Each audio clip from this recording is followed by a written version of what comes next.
I've got it on 1 or I've got it on double speed. They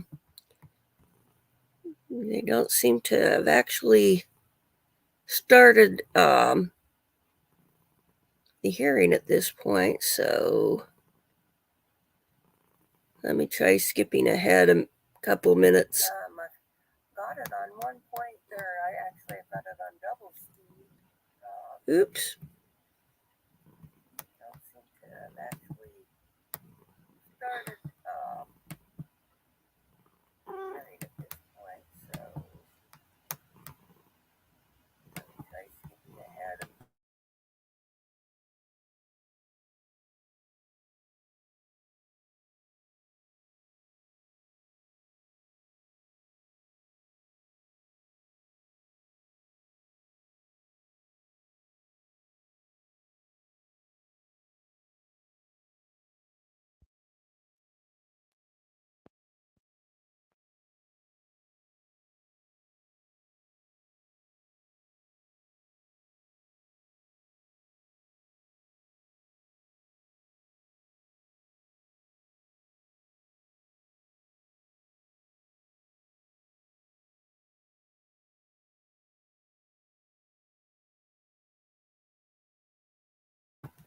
Okay, I know it had sound. Okay, let's try again.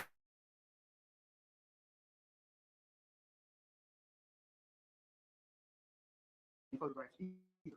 I have a pool photographer as well as a pool court TV arrangement, and that's what will be used to photograph, and that those materials will of course be fed and available to the press. If there's anything else. All right. All right. The jurors are in place in the jury room, Mr. Bailiff. Yes, Ron. Very good. Bring me the jurors. Sure. Hold for a minute. Yes, sir. Your Honor, you have a list of questions you've distributed to us, and yes, sir. Of course you went through those with juror Z. Or X. I knew it was one of those yeah. last letters. Juror X. The third question, you say, did you hear Ms. Becky Hill make any comments about the merits of this case before your verdict? Yes, sir. And clearly the juror didn't understand what the word merits meant. I disagree with that, but you may make your record about that. I think the juror understood what was being asked. And frankly, in some of the materials that we've exchanged back and forth about questions, you yourself have used the word merit. So I don't think she was confused. Well, Your Honor, occasionally I make a mistake. I think in this case, perhaps you made a mistake. And if you would just respectfully use the words, did make any comment about the case before your verdict. Just leaves out their judgment about merits, because they don't know if merits is a legal word.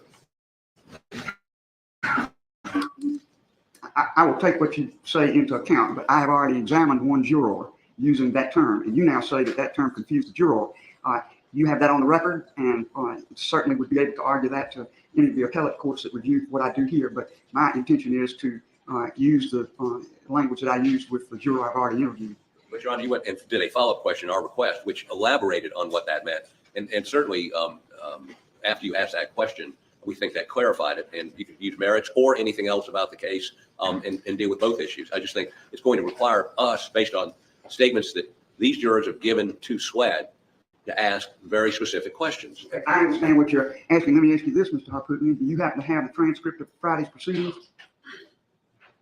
I don't think so. State, do you all happen to have a transcript of Friday's proceedings? Your Honor, we're looking right now. Belay that. I've got a copy. Let me look at it for a minute to see what I did in clarification. And so just pause for a minute. Let me look at that.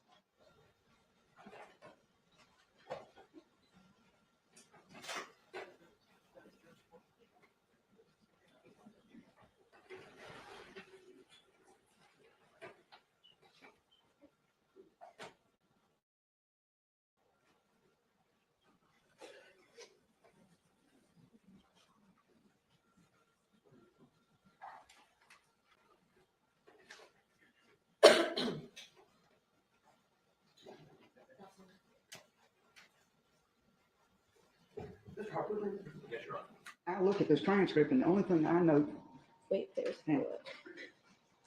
okay. Okay, these were the Okay, hang on. follow-up questions. okay, all right, I said this, I asked the attorneys for any further commentary about the questions I asked, and I have been asked to ask one more question. I'm going to do that.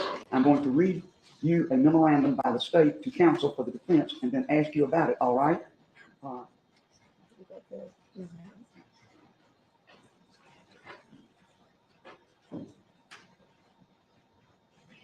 And then here's what I read. Per Chief Attorney Waters, please be advised that the attorney for Juror X has told us that his client says that prior to the defendant's testimony, his client did hear Clerk Hill say words to the effect of, quote, looks like the defendant is going to testify. This is an important day, close quote. Or, quote, this is an epic day, close quote. And that there was some statement that it was rare for a defendant to testify.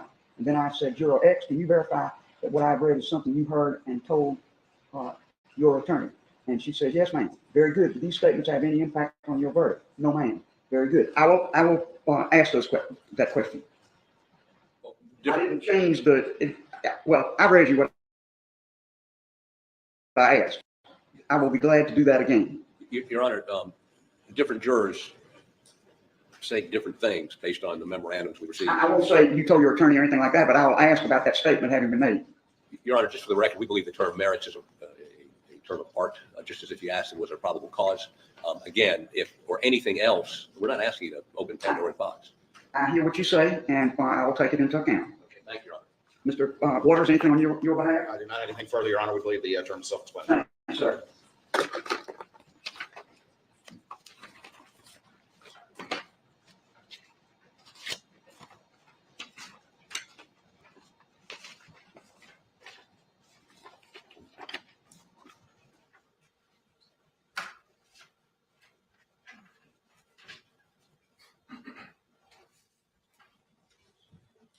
Just so you know, Mr. Harpootman, I'll have to go to my screen to do this other, but the third question will read, did you hear Ms. Becky Hill make any comment about this case before the verdict? Yes, Your Honor. Okay, that's what I'll ask. All right. All right, Mr. Bailiff, bring me the jury.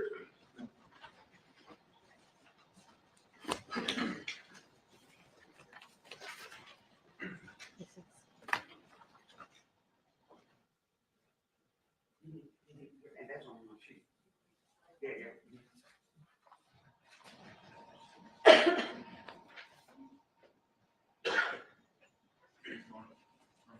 Yes.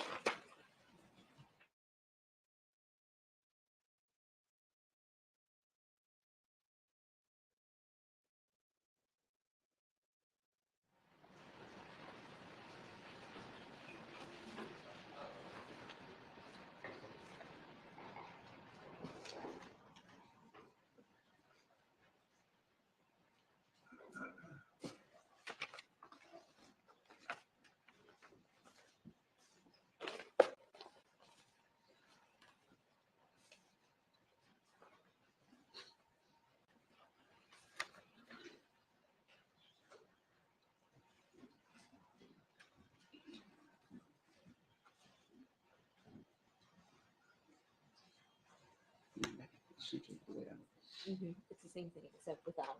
Yeah. Basically.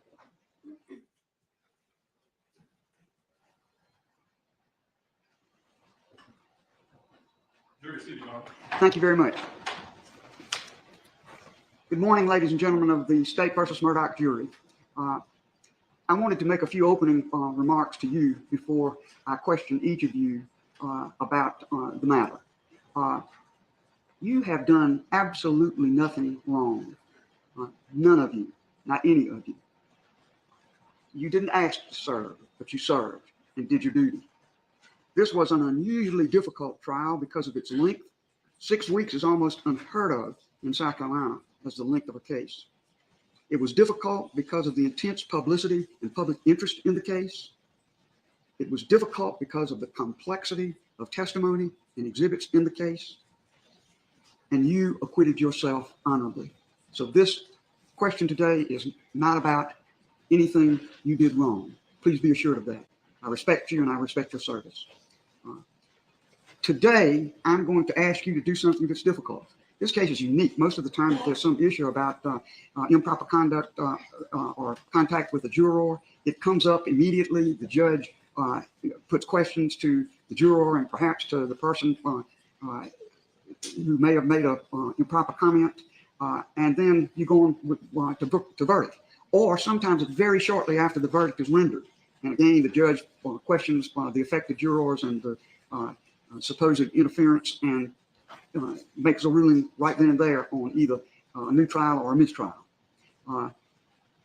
Now here, we are almost a year after your beginning of service on this case. And that makes it mighty difficult for you to do something I'm going to ask you to do, and it's this. Today, I ask you to focus your attention. What is that? Mr. Bailiff, what is that noise? I'm not sure. Is that the sound system doing I that? believe it's the core sound system. This is the funkiest sound system in the world, so you just have to keep up with it. I've had trouble in every case I've ever tried with the sound system. So jurors, if something happens and the sound system goes haywire, we'll stop for a minute until it stops. Now, as I was saying, I want you to focus your attention as you answer the questions I'm going to ask you on your 6 weeks of experience as a juror in this case, and on the point in the trial where the judge charged you, and on your verdict as you rendered it on March the 2nd, 2023. That's what I want the focus to be. Again, I know I'm asking a lot to have you cast yourself back into that time, but that's what the questions I'm asking are about that time and not about this time. There's been so much drama about this matter since the verdict was rendered, and my heart goes out to everyone, the lawyers and you who are in this trial, that I can't help. But I've been asked by the Supreme Court to take a look at this issue. The appeal is on pause until I do, and I've got to do my duty as I see it. And you do yours as I know you see it. So I thank you very much in advance for, again, the terrible inconvenience of calling you all back together now. But it's very essential to completing the record about this case and placing it before the appellate authorities as it needs to be. So in advance, I thank you. What I'm going to do now is dismiss you to the jury room, and one by one, I will call you, and I will refer to you by a letter that I have just assigned you that isn't your jury number and certainly isn't your name. You know, these people in the media saw y'all all through the trial. They probably know who you are. But I'm trying to do my duty as I see it when I make your appearance here anonymous to the record. And only the court reporter will have a sealed document by me indicating what the key means in terms of your juror number and your name. So I'm doing everything I can do about this matter. But it goes without saying that your business is your own business. You don't have to interview with a soul, not lawyers, not media, not anyone after this matter. That choice is purely yours. And I will respect that and protect that to the best I can if anything comes up afterwards. All right, you may go to the jury room.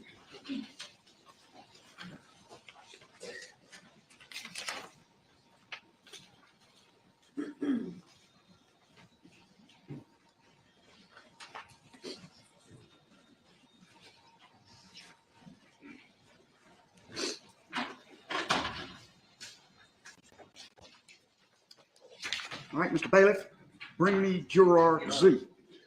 One other matter. Yes. One of the individuals sitting in the jury box called this, the next jury liar publicly, and asked that that be Mr. Bland and his partner, cohort, not sit behind her or near her while she's testifying. I object. Well, Your Honor, I object to him speaking. One moment. We're not going to have a big colloquy about this.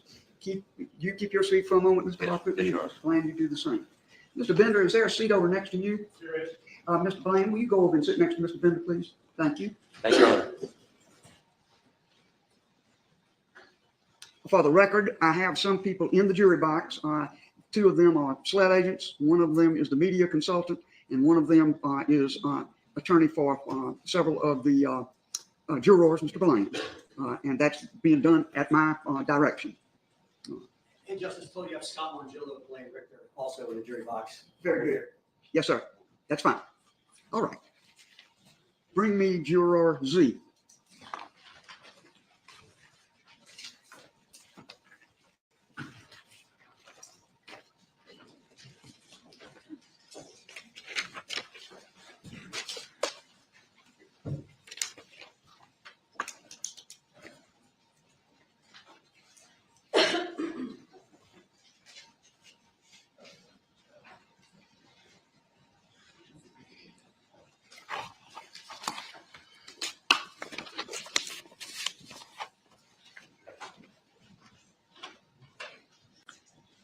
Juror Z, you may take the witness box after you are sworn. Step over here to the clerk and she will administer the oath. Do you swear or affirm that the testimony you're about giving this case to be the truth, the whole truth, and nothing but the truth, so help you God? I do. Thank you for this.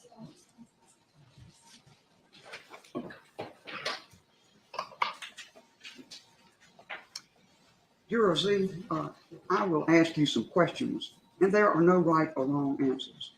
The truth is what I seek, and that is the truth of what you experienced in relation to these questions at the State versus Murdaugh trial. You rendered a verdict on March the 2nd, 2023. That verdict was read in open court by the foreperson of the jury. And then the court said this: Madam Forelady and members of the jury, if that is your verdict of each and every juror, let it be known by raising your hand. The transcript then indicates that the jurors complied. The jury was individually polled, and each was asked, was that your verdict? Each juror answered yes. Each juror was then asked, is that still your verdict? And each juror answered yes. Was that an accurate statement about your verdict at that time?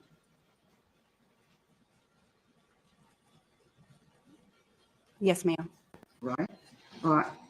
Was your verdict based entirely on the testimony, evidence, and law presented to you in this case? Yes, ma'am. Did you hear Ms. Becky Hill make any comment about this case before your verdict? Yes, ma'am. If yes, what did Ms. Hill say? To watch his actions. To watch his actions. What else? To watch him closely. To watch him closely. Anything else you remember?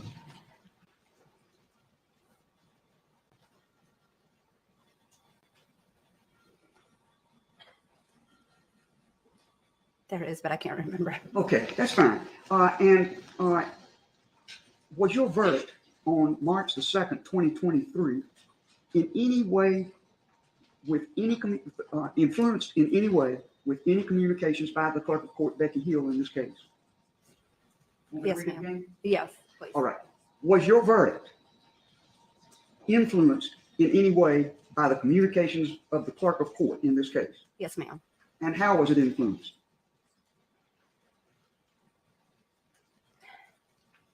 To me, it felt like she made it seem like he was already guilty. All right. And I understand that, that's the tenor of the remarks she made. Did that affect your finding of guilty in this case? Yes, ma'am. All right. Be at ease. Those are my questions are submitted to the juror. Are there any reactions, further questions, and so forth? If there are, and you would like to voice them, I can ask the juror to retire to the jury room. Just tell me whether I need to do that. All right, sir.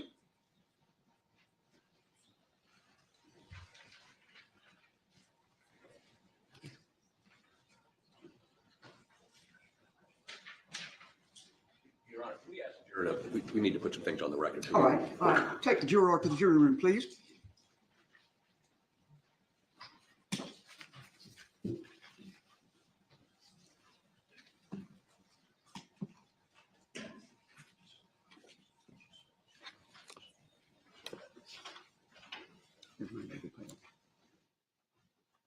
Yeah, that's fine. Mr. Waters. Yes, ma'am. Your Honor, in the affidavit that was given by this particular juror, paragraph 10 said, I had questions about Mr. Murdaugh's guilt, but I voted guilty because I felt pressured by the other jurors. We would request an inquiry as to that, which is how, when this motion was filed, she expressed the basis for her verdict, which obviously this answer is a little different now. So we would request a brief inquiry from the court as to that specific issue. All right. Thank you, Your Honor. Your Honor, as to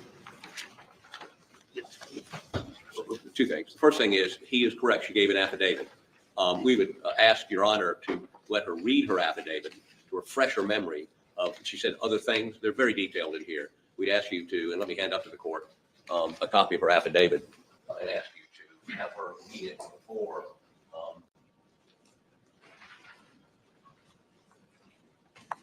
before she's asked any other. What I have here from Mr. Waters, for the record, Mr. Waters, what I've been handed for the record is something, affidavit of juror, now referred to as Z. It was taken August the 14th, 2023. It was sworn before Holly Miller, paralegal for Mr. Harpootlian, and he would like for me to give that to the juror and ask her to read it and then ask her about it. I'm inclined to do that, but I want to hear from you first. Your Honor, again, if they want to refresh the recollection, that's fine with the state, so we have no objection to that. Very good. It will be done. Your Honor, also, we would ask that you not ask the question that that Mr. Waters asked you to ask, because it violates Rule 606B, which provides upon an inquiry into the validity of a verdict or indictment, a juror may not testify to the effect of anything upon that or any other juror's mind or emotions. What was the question he asked? If you look at that affidavit, It's paragraph 10, Your Honor. paragraph 10, It's in the very affidavit. she said she was influenced by other jurors. Yeah, I'm Okay. gonna ask her about that. I'm gonna give her the affidavit and then I'm gonna question her about it. And we would, for the record, indicate that we object to that under 606B. Your Honor, from our perspective, she's put an You're issue. the one that asked me to have her look at this affidavit, but you're telling me I can't question about it? I deny that objection. Your Honor, if it's something that's inadmissible, you should not ask her about it. Well, you want me to admit it and have her examined No, I on it? want you to have her read it to refresh her memory. We're quibbling, Mr. Harper, we're quibbling about things that I'm not going to take time to quibble about. My ruling is pursuant to your request, I am going to allow the juror to examine her affidavit, and then I'm going to question her about it. That's my ruling. Your objection is overruled. For the record, I just want to note, Your Honor, just for the record, You noted 606. I hear you noted. in no way waiving anything or opening any door by asking you to let her That's examine. for a higher court than me to decide. Well, I understand that. That's why I want to make sure when they read this transcript, there's no confusion. I'm not asking you to put that into evidence. I'm asking you to Well, let I this don't read see how in the world I can question the juror about something and not put it into evidence. You can't have your cake and eat it too, Mr. Harpootlian. You could have been very satisfied with the answers that were already given, but you have chosen to ask about Call this. request. Denied. Your Honor, all the time we ask witnesses to examine a prior statement. Mr. Harpootlian, I made my ruling. Please take your seat. All right, bring me juror Z. Get me another copy. It's in here. Yeah. It's in here. Yeah.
Very good.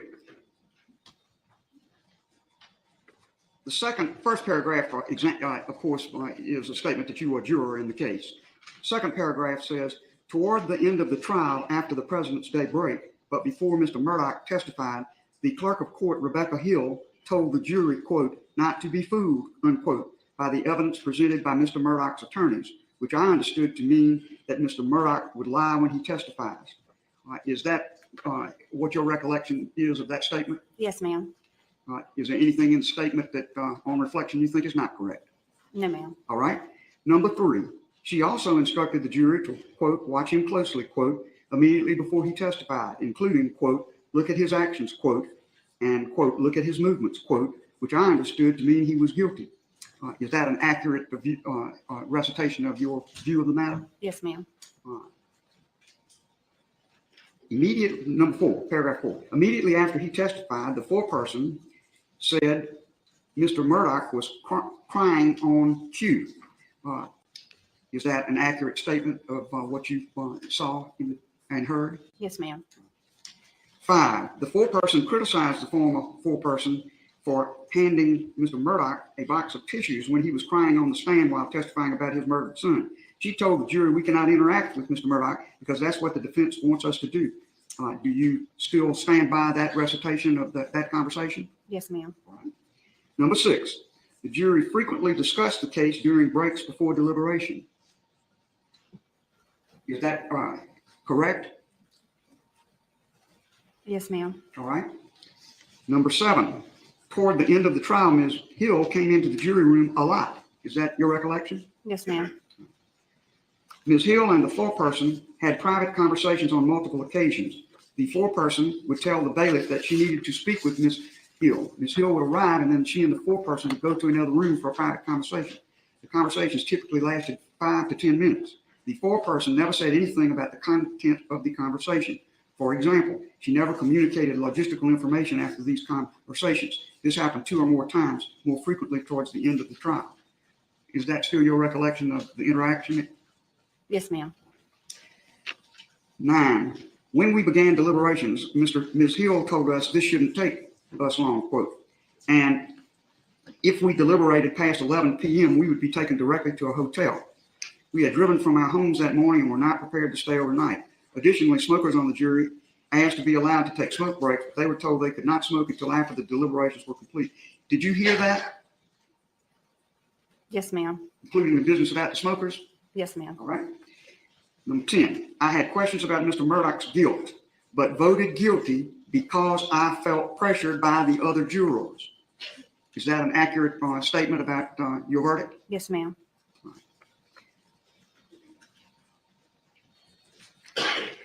After the verdict and immediately before sentencing, Ms. Hill pressured the jury to speak as a group to reporters from a television show.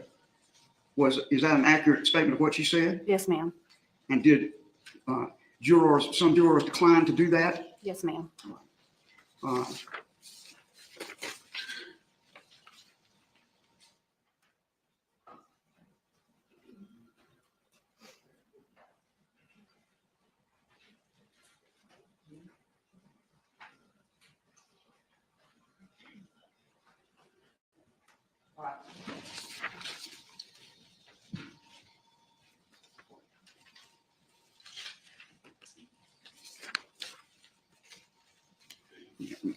Where are my questions?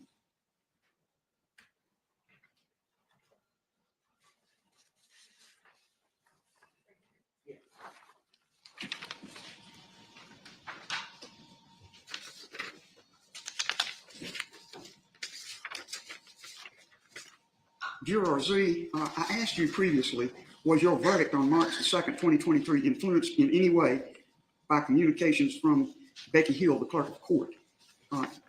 You answered that question, yes. In light of what you said in the affidavit, which is I had questions about Mr. Murdaugh's guilt, but voted guilty because I felt pressured by the other jurors. Is that answer that I just read a more accurate statement of how you felt? Yes. Overruled. Yes, ma'am. All right. So you do stand by the affidavit? Yes, ma'am. Very good. Thank you. All right. You may go to the jury room. And let me just explain to you what the procedure will be. I'm calling the rest of the jurors, of course, one by one. When I'm finished with that, I will bring you out as a group one more time, and then you're free to leave. You don't have to stay. Okay? Very good. You may go to the jury room. What's that? Before you, this juror is excused, but after she steps out, I'd like to address All the right, court. you may be excused.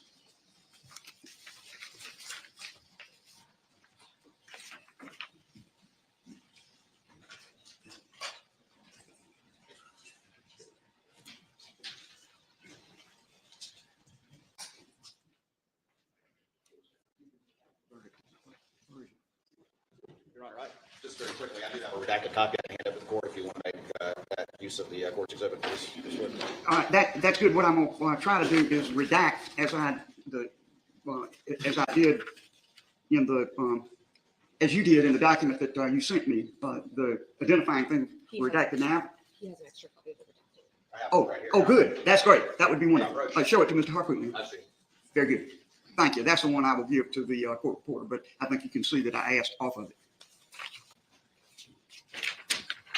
This is a court's exhibit. 3. Court's exhibit 3. Your Honor, just to be clear, that does still have the juror numbers in it. It does not have the letters.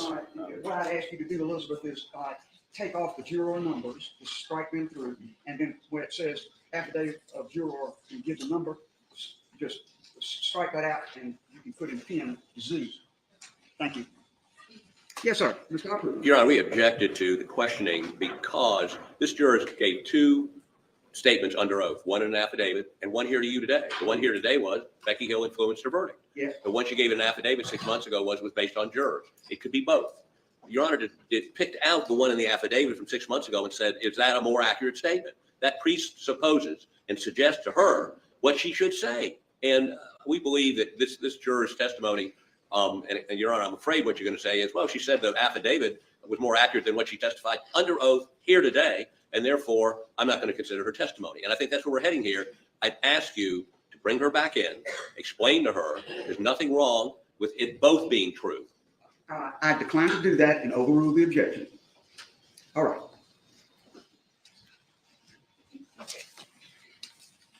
Mr. Bailiff? Yes, sir.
Counsel, I have to report this to you, and I'm very, very unhappy about it, but there's nothing to do but put it on the record, and then I will proceed with questioning the rest of the jurors. The jurors' cell phones were not confiscated or taken from them, and they tuned this thing in on court TV and listened to all of what just went on. So you may make whatever statement you like to make, and then I'm going to go on and question the jurors. I will tell you in advance, I am not going to stop the proceedings or do anything to interrupt them. I'm going to get the rest of this on the record. You might imagine that they no longer have their cell phones with them. Your Honor, we have a 5-minute recess to discuss what we need to put on the record. I mean, this is. I'm not going to take all day on this thing. I report things as they come to me. I will give you a couple of minutes, and then we're going to. They were late getting here. I didn't get to start on time like I wanted to, so I need to just calm down a little bit. But I tell you, don't take any long period of time. Court will be in recess for 5 minutes.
Oh, looks like they decided to take a break while I was stepped into the other room. Let's just skip over the break. Oh, okay. We are now into real time. Oop.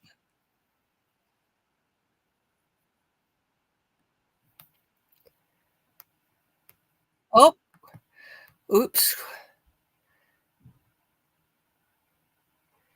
Okay. I'm trying to find my tab. Okay, here we go. Your Honor, I actually was here to let both of them know that I was going to ask to approach to talk about a security issue All very right, well, quickly. we can come up here. Lord knows, I tell you what, Murphy's Law.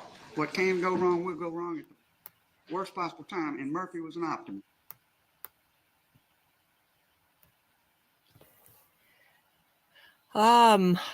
I was out of the room for a minute, so I'm not. Tell me what they said. But with a couple of jurors saying that Miss Becky influencing what they're saying.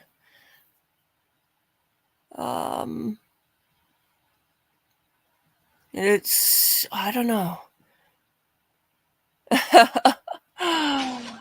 Oh dear. So we both stepped out at the same time.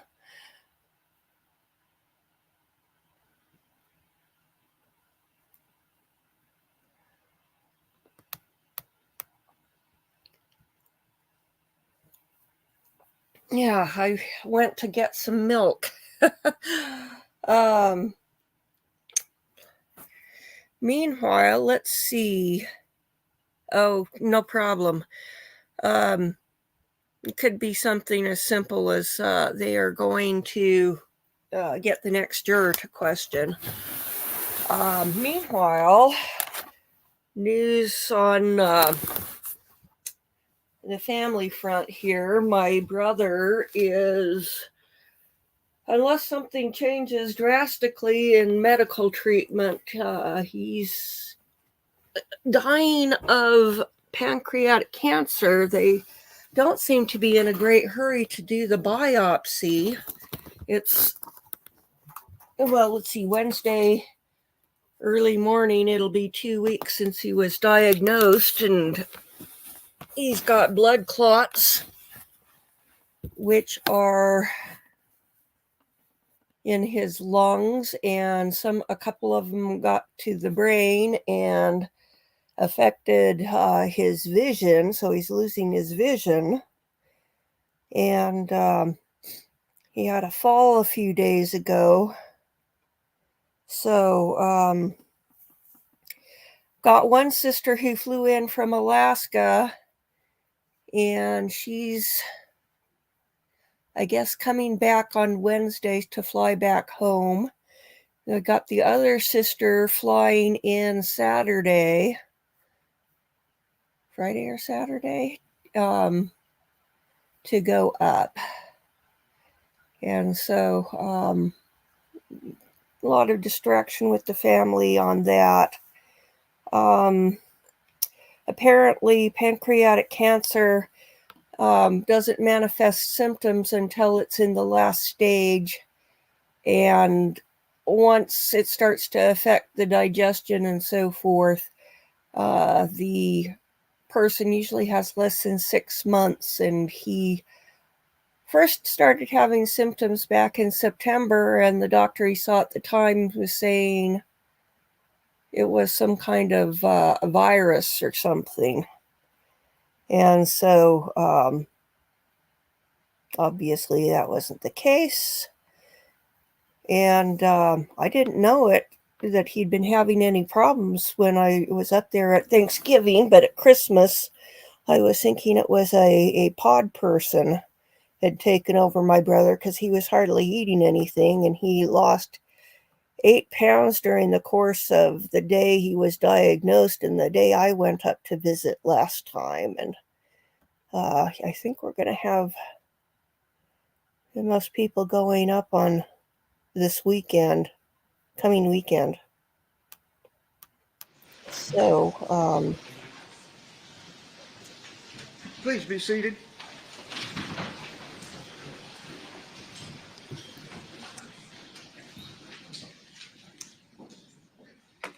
Let me place upon the record 2 things. First of all, I have made certain now that a bailiff will be in the jury room with these jurors. Why that, I announced that many times, that is the way it was to run. Why there wasn't a juror in the jury room is something I don't know, but I have asked that be followed rigidly. I've also asked, I don't go into jury rooms, never have and never will, but I asked the bailiff to tell the jurors that they are not to discuss any testimony that any of them are giving.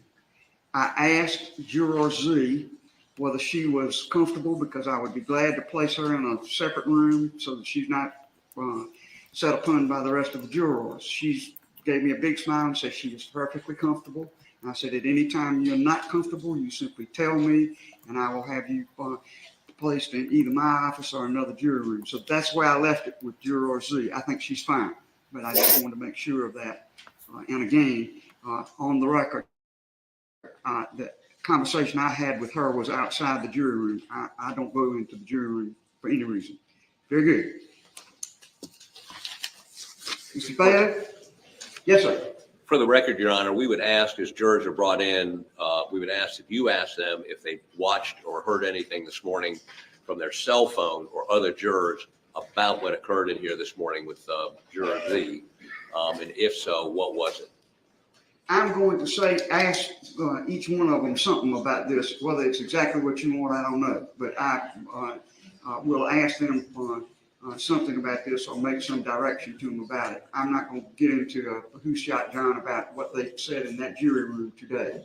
I'm not going to do that. But I will try to, as best I can, deal with this question of of them hearing parts of the examination of Juror Z. Your Honor, this morning, I think you already instructed them not to discuss these matters among themselves. So if they have violated that, again, I think it's important for you to make that inquiry. I'm going to make it as I see fit. Thank you, Your Honor. Yes, sir. All right. Bring me Juror C. C.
Do you swear or affirm that the testimony you're about to give today to be the truth, the whole truth, and nothing but the truth, so help you God? Yes, Yes, thank you.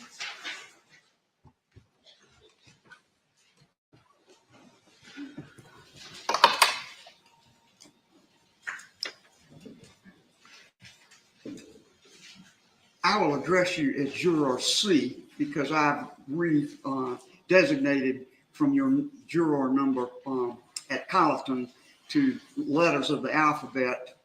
I'm trying to protect the anonymity of the jurors as best I can.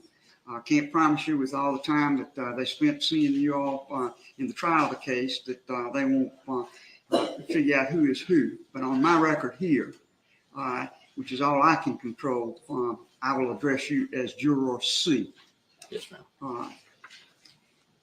And before I begin, I understand that there may have been some cell phones activated in the jury room and the watching of the questioning of Juror Z. Did that take place? I know people were on cell phones, but I'm not sure of what they were watching. Were you on a telephone? No, ma'am, I was not. Very good. I don't think I have to go any further then. Thank you, sir. You rendered a verdict on March the 2nd, 2022. The verdict was read in open court, signed by the foreperson of the jury, and the court then said, Madam Forelady and members of the jury, if that is your verdict of each and every juror, please let it be known by raising your hand. The transcript then indicated that the jurors complied. The jury was individually polled, and each was asked, was that your verdict? Each juror answered yes. Was that an accurate answer about your verdict at that time? Yes, ma'am. Was your verdict based entirely on the testimony, evidence, and law presented to you in the case? Yes, ma'am. Did you hear Becky Hill, clerk of court for Colleton County, make any comment about this case before your verdict? No, ma'am, I wasn't privy to any of that. All right, sir. Was your verdict on March the 2nd, 2023 influenced in any way with any communications by the clerk of court, Becky Hill, in this case? No, ma'am, it was not. Very good. That completes my questions. You may retire to the jury room.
Bring me juror F.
Do you swear or affirm that the testimony you're about to give is to be the truth, the whole truth, and nothing but the truth, so help you God?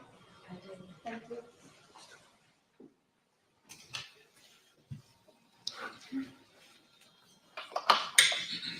Good morning. Good morning. I have designated the jurors by a letter And that's how I will be addressing you this morning, and I will be addressing you as Juror F. Now, I realize that you folks were on the jury for a long time, over 6 weeks, and people may know who you are, despite my efforts to protect this record. But to the extent I can, I will protect this record and your anonymity as a juror in this record. So just wanted you to understand why I'm addressing you as Juror F.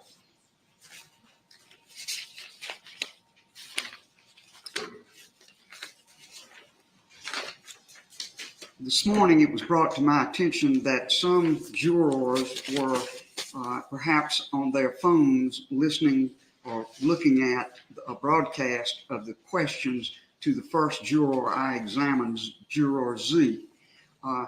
Is that something that you know anything about or experienced? Yes, ma'am. Did you activate your own phone? Another juror did. All right. And will what you saw and what you looked at in any way affect your testimony as you're about to give it? No, ma'am. Very good. You rendered a verdict on March the 2nd, 2023. The verdict was read in open court and signed by the foreperson of the jury. The court then said, Madam Forelady and members of the jury, if that is your verdict of each and every juror, please let it be known by raising your right hand. The transcript that indicates that the juror complied. The jury was individually polled and each was asked, was that your verdict? Each juror answered yes. Each juror was then asked, is that still your verdict? Each juror answered yes. Was your answer an accurate answer about your verdict at that time? Yes, ma'am. Was your verdict based entirely on the testimony, evidence, and law presented to you in this case? Absolutely. Did you hear Ms. Becky Hill make any comment about this case before your verdict? No, ma'am. Was your verdict on March the 2nd, 2023 influenced in any way by any communications by the clerk of court, Becky Hill, in this case? Absolutely not. Very good. That's all the questions I have. Nothing to say, Your Honor. John, we'd like to discuss the matter with you before we finish with this. You may go to your jury room and keep yourself ready. I don't know if I'm going to have any further questions, but as far as I'm concerned, the questions that I'm asking are at an end, but I need to consult with the attorneys before I can dismiss you. You may go to your jury room.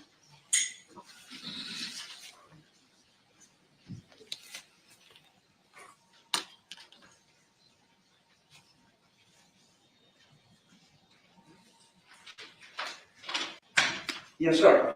Your Honor, in interviewing the clerk of court for Barnwell County, who worked as an assistant to Ms. Hill during this trial, and interviewing the alternate juror who was not, wasn't needed, wasn't dismissed for any particular reason other than it wasn't needed.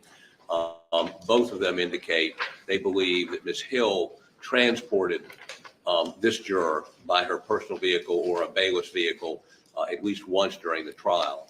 So I would ask you ask her during the trial, did Becky Hill either drive or ride with you in a vehicle before or after court? If so, what, if anything, did Becky Hill and you discuss? What's your position on that, Mr. Waters? Your Honor, I have no objection to that, Your Honor.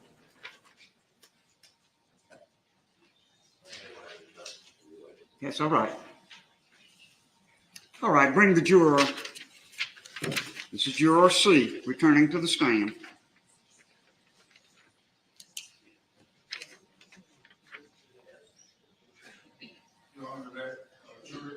The same juror. Yes.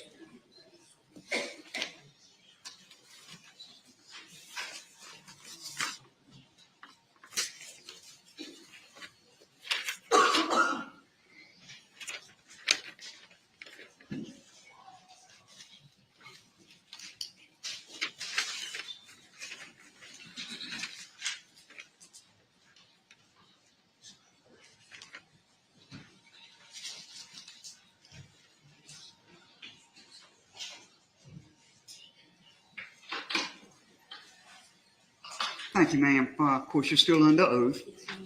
And I have this question for you. During the trial, did Becky Hill either drive or ride with you in a vehicle before or after court? If so, what, if anything, did Becky Hill and you discuss? Do you recall that at all? Could you please ask that again? Ma'am? Could you please ask the question again? Sure. Sorry. During the trial, did Becky Hill either drive or ride with you in a vehicle before or after court? No, ma'am. All right, then I don't need to ask the second question. This will conclude your testimony. You are dismissed. I'm going to ask the jurors to stay with me until I've completed this process, and then you are free to go. Thank you so much.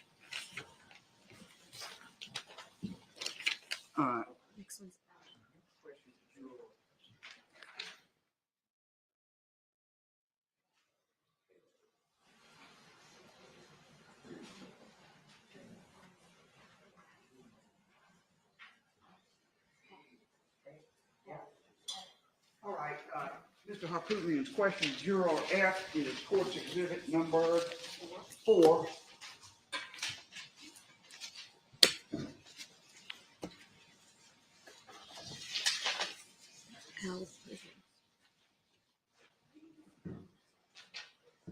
right, bring in Juror L. L is in Lima. L, as in Lima, yes.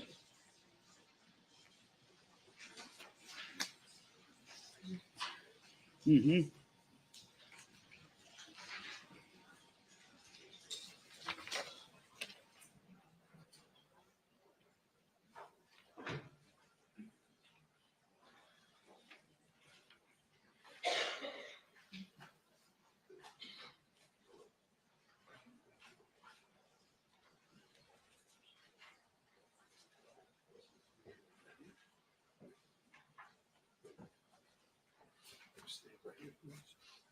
Place your left hand on the Bible, right hand up, and Do you swear or affirm that the testimony you're about to give in this case today to be the truth, the whole truth, and nothing but the truth, so help you God?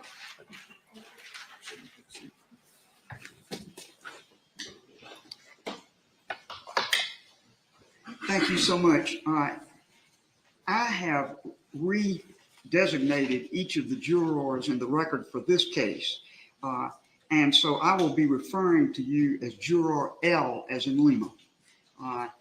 And, you know, y'all are all on this jury. If these people saw you for 6 weeks, they may know or be able to identify you, but I'm trying to, as best I can, protect your anonymity. You don't have to talk to anybody about this at all. That's purely your prerogative.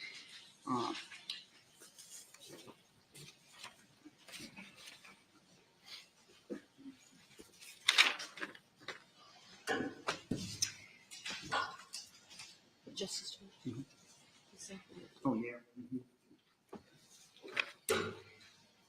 Juror L, before you came to testify and were sworn, you were in the jury room with the other jurors. I understand that some may have looked at their cell phones and looked at pictures of the proceedings as they involved the first juror who was examined. Did you see any of that? People had their phones out, yes, ma'am. Did you look at any of it? No, ma'am. All right. And I don't need to ask you anything further about that. You rendered a verdict on March the 2nd, 2023. The verdict was read in open court, signed by the foreperson of the jury, and the court then said, Madam Forelady and members of the jury, if that is your verdict of each and every juror, please let it be known by raising your right hand. The transcript then indicates the jurors complied. The jury was then individually polled, and each was asked, was that your verdict? Each juror answered yes. Each juror was then asked, is that still your verdict?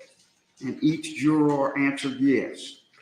Was that an accurate answer about your verdict at that time? Yes, Madam Justice, yes. Was your verdict based entirely on the testimony, evidence, and law presented to you in this case? Yes, Justice. Yes, ma'am. Did you hear Becky Hill, the clerk of court for Colleton County, make any comment about this case before your verdict? No, ma'am. Was your verdict on March 2nd, 2023 influenced in any way with any communications by the clerk of court, Becky Hill, in this case? No, ma'am. Very good. Juror L, thank you, and you are dismissed. I will send word back by the bailiff if there are any further questions. I always ask the lawyers that before I dismiss the juror completely and go to the next one. Please know that I will keep you in case there's anything I need to have the whole jury for at the end of this proceeding. Then you're free to go, and you don't have to speak to a soul about any of this. Thank you, sir.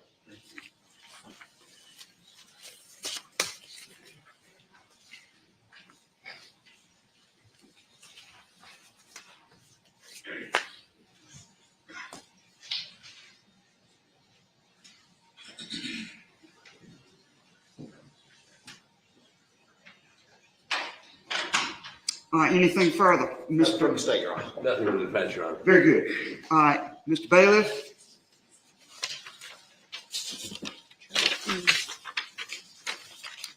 Bring me juror E. He is in Edward. Yes.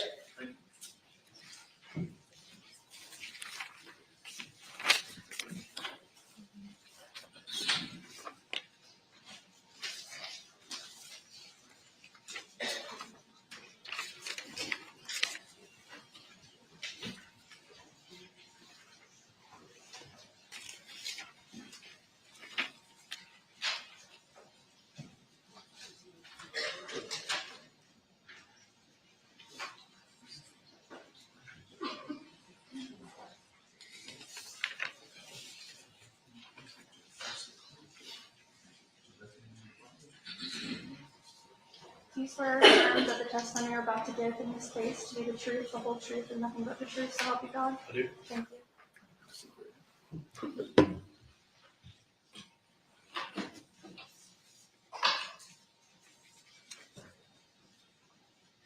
Sir, I will be addressing you as Juror E this morning. I've designated the jurors by letter. I realize that you sat on this jury in Colleton County for a lengthy period of time, 6 weeks or better, and people may know who you are, but to the extent I can make this record a record that protects your anonymity, I am doing that. You don't have to speak to a soul about this matter after you're finished, and your service will be complete, as I'm sure you thought it would be when you rendered your verdict. I have these questions. You rendered a verdict. Oh, yes. It was brought to my attention that cell phones of the jurors were accessed in the jury room for a time, and that some were able to examine the broadcast of the testimony of the first juror called Juror Z. Was your cell phone one of those activated to look at the proceedings? No, ma'am. Did you look at the proceedings on any other cell phone? No, ma'am. Thank you. Now, you rendered your verdict on March the 2nd, 2023. The verdict was read in open court, signed by the foreperson of the jury. The jury then said, the court then said, Madam Forelady and members of the jury, if that is your verdict of each and every juror, please let it be known by raising your hand. The transcript then indicates the jurors complied. The jury was individually polled, and each was asked, was that your verdict? Each juror answered yes. Each juror was then asked, is that still your verdict? And each juror answered yes. Was that an accurate answer about your verdict at that time? It was. Was your verdict based entirely upon the testimony, evidence, and law presented to you in this case? Yes. Did you hear Ms. Becky Hill make any comment about this case before your verdict? No. Was your verdict on March the 2nd, 2023 influenced in any way with any communications by the clerk of court, Becky Hill, in this case? No. Thank you, sir. That completes my questions. You may go to the jury room. I always consult with the lawyers to see if there are any further questions. If there are not, please stay with the jury until I dismiss all of you. I'm hoping that won't be too much longer. Thank you, sir. Thank you.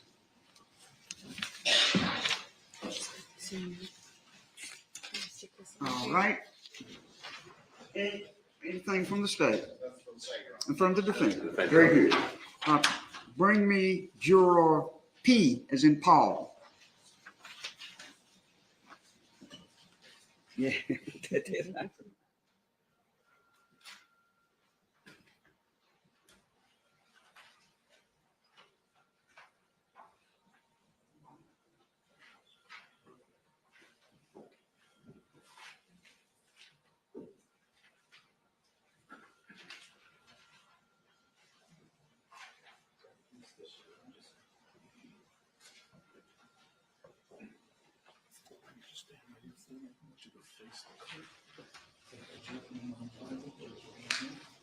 Do you swear or affirm that the testimony you're about to give in this case to be the truth, the whole truth, and nothing but the truth, so help you God? I do. Thank you.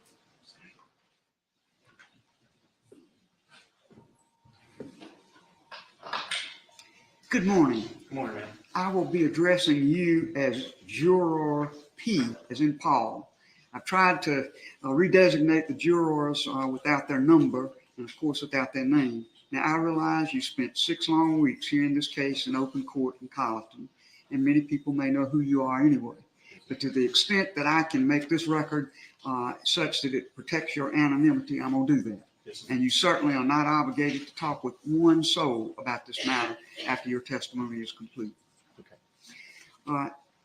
Juror E, I understand that before I began to receive your testimony, that at the beginning when Juror Z was being examined, that some jurors may have had cell phones and accessed the proceedings. Did you have your cell phone? No, ma'am. Did you examine any cell phone broadcasts? There was a couple people, but I have no clue what they were viewing. Yes, sir. Okay. Did any of this activity by other people in viewing this material have any impact on you in terms of your testimony today? No, ma'am. All right. You rendered a verdict on March the 2nd, 2023. The verdict was read in open court, signed by the foreperson of the jury. The court then said, Madam Forelady and members of the jury, if that is your verdict of each and every juror, please let it be known by raising your right hand. The transcript then indicates the jurors complied. The jury was individually polled and each was asked, was that your verdict? Each juror answered yes. Each juror was then asked, is that still your verdict? And each juror answered yes. Was that an accurate answer about your verdict at that time? Yes, ma'am. Was your verdict based entirely on the testimony, evidence, and law presented to you in this case? It was. Did you hear Becky Hill, clerk of court for Clarendon County, make any comment about this case before your verdict? I did. Yes, ma'am. What did she say? It was the day that Mr. Murdaugh was taking the stand, Yes, sir. and she made a comment about watch his body language. About watch his body language. body language, I see. Yes, ma'am. And what else? That's all I can recall. All right, sir. Was your verdict on March the 2nd, 2023 influenced in any way with any communications by the clerk of court, Becky Hill, in this case? No. All right. That completes my questions, Juror E. Or P, Juror P. You may go to your jury room. You are free to refuse to discuss this with anybody. That's your prerogative. You're not required to talk about this anymore. that's your business. I've tried to do the best I could to confine this thing, but I appreciate your service. Thank you, sir, and you may go to your jury room. Thank you, ma'am.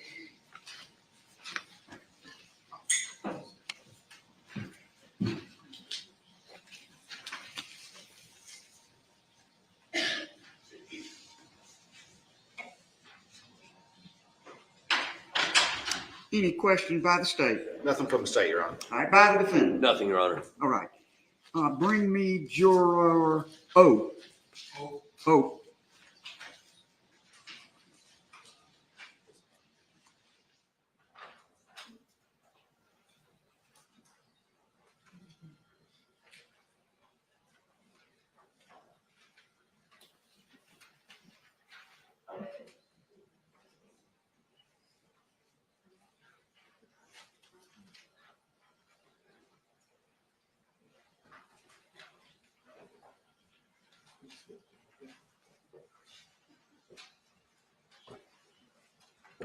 Just stand right here. Would you face the clerk? Put your left hand in the Bible and raise your right hand. Do you swear or affirm that the testimony you're about to give in this case to your truth, the whole truth, and nothing but the truth, so help you God? I do. Thank you.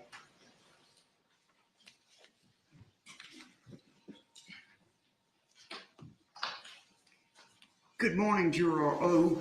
I have designated the jurors by letter in this record so as to try to protect your anonymity as best I can. Now, I realize you sat on this case for 6 weeks in open court in Carleton County, and many may know your identity, but to the extent I can, with the record of this matter, I'm trying to preserve your identity from any disclosure in this court. Juror O, I understand that several jurors may have activated their cell phone during the testimony of the first juror and looked at the proceedings. Are you aware of that? Yes, ma'am. Did you activate your cell phone? No, ma'am, I did not. Did you watch any of the other cell phones? No, ma'am, I did not. Very good. You rendered a verdict on March the 2nd, 2023. The verdict was read in open court, signed by the foreperson of the jury. The court then said, Madam Forelady and members of the jury, if that is your verdict of each and every juror, please let it be known by raising your right hand. The transcript then indicates the jurors complied. The jury was individually polled and each was asked, was that your verdict? Each juror answered yes. Each juror was then asked, is that still your verdict? And each juror answered yes. Was that an accurate answer about your verdict at that time? Yes, ma'am, it was. Did you hear Ms. Becky Hill make any comment about this case before your verdict? No, ma'am, I did not. Was your verdict on March the 2nd, 2023 influenced in any way with any communications by the clerk of court, Becky Hill, in this matter? The more sophisticated vehicles get, the more we need experts. And here's the thing, in Utah, you don't have to have a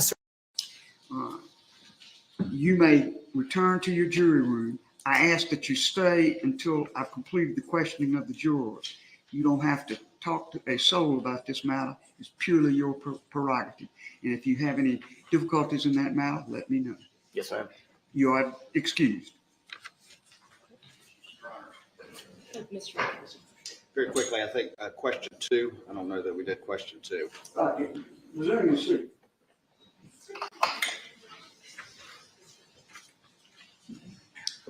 Was your verdict based entirely on the testimony, evidence, and law presented to you in this case? Yes, ma'am, it was. Very good. You're excused. Thank you, Mr. Warder.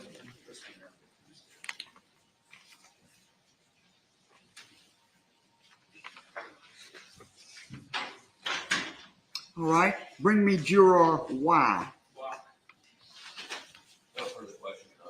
Oh, excuse me, sorry. All right, nothing further, Ms. Morris. Thank you.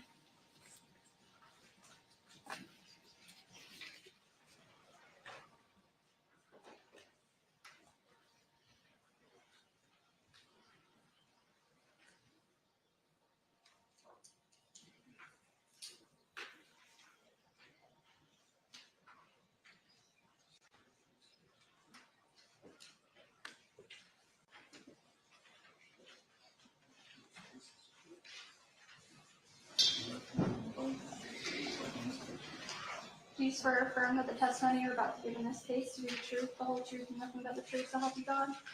Thank you.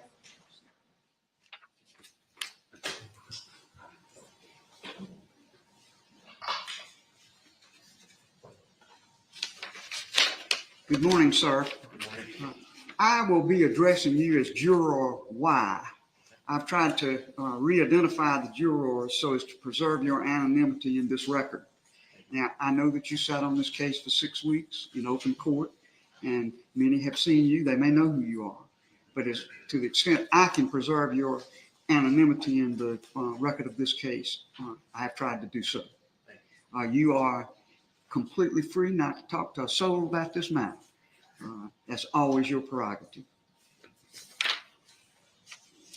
I understand that before you came out here, when the first juror to be examined was being examined, that some jurors may have activated their cell phones.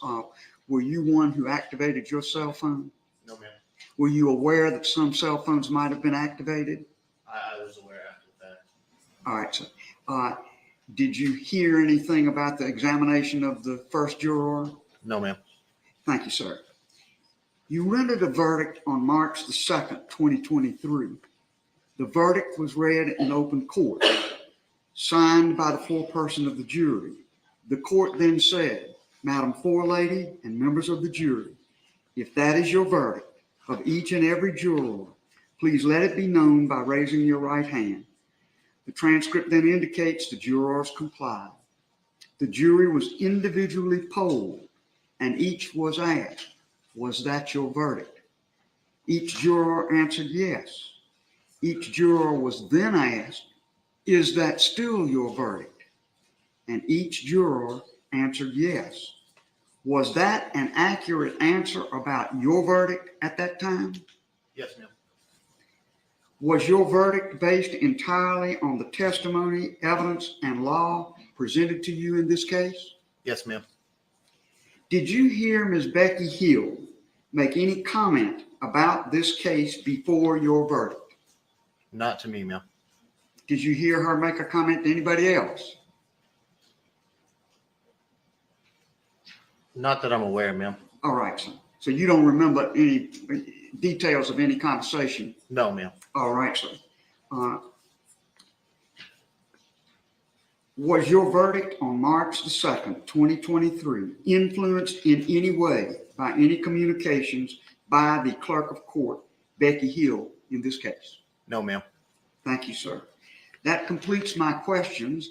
I'm going to excuse you. Stay together with the other jurors until I've completed my examination, and then you will be free to go. Thank you so much.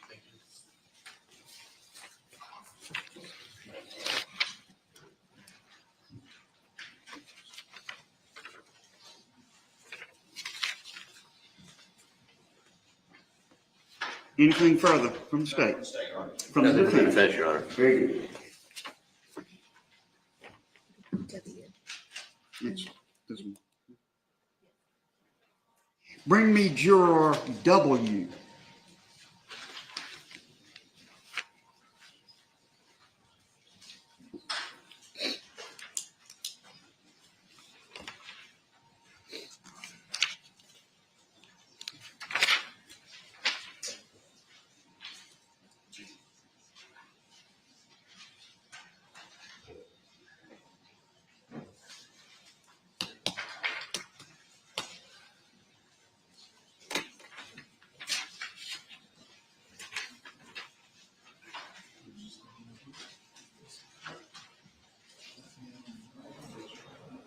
Do you swear or affirm that the testimony you're about to give in this case to be the truth, the whole truth, and nothing but the truth, so help you God? Yes. Thank you.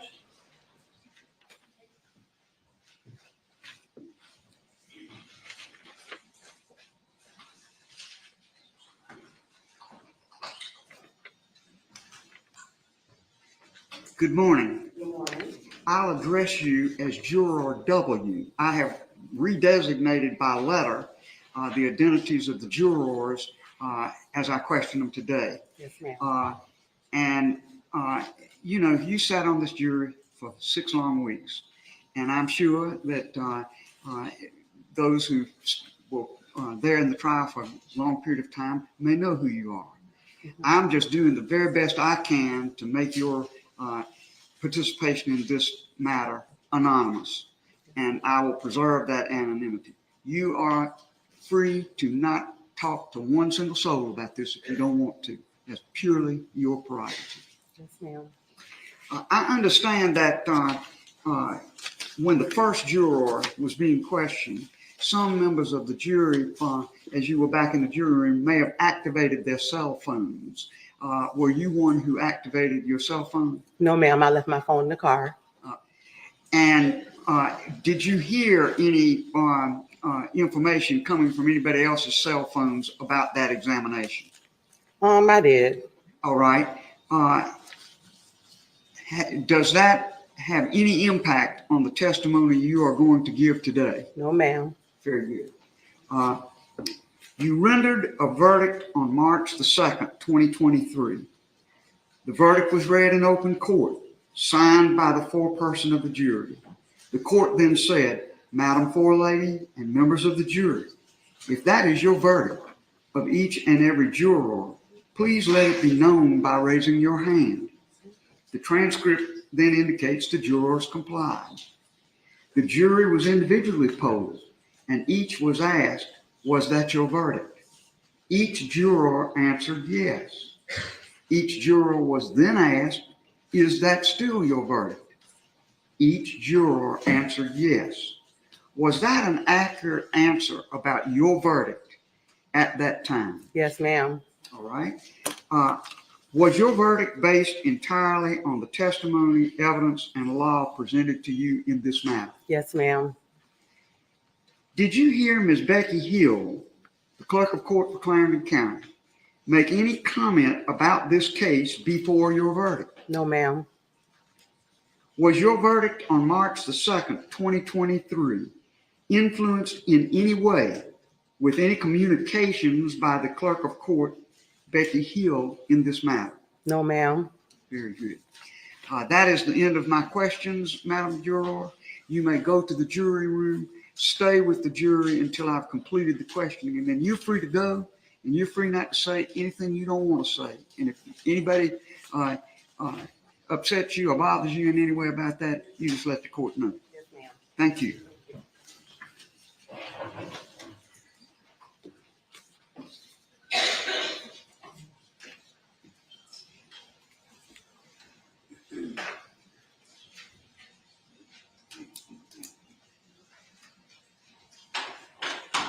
Any further questions from the state? Any further questions? Nothing for the defense, Your Honor. Very good. All right. Bring me juror Q.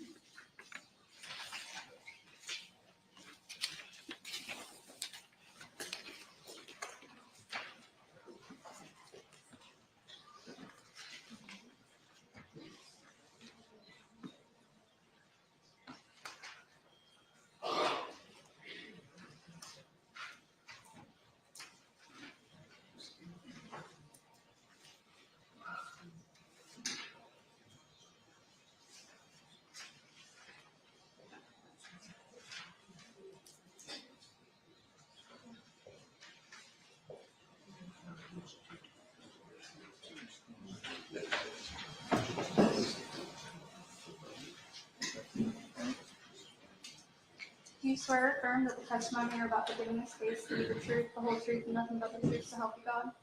Thank you.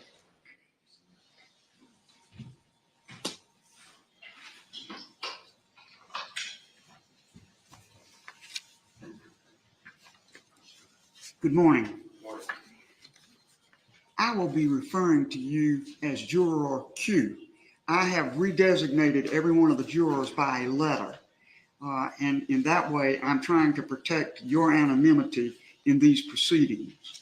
Now, I realize that you spent 6 long weeks hearing this case in open court in Colleton County. And some folk may know who you are, but I'm trying to protect your anonymity in these proceedings as best I can.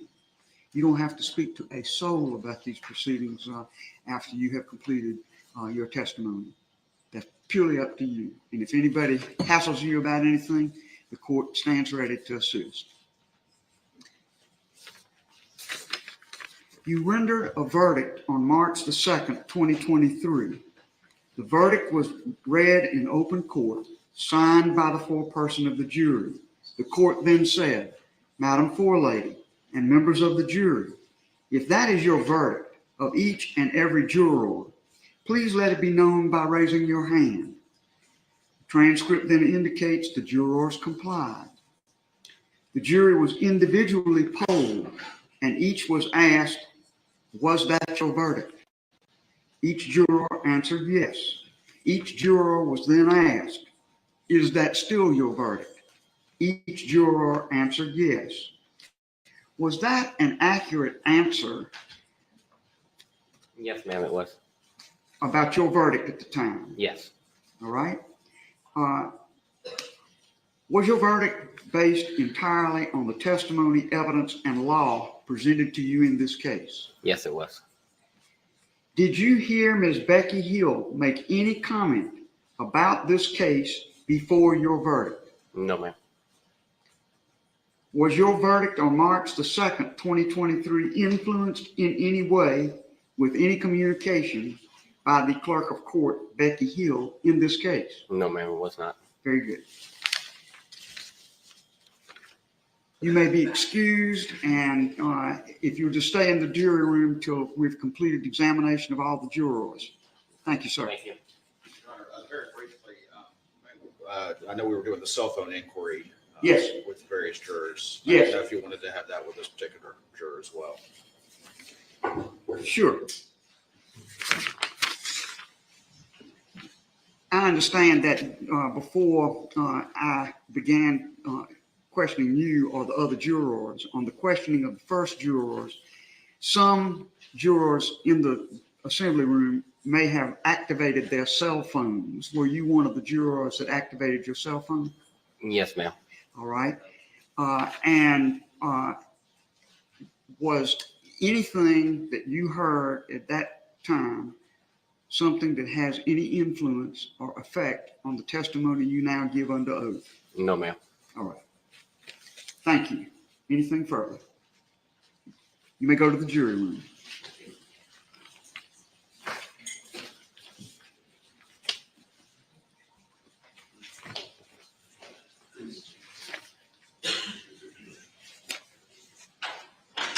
For the state. Nothing, Your Honor. Nothing, Your Honor. All right. Bring me juror K.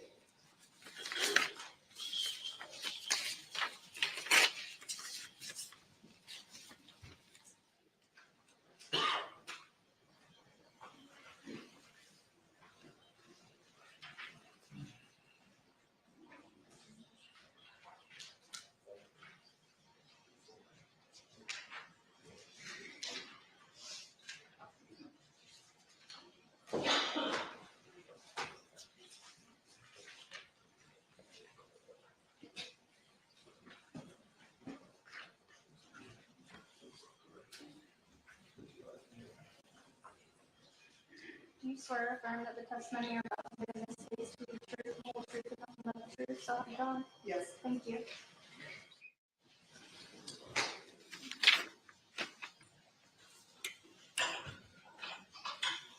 Good morning. I will be addressing you as Juror K. I redesignated each of you jurors and gave you a letter for purposes of this hearing. I'm trying to protect your anonymity as best I can. Now, I realize you sat for 6 long weeks on this case in Colleton County, and many folk may know who you are. But on the record of this matter, as best I can, I'm trying to preserve your anonymity. Please know that you don't have to answer anybody's questions about this matter in any way, shape, or form, purely up to you. And if anything is done that you feel is harassing or makes you uncomfortable, you contact the court. We'll try to do as best I can to help in that situation. Yes, Your Honor. All right. I understand that during the testimony of the first juror, some opened their cell phones in the jury room, in our jury assembly room here. Were you one who opened her cell phone?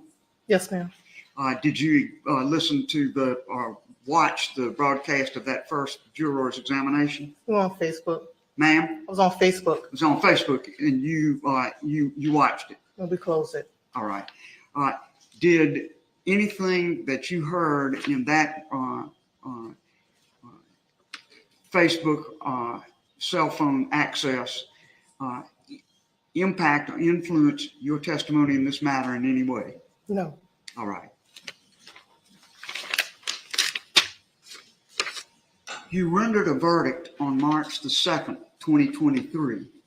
The verdict was read in open court, signed by the foreperson of the jury. The court then said, Madam Forelady and members of the jury, if that is your verdict of each and every juror, please let it be known by raising your right hand. The transcript then indicates the jurors complied. The jury was individually polled, and each was asked, was that your verdict? Each juror answered yes. Each juror was then asked, is that still your verdict? Each juror answered yes.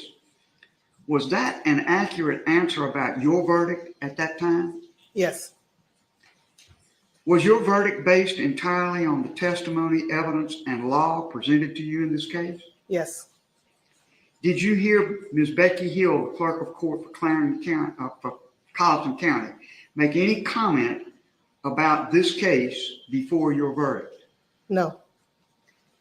Was your verdict on March the 2nd, 2023, influenced in any way with any communications by the clerk of court, Becky Hill, in this case? No. Thank you, ma'am. That completes my questions. I'll let you go to the jury room now. I'll then ask the attorneys whether there are any further questions. If there are not, please just stay in the jury assembly room until I give you the word that you are all to come out one more time and I dismiss you. Thank you, ma'am.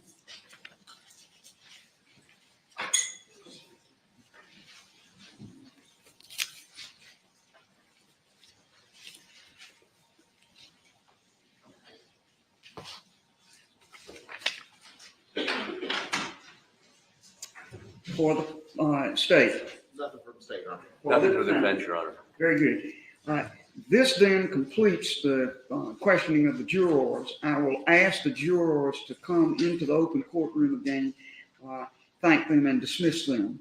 Anything further before I do that? Nothing from the state, Your Honor.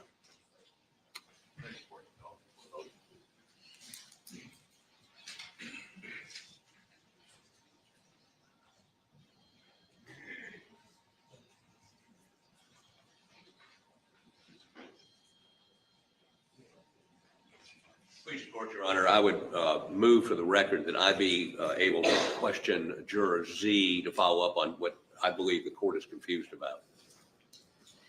Very good. I deny the request.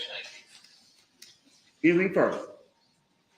No, Your Honor. All right, bring me the jury.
Jury is seated, Your Honor. Thank you. Ladies and gentlemen of the jury, that completes the court's examination of the jurors in this matter. I can only deeply apologize to you for having to inconvenience you so long after the trial of this case to come here, and I very much appreciate your candor. There are no right or wrong answers to the questions I asked you, but I think each of you, to the best of your ability, answered the questions, and I am deeply grateful for that, as is the state of South Carolina, as is the defendant. You don't have to speak to a soul about this matter if you don't want to. That's purely your prerogative. If there's any difficulty you encounter about this hearing that I can help with, please contact the court, and I'll be happy to do so. You are dismissed this time. You may go. Thank you for your service. Excuse the jurors.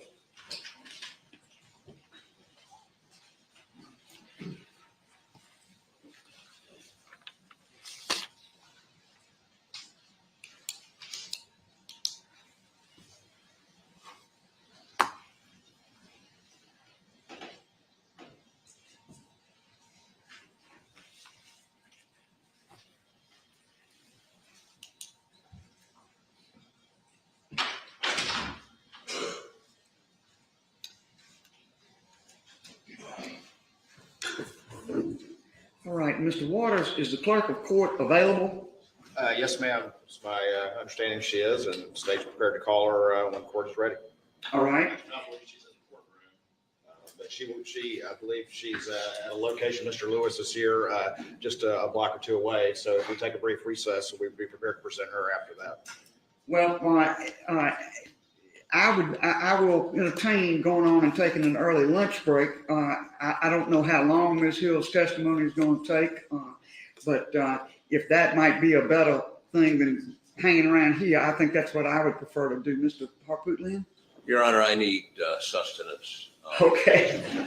Well, good. I think I would join you in that. What I will do is I will recess court until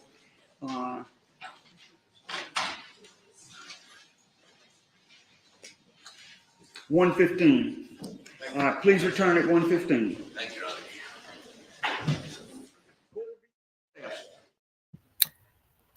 Honor. Okay, we're going to switch now over to back to Michelle Troconis's trial. Let me just get it set up here. Make sure that I've got the right.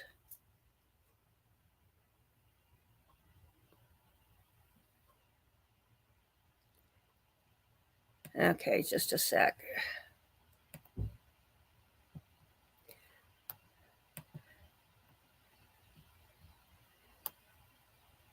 I'll leave the audio on in the background so that we get clued when they're starting back up again. So let's see, here we go.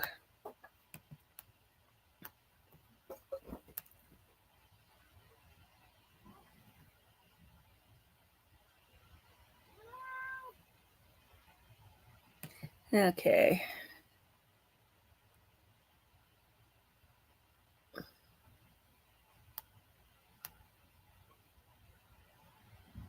They haven't got his audio on.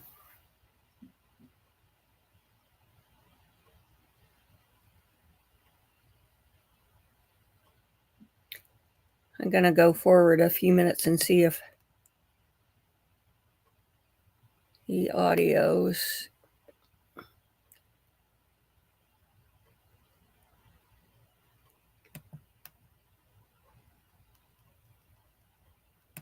A decision, you will not disclose the decision until it is announced in court. So help you God or upon penalty of perjury? I do. Thank you. And you may return. Okay, let me just get this speed turned up so we can catch up. Is the state ready to proceed with its witnesses today? Yes, Judge, I believe he's under cross-examination by Attorney Shaw. Thank you. And we can bring the jury out, please.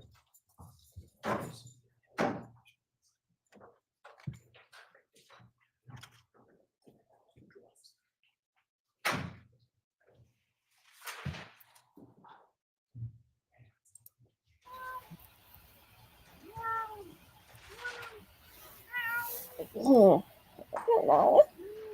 Hello. And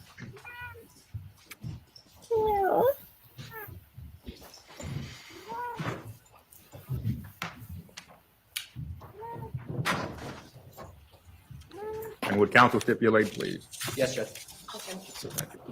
Good morning, ladies and gentlemen. We continue this morning with the state's witness under cross-examination. You can bring in Detective Kelly.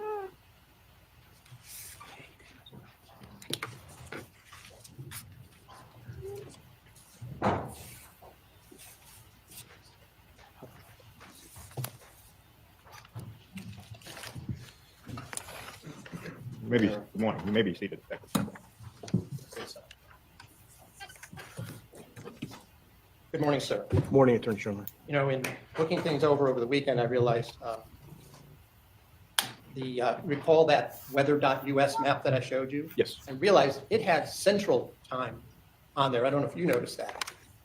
So I took the liberty of going back to weather.us to get Eastern time for 11:58, 11:59 on the evening of May 23rd. I'm going to put that up. I understand that there's no objection to Exhibit L. That's for 12:59? For 1 a.m.? Judge, I have no objection to defense L. Defense L admitted as a full exhibit. And if we could just put that screen on for a second, all right? So if you look at storm tracking from weather.us and you see that the red lines indicate the direction of storms, you see that? Yes. Right, and you see, if you look, you see the map we see up on the wall there, you have the Connecticut border way up at the top there. Yes. And you see the storms heading south, correct? According to those red lines, the moving direction, you see down at the bottom? Yes. And red means heavy storms, correct? Yes. And if I could just have the point it at the screen for a second. And you see that West Hartford is right here and Farmington is right about here, correct? Yes.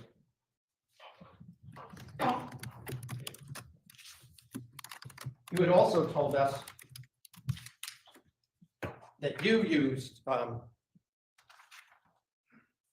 Weather Underground for that time to determine that there weren't any storms in the area of Farmington, West Hartford, correct?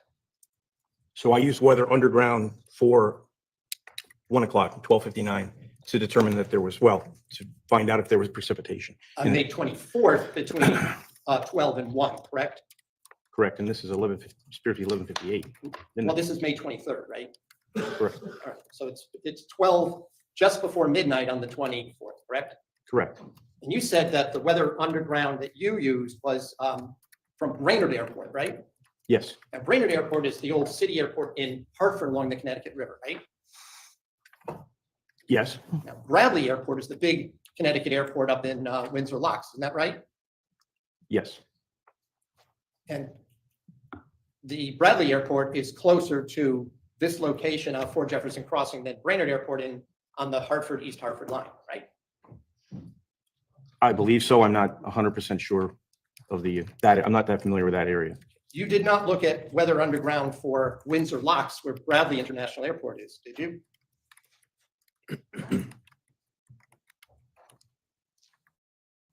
Trying to remember.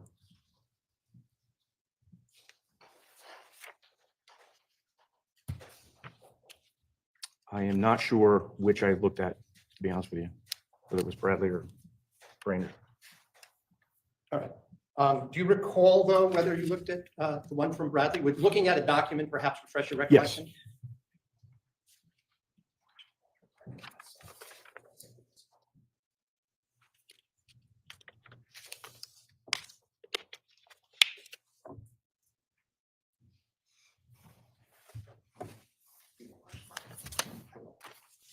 I just had this marked for, I'm going to show it to you first. See if this might refresh your recollection. I realize it's little, but you have glasses on. Yeah. You can read it, all right.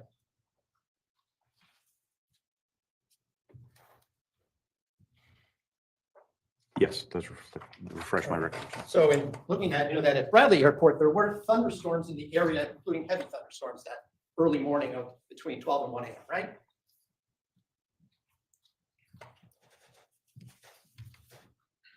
I look at that one more time? Sure. Thank you.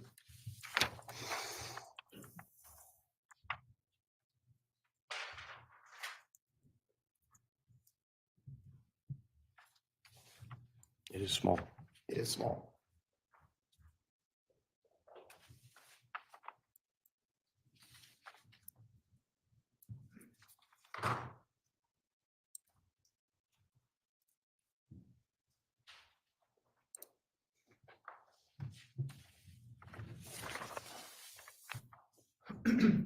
You had a chance, and I'll mark this for ID, please. That would be M. M as in Mary. So having reviewed that, does that help refresh your recollection that between 12 and 1, there were in the area of winds of Bradley International Airport, heavy thunderstorms There was a spike in the precipitation, yes. right around that time, correct? Correct. And just the kind of thing maybe a 12-year-old might get frightened of at 12 or 1 in the morning. Check, Judge. Well, sustained.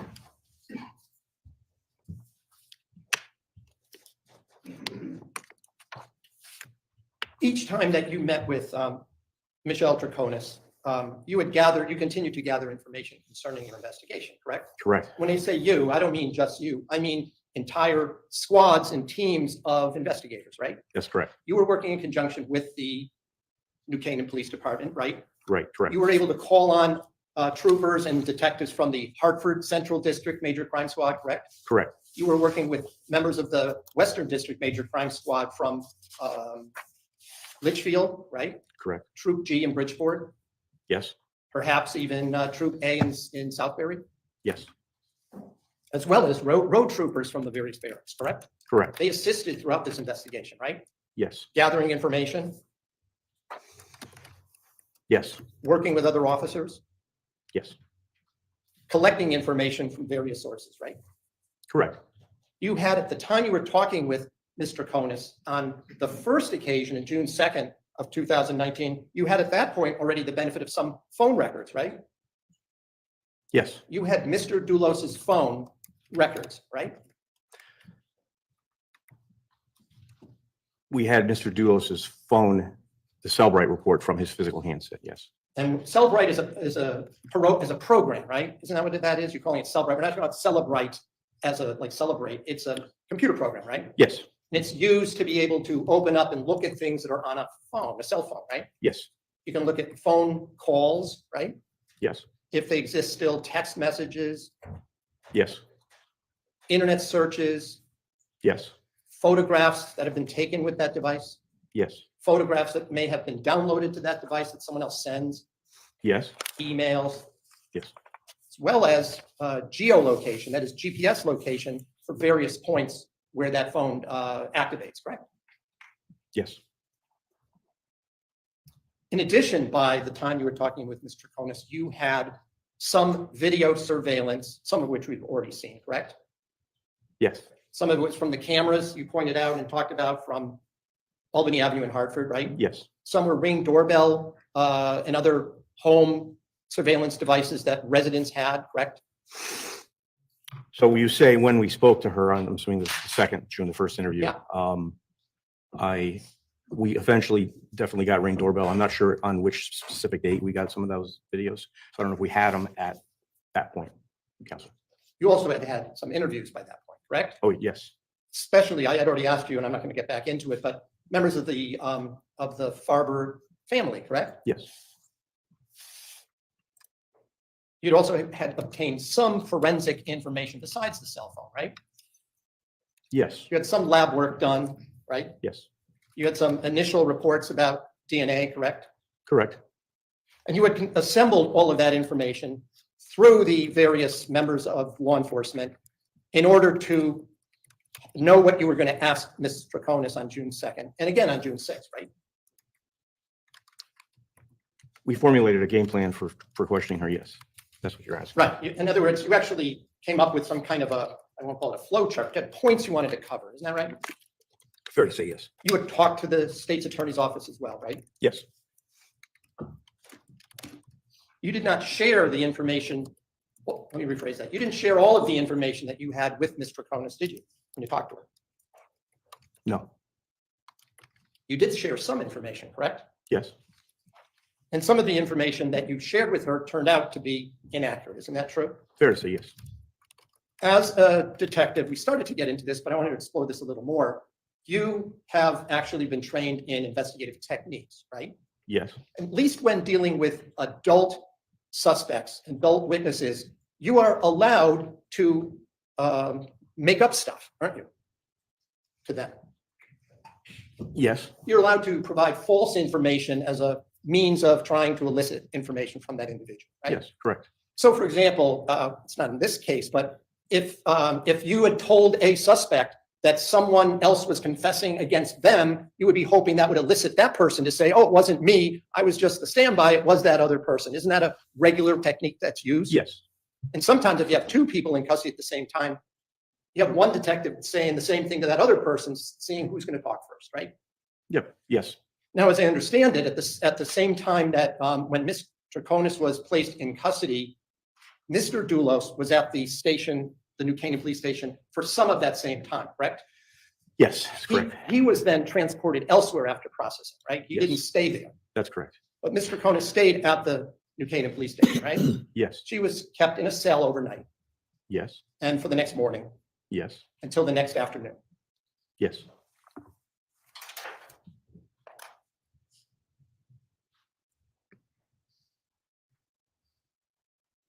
When you told Michelle Troconis that you had information that there were 30 stops along Albany Avenue disposing of garbage, you have conceded in a question to Mr. McGinnis that that was inaccurate, right? It wasn't a true statement, was it? It was inaccurate. You're correct. It was an inaccurate statement.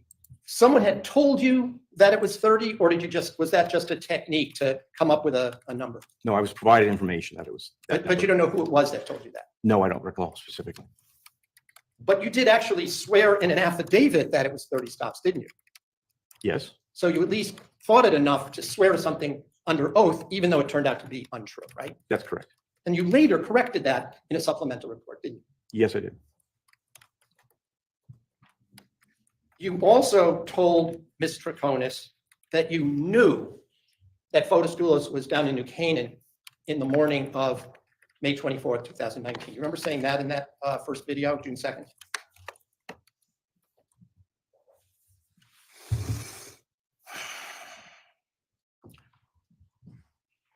Trying to remember whether I said that or whether we said that we both believe she was not being honest with us.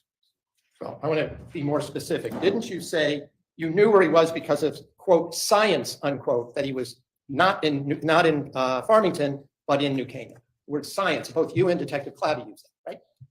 Just object, Judge. I don't believe that the detective said that. I think it's a mischaracterization. Well, the question is essentially, it's a leading question. You said that essentially science showed certain things. And so what is the objection? Well, thanks, gentlemen. Attorney Schoenberg.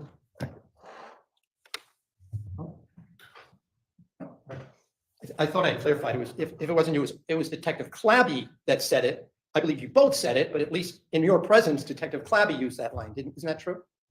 I remember Detective Clabby using that. Okay. I don't remember using it personally. Fair enough. Did Detective Clabby, when he was talking, did you discuss this with Detective Clabby before he said that? Discuss his use of the word science? Yeah. Not specifically the use of the word science, no. Did you understand him, though, to mean the DNA exam that had been done by the lab at that point? Which DNA then? The state forensic lab, DNA results down in New Canaan that suggested there was some DNA, a small amount of DNA found on the faucet and maybe a doorknob. Yes. That's what you were understanding, what was being suggested to Ms. Troconis at that moment, correct? That's correct. Now, there were no fingerprints of Mr. Dulos down inside that house, were there, found? No. In fact, the only fingerprints you were aware of turned out to belong to one of the New Canaan police officers that went in there, right? That's correct.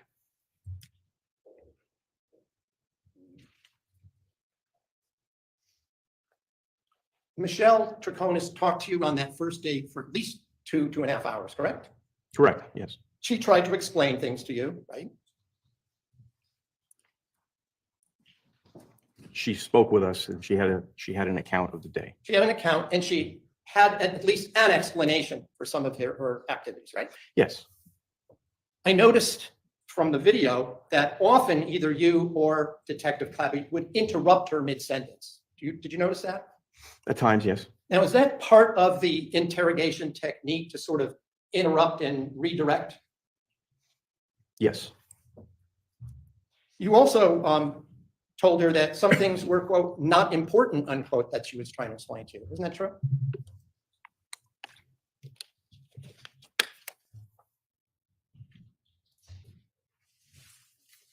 The specific words I'm trying to recollect, but they were things that she was telling us that were of lesser importance. I'm referring specifically to the license plates that were recovered from the sewer drain. Okay. Do you remember Mr. Troconis telling you she didn't know anything about those license plates or what was in the FedEx envelope, and she had never seen that Suburban? Do you remember that conversation? Yes. Do you remember saying to her, or maybe it was Detective Clabby, well, that's not important, that's not relevant? I don't remember that.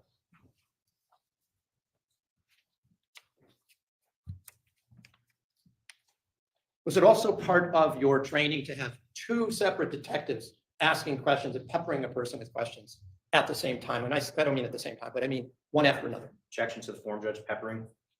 Well, the court is going to sustain the objection, but that is not foreclosing the line that would lead to cross-examination techniques that could amount to what counsel describes as peppering.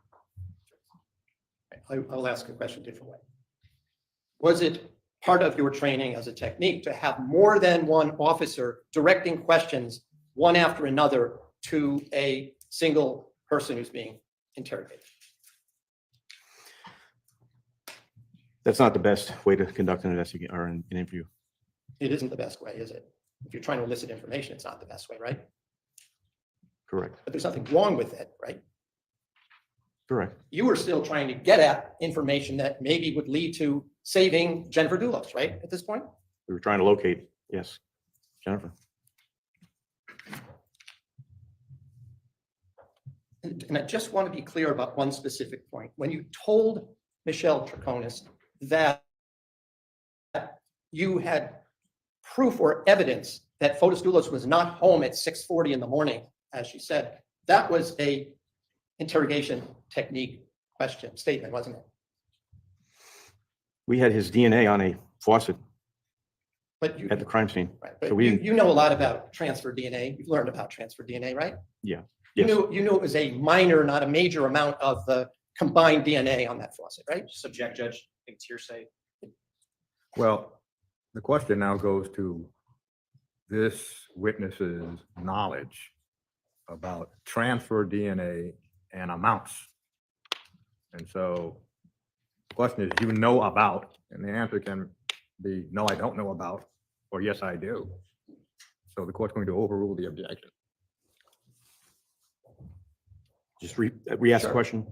Counselor. Well, you understood that there was a minor and a major contributor, that is more than one person's DNA mixed together on that faucet, right? You knew that at that point. I understood that there was more than one person mixed together. You also knew when you're questioning Michelle Troconis at that point that you knew that Fotis Dulos had been there at a picnic out in the backyard a day and a half earlier than May 24th, right? On the 22nd.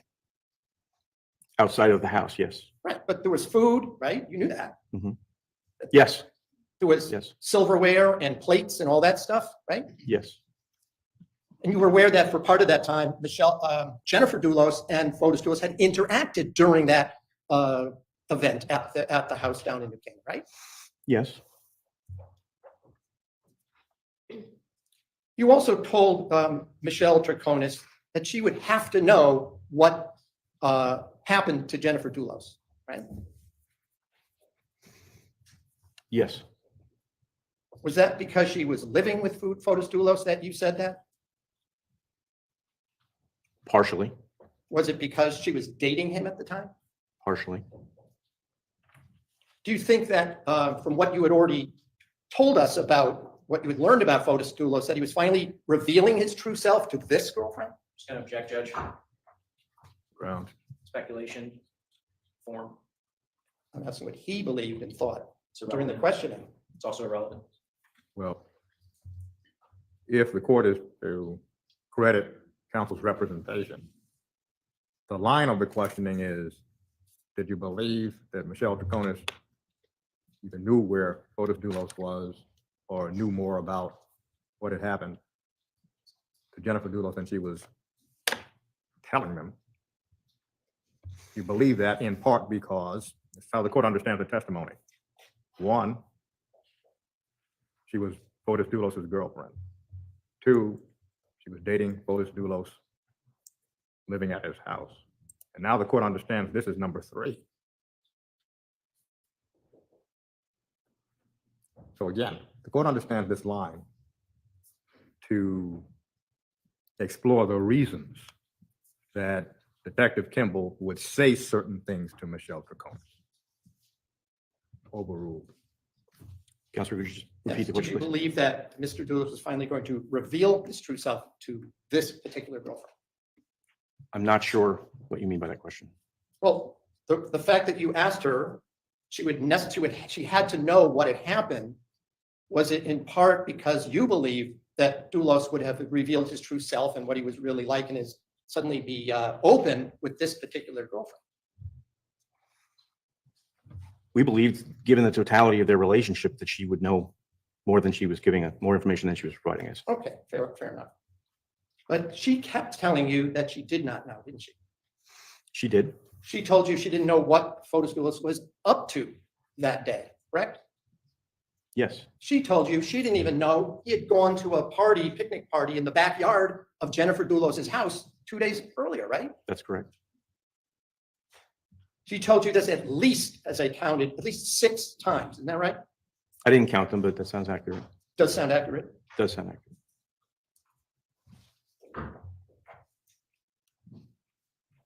Michelle just didn't tell you that she didn't know. She offered to help you search, didn't she? In those words, she did, yes. Well, she did more than just work. Didn't she say she would dig holes? Isn't that one of the things She did say that, yes. And she would trek through the woods, right? In the interview, yes.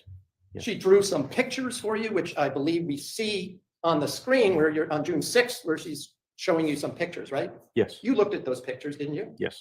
And I'm gonna again ask that exhibit L, if I could have the images, please. The drawings.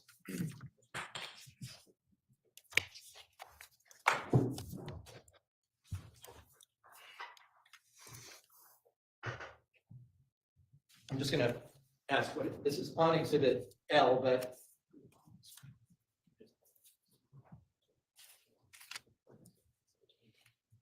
okay. So this is labeled 2581 on exhibit L, and I'm just going to have you can see it in front of you there, right? Yes, I can. So this is a drawing that Mr. Troconis said she drew, right? And gave to you, right? Yes. It shows Jefferson Crossing, right? Correct.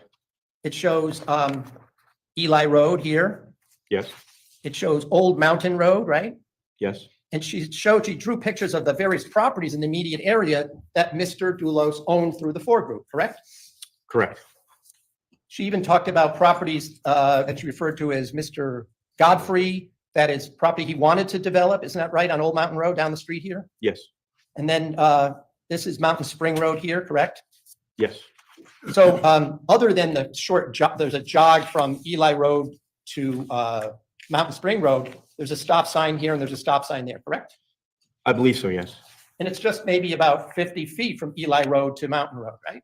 I don't know the footage, but You were only there a couple of times, I take it? correct. I'm not Okay. that familiar with it. But then she also talked about you pass another through road called Talcott. It's actually Talcott Notch Road, right? Notch Road, correct. And then she drew all these other properties, lots and houses that he either owned or was building on along Mountain Spring Road, right?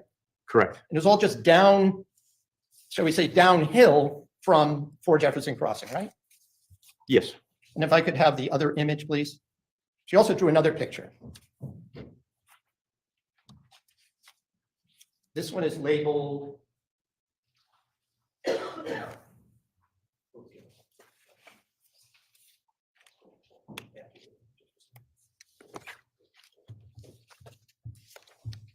I'll get the right ID on these.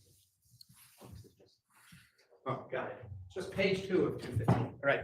She drew pictures showing the property along it's like the reservoir, the water company property, correct? MDC, correct. MDC, for the people that live down this part of the state, means Metropolitan District Commission, right? Correct. They're the quasi-public water utility company that owns thousands of acres of land Over up in 6,000. Hartford and Litchfield counties, right?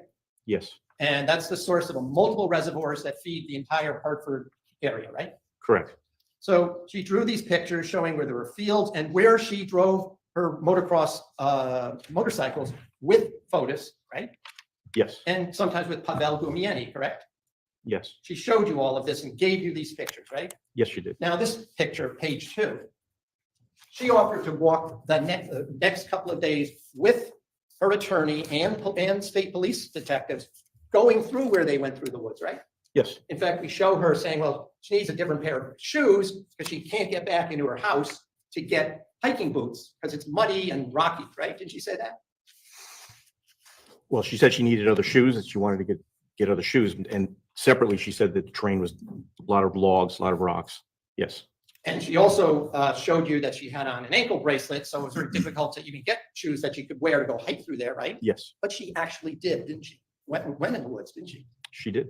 With her attorney, who wasn't too happy, as we can see in that video, right? Yes, correct. He had to rearrange his court schedule, right? Yes, But Attorney Bowman went with her, didn't he? yes, And at least one, if not more, detectives, right? yes, She also agreed that she would help look anywhere, didn't she? That you wanted her to. during which interview? I'm sorry, I'm just trying to recollect. There were a lot of things said in each of the interviews. Right, between the first and the second, maybe more in the second interview. I think it's fair to say she would, yes, And she said she'd go anytime, right? yes, In fact, she said, as often as you want, if it takes a year. Did she say words to that effect?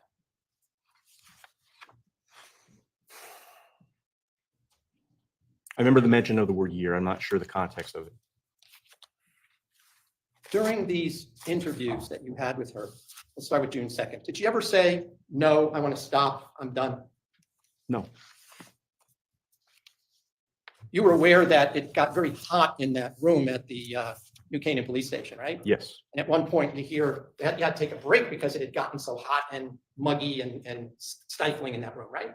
we took a break and we mentioned that it was warm. I'm not sure we took the break because of the temperature, but it was mentioned that the environment in the room was mentioned, definitely. You heard Mr. Bowman get up and go, oh, it's hot. Remember him Yes, saying I do that, remember. right? And you heard Mr. Troconis say, I'm getting dizzy, right?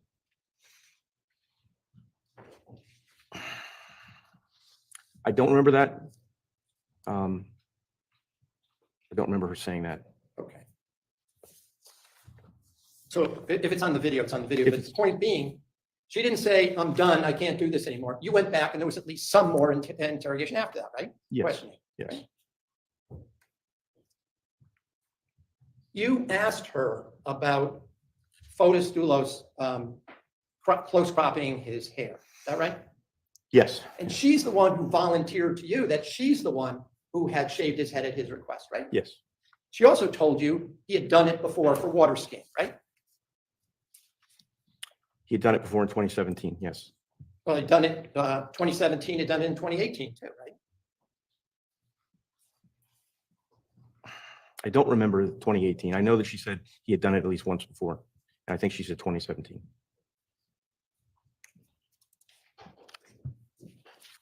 Until she told you she was the one who shaved his head. You didn't know that, did you? No, we did not. There's no video of that, right? Of the shaving of the head? No. There's no surveillance of that showing her with a razor or an electric razor or a straight razor or anything, right? Doing that. Video surveillance? No. Now, you were aware by this time that when she told you he did it for water skiing, you knew that Fotis Dulos was a competitive water skier, right? Yes. That he actually competed around the world, right? Yes. As did Michelle, right? You knew that as well. Yes.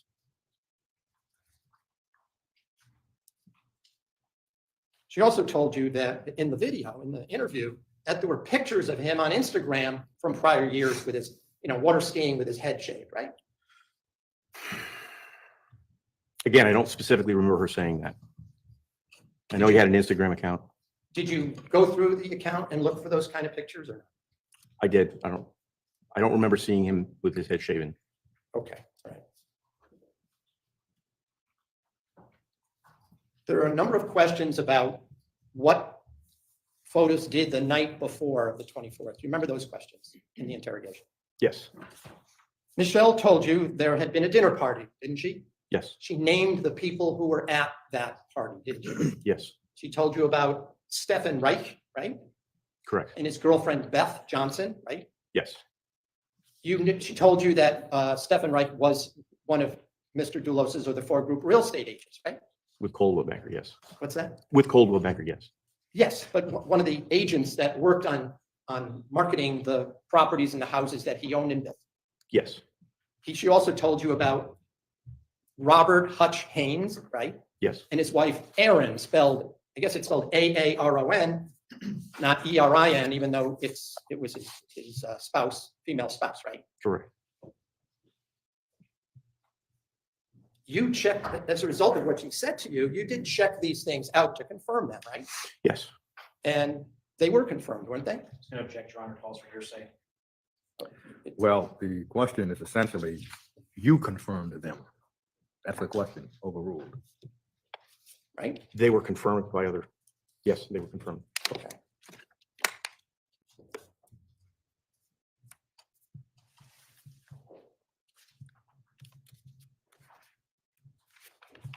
You also checked in with, she told you about who his closest friends were, is that right? Yes. Some of them cooperated with you, right? Yes. Some did not, right? That's correct. Some refused to talk to you of his friends. That's correct.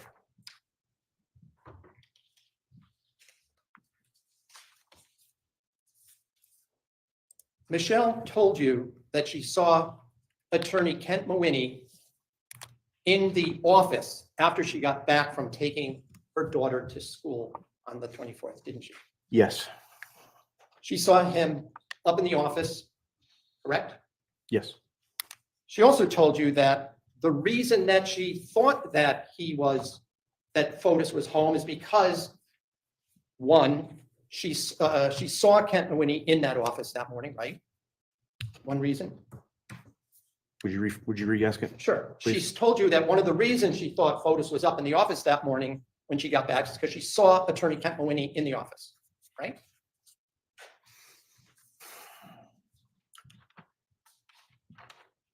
I know she said she saw Kent, and I know she said that Fotis had told her there was going to be a meeting. Well, that was going to be that's Your what I next broke it up question. to. Yes. But let me rephrase the question for you. I'll start it reverse. She indicated to you that the previous evening, Mr. Dulos told her that is Fotis, had a meeting with his attorney in the office the next morning. On the 24th. On the 24th. Yes. She also told you she saw Kent Mawhinney in the office when she went to get her computer, right? She first saw both of them, and then she saw Kent and heard. Well, she said in her mind that she first said she saw him, but then she said that, in fact, she just assumed he was there because she saw Kent. Didn't she correct herself? Change her story or her account, yes. Well, you can call it change, correct, whichever, but she eventually told you that she didn't actually see him in the office, but she was sure she saw Kent Mawhinney, right? That's correct.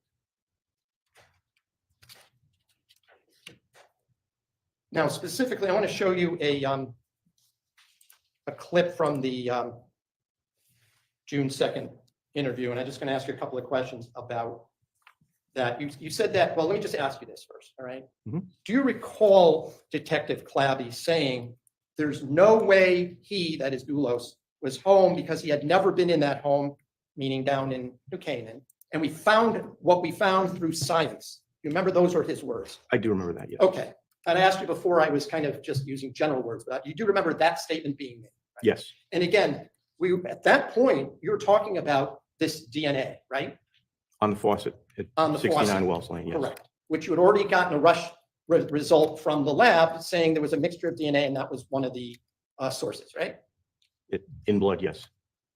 Well, they didn't test the DNA for blood though, did they? That's the DNA for blood?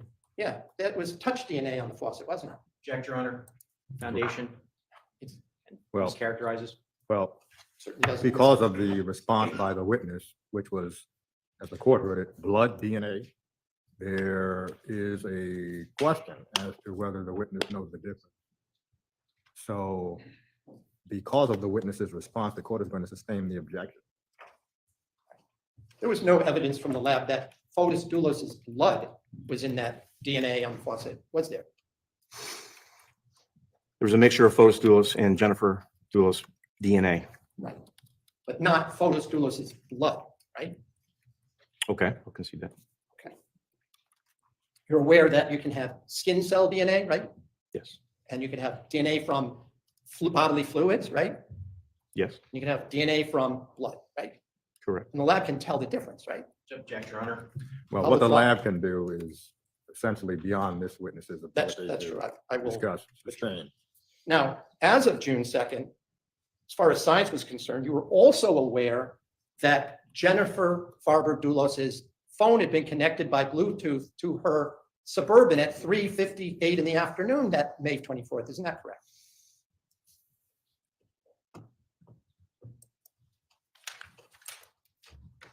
I don't remember being aware of that, no, Counselor.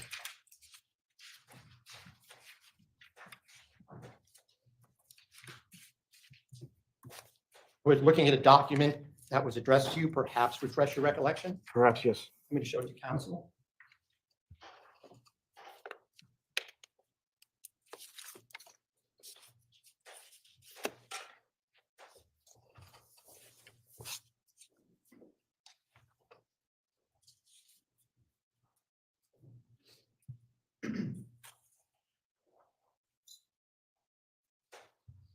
I think I object, Your Honor, to the question I haven't because. shown it to the witness yet. I'm just courtesy Well- showing it to the witness. Well, the question had He to has do to show the with, state. well, the question had to do with whether there was a Bluetooth connection on the afternoon, 3:58, on the afternoon of the 24th, of Jennifer Dulos's phone to the Suburban.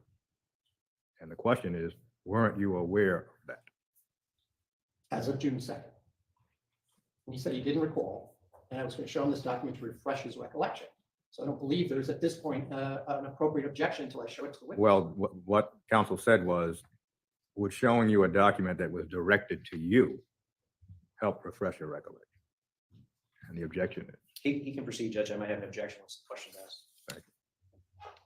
May I approach? yes. See if this refreshes your recollection. Don't read it out loud, just Nope, read it to I won't. yourself.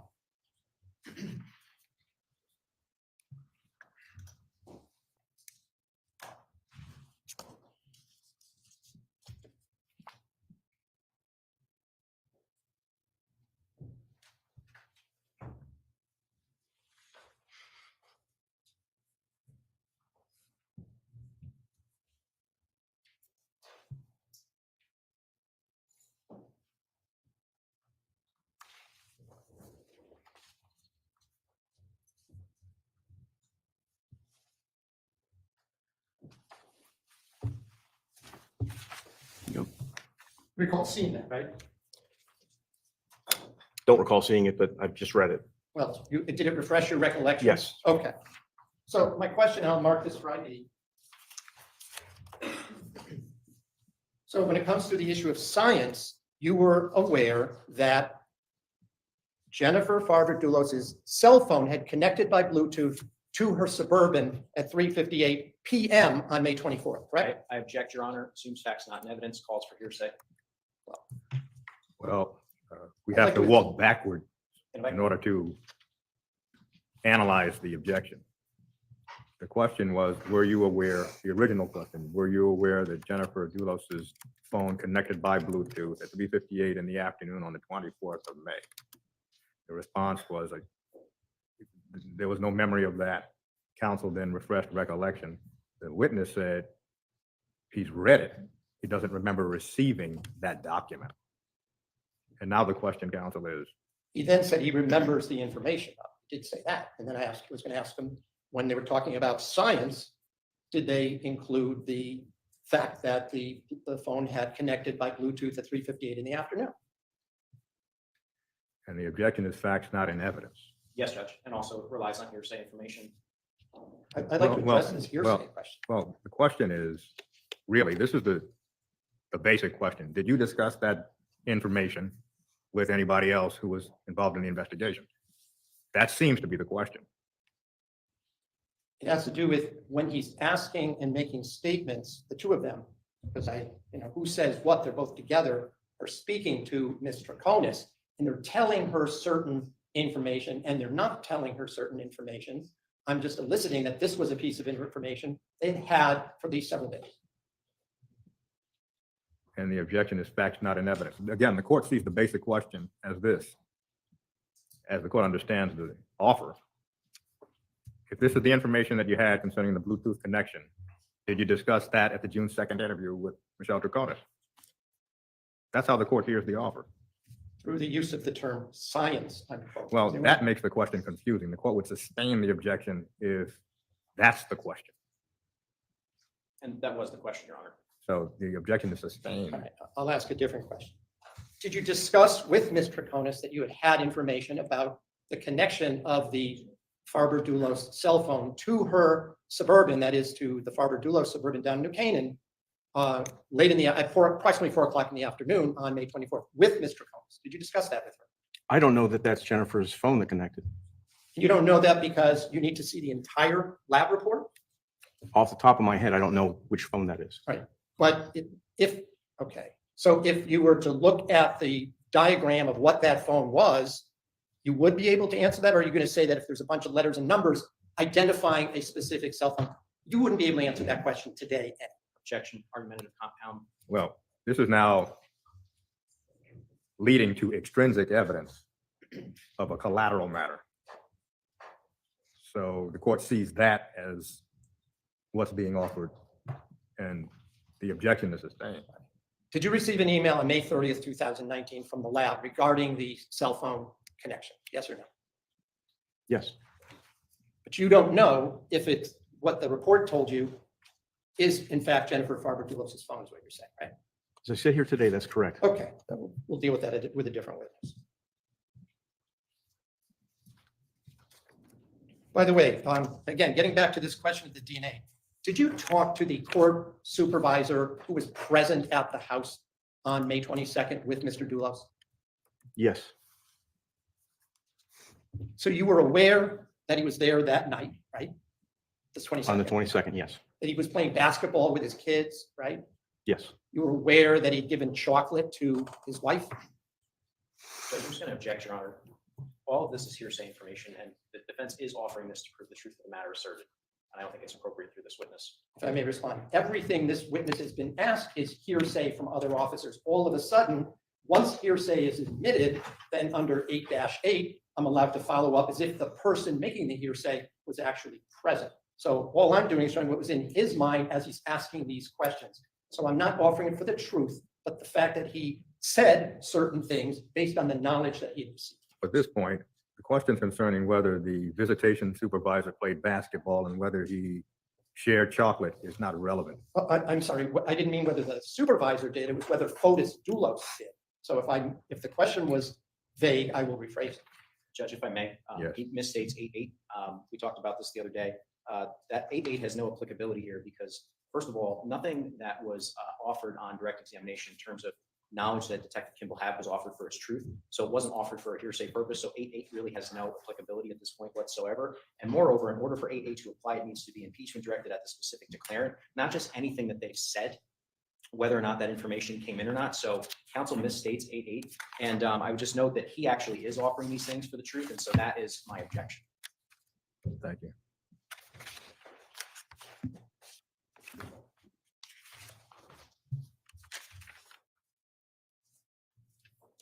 Well, the questions concern at this point whether Fotis Dulos did certain things on the 22nd of May. Again, before we even get to what is hearsay and what is not hearsay, the court fails to see the relevance if this line continues past where it is now.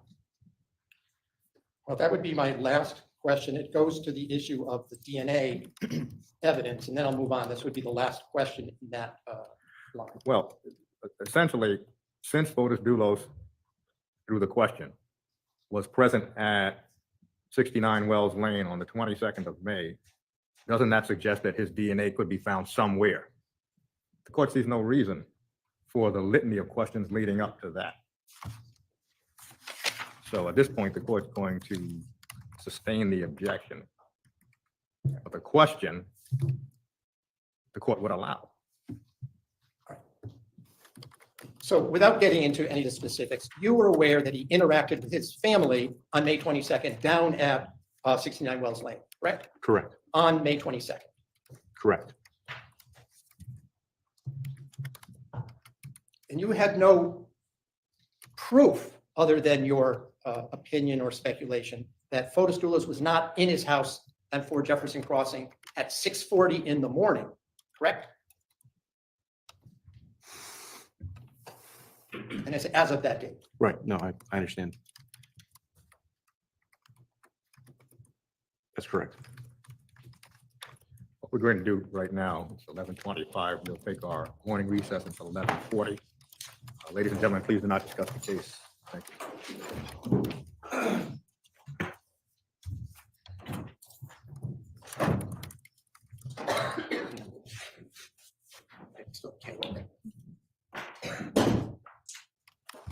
All rise. This honorable spirit court now stands in recess. You may exit the courtroom.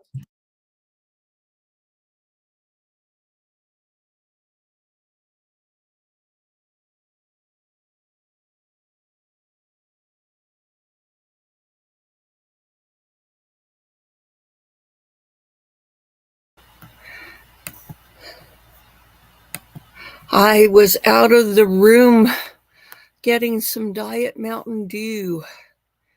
I expect this is the normal break. Let's rewind just a tad. Lane, correct? Correct. On May 22nd. Correct. They're still on lunch You had over. no proof other than your opinion or speculation that Fotis Dulos was not in his house on 4 Jefferson Crossing at 6:40 in the morning, correct? And it's as of that date. Right. No, I understand. That's correct. What we're going to do right now, it's 11:25. We'll take our morning recess until 11:40. Ladies and gentlemen, please do not discuss the case. Thank you. I didn't catch that. Okay.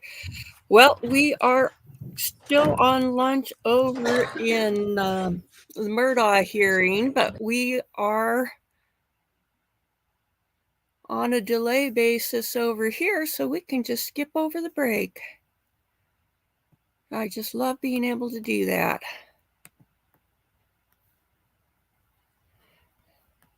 Okay, that would be great.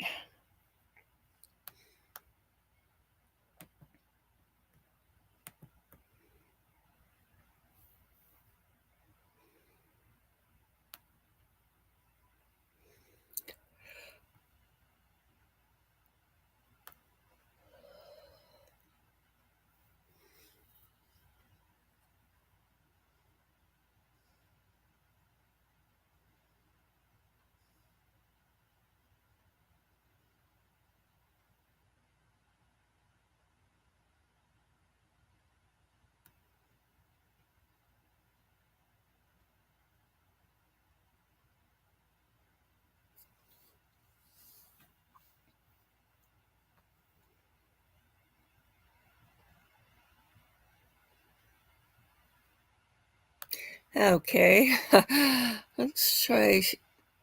These just seem to be doing some stuff awaiting the judge. Okay, let's see. She's standing up here, so the jury must be coming in.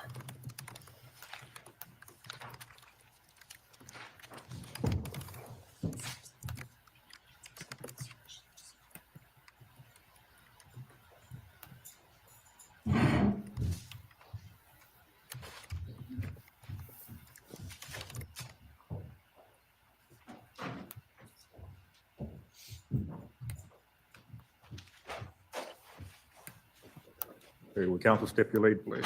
Yes, Judge. Thank you.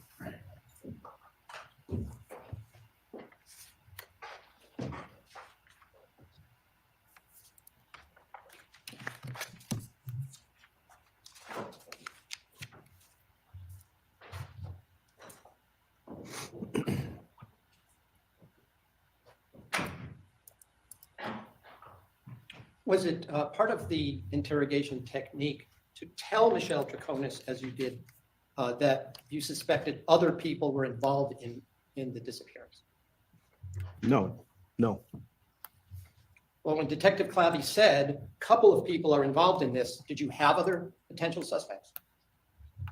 Potential suspects, yes. Yeah.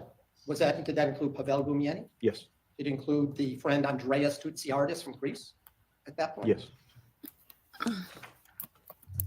Did it include his friend Mark from Providence? yes.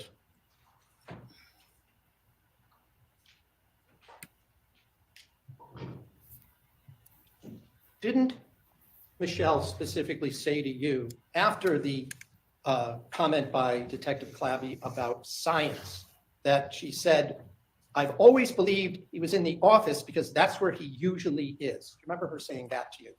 Yes, I do. And she said she wasn't 100% sure, right?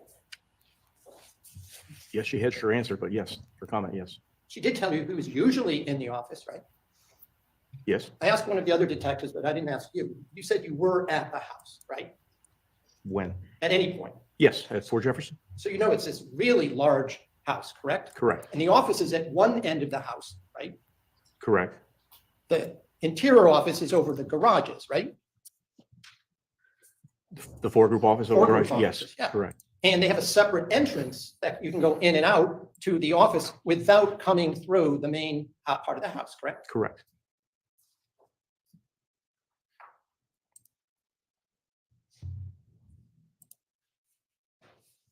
When you were in the house, did you go in the house or just go on the outside of the house? I went in the house. Were you with other detectives? Yes. Were you able to see them at all times when you were in there? The other detectives?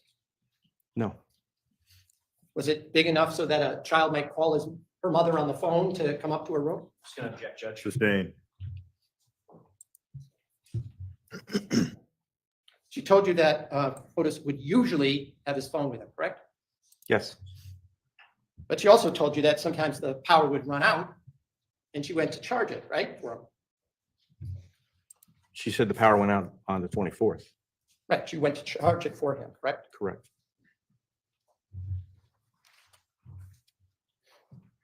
She also told you that May 24th for her was a normal day, didn't she?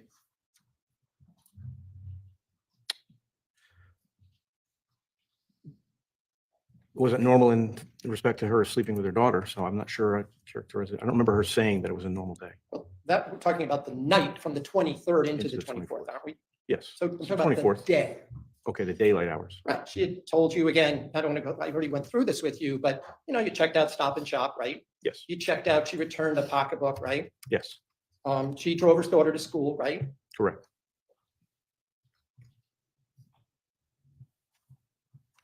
And she told you that Fotis was acting normal that day, other than doing this little side trip to Albany Avenue, correct? She did say that, yes.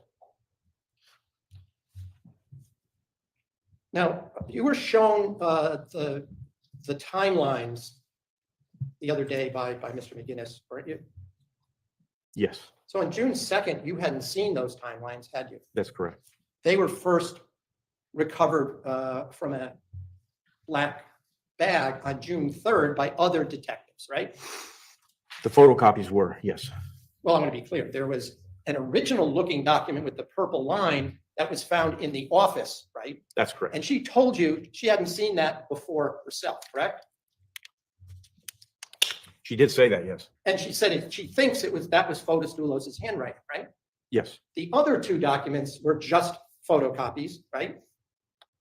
3 documents, right? There were 3 documents. One was similar to the original that was found, right? Correct, The original had some additional writing on it by Dulos, right? correct. She told you none of the writing on that document, either side, was hers, correct? That is the one from Dulos. Correct. The photocopies, the other 2 photocopies, she said were in fact hers, right? Yes, And she explained that she had heard the lawyer, Jacob, she called him, Pietranker, right? yeah. Pietranker, yes. tell Dulos on an open speakerphone, you should keep a timeline of your whereabouts, right? May 22nd. Right. And then Fotis, she told you that Fotis told her the following Tuesday, I believe, that she should write down what she did on Friday, correct? Correct. She also told you that he told the same thing to Pavel to do, right? Correct.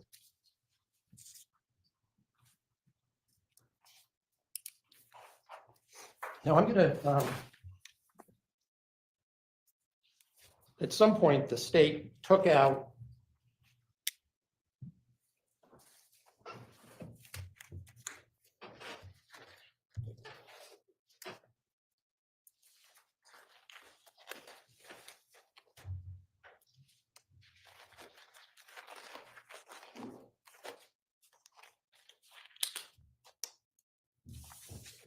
State's Exhibit 74. I showed you a picture of State's Exhibit 74 up on the.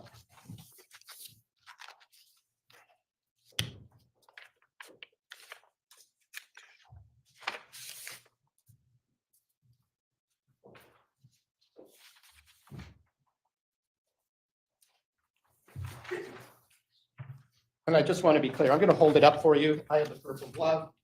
This is the phone log that you found in the photo that was found on June 3rd in that bag, right? Correct. This is the actual photocopy from the house that the Evidentiary Services Unit found, right?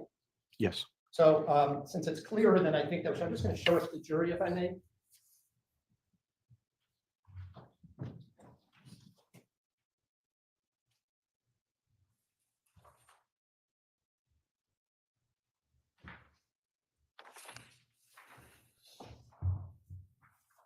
And up at the top, it specifically says phone calls. Correct. Right? And it shows names, right? Mm-hmm. Yes. And it shows outgoing, canceled, incoming, correct? Yes. And it names Nicole, right? Yes. At 12:59 a.m., right? Yes. A 16-second call, right? Yes. And it says after that thunderstorm. Yes. And the only other one where there's any comment was, it says Ruggs, 38 seconds, spoke with Barbara. She didn't know where Ruggs were. See that? I do. Yes.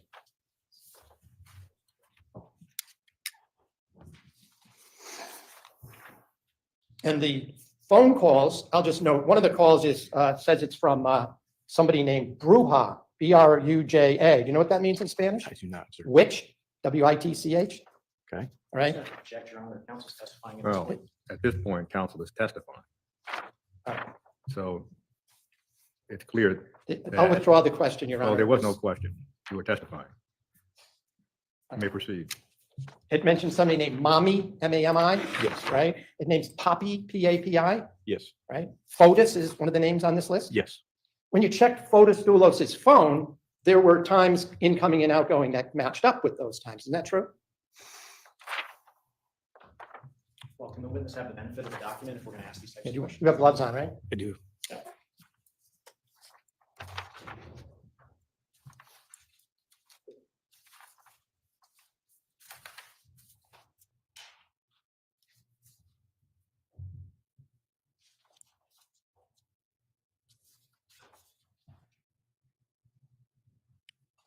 So I haven't memorized all of Fotis Dulos' phone records. I Of recognize some of these times as accurate. Okay. She attributes to Fotis. And just so that the jury also can see it a little bit closer, the other document that she identified as being in her handwriting is in that same Exhibit 74.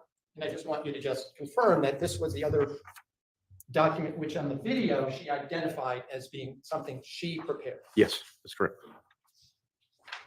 And may I just publish this to the jury as well? I don't want to put two gloves on, so I'll just.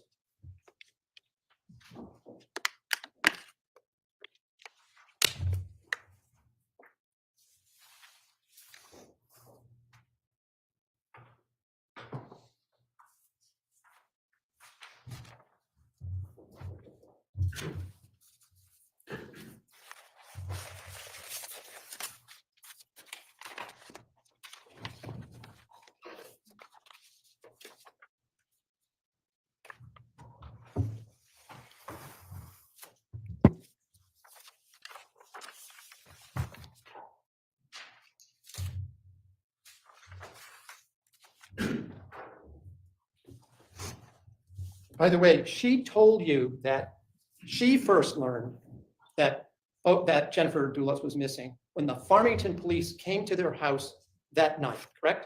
That's what she told us, yes. At around 8:15 or 8:30 p.m., right? 8:30, yes. And that was after she and Fotis had gone to the Starbucks, right? Yes, And it was after Fotis had thrown garbage bags out in Albany Avenue, right? yes.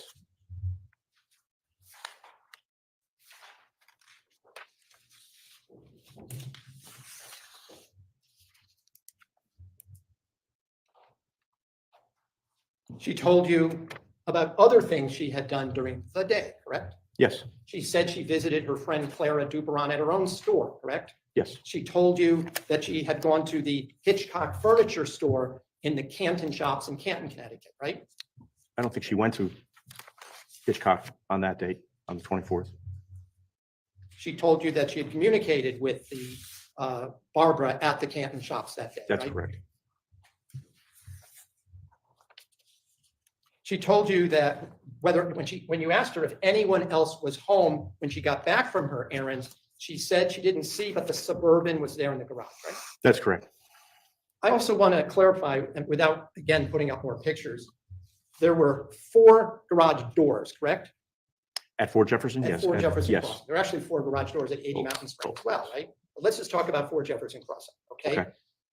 okay, And I've asked other people, but the office of Ford Group covered both sides of the garage, right? All 4 doors were part of the Ford Group offices, right? over all 4 bays, is that what you're Bays, saying? yes. I believe so, yes. And then it also included an area with the archway. There's a word for it, I can never remember, where you can drive through. I forget, it's got a French name for it, Porsche to something or other, but alcove, whatever we're gonna call it, right? Where cars drove through and parked in the back, right? That's correct, yes. And the offices included over that area, right? Yes,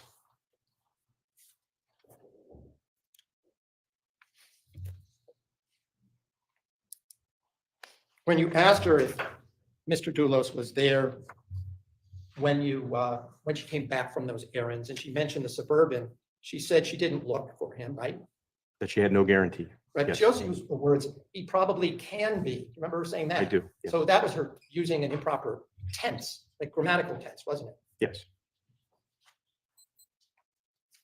She did say, however, that although she assumed he was in the office, she's not guaranteeing it, right? yes,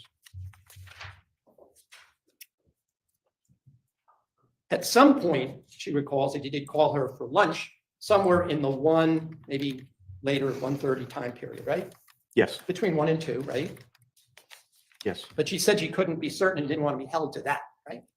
yes, And once again, at this point, she didn't have her phone with her, so she could check when he called her to have lunch, right? no, she did not. So let's just talk about 80 Mountain Spring Road. There seems to be a lot of discussion about 80 Mountain Spring in both the June 2nd and in the June 6th interrogations, right? Okay. She told you that Fotis asked her to come bring some cleaning supplies to help clean up, right? Yes, And you did know by then that there was, in fact, a real estate showing that was going to happen that next day, the Saturday, the 25th, right? I'm trying to think if we knew it at that point. You certainly knew it by the 6th, even if you didn't know it by the 2nd, right? Yeah, yes, All right. Can you talk to the real estate agent? Rania, yes, I did. Well, somebody talked to Rania, that's her name. Yes, Remember her last name? begins with an M, I don't remember. You talked to the prospective buyers as well, the Pavlonises? I don't think they were, I think they were, I don't know if the Pavlonis were buying 80 or 88. So I know that the Pavlonis were spoken to by another detective at some point. Well, do you recall that the prospective buyer wanted to build a house, but wanted to tour 80 Mountain Spring because it was more or less completed, as to see what kind of house Mr. Dulos could build for them? Is that what Yes. Subject, judge calls for hearsay. I'm not offering for the truth. It doesn't matter whether they were going to build a house. Court does not hear the question as being offered for the truth overruled. You remember that? Yes, Okay. Even, we've seen some pictures of 80 Mountain Spring. It also was a fairly large house, right? yes, It looks like it may have been an old house that had been gutted and rebuilt and made maybe way bigger than the original house. Yes, We see there's actually ivy growing up on the brick, right? correct. Brand new house couldn't have that much ivy growing that fast, right? True.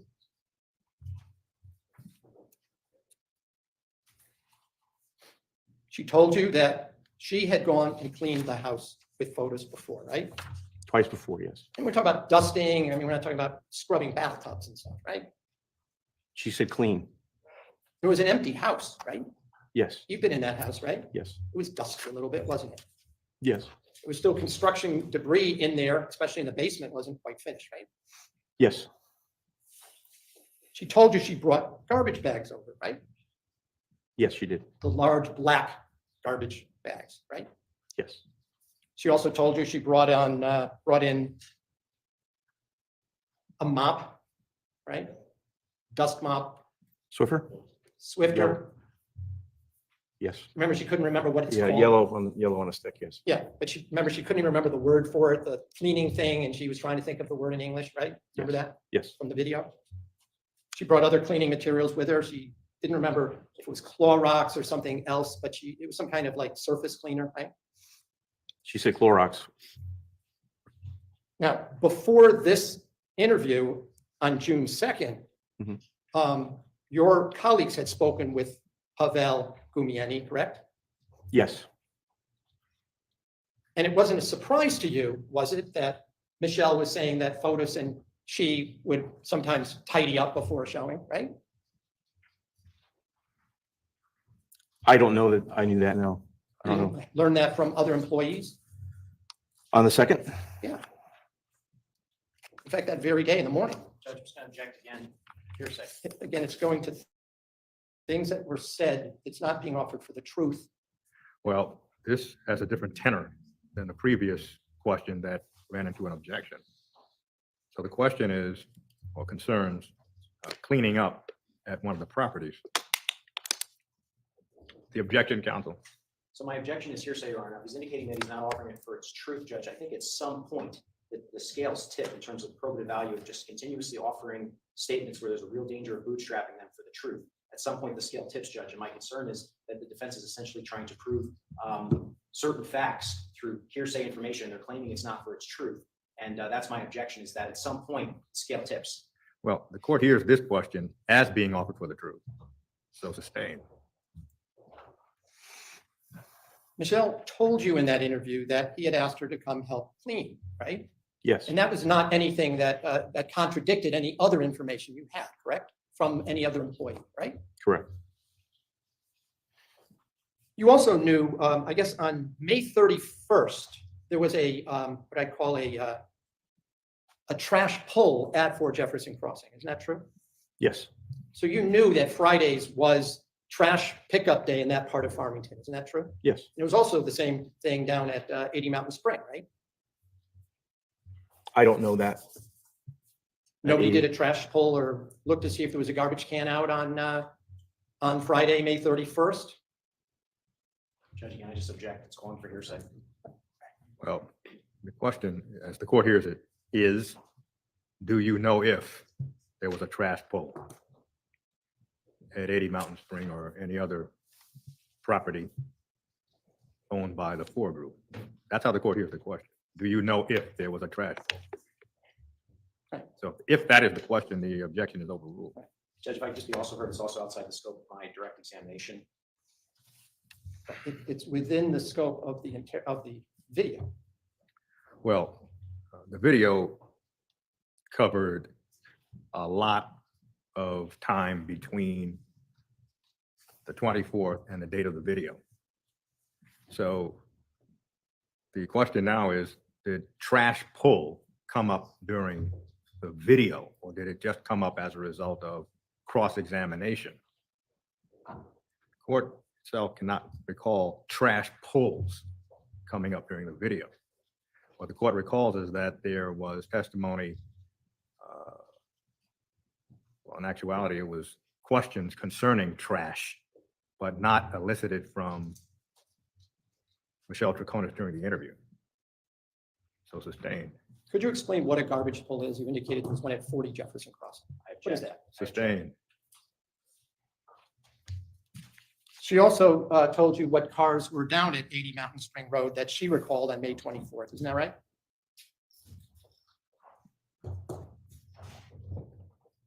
She reported some of the vehicles that were there. Yes. Well, she mentioned the Suburban, right? She mentioned, yes. She mentioned the Jeep. The Jeep Cherokee, yes. She mentioned Havel's Tacoma, Which interview are we speaking of? either the first or the second. She mentioned Pavel's Tacoma at the end of the first interview. Okay. That, She brought it up on her own, right? yes, You didn't ask her about the Tacoma, did you? Before she brought it up. no, She was asked more general, is there anything else you want to tell us? And she said, well, Pavel Gumieni drives the Tacoma, right? we asked her if there were any questions she had for us. That's right. And she mentioned in that about the Tacoma, right? Yes, And she also mentioned that at some point, Pavel showed up in the Raptor, right? yes, correct, At 80 Mountain Spring. correct. She also told you that she had brought a vacuum down to do a little vacuuming, right? On the first trip, yes, But it didn't work because the house didn't have central vac, right? that's correct. So she had to go back and get the other item, the Swifter or mop or whatever, She went back to get a broom. a broom. Okay. She told you also, didn't she, that she didn't really want to be doing cleaning, right? Yes, she said that in the second interview. She also told you that different people from the company drove different vehicles at different times, right? Could you ask that question? Yeah, that sometimes Pavel would drive the Jeep, right? Yes, correct. Sometimes he would drive the Suburban. Pavel did not drive the Suburban. I'm saying, didn't Michelle say sometimes he did? She said that Pavel did not drive the Suburban. Drove the Raptor. Raptor, yes, Okay, Raptor's the Ford pickup truck that we've seen, right? that's correct.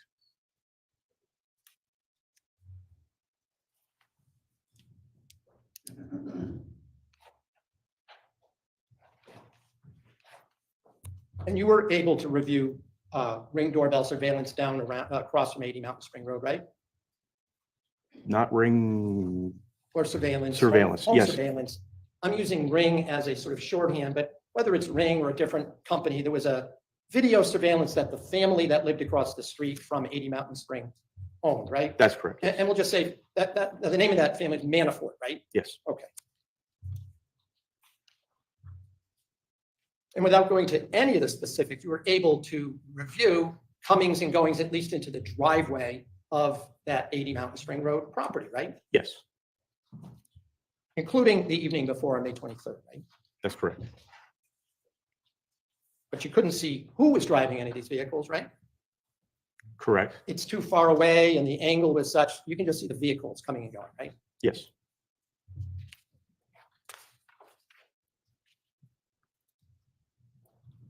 Now, you were also able to review some surveillance, whether it's Ring or a different company, from a house across the street from 4 Jefferson Crossing, right? that's correct. I think it's at 1 Jefferson Crossing. That's correct. That video system, however, was a motion activated system, right? Correct, It's only captured short 30 or 40-second clips, right? correct, Whenever maybe a dog came outside, a cat correct, or a person came in or out. correct.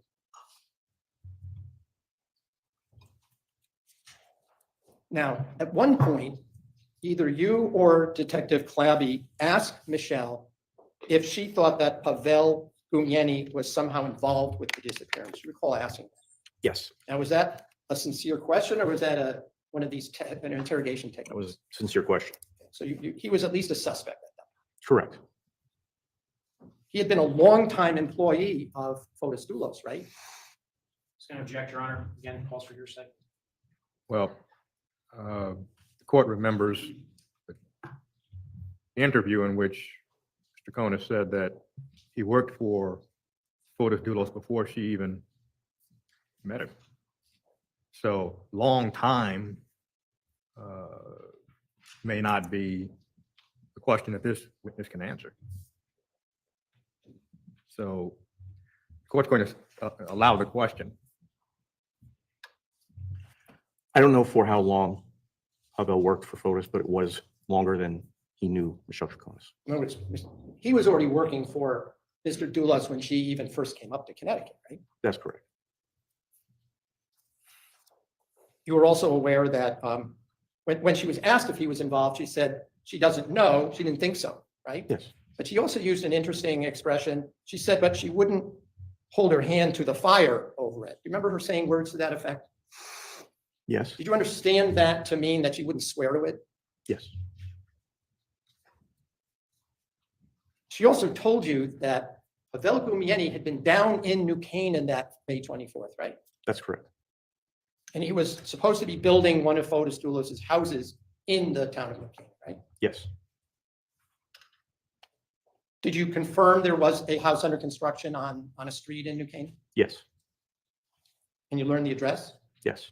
You also learned there was a doorbell video from across the street that shined, at least from a distance, on that property. Yes. Again, that was motion activated, not continuous? Or you don't? I don't remember.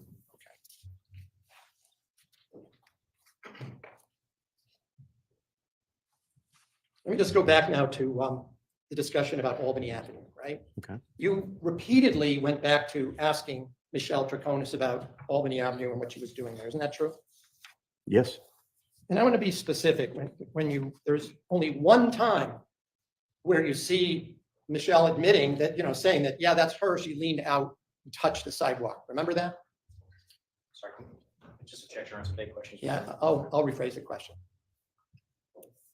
In the videos which you had watched, right? Yes. And you showed her either from the video itself that we're watching, I can't tell if you're showing her a still image or a short video clip. Do you know which it was? It would be a screenshot. Okay. But she told you on at least 2 occasions what she was doing, right? She told us she was leaning out. That's not what she was doing. She was stepping out. Yeah. And didn't she tell you she was chewing gum? I took it, I spit it, my hand got sticky, and I went like this to clean, and she's moving her hand back and forth like a rubbing motion. You recall that? I recall that, yes. You remember, like maybe an hour later, almost during the interrogation, you show her that photo again, and she says, that's me. I put my gum and I threw it, and it was sticky. Right? When you're talking about the FedEx envelope and you're asking her about that, right? Remember her saying that? Yes.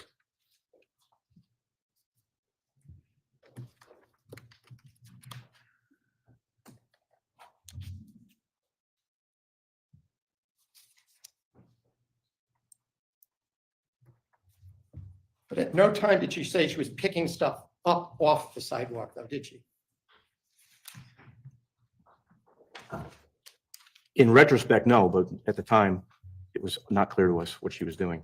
I mean, it wasn't clear to us. When I just read you what she said, we played that clip. She says, I took it, I spit it, my hand got sticky, and I went like this to clean it.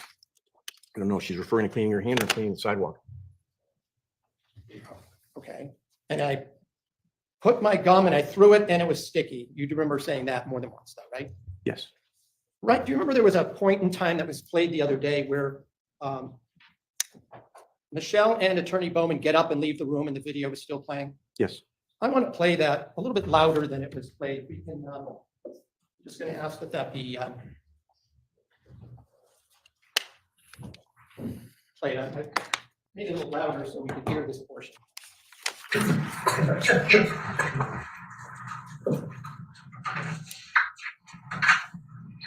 this is how, let me get the exact time for the record.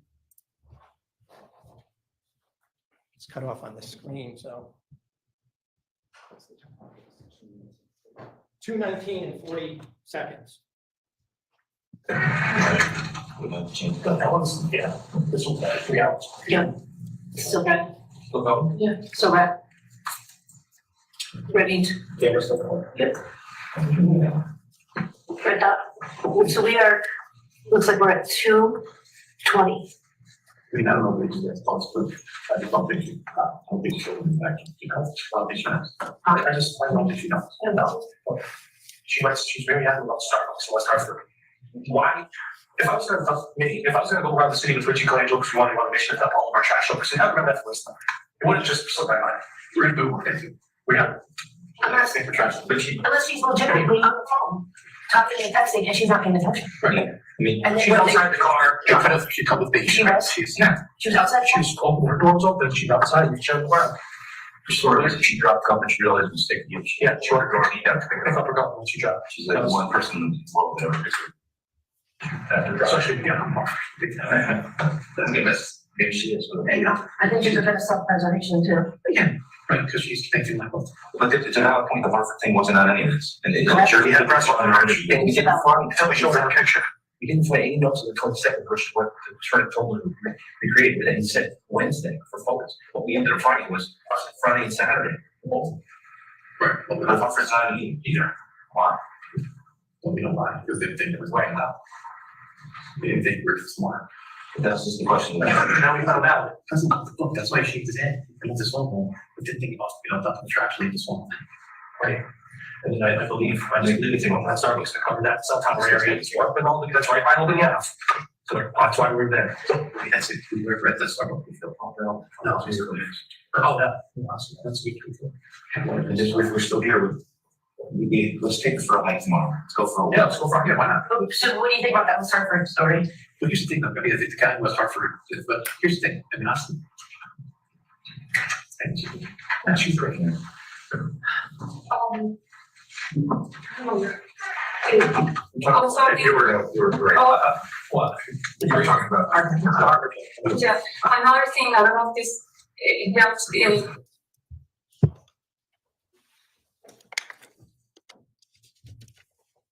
We stopped it at, I didn't know the time, but it's when Mr. Bowman and Michelle come right back in, right? Correct. So the person that was speaking off to the left that when I played this clip, that was State's Attorney Richard Colangelo, right? The male voice, yes. The male voice. The female voice, I think you already mentioned, was Detective Allison Peters. Mr. Colangelo said twice, she doesn't know. I don't think that she knows. Do you remember hearing him say that? Yes. And all three of you, almost in unison, but at least you can hear all three of you say that she was picking up her gum off the sidewalk. Yes. Now, she never used those words even under your interpretation that she was cleaning the sidewalk as opposed to her fingers, right? If she's cleaning the sidewalk, she's picking up the gum. That was my impression. Not that she had, her hand was sticky and she was cleaning it. You didn't assume that that's what she was talking about. I wouldn't think she would clean her hand on a public sidewalk. At the end, just before I shut it off, the last thing I hear Mr. Colangelo say is that she's great, or words to that effect. Right? I didn't hear that. You didn't hear that? Or she'll be great? I didn't hear the word great. Was the purpose of any of this conversation for her to be a witness against Fotis Dulos? Object, Your Honor. False speculation. Well, this witness conducted the interview along with 3 other police personnel. The question is, was this interview designed to get Michelle Troconis to be a witness against Fotis Dulos? Overruled. This interview was designed to obtain full information and truthful information from Michelle Troconis regarding what happened to a missing mother of 5. So instead of answering my question, you answered that question. So you're saying it was not to have her become a witness? That was my question. It's argumentative. Overruled. I don't know what the purpose was. I'm not, my purpose was to obtain the truth. You don't know what the purpose of Mr. Colangelo was? Objection, Your Honor. Well, first, the scene has been set. State's Attorney Colangelo was in the interview room. This witness has testified as to what his purpose was in interviewing Michelle Troconis. The court understands his testimony to be to find out what happened to Jennifer Farber Dulos. The question now is, for what purpose, if you know, was State's Attorney Colangelo there? Can you answer that question? Well, overruled. Did you ask the question? Sure. Did you know why the State's Attorney Colangelo was present? No. Or what his purpose was? No.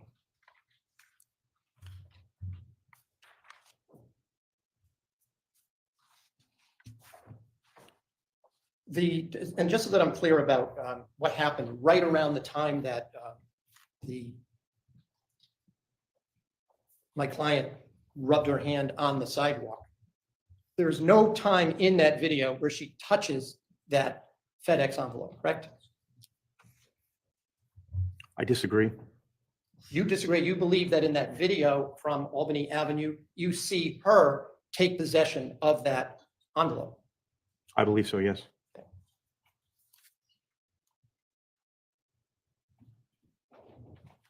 Did you ever see her touch any of those garbage bags that you see Mr. Dulos dumping?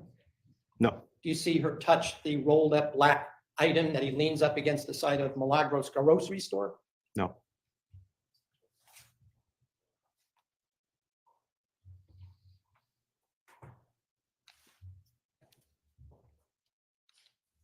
And then I'm also clear in terms of the timing.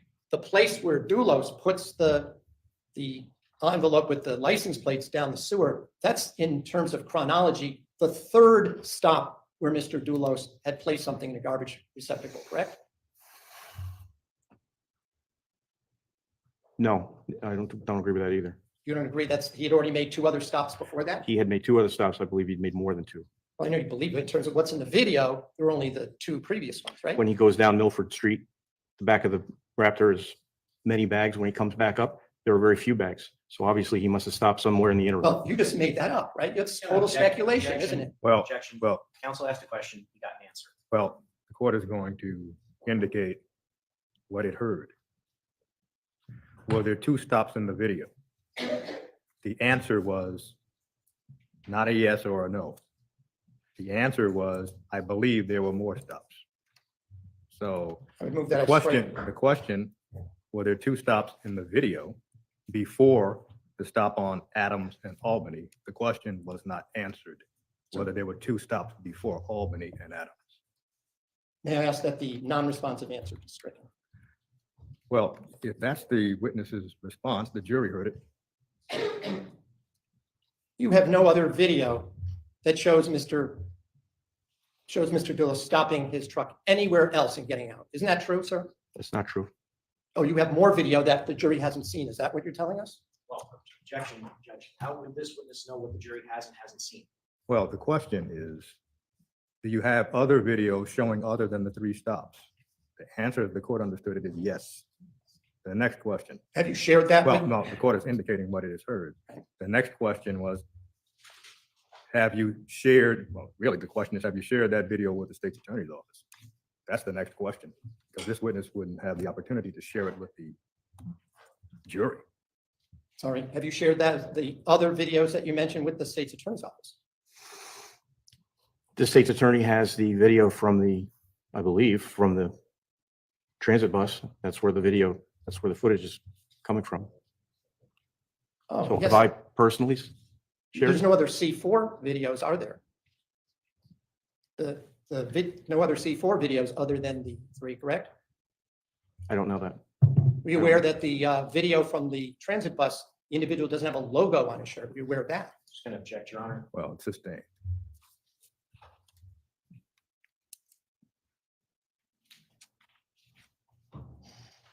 By the way, were you ever assigned to the Hartford area as a state police officer at any time? No. You're aware that Albany Avenue is a busy thoroughfare? Yes. You're aware that this area is very close to Dunkin' Donuts Stadium, the baseball stadium? I'm not aware of that now. You're aware that this is just before you get to downtown Main Street in Hartford? I'm not familiar with the geography of. You're aware that it's a major thoroughfare from the suburbs west of Hartford into Hartford, right? Yes. Yes. By the way, these garbage cans were on street corners, right? Correct. We see traffic going back and forth in the videos. Yes. You see pedestrians. Yes. They were in plain sight, weren't they? The receptacles, garbage receptacles. Yes. There were businesses there that were open. Correct. There was a Jamaican restaurant with an awning, green and yellow awning. Yes. Benji.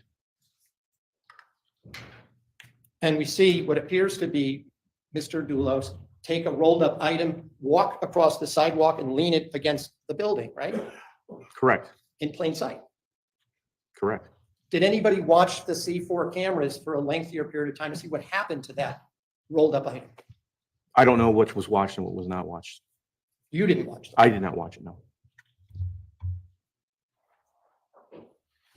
Michelle told you that it struck her as strange that Fotis Dulos would drive past the Starbucks to that location, didn't she? Yes. She also told you that she wasn't paying attention and because she was, talking to or texting family or friends, right? That's what she told us, yes. And she did tell you, though, that Dulos had previously thrown away debris in garbage pails and whatnot to get rid of stuff that was left over at his construction sites. Isn't that true? That she told you that? So I'm not sure I agree with some elements of that. He had thrown away trash at the pond, and then there was one other instance that she mentioned down in New Canaan. But as far as going from trash can to trash can to trash can, we didn't get that information. Well, I didn't suggest that. I'm just saying that she, on other occasions, knew he had taken trash to other than his own property and got rid of it. Yes.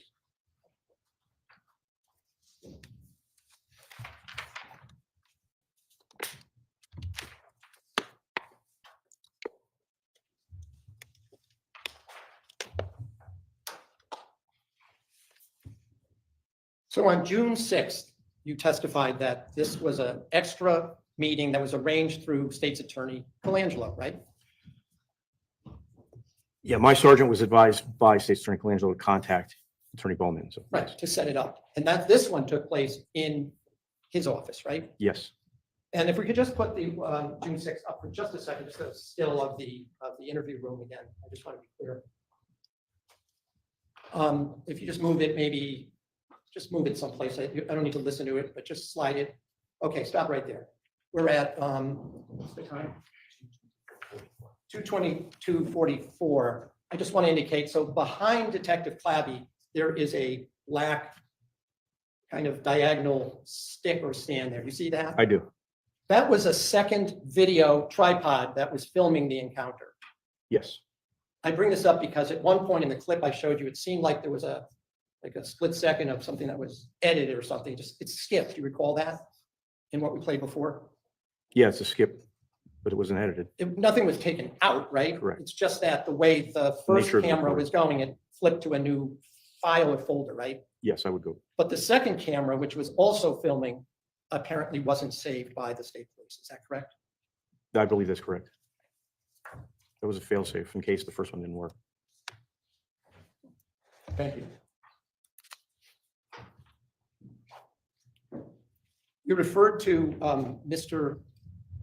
all of you, the officers referred to Mr. Colangelo as Richie, right? I don't. In the room, people were calling him Richie. There were right? people who addressed him as such. So just so we're clear, since he's not on the screen the whole time, we're talking about the same person, right? Yes. State's Attorney Richard Colangelo, right? Yes. He was the supervisor of other prosecutors in the judicial district here down in Stamford, right? At the time, yes.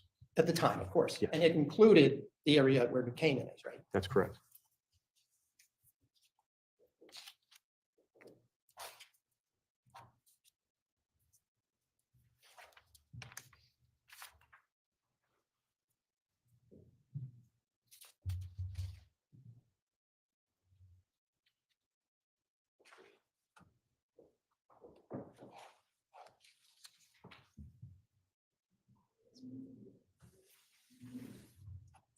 At one point on June 6th, you asked Michelle point blank, what does she think happened to Jennifer Dulos, right? That's correct. And she told you that her answer was based on things that Fotis had told her, right? Yes, her initial response. Yeah. Well, she told you, first of all, that she'd only seen Jennifer Dulos once in her life. Correct. She told you about this circumstance where she knew that there was issues about whether she could be present with the children and when Jennifer was there, so she waited outside the pond, remember? Yes. And that she was waiting there because she was told not to come in yet because the children hadn't left yet. Yes. And she recalls seeing, that was the one time she saw Jennifer drives very close and takes a picture of her, right? Yes. And tried to use that in court. That was what she knew about the circumstance. That was her right? claim, yes. Okay. Now, I'm not going to get into the details of what she told you she had learned or heard from Fotis about Fotis's wife's circumstances, right? Okay. But she started explaining things that she heard were in the custody study report by the psychologist, right? Dr. Herman? Dr. Herman. Yes. And again, she told you there were certain mental health conditions. I don't want to specify anything about, there were certain apparent diagnoses of Jennifer that she'd heard about, right? That was her claim, yes. She told you that she had heard from attorney Mike Rose about the report. That the report was out? Yes. Yes. And that Fotis went into some detail about that he should get custody, et cetera, et cetera. These were things, without going into it, I don't want to replay that, but she described all these things to you. Yes. Correct? And in fact, she told you that she made an appointment with one of the psychologists, Dr. Humphrey, that was involved in the case, to have him explain to her what all these things meant, right? Yes.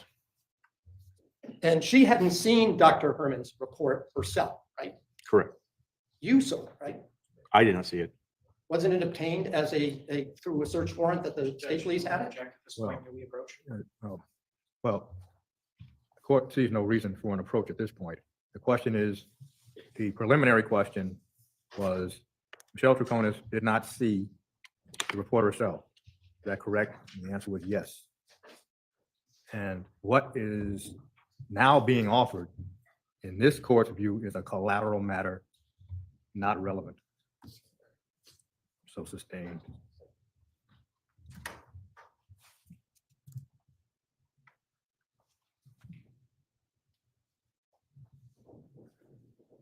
Whether these things were accurate or not, she told you that Fotis had told her these things, correct?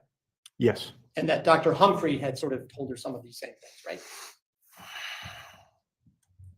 I don't remember her saying that Dr. Humphrey told her. Well, you do remember her saying she went for an appointment to see Dr. Herman because she was concerned about some of these things? Yes, I remember That if she would have to deal with Jennifer Dulos in the future, she wanted to know all about her? Yes.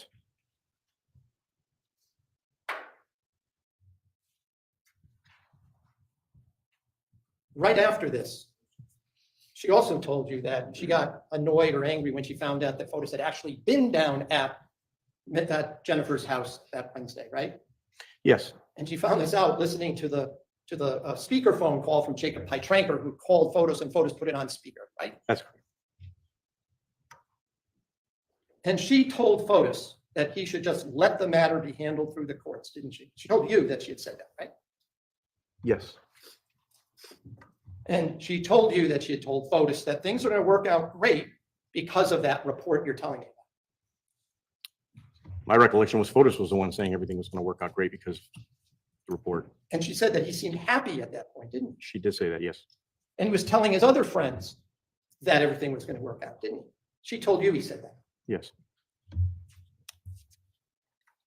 At one point, though, you told Michelle that Fotis was manipulating people. Do you remember saying that? Yes. And that he had lied to many people, right? Yes. And that he was using people, right? Yes.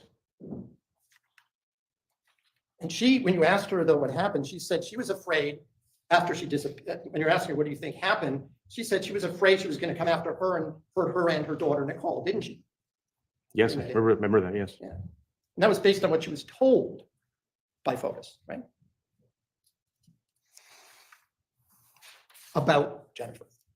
About, yes, yes. Yeah, I mean, there are other things she also related about her disappearing when she was younger and living under an assumed name. These are things she related to you that had been told to her, right? Fotis told her those things, yes, whether they were accurate or not. Exactly, but she believed him, right? Yeah. She Sustained. said she believed him, right? Yes. You also told her, though, there were body parts in those garbage bags that he dropped off on Albany Avenue, didn't you? Subject, Your Honor, mischaracterizes. Well, what the court recalls from the video is not whether this witness said there were body parts, but one of the investigators said there were body parts. So I'll rephrase the question. In your presence, did Detective Clabby say that there were body parts in the garbage bags that he was throwing out on Albany Avenue?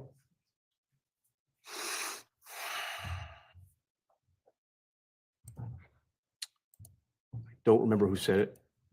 Could have been you. What I said was it was my concern, our concern that that was the case. That's what I said. Okay. I don't think we told her specifically that there were body parts. There may have been. You had already been aware of what was in those garbage bags and those receptacles and garbage bags at the time of that interview, though, right? Of those that we retrieved. Yeah. Yes. Right. So she got very upset and started crying when you told her that, right? It appeared to be, yeah. Yes. Was that also a technique as part of the interrogation technique? Whether you thought it might be true or not, you tell her this to elicit a reaction. Yeah, the reaction we were trying to elicit is truthfulness. She also told you that Fotis had a Porsche at 585 Deercliff, didn't she? Yes. And that was the first time you'd even heard about there being a Porsche, right? You didn't even know its importance at that point, right? It's incorrect. You knew he owned one. Jennifer owned the 2009 Porsche Cayenne. That belonged to Jennifer Dulos, the one that was at 585 Deercliff Road? That was registered to Jennifer. Okay, but were you looking for that car at that point? That was one of the vehicles on our radar, yes. You didn't ask her about it. She told you about it and where it was, right? Yes. By the way, Detective Clabby also told Michelle in that interview, in one of the two interviews, that Jennifer's 2017 Chevy Suburban was covered in blood in the driver's seat. Do you remember him saying that? I don't know that he said it was covered in blood. He said the person or persons involved in this crime would have been covered in blood. Would have been, but the driver's seat wasn't covered in blood of that Suburban, was it? Not that we could determine. Even the so-called stain on the steering wheel wasn't in fact blood, was it? Well, I'm going to object, Your Honor. Lack of personal knowledge foundation. And he's offering it for its truth. It's hearsay. Well, the court will sustain the objection concerning that question, but will not foreclose the avenue. Detective Clabby told Michelle at that same time that the steering wheel was covered in blood, right? I don't remember his wording, whether he said was or would have been. Would have, okay. But no blood was recovered from the steering wheel, was it? I don't have that information in front of me. I can't remember at this time. Was telling this to Michelle part of a technique to elicit more information, or was that just a mistake? Well, I object, Your Honor. He hasn't. The question assumes that Detective Kimball just indicated that there was no blood on the steering wheel. He's indicated he doesn't have that information in front of him. So to ask whether or not it was a tactic or a mistake assumes facts, not evidence. Well, perhaps the question is taking into account more facts than one can assume. If the question is, was there a discussion with Michelle Troconis about blood being on the steering wheel, that would be the threshold question. Which I believe was elicited. This was now the next question. And the next question again, counsel. I'll rephrase the next question. And Judge Whitney, I thought that the testimony was Detective Kimball could not recall whether or not Detective Clabby said there was blood on the steering wheel or there would have been. So I don't agree with counsel's suggestion that he has indicated that there was blood on the steering wheel. Well, perhaps the court did not understand the question and the response. The general area is blood on the steering wheel. This witness cannot testify that he reviewed any documents that indicated there was blood on the steering wheel. That's how the court heard the testimony. And so what would be the next question, counsel? Whether Detective Clabby said there would have been or there was blood. The purpose of asking Michelle Troconis, let me rephrase the question. Whether or not there was blood or was not blood that you recall on that steering wheel, the purpose of telling Michelle Troconis this was part of your efforts to get her to elicit more information from her, correct? I just object, Your Honor. He's asking him to speculate as to Detective Clabby's mindset.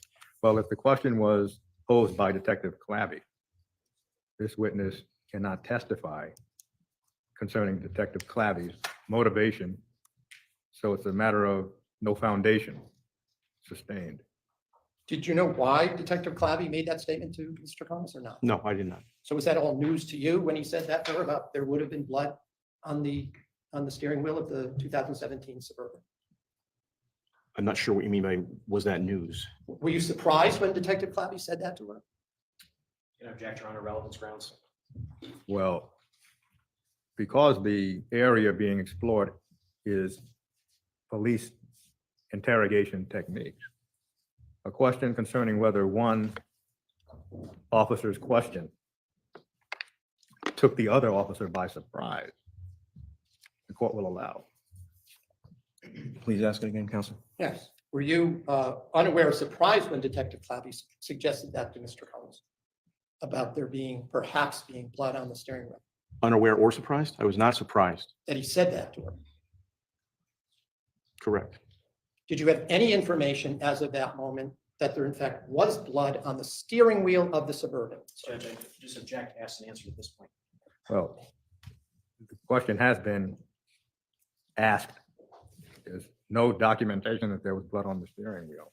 That's how the court understood the testimony.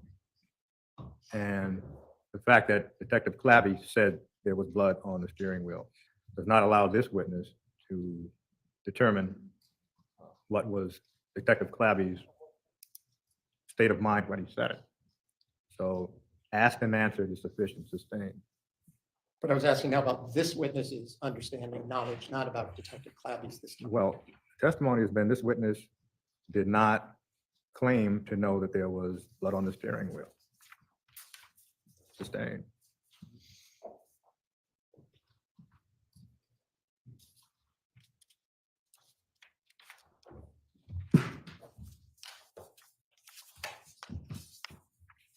By the way, between June 2nd and June 6th, Michelle Troconis had not been back at Fort Jefferson Crossing. Is that correct? Can I object, Your Honor? Lack of foundation. Oh, well, the questions now are weaving in and out of the video and the nature of the investigation. So the question now is, had Michelle Troconis returned to Fort Jefferson Crossing between, as the court understood the question, June 2nd and June 6th? I'll just note, Your Honor, there's a ton of evidence from the video itself that indicates what the answer is, and I'm asking this question to confirm with this witness what we all heard on the video. Well, what the court recalls being stated in the video was that Michelle Troconis wanted to return to get certain items. But the question posed by counsel is, did she return to get certain items? It was actually in the negative that she had not returned in between before June 6th. Well, the court does not know what the relevance of the question is. Sustained.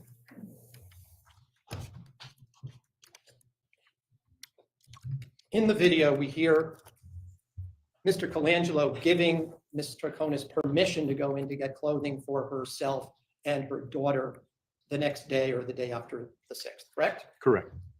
And she had indicated that she had not been allowed back since May 31st. Isn't that correct? Yes, that's correct. Eventually, you know that, by the way, did you attempt to speak to Mr. Dulos during this time frame? Did I attempt personally? Yes. No. You did not? No. You had been told he was not going to talk to detectives though, right? Yes, So you didn't try to talk to him. that's correct. And you learned more and more about Fotis Dulos each time that you were interviewing Mr. Troconis, right? In between, correct? More and more about Fotis Dulos? About Fotis Dulos from about him each time you interviewed Mr. Troconis, right? She gave additional information about Fotis with each interview. Well, I'm not asking you necessarily Okay, so about what are what you? she told you. I'm talking about the investigation. Oh, I'm and sorry. uncovered Yes, yes. Other stuff about it, That's right? correct. Mr. McGinnis started to talk about the August 13th, 2019 interview, correct? Correct. The other day, but we haven't shown that. That was also recorded, right? Yes, At some point, I suppose we'll see it, but the jury hasn't seen it yet. That's with you here, correct? that's correct. Yes. And you do know that Mr. Dulos was able to move back into Fort Jefferson Crossing, right? Judge, just going to object. Calls for hearsay. It's also outside the scope at this point. Well, the court sees it at this point as outside of the scope whether Fotis Dulos was allowed to move back into Fort Jefferson Crossing. So that's sustained. It is about 1 o'clock. What we plan to do is take our lunch and recess from 1 o'clock to 2 o'clock. Ladies and gentlemen, please do not discuss the case. Thank you. Okay, and while we are having lunch, we'll go back over to the Murdaugh hearing where Miss Becky is on the stand. Let me just get it queued up.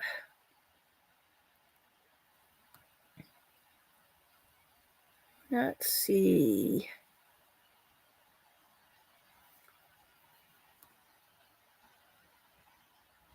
And keep going back and forth and showing clips, so it's hard to pinpoint the spot where. Okay, here, this looks like it. Oh, let's go back a tiny bit. Okay, here we go.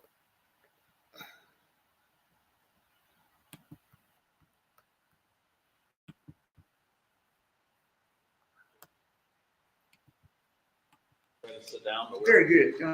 We certainly will wait on that, Mr. Harfootman. Your Honor, once he's seated, I have a matter I need to put on the record. All right, sure.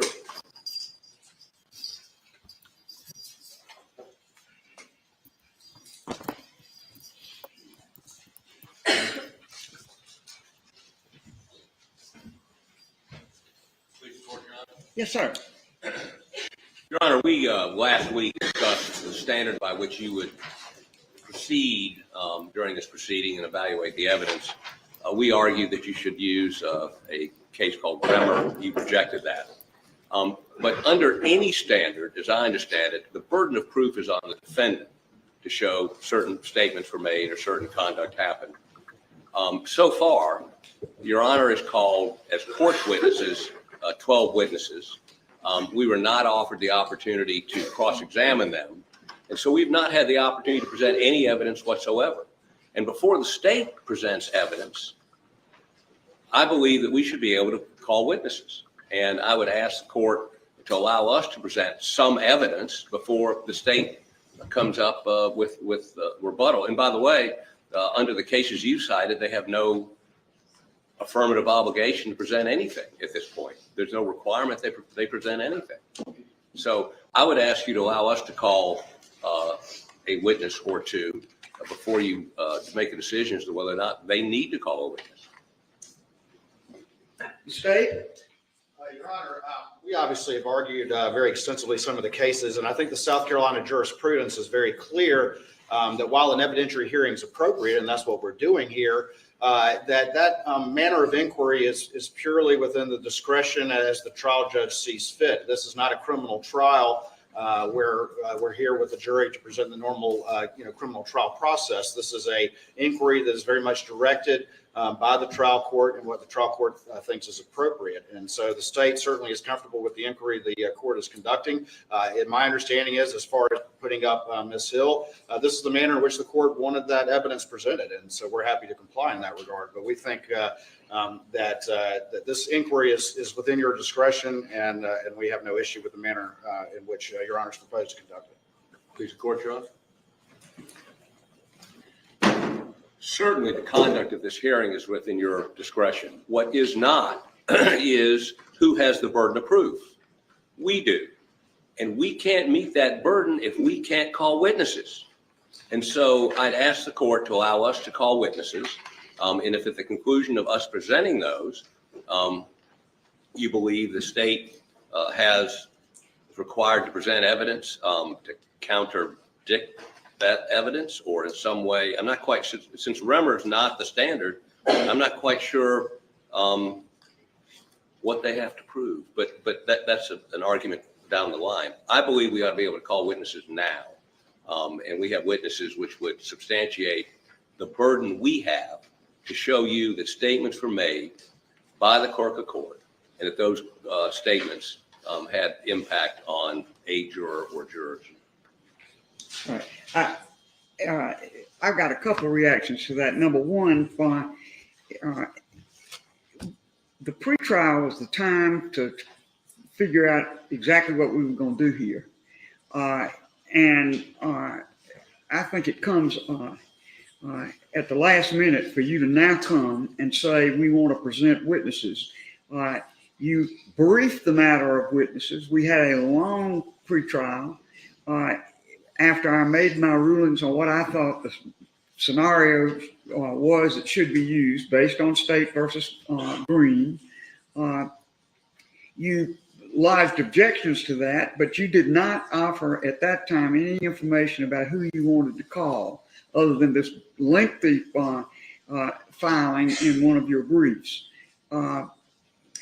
It comes pretty late in time for, in my view, for you to do that now. Second thing is, I gave the defense a big break when I allowed you to be the cross-examiner and the state to be the presenter of Becky Hill.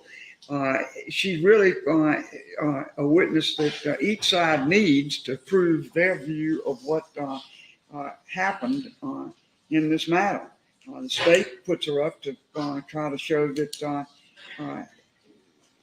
there was no impact by anything she said, and that some of the things your witnesses say were said, she says were not. So there's a conflict in the evidence there.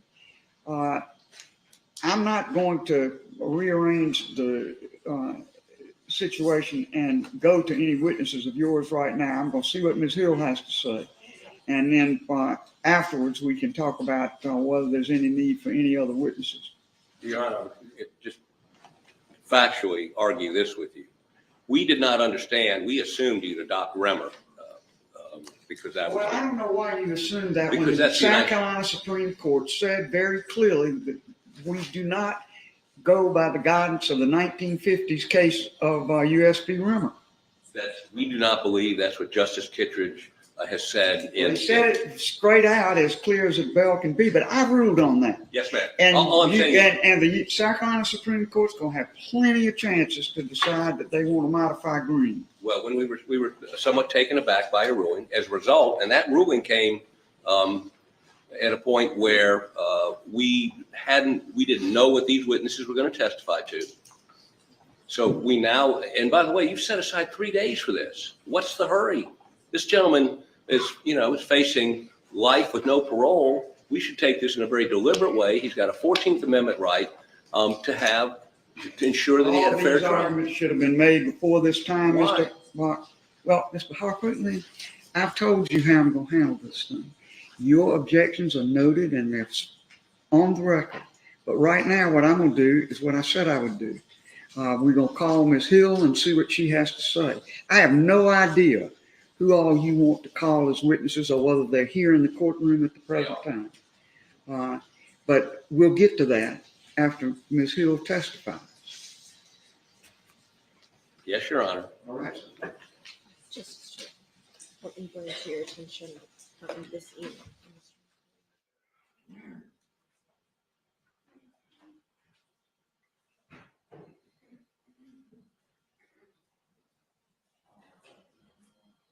Just one moment.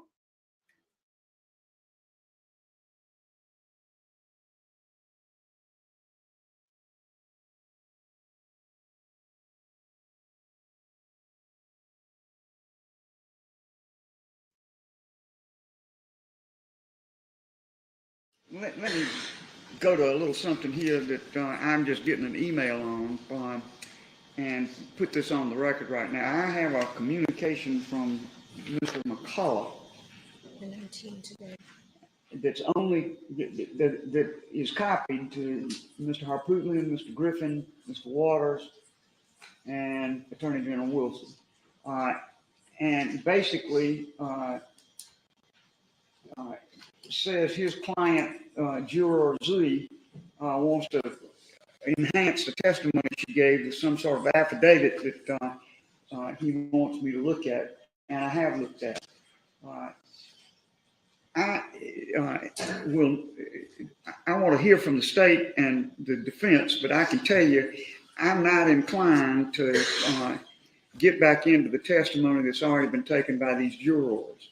Her inconsistencies, whatever they are in the record, and she now wants to have another bite at the apple. I'm not at all enthusiastic about that, but I will hear from you, Mr. Waters, first. Your Honor, the jurors testified, the court conducted the inquiry that needed to be conducted. She answered the questions. I would agree with Your Honor that multiple bites at the apple are not warranted. So we believe we should proceed forward as the court has indicated. All right.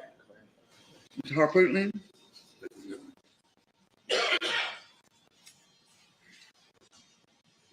Your Honor, I note two things. The first thing is we asked to be able to examine this juror. You denied that request. Number two, she's not our witness. She's not Mr. Waters' witness. She was the court's witness and a juror that, and you commended all of them on their honesty. She's attempting to be honest. This process we're going through is an effort to seek the truth. This is the truth. I don't understand why it can't come in. I think I understand what your position is. So we'd ask you to make it a part of the record. You can say you're going to consider it. You're not going to consider it, but it should be a part of the record. Well, I'll give some thought to whether this thing should be a part of the record, but I can tell you this. Witnesses don't get on the stand and testify under oath and then seek to add or change or deal in any way with their testimony. Those questions were very open-ended questions that asked for her responses, and she gave them. If they're inconsistent, she can't come up now and try to close the loop of consistency by some additional testimony. I am not thinking about allowing that to be done. With all due respect, Your Honor, we believe, and we said at the time, the way you questioned her put her in a position of saying, yes, that was my verdict then. We think, and we couldn't examine her, and Your Honor, to say now that this affidavit doesn't accurately depict her position is to deny fact, the truth. You've already said that once. I note your position on that matter, but I decline to adopt it.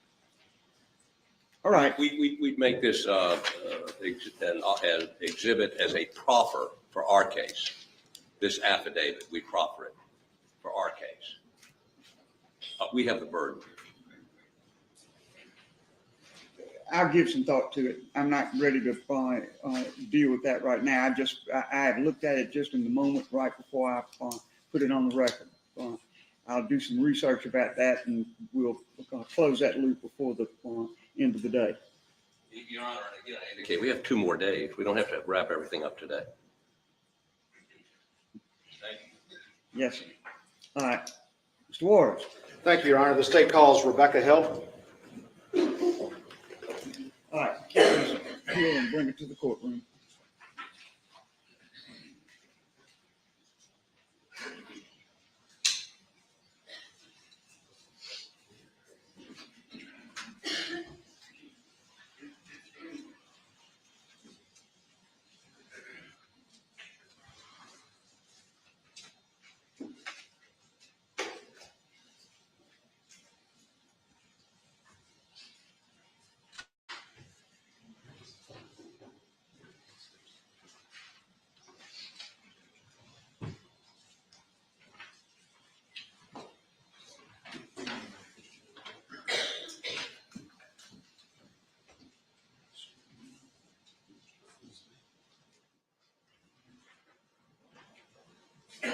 Do you swear or affirm that the testimony you're about to give in this case to be the truth, the whole truth, and nothing but the truth, so help you God? I do. Thank you.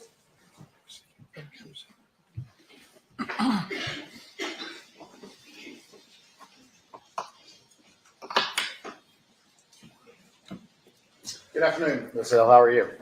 I'm fine. I want to get started, if you would, if you could state your full name for the record and spell it for the court reporter, please. My name is Becky Hill, last name Hill, Hill. All right. And if you would, just give us, you're currently the clerk of court for Colleton County, is that correct? That's correct. And just very quickly, if you would, what year were you elected as clerk of court? At the end of 2020. At the end of 2020? Yes. And prior to that, did you have any involvement or experience with the state judicial system? I did. And could you tell the court what that was, please? I was a South Carolina official court reporter for about 14 years. All right. And were you In being an official court reporter, you would serve in the courtroom, which is Ms. Harris is here today. Is that correct? That's what was correct. your? All right. And was that primarily in the 14th Circuit? It was primarily in the 14th Circuit. However, I did travel throughout the state. Did you have any other experience in professional experience prior to becoming a court reporter or clerk of court? I was a court reporter freelance for 2 years before that. Okay. And then any other professional pursuits you've had over the course of your career? I was able to be a middle school teacher, and I worked for the Board of Disabilities for a few years as well. Let me go ahead and just kind of get straight to it. In your capacity as clerk of court and in your previous experience being a court reporter, were you familiar with the rules that apply to court staff as it comes to interactions with jurors in the course of a criminal trial or a civil trial for that matter? Yes. All right. And could you tell the court generally what those rules are as far as what contact is permissible and what contact is not permissible, just very quickly? The judge gives the law and gives the instructions for a jury, and the attorneys will state their opening argument, their opening statements, their closing arguments, and basically the clerk of court and anyone else, court reporter, we're there to, my understanding would be to make sure that everyone's taken care of. Do you need some Kleenex? Do you need some water? Different things like that, just to make sure that they're taken care of. Is it common for clerks of court to have interaction with jurors from the course of a trial to see to those various logistical needs that you just described? Yes. And did that happen in the Murdaugh case? It did. And can you give us an example of some of the logistical things that you or other things that you would see to deal with any needs that the jurors may have? I mean, did you provide them food, coffee, make sure they were comfortable, things like that? Yes, all of that. Provide blankets for them if they were cold? Our courtroom was very cold in Colleton County, yes. Did you provide them with aspirin or Tylenol if they needed, make sure coffee and snacks were available? Yes. Did you take lunch orders for them so that they were fed each day? Yes. At any time, did you interact with any juror in an attempt to influence their view of the facts in the State v. Murdaugh case? No. All right. Now I want to ask you some specifics about that and some allegations that have been raised. At any time, did you tell the jury not to be fooled by evidence presented by Mr. Murdaugh's attorneys? I did not. At any time, did you instruct the jury to watch him closely and look at his actions? I did not. At any time, did you instruct the jury or tell the jury to look at his movements? No. At any time, as the jury moved to deliberate, did you tell the jury this shouldn't take long? No. At any time, did you tell the jury that the defense case, watch out for the defense case, they're going to try to throw you off, or anything along those lines that was meant to influence the jurors against Mr. Murdaugh? No.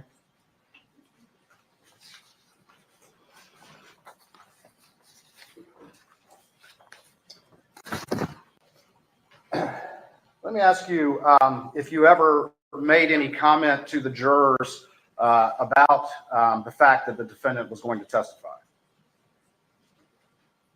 Did you have a conversation in the presence of the jurors prior to the defendant testifying about the fact that he was about to testify? It wasn't directly related to the jurors. I was talking to Mr. Bill, who was our bailiff foreman, our bailiff over the jury, and I was talking to him about that. All right. And what did you say? I told him what I had just come from downstairs telling my security and bailiff office, that Judge Newman had allowed more testimony in regarding the financials, and that also the defendant had decided that he may testify. All right. And where were the jurors at the point that that conversation occurred? There were a few jurors standing in line, and there were some in the bathroom, I'm sure, because they said they were waiting on jurors to get out of the bathroom. And there were some in the jury room just milling around from what I could see, looking down the hallway. And again, what were the words that you said during that conversation? What were the effect of them? To Mr. Bill. Yeah. And what did you say? I told him that that Judge Newman was allowing more of the financial evidence in, which would prolong the testimony in the trial a little bit, and also that the defendant had decided that he was going to testify. Did you say anything about this being an important day? Pay attention. We'll get coffee for you. Things like that during that? I usually give a little pep talk to the jurors. It's sometimes hard sitting a long time, but my usual, and I do remember saying, pay attention. It's a big day today. Whatever you need, let Mr. Bill know or one of the other bailiffs, and they'll be glad to get it for you. Did your comments or were your comments in any way phrased in favor of one side or against another side, or were they more of a neutral comment about paying attention? No, it was not for one side or the other.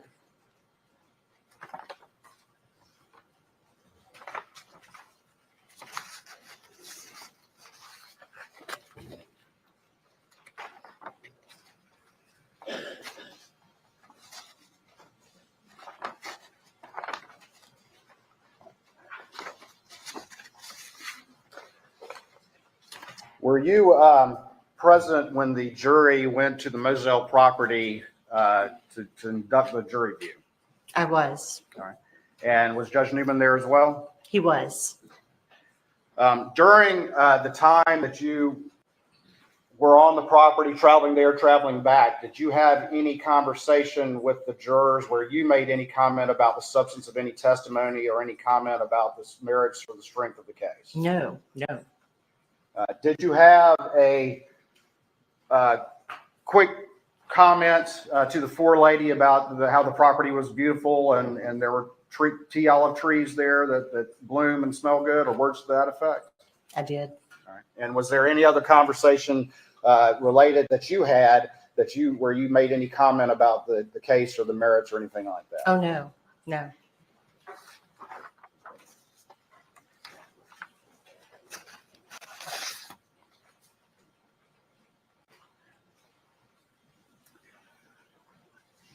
During the course of this trial, did you have a bailiff employee whose primary job it was to see to the jury and their security and keep them separate from everyone else that was involved in this trial? I did. And who was that? Mr. Bill Polk. All right. And he was ultimately the jury coordinator in this particular case? That's correct. During the course of the deliberations, once the jury went back there, did you have any contact with the juries or have any substantive discussion with them? Not at all. Did you have any discussion with them about logistics, about staying in a hotel or anything like that? I did not. Did you have any interaction with the jurors or anything to do with them having smoke breaks or anything like that? I did not.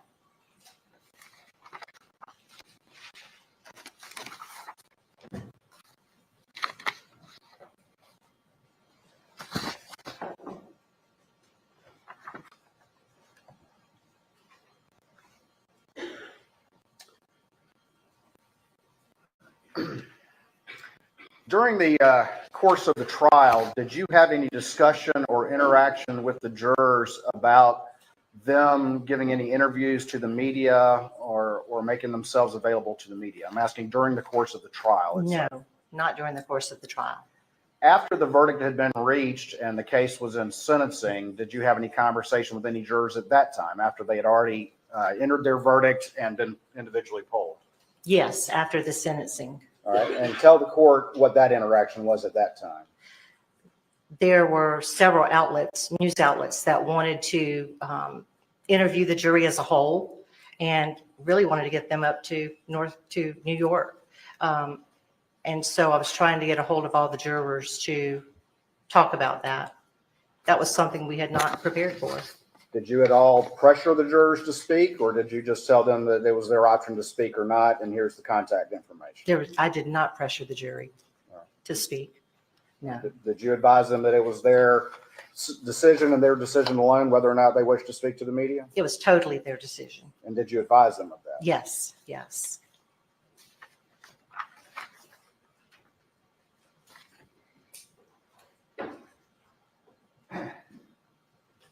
I'm gonna ask it again, but I just want to be sure. At any time, did you make any comment to any juror or in the presence of any juror in which you at all tried to influence them in favor of one side or against another?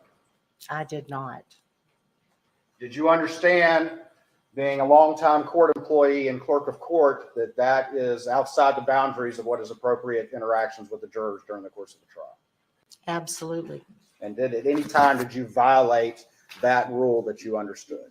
I did not. Court's indulgence, 1 moment.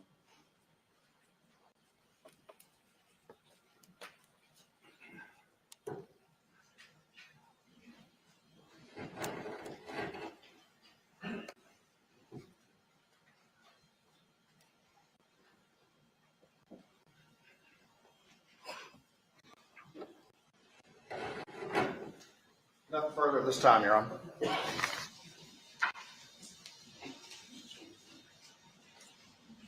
Please, court, Your Honor. Mr. Harpootlian, on cross-examination.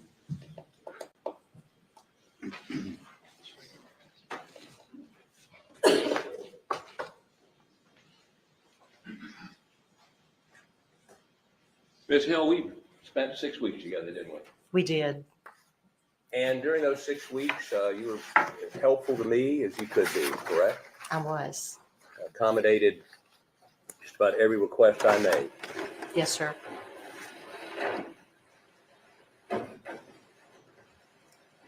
Wait.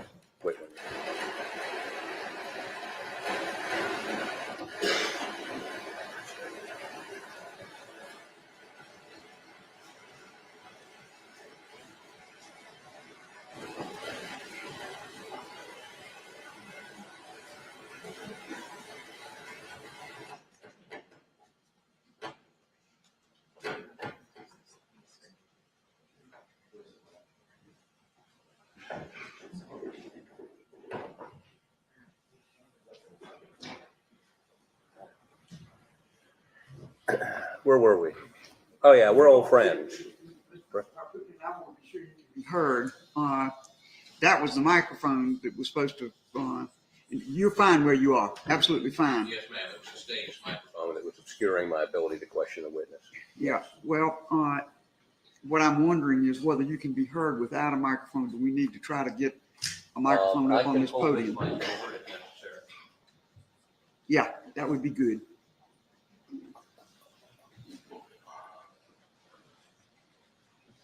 All right. I don't know who's supposed to hear this other than you, but I assume they can hear us. The court reporter, I'm sorry. She's more important, not as important as you. Yes, I agree. Oh, yeah, we're old friends, right? We spent 6 weeks together in a very pressure-filled situation, correct? It was a long 6 weeks. It was a long 6 weeks. And during those 6 weeks, you were helpful to me in a number of different ways, accommodating friends that I had that wanted to come watch the trial, for instance, correct? That's correct. You even allowed me to use the private restroom down on the first floor so I didn't have to stand in line with the rest of the people trying to get breaks, correct? Correct. So we have no animosity towards each other. You didn't do something to me and I didn't do something to you during that trial, right? Absolutely. Okay. Now, given that, I'm going to ask you some questions today that may indicate to you that I have some antagonism towards you. Let me disabuse you of that. I'm here doing a job representing my client, and you've been around the court system for decades, correct? Yes, sir. So you understand what we're doing here today. Yes. Now, let me understand a couple of things. I think, and I've read your book, some editions of your book. There's several. We got a bunch of emails in which you have drafts that you forwarded to your co-author, correct? Your Honor, objection. I believe I would object to relevance. I believe any drafts you sent to a co-author with the book is beyond the scope of this inquiry here today. Overruled. You may proceed. Thank you, Your Honor. And in those drafts, you say certain things about the trial, about the process, which you later did not include in the final version. It's called editing. Is that correct? I would agree with that. Okay. Now, let's talk about this book for just a second. When did you first decide you were going to write a book? I think a thought was there, a very fleeting thought before the trial. Did you take any steps before the trial or at the initiation of the trial to begin writing this book or working with somebody on this book? Oh, no, sir. When did you and your co-author get together? It was several weeks after the trial. Okay. Did you talk to anybody about the fact you were going to write a book before the trial? There were several anchors and several journalists that I did speak with about the possibility of writing a book. I'm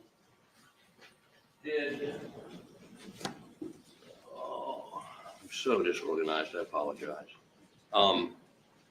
Did you seek assistance in this trial from other clerks of court?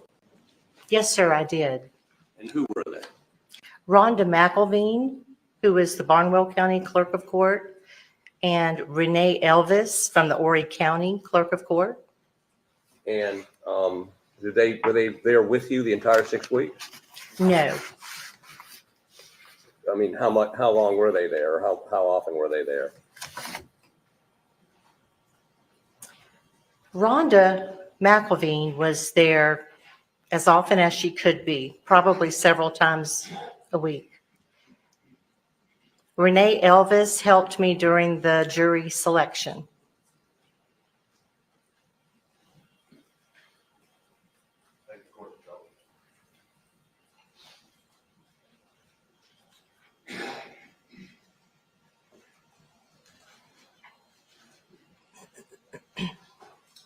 And did she begin, that is, Ms. McElveen, did she begin working with you prior to jury selection? Can you repeat that question? We began jury selection, I think, on January 23rd, correct? Correct. Was she working with you or consulting with you prior to the 23rd? No, sir. Did you have any conversation with her about the trial? Not until she got to the trial on what, I can't remember the exact day she came. Okay. Now, is she a friend of yours? She was a friend, yes. Was? Well, she is a friend. Okay. Yes. She's done nothing to make you any less a friend. No, sir. Now, did you tell her about the time of the trial that you were going to write a book? That you had thought about and were going to write a book? I can't remember exactly. I think we did have a conversation about a book possibly in the future. And did you tell her you're going to write a book because you thought it would make a lot of money? Oh, no, sir. You never said that. No, sir. And did you tell her that you were going to write a book to make a bunch of money so you could buy a lake lot and build a house on it? No, sir. Okay. Now, did you ever tell her that you had given a juror a ride home, that you had accompanied Mr. Bill, what's his last name? Bill Polk. Right. That you and he took a juror home one night? Did you tell her that? Did you take a juror home one night? I didn't take a juror home one night. Did No, Mr. sir. Polk and you take a juror home one night? No, sir, we didn't. Okay, you never gave a juror a ride in a car with Mr. Polk or without? No, sir. Okay. Now, also, during the trial, your daughter ended up on the Venari, is that right? She did. And she was coming up, and did you talk to me and Mr. Waters about putting her on the jury if at all possible? I'm not sure that we wanted her to be on the jury if at all possible, but I think the question was, would she make a good juror? And I said she sure would. Now, I don't think we asked you. I think you told us she would make a great juror. Did you not? I remember you asking. Okay. Okay. I was considering putting your daughter on the jury. Yes, sir. And who does she work for? She works for Compass South. Did she work for the sheriff's department at some point? No, sir. Okay. Did she work in law enforcement at all? No, sir. Okay. Now, let me ask you this. How many jury rooms were there? We have 2 jury rooms in Colleton. In this trial, how many jury rooms did you have? How many? 2. Okay, so the entire jury wasn't together at any one time. They were separated into 2 rooms? Yes. Okay. And when they're separated into 2 jury rooms like that, are they next door to each other? Are they down the hall from each other? They are next door to each other. Okay, so but if you close the door to one, can they hear what's going on in the other one? Some women probably have very good hearing, and men too, but I would say probably not. Okay, are there restrooms in both of the jury's rooms? There are. Okay, are there 2 restrooms or just 1? There's 1 restroom in each jury room. Okay, were either one of those restrooms designated men and women, or did everybody use the same one? They were unisex. They were unisex. Okay, now, prior to your testimony here today, have you met with the Attorney General's office in Swed? I have. On how many occasions? I want to say twice. Okay, and remember when the first time was? I think the first time was in September. Okay, and the second time was last week? Yes, sir. And that was in Walterboro? Yes, right. And y'all spent about 4.5 hours together? I want to say maybe 2 hours together. Okay. And in those 2 hours, you went over your testimony here today? They asked me questions. Did they ever correct your answers or suggest you answer differently? Oh, no. No. So you just went through what you went through in 20 minutes here. It took 2 hours to go through when you were with them. There were times when I would step out of the room and come back in. But I would say we were there for about 2 hours. Now,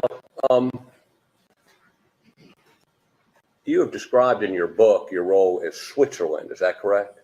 Correct. Okay. And that is that you should not be in any way opinionated about what's going on in the trial. Is that correct? That's true. Okay. Yet in your book, you indicated a number of different points during the trial you had concluded he was guilty. Is that correct? I think. Your Honor, I object to this point. I don't know if her conclusions in the book are in any way relevant to what occurred during the trial and whether or not there was any communications with the jurors, which is the sole issue that we're here for today, is whether or not Ms. Hill had any extraneous influence on the jurors. And so I think this is going a little far afield. We object to the relevance here.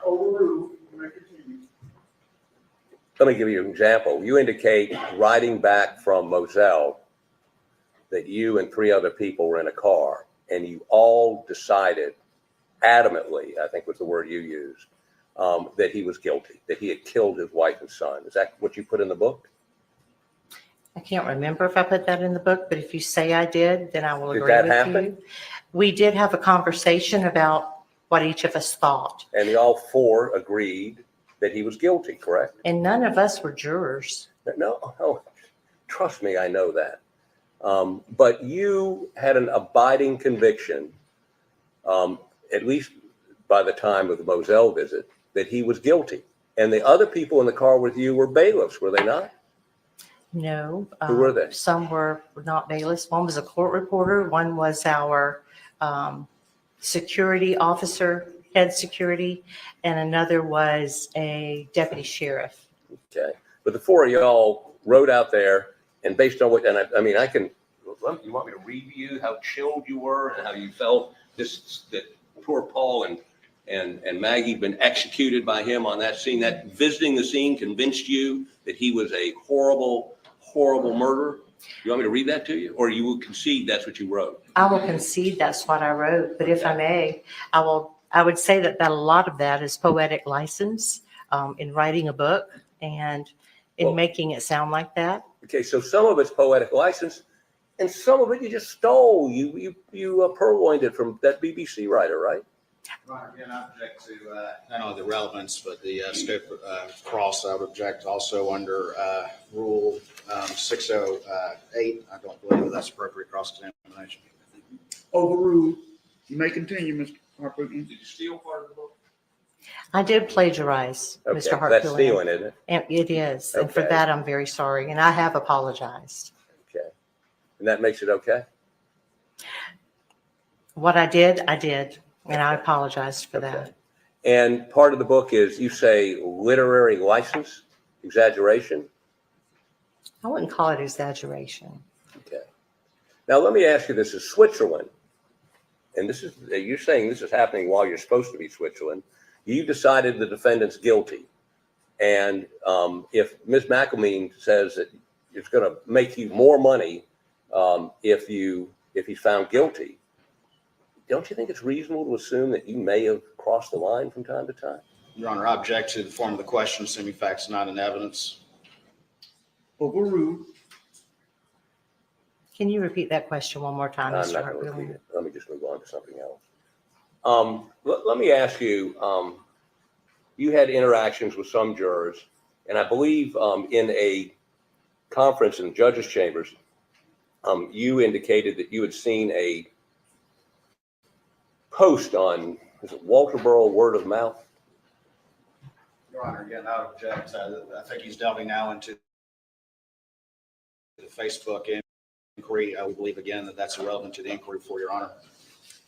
I will allow limited, he's, as I understand it, trying to impeach her testimony and explore her credibility. And I think I've already told Mr. Harpootlian that I don't want a whole trial about the business of Facebook and the egg juror, but I will allow limited examination on this point. You may proceed, Mr. Harpootlian. Am I oversimplifying that? I mean, it's in your book. You saw something on Walterboro Word of Mouth, which appeared to you to be from the ex-husband of one of your jurors. Is that correct? Am I oversimplifying that? I remember reading one night something on Walterboro Word of Mouth. And when I was in the courtroom on a Monday morning, listening to the judge and the attorneys talking about a matter, it sounded like it was relevant to each other. Okay. And you became aware somehow that this juror had a restraining order out for her ex-husband? She told me that herself. Okay. And tell me how it came for her to tell you about that. Where did she tell you? She was very talkative. And when I was instructed by Judge Newman to go and get her from out of the jury room with a deputy following me, she was talking to me all the way back to the judge's chambers. And she mentioned that there were restraining orders out when they had divorced. So how did the judge, who brought it to the judge's attention about this Walterboro Word of Mouth thing? I let the judge know, thinking that it could be related, Okay. And you let the judge know what? that I had read something on Walterboro Word of Mouth. Okay. And that you knew it was tied to that juror? I didn't know that it was. I wasn't sure at all. Who do you think it was tied to? From what y'all were talking about at the bench, I felt like I needed to let him know, just in case it was related. There was something about an ex-husband and an ex-wife and somebody being on the jury. You didn't tell the judge that you had found what we call the apology post? You didn't tell the judge that? I didn't call it that, no. You don't remember producing it, saying that producing it to the judge, saying this is a post in which the guy that posted it on Friday night says the devil got in him and drinking and he apologized for what he posted? You didn't produce that? My staff did, one of my staff. But you gave that to the judge and gave it to us, did you not? Yes, we did. As if it were from that juror's ex-husband, correct? Correct. And you know it wasn't? I don't know that, Mr. Hartpootlian, no. So, and this, you did not take that juror out and talk to her before you took her to the judge? Is that I never talked to that juror about stuff like that. Okay. Did you ever talk to the forelady of the jury, separate from the jury? I did. Okay. And tell us, where did that occur?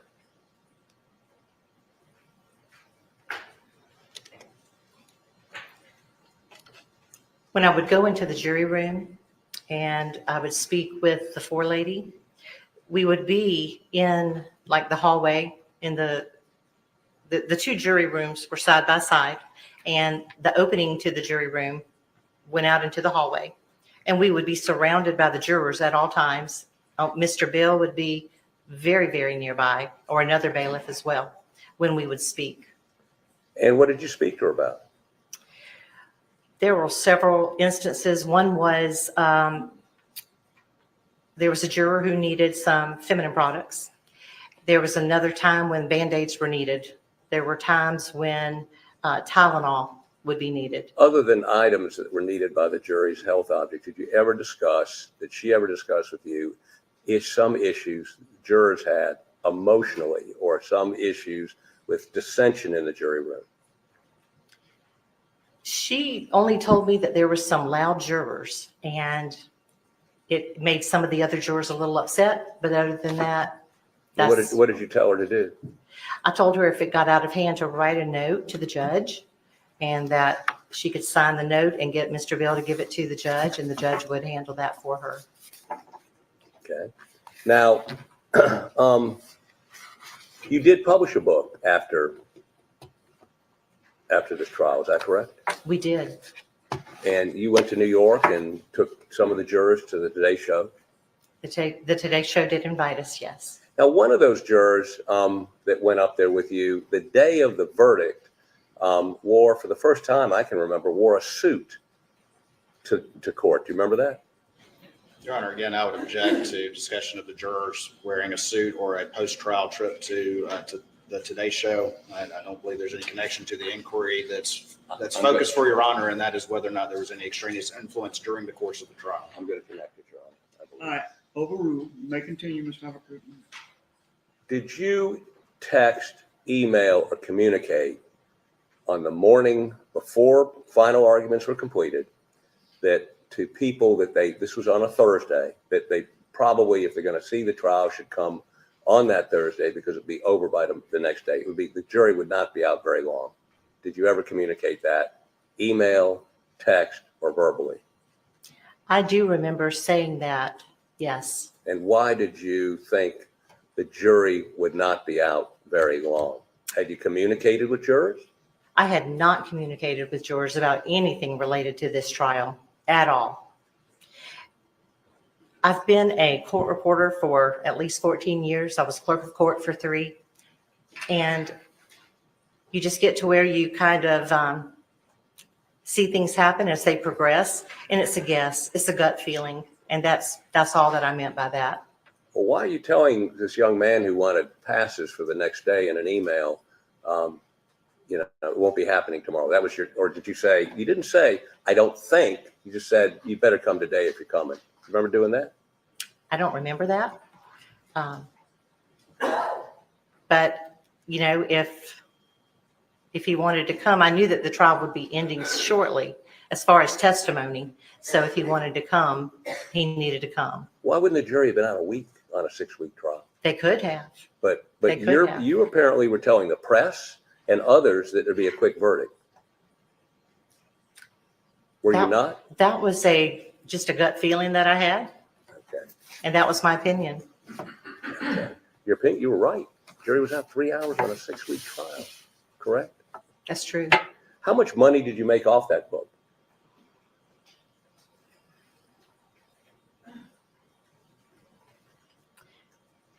There was not a whole lot of money made off of the book after paying different things and paying for some expenses that went along with that. But I want to say roughly around $100,000. Okay. That's not a lot of money. No, especially when you publish your own book. But that was $100,000 you made. With my co-author. Okay. In what period of time? 6 months? I would say 6 months, yes. When was the book published? August 1st. Okay. Trial was over. That's 6 months after the trial's over, you've published a book, correct? Correct. And then I believe you've recently stopped selling the book because of the plagiarism you've admitted to, correct? Correct. And so there's no more money? Correct. Now, You also indicate in the book that the Murdaughs had a reputation of criminality, I think is kindly what you put. Did you not? Well, Mr. Hartpooley and my grandfather and Old Man Buster were very close. Well, were they criminals? I wouldn't know.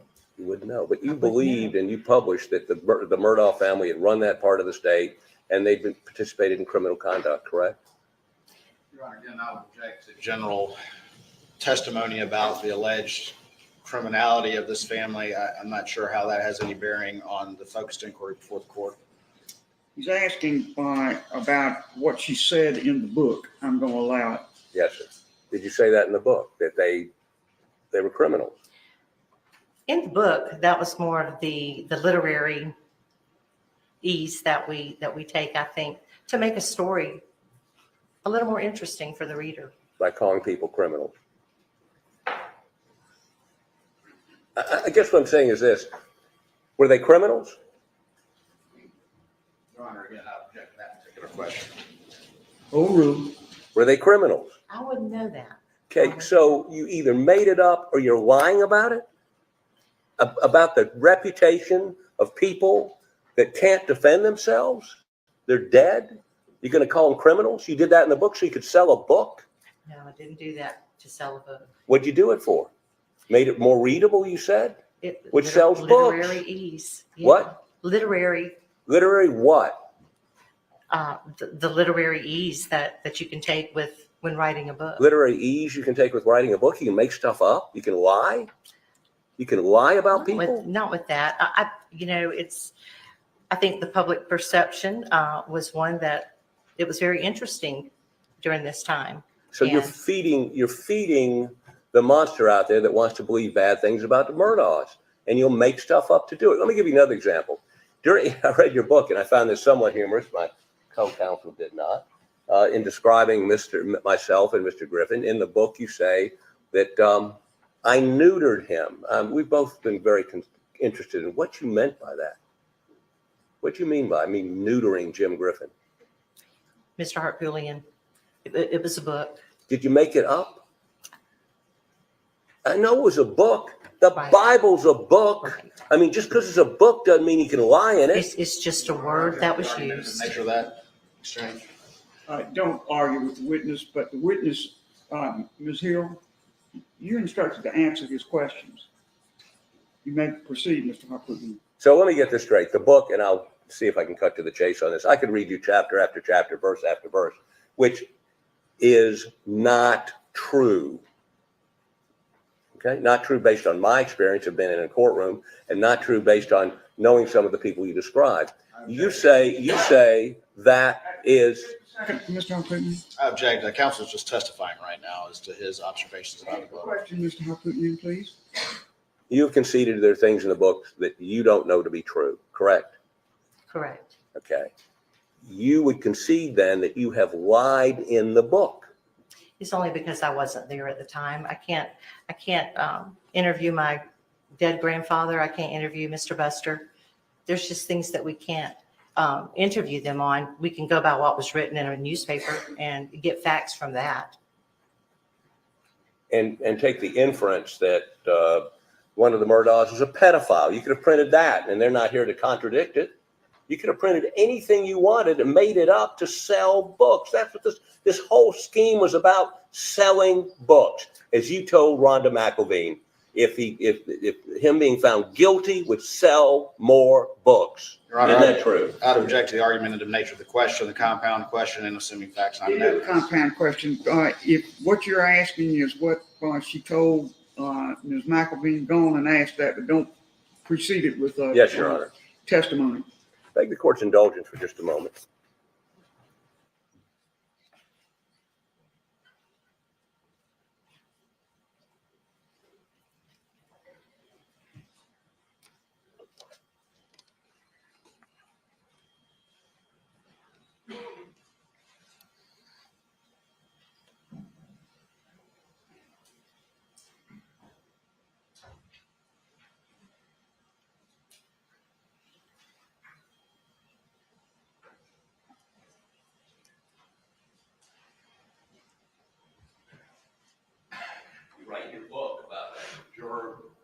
whose ex-husband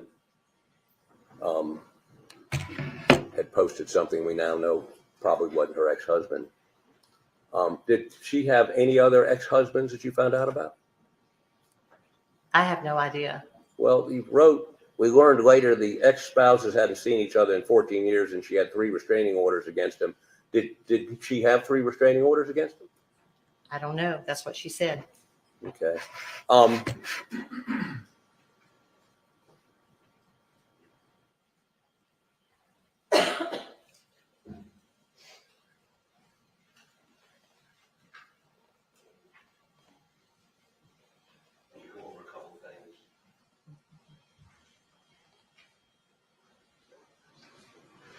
Did you tell jurors at the end of the trial after President's Day break? President's Day break would have been a Monday, correct? Correct. But before Mr. Murdaugh testified, did you tell the jury not to be fooled by the evidence presented by Mr. Murdaugh's lawyers? Mr. Hartpoolian, I never talked to the jurors about any of the evidence If the in answer this would be case. yes or no, then you can explain. Did you say that? No. Okay. Did you ever instruct the jury to watch him closely immediately before he testified, looking at his actions, looking at his movements? Did you ever tell the jury to do that? No. Did you ever tell the jury to pay attention to Mr. Murdaugh's testimony? To pay attention, not specifically to his testimony. I did tell the jury to pay attention. To what? Just generally in the hallway when I was speaking. Not to him? No. Just to any witness? Right. Okay.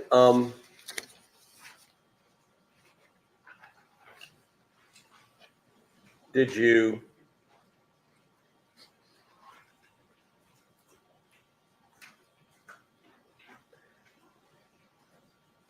ever warn the jurors the defense is about to do their side? This is right before, right at the beginning of the defense case. They are going to say things that will try to confuse you. Don't let them confuse you or convince you or throw you off. Did you ever tell the jury that? No, sir. Okay. Did you ever tell the jury, if you get emotional, we want to see your face because that is what they want to see? You ever tell them that? No, sir. Did you ever tell the jury that Mr. Murdaugh was about to testify? I didn't tell the jurors that.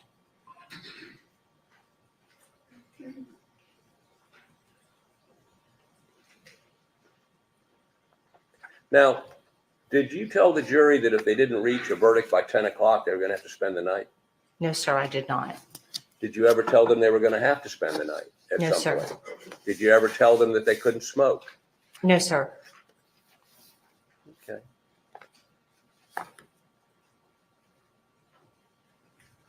You got any other books in the works? No, sir. I mean, doesn't this make a good book?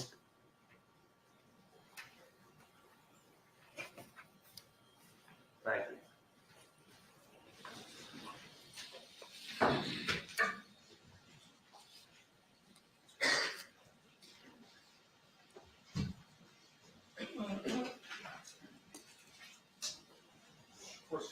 Yes, sir.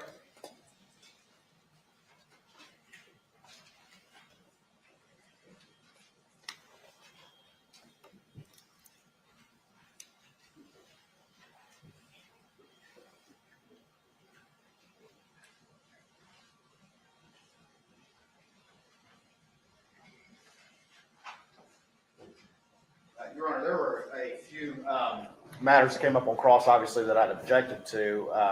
You won't waive your, you may reserve your rights to object to the entire line of testimony, but you may offer cross-examination subject to the assertion of your objection about the testimony. Thank you, Your Honor.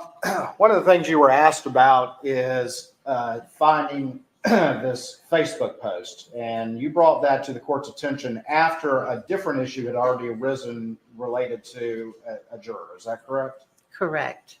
All right. And are you technically capable of manufacturing a Facebook post? Is that anything that you have any capability to do? I'm not. All right. And did you ask your staff member to go see if she could find this post? I did. Did you tell her just generally what you recalled reviewing? Yes. And did you give her any further instruction other than that? No. Were you sitting behind her as she was doing this particular search or anything like that, or did she eventually report back to you? She is very, very techie. And then she reported back to me. All right, so you weren't there when she was searching anything like that? No. She was like, I couldn't find that post, but I did find this, and handed you the Facebook post. Is that Correct. correct? And then Correct. you provided that to Judge Newman, and ultimately it was provided to the parties. Is that Right. correct? Correct. You were asked about conversations that you had with the forelady. Did those involve logistical issues and things like that for the jury? The conversations with the forelady was everything. There was nothing regarding the defendant and this trial. All right, so they were logistical issues, not anything to do with the substance of the trial. Is that correct? Absolutely, yes.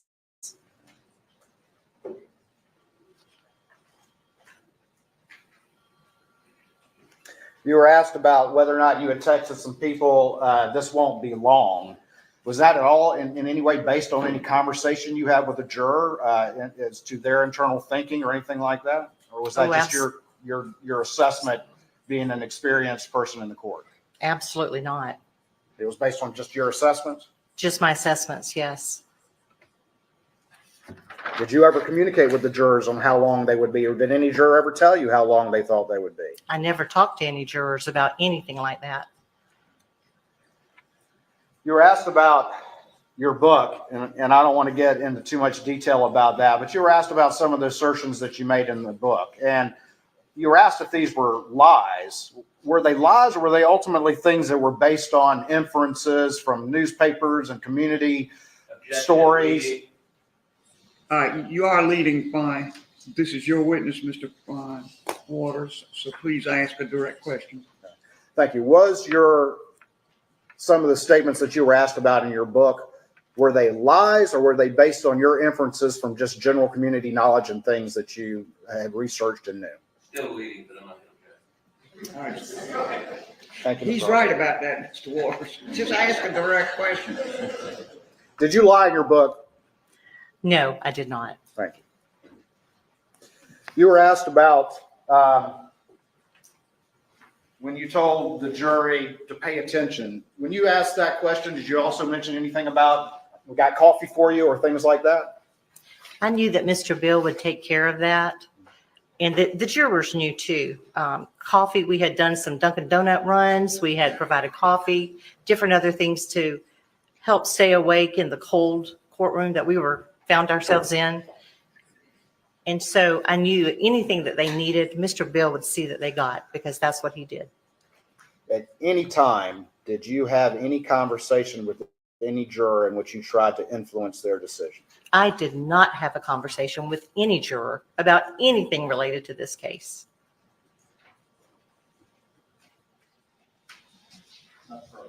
Nothing further on. All right. Ms. Hill? I want you to turn your attention to a hearing that Judge Newman had about the alternate who was dismissed, sometimes called the egg juror. Do you recall that hearing? Yes, ma'am.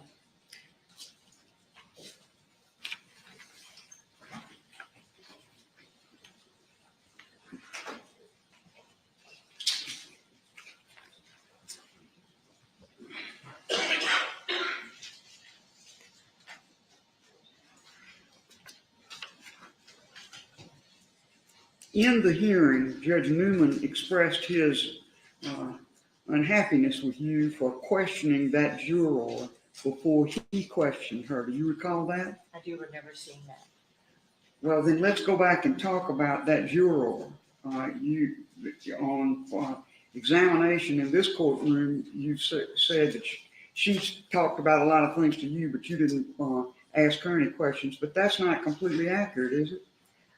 Yes, ma'am, that is true. Well, you asked her direct questions, and that came out in the hearing that Judge Newman had. You asked her questions before she was even examined by the judge, did you not?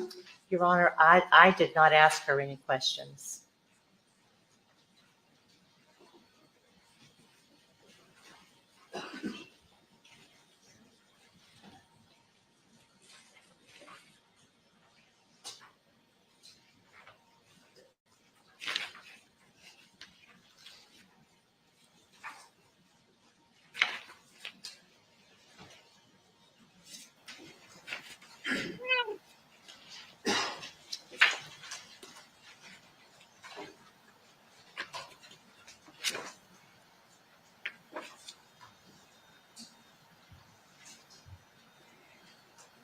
The juror was examined by the judge in a hearing. Do you recall that hearing? It's the second hearing on this matter. I do recall that hearing, yes. And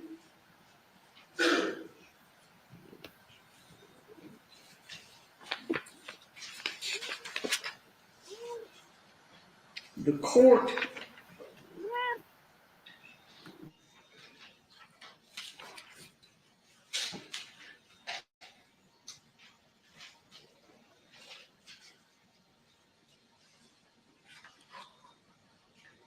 asked you about, the court asked this juror about postings on Facebook, did he not? Correct. And the juror said she gave Miss Becky my full access to my Facebook. And I put positive posts on it. I've done that for the past 3 years. Do you recall her testifying in that regard? I do remember reading that. And the judge said, has anyone posted anything on Facebook about you? And the juror answered, I was not aware of it until Miss Becky told me today. Do you recall that? I do remember her saying that. And do you recall the judge saying, what did she tell me? And the juror said, she asked me if I had an ex-husband, and I said, yeah. Did you ask her that? I remember her saying this, Your Honor, but I did not ask her any of these questions. And she further says, she asked me if I had talked to him about the case or being on jury duty, and I said no. I had questioned her about why she was asking me that. I haven't seen my husband since 2014. Do you recall her testifying to that? I do remember that, yes. And with that, having jarred your memory, do you recall asking her about her husband and his post? Your Honor, I don't remember saying anything about that. Well, what was the post that you read in the Walterboro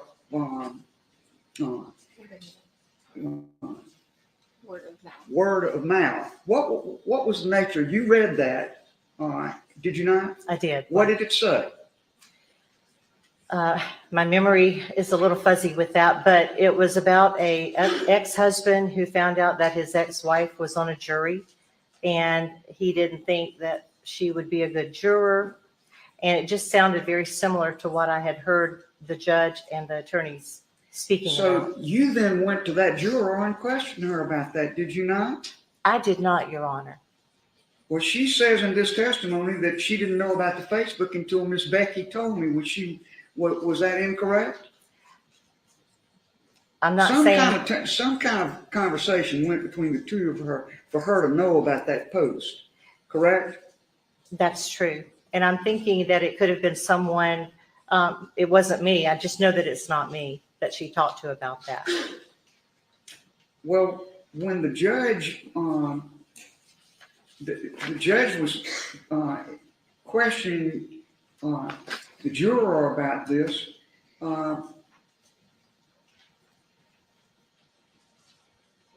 she also said that she had 3 restraining orders against him. And she also said, I was very upset after she told me that I have, like I said, I have 3 restraining orders against him, and I wouldn't have anything to do with him if I didn't have a child with him. But I haven't seen him since 2014. Y'all didn't discuss that, the restraining orders? On the way from the jury room to the back chambers where the judge was, She was very scared. She was talking about the 3 restraining orders that she had out on her husband at the time that they were divorcing. And she was scared that he would be trying to get back in contact with her again. Well, how do you know that? Did she tell you that? She was talking about that on the way to the jury room, to the chambers with the judge. And in the court, in this hearing now that I'm looking at, that the court is conducting, she said, they're asking about this Facebook post, and she said, Miss Becky said she went to look for the post again and that it had been deleted. I don't know who she talked to or anything else, but she said apparently, do you recall her saying that? I do remember her saying that. And the court then said, what did she tell you about that? And the juror said, it was after you let us go on the last break. I was very upset. This is what you're talking about. And she came down and talked to me and said that apparently, I don't know who talked to him, but he said he was drunk and he removed the post. Do you recall that? Well, she didn't tell me that, and I didn't talk with her about that. Well, you saw that post, the so-called apology post, did you not? Right, I did. And you assumed that was a post from her husband, did you not? Right. And then you talked to the juror about that, did you not? I did not talk with the juror about that. Well, who did you talk to about it? Did you bring it to the judge's attention? No, we didn't get a chance to talk to the judge about that.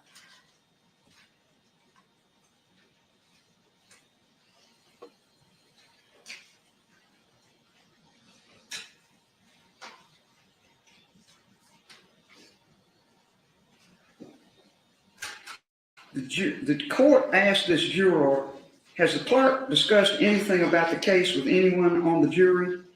The juror said, not that I'm aware of. The judge said, okay, she was just discussing with juror. She pulled me aside when we went downstairs after the last break. I want to say it was after lunch, and we came back, and that's when she first told me about it, about this, what we now know was not a post from her husband. Right. But you assumed it was a post at the time, and y'all had a conversation about it, correct? Don't just nod. Answer the question. Yes, sir. Yes, ma'am.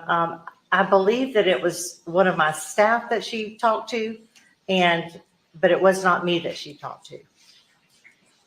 But the juror says, and I want to say it was after lunch we came back, and that's when she first told me about it. She's talking about you. Correct. Then we went back into the court, and I never even got to sit on the jury. The judge says, the judge then stops the questioning and she exits the room. Mr. Griffin, Your Honor, I think that satisfies it. She hadn't talked to anybody, hadn't expressed an opinion, hadn't made up an opinion. She's got an ex-husband and she has 3 restraining orders against him. The court said, Mr. Waters, just obviously we're all invested in this. My main concern, I certainly would love to, but not love to, but want to hear, what one of these individuals said. But, she answered the questions as she did, talking about the juror.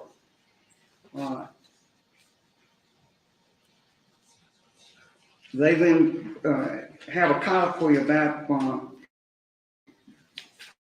this juror and whether this was really her husband that put this post in that you talked to her about and apparently talked with the court about at some point. Am I right? That's right.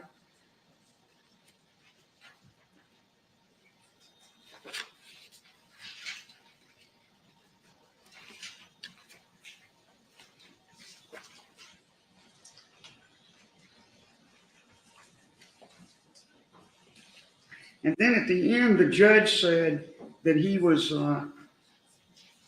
not too happy with your having talked to the juror before you talked to him. Do you recall the judge saying that? Yes, ma'am, I do. And did you pop right up there and say what you're saying now, that you never talked to her? We never talked about it after that. I wasn't in the room when he said that.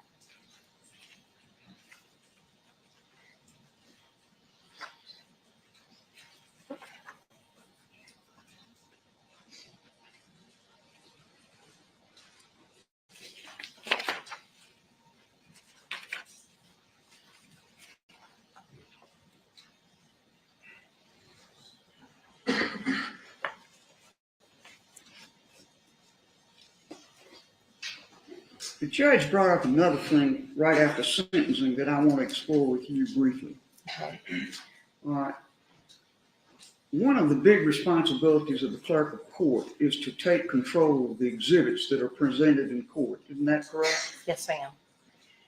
And there were sealed exhibits presented in this case that were photographs of the two decedents at Moselle when the law enforcement authorities first investigated the murders. You recall that? Yes, ma'am. And those photographs were sealed by the judge, were they not? Correct. And when the testimony about them was completed, they were under your control as the clerk of court, were they not? That's correct. How was it that those photographs came into public view? Are you talking about after the? I'm talking about the fact he alluded to it on sentencing and said that he was frustrated about it and was going to try to look into it. Those photographs that were sealed court exhibits under your control found their way into the public media, did they not? I believe they did. And I think what happened, it was someone from the gallery took a picture from a screen that had some of the pictures on it, if I'm remembering correctly. Did you ever allow anyone from the press to view these sealed exhibits? No, ma'am. Did you allow Netflix to ever examine the exhibits for trial? No, ma'am. How did you handle exhibits? Because you did have the press have great access to the exhibits, and you say several times in your book that you had to stay after to be sure that you interacted with the press about these exhibits. That's true, is it not? That is true. We had Mr. J. Bender, and then we had the pool photographers and someone from maybe the state, I believe, or the Post and Courier, along with the court reporters, someone from court administration, and then someone from the clerk's office every night that would go over the exhibits to make sure everything was correct and within our domain. Were any press people ever allowed to view the exhibits, even the sealed exhibits that you had on file? No, ma'am. No, ma'am. What was the methodology for allowing them to examine the exhibits? How'd you handle that? I wasn't there a whole lot when we did this every night, but it's my understanding that the people that were involved with the exhibits, and especially the court reporters, and there was a certain time frame that they were allowed to take their pictures, and everything was all of the pictures were looked at by the court reporters that were there, and the lady from court administration, along with someone from my office and Mr. J. Bender, to make sure that everything was done correctly. What I'm asking is how you handled having them, the press, view these exhibits. If I remember correctly, the press, we had certain designated photographers, and then someone, I think, from the state of or the Post and Courier, and they were responsible for putting it out on a stream for the rest of the media to access. Would they do that by photographing the exhibits as they were in your possession after court was over that day? That is correct. All right. And how did you handle the sealed exhibits in terms of their availability when these press people are there photographing exhibits? They stayed sealed. And so you think that you're aware of the fact that some of these on the scene photographs of the two decedents found their way into the public press. You're aware of that, are you not? Yes, ma'am, I am. Yes. And you contend that they photographed him in the courtroom? That is what I heard.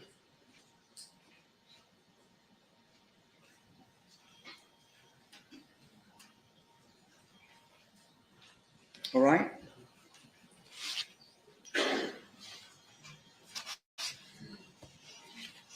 Finally, you had indicated about your book that some things that you put in there were, you called it literary license, not literally true, correct? Correct. Did you ever, by any kind of email communication or in any way, shape, or form, indicate or state that you wanted a guilty verdict because it would increase the sales of the book? Did you ever say that in an email or verbally or in any other way? No, ma'am, I did not. It didn't matter to me if it was guilty, not guilty, or a mistrial. Well, in your book, you suggest that the guilty verdict was what you wanted, and you were fearful that that a guilty verdict would not be rendered. You say that a lot about your feeling about wanting a guilty verdict, do you not? I do agree that that is said in the book. And part of that is because I think it was a guilty verdict. Well, this is that you were describing a time way before the verdict was rendered when you wrote about those things in the book. Isn't that correct? It is, yes. And you even have something where you said your eyes met with jurors and others at Moselle, and y'all had an understanding, unspoken, that he was guilty. You said that in the book, did you not? I did say that in the book, and I would consider that part of the literary, the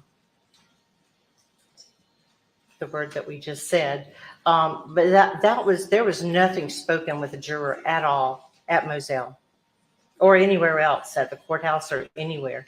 I think that's part of that poetic license that we write to make something more apparent. But at no time did I read or try to read someone else's eyes. And that was just one of those gut feelings that I wrote in the book.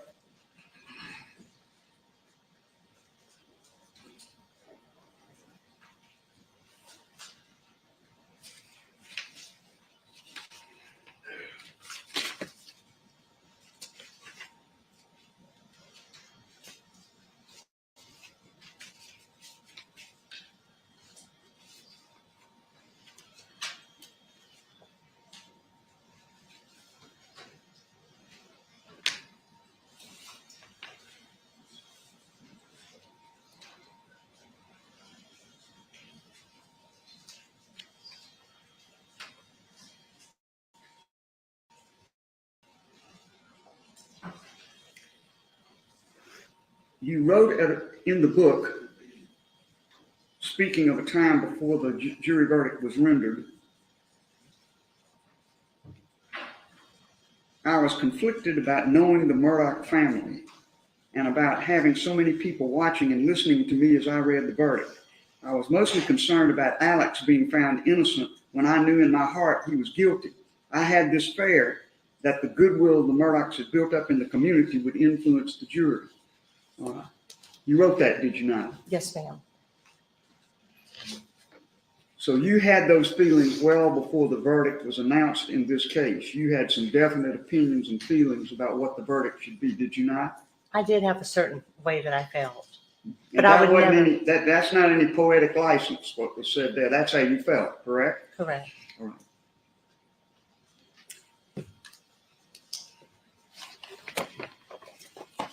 Those are my questions. Anything further from the state, Mr. Waters?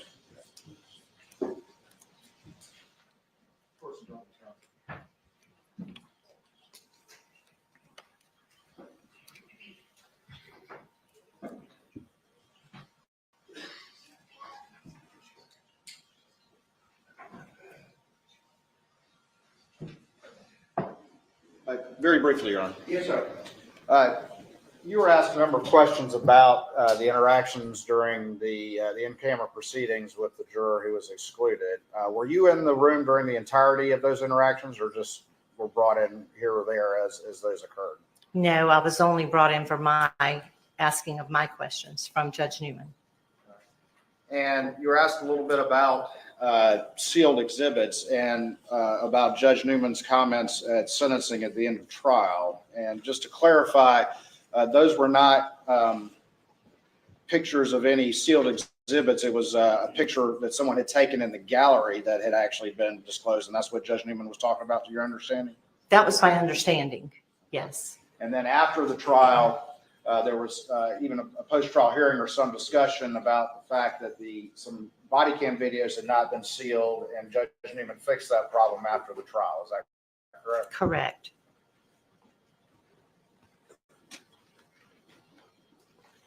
Nothing further, Your Honor. Just a couple questions. Mr. Harpootlian? Let me understand this correctly. You would agree that you did release all of the exhibits in this case, sealed and unsealed, to the Texas film crew. Is that correct? No, sir. No, sir. I did not release the sealed exhibits. What about to Netflix? Didn't you indicate to the judge they'd been mistakenly released and you're getting them back? As an error before, when we realized everything, yes, those two did go, and Netflix had not even, they said they had not even looked at them. Did you get them back? We did get them back, yes. And what about a Japanese film crew?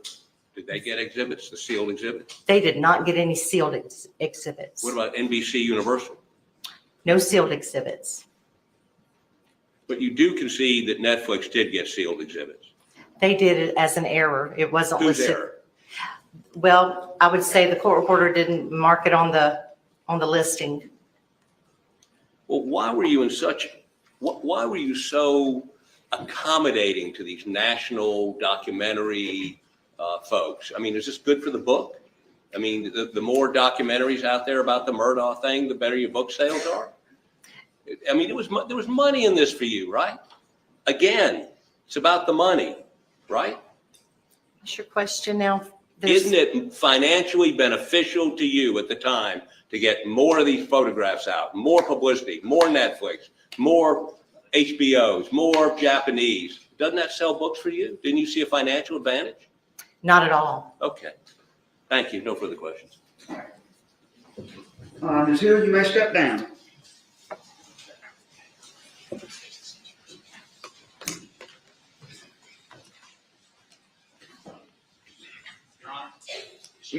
Let's hang on for a moment. Mr. Lewis. She's using her subpoena. I just wanted to make sure she's not. Well, I want her to step down. Yes, she's still under subpoena. I haven't heard what's going to be said. Mr. Harpootlian still has some things he wants to raise about other witnesses and so forth. So what I would prefer is that she remain with you, Mr. Lewis, until we see what else is going to happen. You may step down.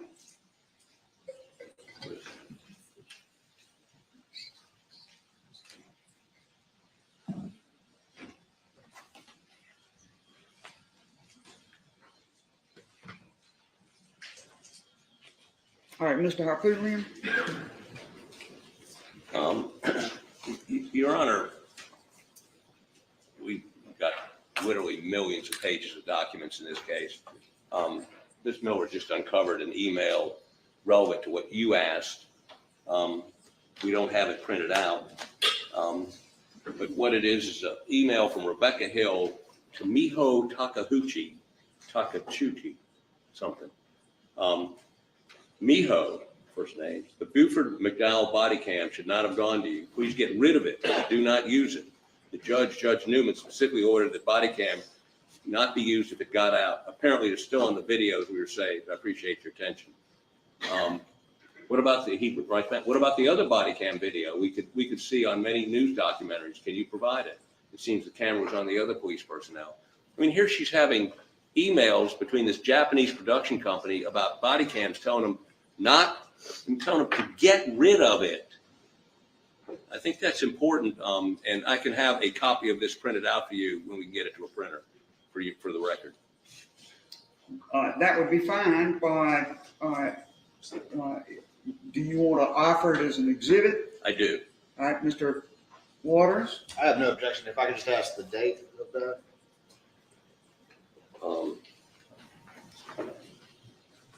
The date is July 17th, 2023. July.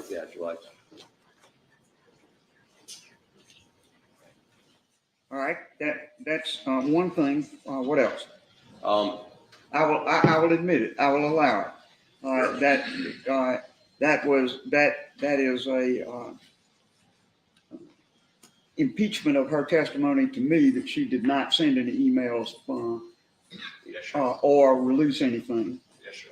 In fact, she changed that testimony on redirect when she said she did, so-called by accident, release some things. That doesn't appear to be by accident. So we'd like that made part of the record. Secondly, I have sitting outside the courtroom the clerk of court for Barnwell County, Rhonda McElvey. She specifically denied saying certain things to the clerk of court of Barnwell County and denied doing certain things. I think you're going to find her testimony extraordinarily instructive and educational. And it shouldn't take, I would be shocked if it took 20 minutes. In light of the answers she gave to my questions and some of yours in that regard, I'm going to allow it. Now, I want to know what else we're looking at here.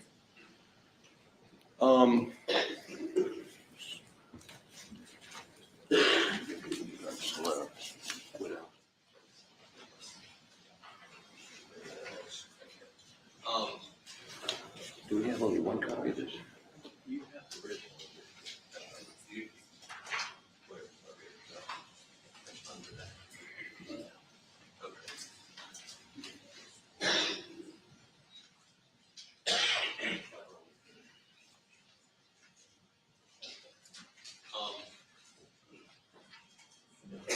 Your Honor, I want to hand up to you an affidavit from a witness we would propose to provide in addition to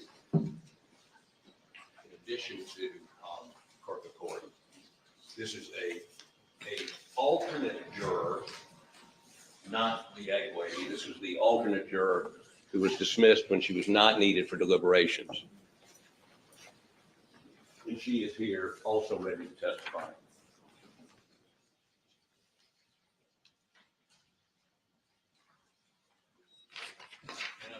Testimony would take about the same time as one of those jurors this morning.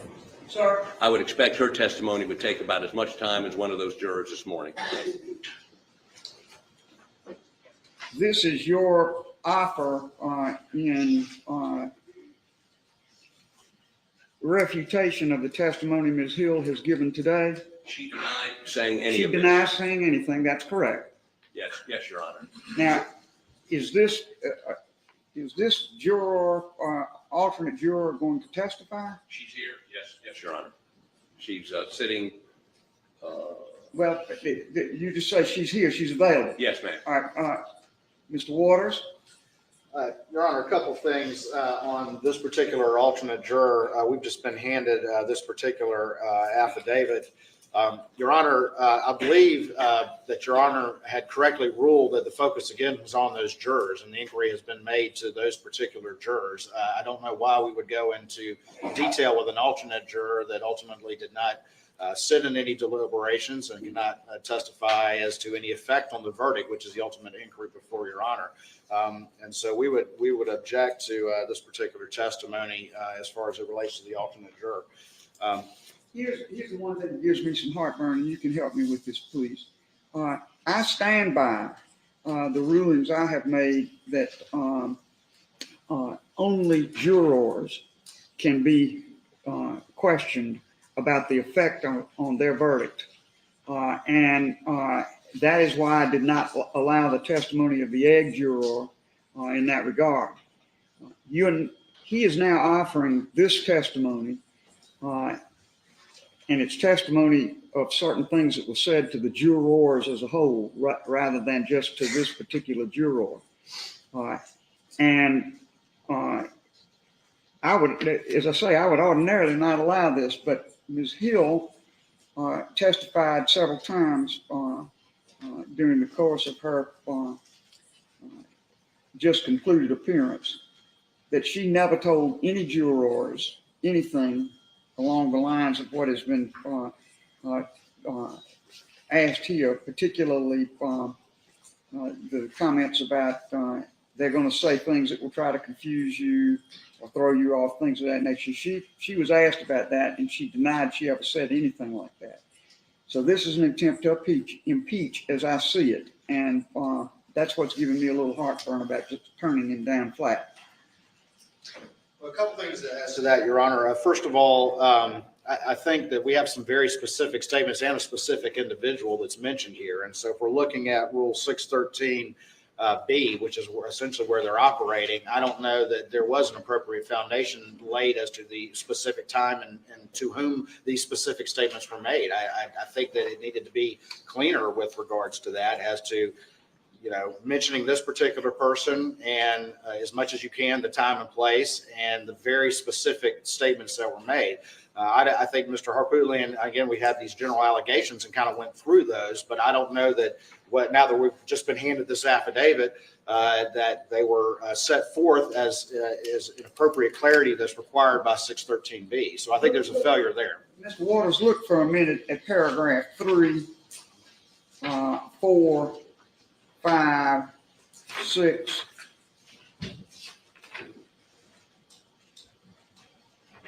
7. Those paragraphs all address things that have been asked her, and they are pretty specific as to time and place. And the content of this testimony is an attempt to impeach her, Ms. Hill's testimony. That's why as I guess colloquially I said, I'm having a little heartburn about excluding this, is because she was asked directly about these matters, and this testimony would be in conflict with that, which would be permitted to impeach someone. Right. And Your Honor, I certainly understand the point. I guess I would have just 2 points to that. Number one is that, as we've already talked about, this evidentiary hearing is within your discretion in the manner, particularly when you're talking about jurors and the manner to be conducting that. Now we're talking about putting the juror on the stand and having attorney examination. And I think under the case law, that's within your discretion as to how that inquiry should go, as opposed to were we purely in a trial setting and applying the evidentiary rules. But if we're applying the evidentiary rules, again, strictly applied, I think that I don't know that they have laid the foundation with enough clarity to offer extrinsic evidence under 613B. And that would be our argument there, that we just had generally discussion of some of these concepts, but not the place, time, and person to whom it was made with the specificity that 613B requires. So that would be our evidentiary objection in the event that Your Honor is addressing those. So that would be our position. I do also, before we get started, I do want to go back and address the sealed exhibits issue whenever it's appropriate. Sure. If it's now, I'm happy to go. All right. Mr. Harpootlian? Slow for a minute. I'm turning to Mr. Waters to try to get some clarity about why he objects to this testimony. One is the 613 issue that he's explored, and I understand that. He now wants to say something about the sealed exhibits. So I want to hear from him on that, and then you can reply to both of them. I'm sorry, all right. That's all right. Distracted by Mr. Sure, I understand. And, finally, going back to the juror issue, we would also raise 403 as well, just because of the nature of the inquiry that we're here to assess. Going back to the sealed exhibits, I just want to clarify for Your Honor, Mr. Griffin and Mr. Harpootlian were at this hearing. After the trial, there was a release of, and these were publicly filed exhibits, of a number of exhibits. What also got released at the time were 2 body cam exhibits, which had images of the victims at the scene. Those had inadvertently not been marked as sealed exhibits. And ultimately, then we had a hearing in front of Judge Newman, and essentially those were clawed back. And so I just want to be clear that when we're having testimony about that particular thing, as it relates to what Ms. Hill was saying, those were the sealed exhibits that were released. And again, at the time, they had not been marked sealed, and that was sort of retroactively fixed. And then the other issue, of course, is, Your Honor, is again that the issue that Judge Newman was talking about after sentencing was a gallery photo. It was not a what apparently would be a maybe a press photo of the exact exhibits. And what we did at trial, and Mr. Harpooly can speak to this, and Mr. Bender could as well, is at the end of each day, first of all, the sealed exhibits would have a cover sheet or a folder that they would be in, and then they would verify with the parties that these are the okay exhibits, these are the sealed exhibits, and then at that point, after a court was concluded, the media would then be allowed to review and or photograph or get copies of the unsealed exhibits. So that's just how the procedure was working. That's very helpful to clarify this, because I now see this in perspective, that there were that the materials that were photographs at the scene or depictions at the scene of the two victims. What you're telling me is that those were inadvertently released after the trial by, I guess, it would have to be by the clerk of court. She's the one that had them, and then they weren't properly marked, and they were then clawed back. Yeah, they were the two body cam videos, and so in those videos, they weren't physical images, but they were the body cam videos, and then in those videos, you could see the victims at the scene. Right. And those two exhibits, to my recollection, were the only two that should have been sealed, but they, in fairness, were not marked sealed, and that's how they got released. The second we realized it was a problem, we took care of it and clawed those back. That clarifies that issue for me. So, frankly, that puts my mind at ease about what happened there. Now, Mr. Harpooly, I'll come to you momentarily.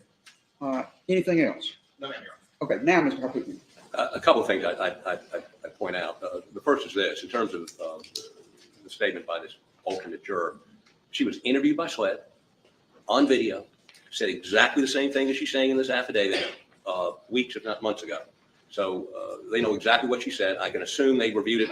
By the way, I asked, basically read from this affidavit as I cross-examined the court, and she denied each one of these statements. The second piece of that is this. I know it's on that basis that I'm even pursuing the idea of your offering something by way of impeachment. So I understand that. And secondly,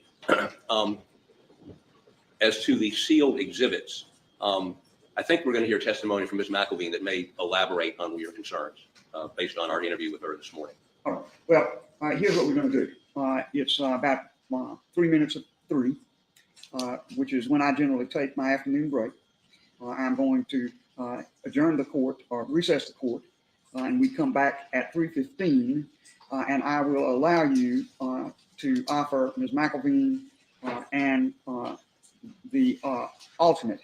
I want to make it clear that they will be offered on what we've talked about, matters about which Ms. Hill testified that you think are impeached by Ms. McElveen's testimony, and that you think are impeached by the alternate juror's testimony. So and the alternate juror's testimony, as I look at it, is the part about which impeachment would lie would begin at paragraph 3. Yes, ma'am. So do you understand what I'm saying? Yes, ma'am. Can I make you one other offer? Yes, sir. Today and today only. Egg Lady is across the street. Well, no. If you want to put her on the stand. No. I've made my position quite clear about that. I think we've got in the record what is needed in terms of what she says, Ms. Hill says, and what Ms. Hill says she says. I agree. We did not intend on calling her. I just didn't want you to miss the opportunity if you wanted the opportunity to examine her. Thank you, Mr. Harpooly. All right, court will be in recess until 3:15. Okay, let's see. Oops. This is okay.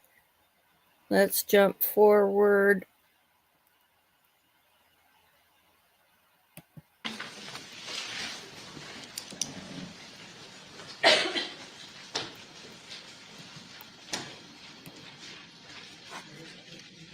All right, Mr. Harpooly, and I believe it's you to present your witness. Yes, ma'am. Please be, Rhonda McElveen.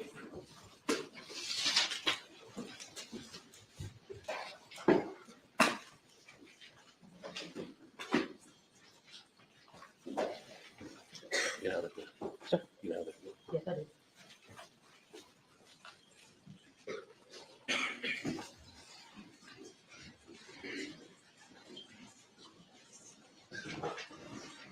Do you swear or affirm that the testimony you're about to give in this case to be the truth, the whole truth, and nothing but the truth, so help you God? Yes, ma'am, that's what I'm here for. Thank you. Please have a seat on the witness stand. State your full name for the record, and please spell your first and last name. Rhonda McElveen, RHONDA MCELVEEN. You want to make sure I'm gonna stay here.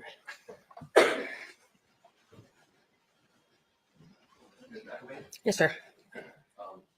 Say your name for the record, please, so I can make sure I can hear you. Rhonda McElveen. Your Honor, can you hear? Okay. I can hear you great, Dick. I can hear you, but I would doubt that anybody posted Is that lawyers better? would hear you. Is that better? No? Is that thing on, Mr. Bailey? Somebody for the next door. I don't want to get into the thing. Well, I can speak up. I'll just speak up. How about that? I have a big voice. How you do? It's just not on at all, though. No, it's all right. Is it on? Yes, ma'am. Okay. All right, Mr. Harpooly, you may proceed. I'll speak a little louder if that helps. Say your name again for the record, please. Rhonda McElveen, And Ms. McElveen, what do you do for a living? clerk of court and ROD for Barnwell County. Clerk of court in what? Register of deeds. I have 2 titles. 2 titles. And is that an appointed or an elected position? Elected. So you're elected by the people of Barnwell County. Yes, sir. And how long have you been the clerk of court of Barnwell County? This is my 16th year, 16 years. And and I'm running again, sir. you're up this year? 24 is? Yes, sir. All right.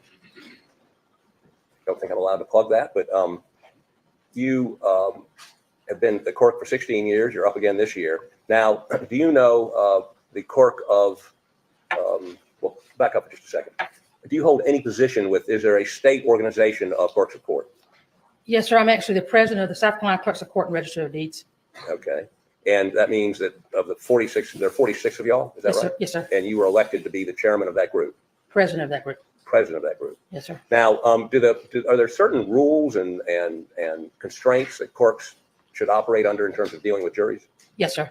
And is there training for that, or is there a book for that, or how do you learn that? You have the Clerk of Court manual for one that's on the judicial website. You also have the law books that have it in there. There's actually 2 separate forms, SCCA 237 and 238 maybe, that has regulations on it. And then we also have in the handbook that, or not handbook, but in the program within the CMS system, they actually have rules and stuff that you can go by as well. Now, as a clerk of court, are part of your duties to deal with juries? Yes, sir. We understand there's a jury venire that's brought in at the beginning of a term, and then individual juries are picked for both civil and criminal cases. Is that correct? That is correct, unless it's a non-jury trial. And then there's just a judge, like we're doing here, right? Yes, sir. And in the process of picking juries, do you assist as clerk of court? When I say assist, who actually picks the jurors out of a hat, or whatever the process is? Well, actually, the first process is you draw a jury by computers through the CMS system, and then summons are sent out. And then once we come to court, we usually do a roll call. We see what everybody's doing, what their jobs and everything, to help the attorneys to decide which jurors they would like to get. They have so many strikes, et cetera. And then you call the names and they have the strikes, and then that's your jury pool. And then the judge will seat a jury in a jury box, like, although I've never quite seen a jury box that looks like that, but a jury box in a courtroom, right? That is correct. Your jury box in Barnwell County is like 2 rows of 7 or 8 people. Well, I actually have a jury box on both sides of the courtroom, because I have the grand jury on one side when they convene, and then I have the petit juries on the other side when they convene. Okay. And the jury, they're sworn by the judge, and then they're put in the jury box, and they begin to hear arguments and testimony and jury charges by the judge. Is that correct? Well, actually, sir, where we do it, the clerk of court usually swears them in with the judge presiding over the whole deal. Okay.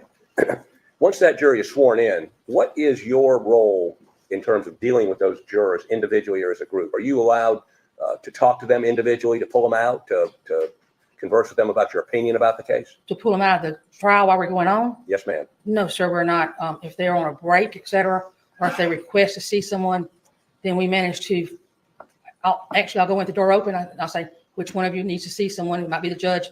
And I say, hold on. And then I go get my judge. And so we've got a jury that needs to speak with you.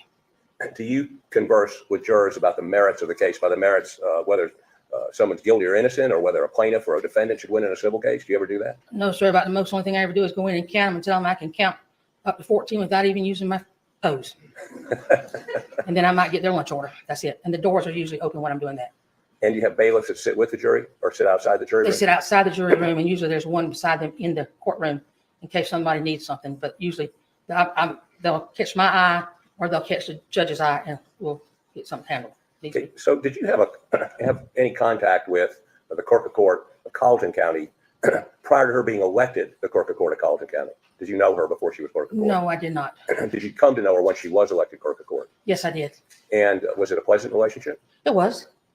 And how did you come to be, and to cut to the chase, you ended up being in the courtroom during the Murdaugh trial for part of those 6 weeks, is that correct? Yes, sir. How did you come to be there? When Becky and I met each other at a conference, clerk of courts conference, where she was discussing that she had that trial coming up, and I knew that she was relatively new, and I said, I'll offer to come help you if you would like. And I think she ended up talking to Judge Newman about it, and they both said, yes, it would be good that I was there. Okay, because you tried a murder case two in the past, correct? Yes, sir. Okay. And did you go and help Becky Hill try that murder case? I did. I couldn't go for the first 3 days because I had court in Barnwell, and I told both of them if I had court going on in Barnwell, I could not be in Collin County. Okay.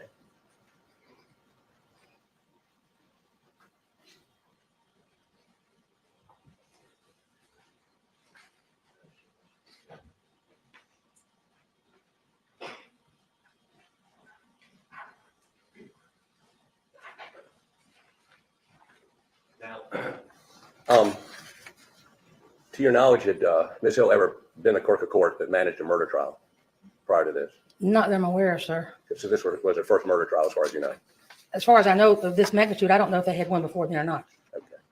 Now, when did y'all, I mean, initially, what were you talking about in terms of logistics and how you did it and all those sorts of things? Yes, sir. During that, before the trial, before we ever picked a jury, did she ever discuss with you that she was going to write a book? Yes, sir. And She wanted to write a book. Yes, wanted sir. to write a book. Did she indicate what the book was going to be about? About the trial? About the Murdaugh trial? Yes, sir. And did she discuss with you, what, if anything, did she discuss with you about how she felt the verdict should turn out to be in the Murdaugh trial, vis-a-vis in reference to the book? What would help the book? A guilty verdict. And tell the judge and me what exactly she said to you that you remember. This is prior to the trial. Okay. Well, first of all, she said we might want to write a book because she needed a lake house and I needed to retire. And then further conversations, a guilty verdict would sell more books. And we left it at that. This was before, even in December. And when did she ever say that again to you during the week she spent there? Several times. It could be said it was, amongst friends in her office, or we might be having dinner, that kind of stuff, but that's about it. That she needed a guilty verdict to sell more books. That would be the best way to sell books, yes, sir. The best way to sell books. Now, during this process, did she ever express to you an opinion on whether or not, in fact, was Mr. Murdaugh guilty of the murders of his son and his wife? Yes, sir. Tell me what she said, and if you remember when. I don't exactly remember when. I know it's over half of the trial had already happened, but the evidence was coming forth that it looked like he might be guilty. And she made a comment that a guilty verdict would be better for the sale of books. Okay. Now, as a result of a conversation you had sometime during the trial, I don't want you to relay to me what was told you. Did you have a discussion with the clerk, Becky Hill, about her being with jurors on her own? Yes, sir, I did. One morning I showed up to Collin County and I was told that she had taken a juror home the night before. And I was in the courtroom and I saw her, and it was between the pews and where the back row pews are. And I mentioned to Miss Becky, I said, please tell me you didn't take a juror home last night.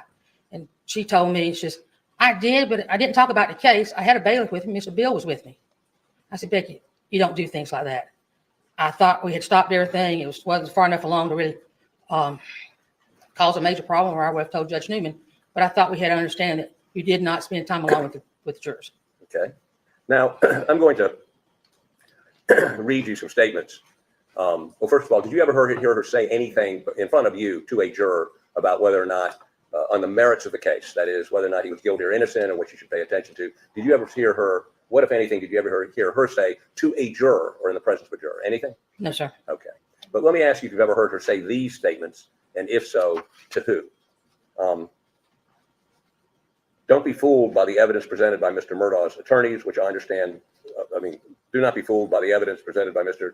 Murdaugh's attorney. Did you ever hear her say that? Your Honor, this time I would object. This witness was specifically called as a Rule 16.3B extrinsic evidence. I think we've covered the two grounds that would be permissible for her to testify to, and I believe that should be the extent of her testimony. So we would object to any further extrinsic evidence as improper impeachment and also irrelevant. I think that the issues that were raised with the prior witness have been covered, and that was the express reason that this witness was called, and Your Honor allowed the testimony. Overruled. You may continue. Thank you. Did you ever hear her say that? Can you repeat the verbiage? Don't be fooled by the evidence presented by Mr. Murdaugh's attorneys. Yes, I did. And who was it said to? It was said to me. Okay. And sometimes it might be a staff member in our office or someone from the media there. But other than that, I didn't hear her say it out there in front of being jurors. Did she ever say to you or to other people around you, I'm not talking about jurors, watch him closely, talking about Mr. Murdaugh. This is just before he testified. Look at his actions. Look at his movements. Did you ever hear her say that? Yes, sir. Okay.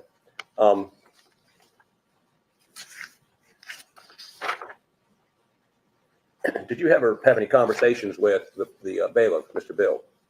Yes, sir. Did he ever discuss with you the court's contact with jurors?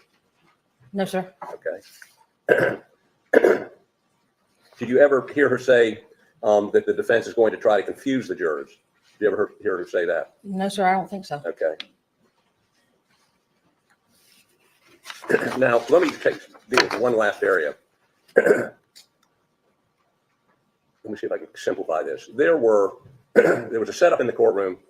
Pardon me, I've got a little frog in my throat. And I'm fine, thank you. I think I'll share my bottle over here if he wants part of it. Once a cork, always a cork.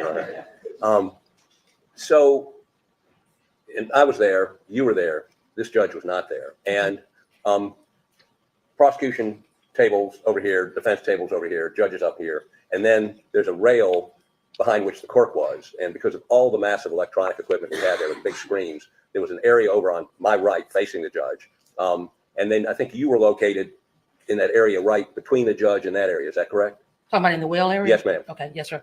For Now- the most part, now sometimes I was out there with the screen Right. in the gallery. Right. But there was a screen on which you could see not only what the gallery back there could see, but the images that only the jury was supposed to see that were under seal. Is that correct? That is correct. Now, there's a woman named Rhonda Ryder, correct? Rich. Rich. And tell me who she is. At the time, we did not know who she was. The first time they were there, we didn't know. Then she came in Miss Becky's office the night before, and she asked if she could have another seat in the courtroom for the next day. And Miss Becky said yes. And she says, and what's your name again? And the only reason why I remember Rhonda, because of course my name being Rhonda. And the next day, Miss Rich was sitting, I don't know how to tell you, but she was sitting. Do you know where Doug was sitting? Yes, ma'am. All right. I know, Judge, you don't know where Doug was sitting, but anyhow. But Doug was the audiovisual guy, and he had access to the unscreened, the unsealed images, correct? Yes, sir. And she was sitting right next to him, right? Yes, sir. Okay. In that little part. So she could see the body cam, she could see the unredacted corpse pictures, the autopsy pictures, all the photos that the judge had sealed, correct? Well, no, the only thing she could see was what was being put up at the time. Right. But Okay. as they were put up, she could see them. Right, but they tried their best to seal it where you couldn't, but you could still see it there. I didn't see any of those, Right. okay? But she could see them. Right, and Doug was really having a problem with that. And I can also tell you that our court reporters didn't know who she was either, okay? And she turns out to be a writer, correct? Yes, sir, after I found out, yes, sir, And her name is Rhonda Rich. correct. She was given access to areas that only court personnel should have had access Right, to. but then we broke, and then she moved her in the well with me. She was about on my left, and either Elizabeth or Mike was on my right. And I noticed she was taking notes. And I asked her, what was she doing, taking notes? She says, I'm a Sunday school teacher. Well, I immediately covered up everything I had. You don't trust Sunday school teachers? You don't trust Sunday school teachers? Let me just, look, there's too many preachers in my family on both sides. Okay? So you determined she was not a Sunday school teacher, and later learned that she was a writer writing about the Murdaugh case, correct? Now, I don't know if she's ever a Sunday school teacher or not. There's just, I don't even know where she goes to church or anything, so I can't tell you that answer. But I did find out that she was a writer because shortly after she was put there, and evidently after I covered everything up, shortly after that, Judge Newman asked for a recess so we could find where people were going to be working. And that's when she put Miss Rich out in the gallery in control of that screen. And she ended up writing the foreword to Becky's book. Is that correct? Yes, sir. Okay. and Becky gave her access to area only court personnel should have had. Is that correct? That is true. But now I'll be honest with you, sir. There's been a couple times when we had other people that were sitting on that side that we weren't planning on seeing sealed documents that day. Right. But there were some other people that sat there, but nobody that actually sat in the well that wasn't court people. Okay. Thank you, Court Indulgence. Mr. Waters, on cross-examination. Thank you, Your Honor. Oh, okay. Judge, do you have an extra bottle of water up there by any chance you're willing to share? Oh, Miss Elizabeth's got one. Thank you.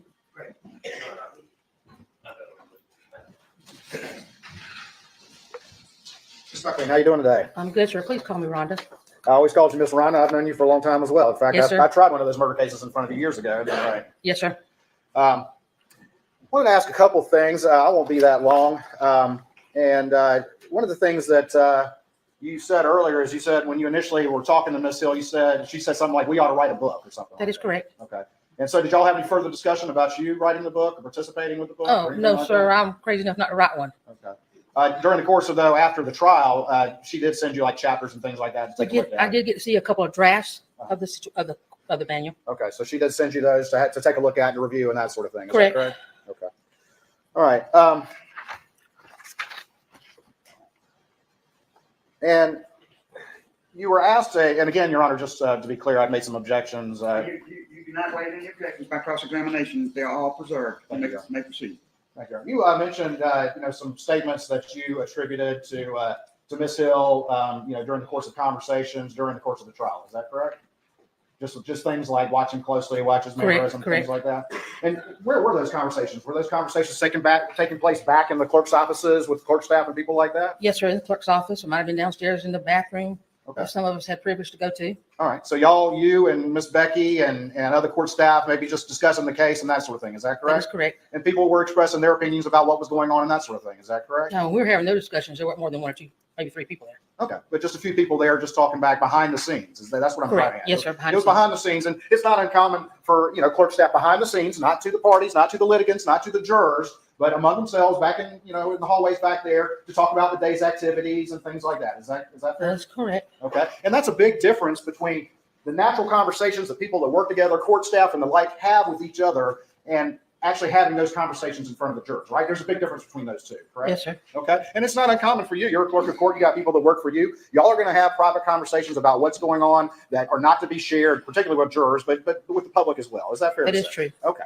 All right. And so there were conversations like that going on that you were privy to and part of. Is that correct? That is correct. Okay. All right. And you mentioned a little bit about, well, let me ask you this. So there are all these conversations going on, and that's natural. That happens, private conversations with court staff behind closed doors. But you never once saw or observed or had anyone tell you that any of those conversations were being shared by Miss Becky with any juror. Is that right? That is correct. All right. And if that had happened, if you had observed anything untoward or improper going on at this particular trial, you would have immediately gone to Judge Newman as part of your obligation. Is that correct? That is correct. And you never did that because you never observed anything like that. Is that correct? That is correct. Okay. All right. Now, you were asked a little bit about Rhonda Rich, who was a member of the media, and how she was placed kind of back where the defense IT guy was. Is that correct? I didn't say she was part of the media, sir. Okay. Well, she was a writer. Yes, sir. Okay. All right. And then you said that eventually, though, Judge Newman stepped in, and then she was moved out into the gallery in charge of the screen out there. Right, but I don't know. I thought Miss Becky moved. I'm not saying Judge Newman did. Okay. All right. And over there in that area of the, if we look in the courtroom, there was sort of the grand jury box over here, and that was where court TV was and media was stationed and that sort of thing. Is that correct? That is correct. All right. And inevitably, there were media members that could view some of the images that were being shown. They were just not able to report those just because of the nature of where the courtroom was. Is that accurate? Well, I was told they couldn't see it, so I don't know what they actually saw because I didn't discuss it with the media. All right. You never had a conversation with court TV or anything like that? Other than the fact that be careful what they put on my front page of the New York Times on me. All right. All right. And you're not aware of any image or confidential information or sealed image or anything like that that was ever made privy to Miss Rich that was put in any sort of publication or anything like that. Is that correct? No, I'm aware, sir. Okay. Because if you had found out about that too, you would have immediately gone and reported that to Judge Newman because you would have said, that's improper. That I need to go report to the judge, correct? Correct. And you never once saw anything during the entire course of this trial that caused you to say, you know what, I got to go talk to Judge Newman. Something ain't right about what's going on. Is that correct? That is correct. And you would have done that without a doubt if you had seen that, correct? Yes, sir. All right. Now, in looking at, back at this trial, you mentioned that there was a few days at the beginning of trial that you weren't there because you had your own court to take care of back in Barnwell County, correct? Correct. All right. And then pretty much after that, I guess you were pretty much present the majority of the remainder of the time. Is that fair to say? I was. I had one for medical procedure done. I missed 2 days, but basically other than that, I was there every day. All right. And there was a period of time, though, during the middle of the trial where Miss Becky had a medical issue and had to be absent from the courtroom for about a week or something like that. That is correct. Okay. And during that period of time, you were present and functioning as the lead clerk of court during that period of time. That is correct. All right. So the reality is that you were present for probably as much, if not more than anyone in the clerk's function during the course of this trial. Is that fair? Yes, sir. Okay. And again, just to reiterate, there was not one time that you observed or came in possession of any information that you were like, I got to go talk to Judge Newman about this. No, sir. Court's indulgent. 1 moment.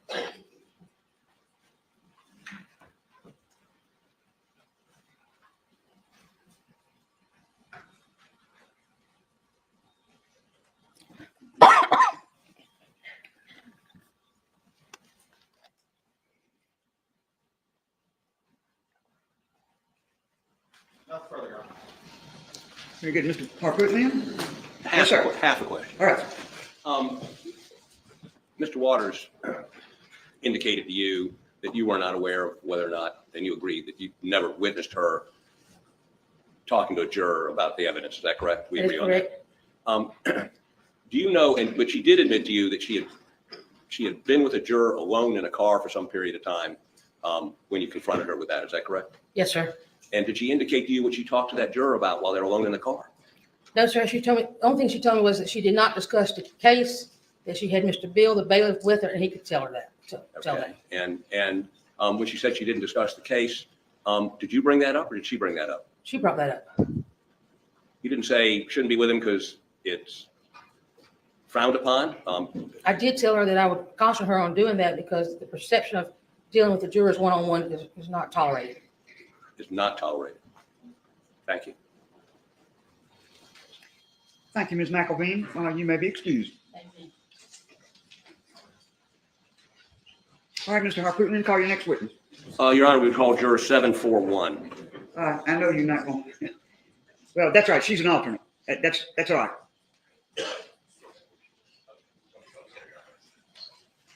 We're not going to sign her a letter with juror 741. I got you. And Your Honor, while she's coming, my understanding is I'm limited to 4 questions. Yes, sir.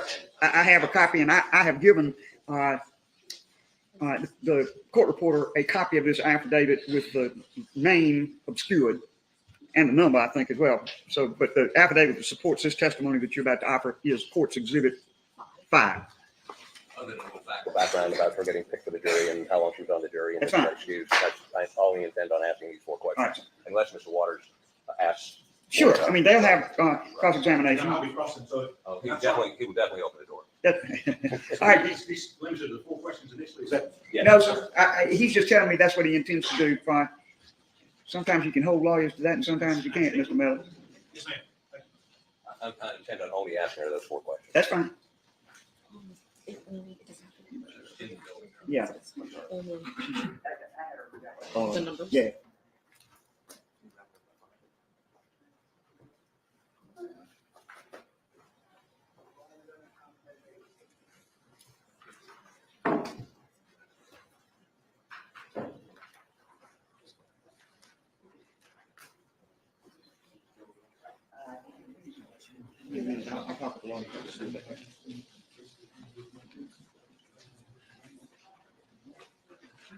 Do you swear or affirm that the testimony you're about to give in this case to be the truth, the whole truth, and nothing but the truth?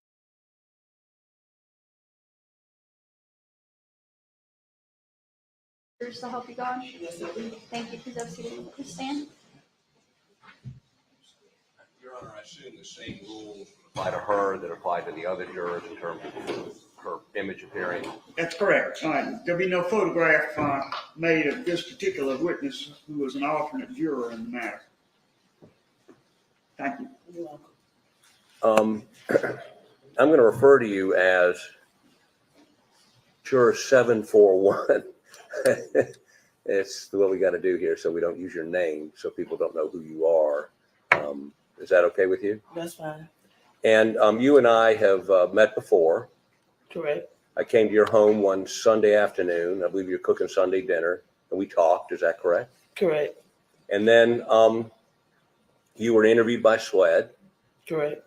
and you gave them a recorded statement. And then this morning you came here and you gave me an affidavit that you signed, and you're here with your lawyer. Is that correct? Correct. Now, just for purposes of the record, you were a juror. You were selected to be a juror on the State versus Alec Murdaugh murder charge, correct? Correct. And you sat in the courtroom for 6 weeks and listened to all the testimony. Correct. And you were the alternate. Correct. And so when the jury went out to deliberate, you were excused. Is that correct? Now,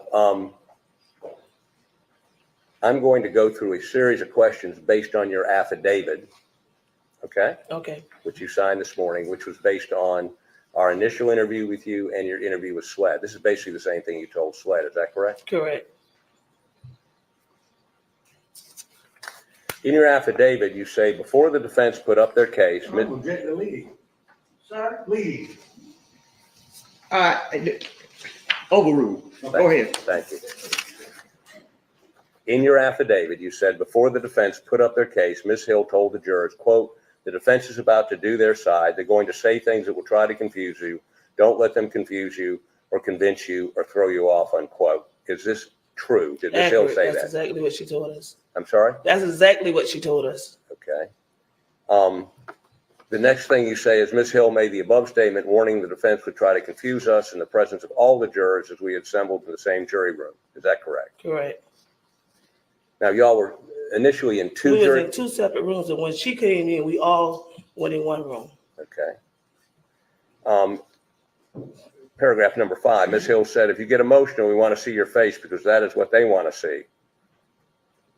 What does that mean? She said, don't get nervous. Don't be afraid to show your emotions because that's what they want to see. Who wants to see? I don't know who she was speaking of. I'm assuming the court. Okay. And then number 6, Ms. Hill also informed us Alex Murdaugh was going to testify, but I don't recall exactly what she said. All the jurors were assembled in one room when she made that comment. Exactly. She told you that Alex Murdaugh was going to testify.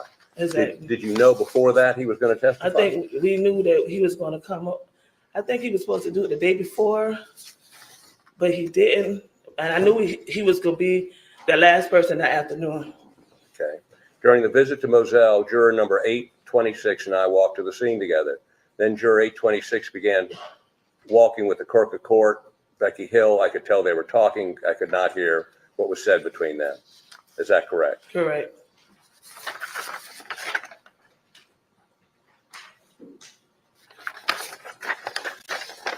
Is what you put in this affidavit truthful?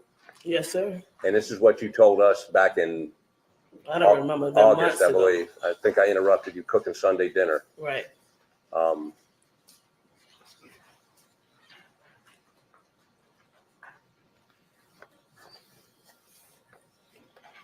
right, thank you. Please answer any questions defense may have for you. Mr. Waters, or Mr. Meadows. Thank you, may please, Your Honor.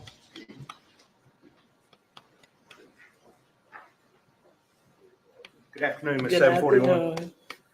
It's nice to see you again. Yeah.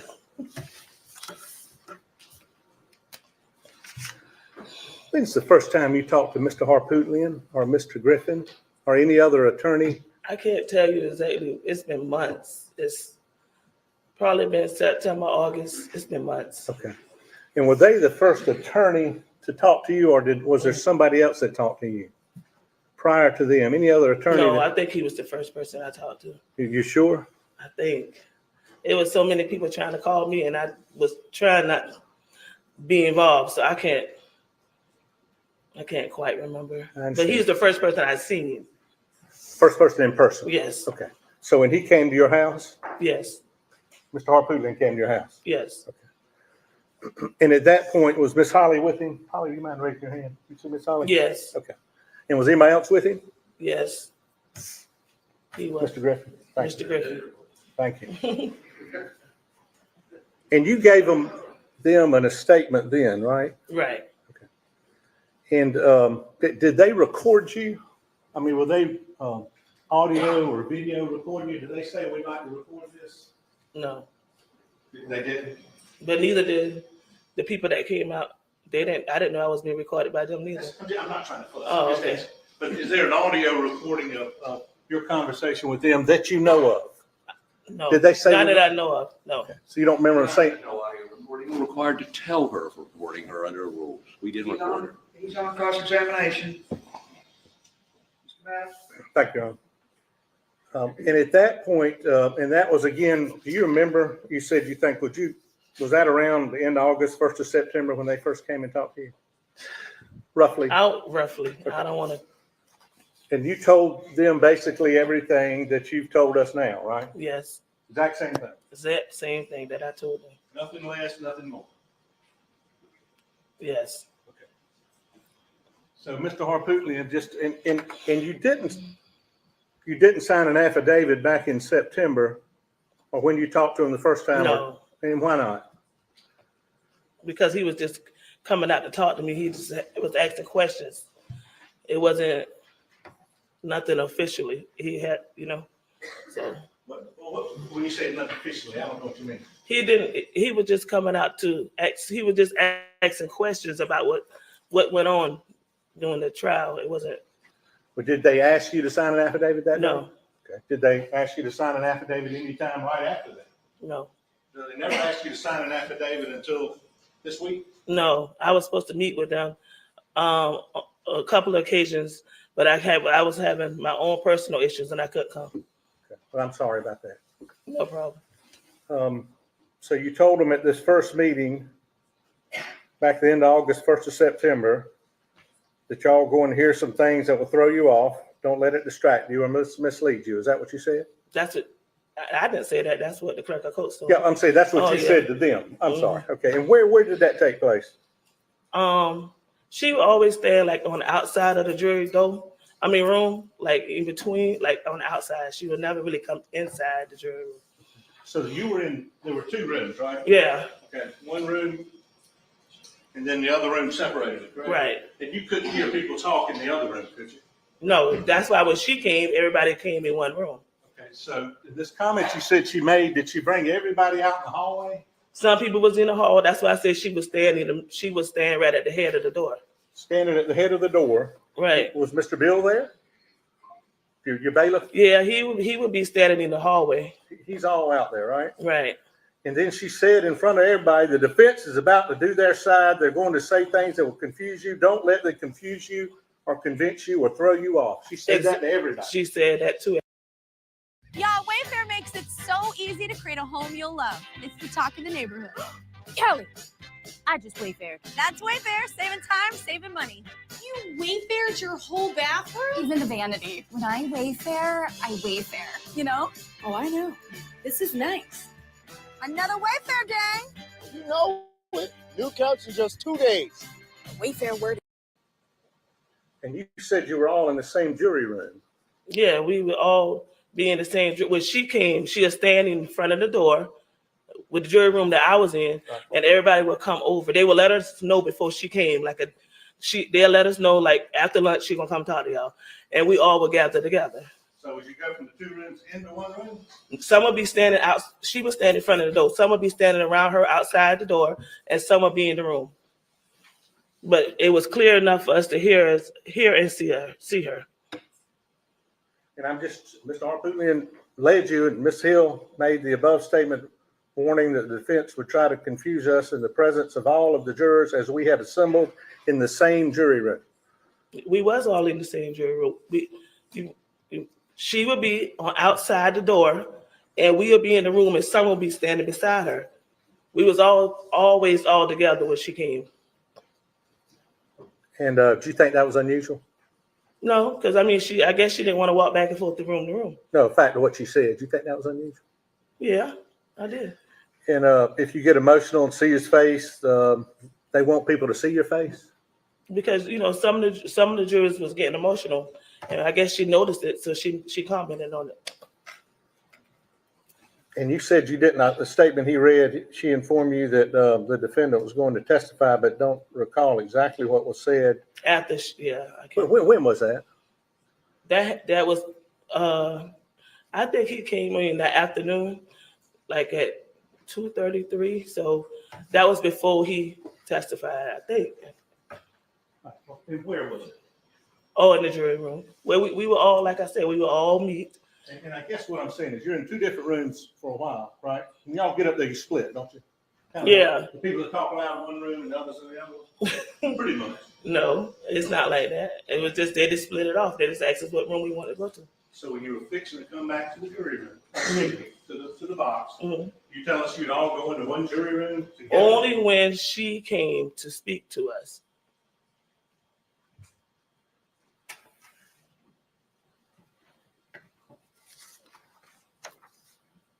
And Mr. Harpootlian asked you about, I believe, number 7 on the affidavit. And when did you sign this affidavit? This morning. And when's the last time you had talked to Mr. Harpootlian? No, I haven't talked to him since he came to my house. Or any of them before today? No, I haven't talked to him since he came to my house. Talked to anybody else involved in this case before today, since then? No, he was talking to my lawyer, Okay, and who was that? Sean Wilson. Okay, and when had Sean Wilson talked to you? He's been my lawyer Since when?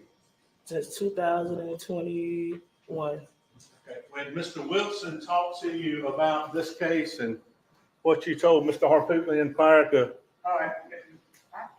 They apparently don't object to this, but I am very uncomfortable with your asking what her lawyer told her. And I wasn't going to time test. I was just looking for timing.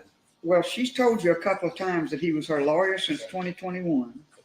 Well, see, you're a lawyer for this. For what you mean for this? Well, like being a juror. For being a juror? Yes, sir. I didn't have he was always my lawyer. You didn't hire him for this. No, I didn't hire him for this. But he had talked to Mr. Harpootlian about your affidavit and your testimony today, hadn't he? Is that a yes? Yes, he was looking over the paperwork. He was looking out for me because he's my attorney. And when was he looking over the paperwork? Oh, I guess ever since September, October. I wasn't really keeping up with it, to be honest, because I'm. So do you know if he's talked to Mr. Harpootlian this week? Yeah, he talked to him today. Talked to him today? We was together. Who was together? Me and my lawyer. And Mr. Harpootlian? Yes, when I went to go sign the affidavit. Okay. Where'd you sign it? At his office. At whose office? Mr. Harpootlian office. Your Honor. I was supposed to. I would object. Okay. This meandering, I mean, there's no jury here. It's you. And I don't know what this is. How about helping a little bit? I think we got all the information. Yeah, all right. I think he's going to move on. Yeah.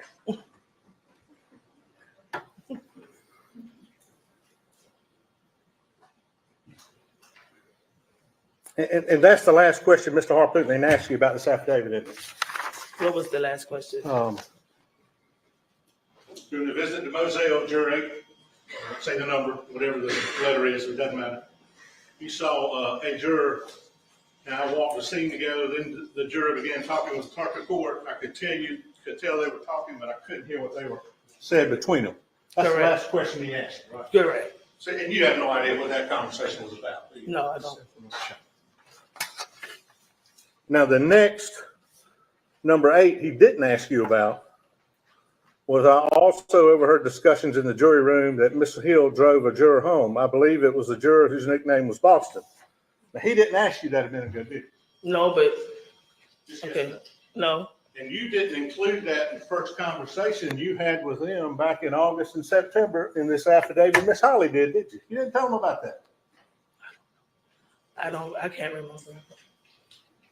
Have you seen the affidavit Miss Holly did for you back in September 1st, Objection, Your Honor. 2022? Ms. Holly did not do an affidavit. Ms. Holly She did just her affidavit, her notes of what this young lady said to her, and what she included and didn't include was based on what Ms. Holly thought was relevant at the time, but she can't be cross-examined. That's not in evidence, Mr. Meadows, so I think you need We'd to offer move. it, Your Honor. Sir? I'd offer it. Just to. Well, how is this thing going to be authenticated? Even more importantly, he can't question her. I'm sorry. Several people can't talk at one time. I don't even have the affidavit. Let me see what you're talking. You talking about the one that was just offered today? This is one Holly did when he first talked to her back in August, and she's referring back to Miss Miller. Okay. Miss Miller.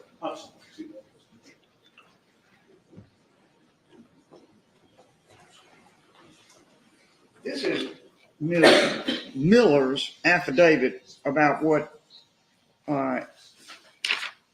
she thinks this juror said. Yes.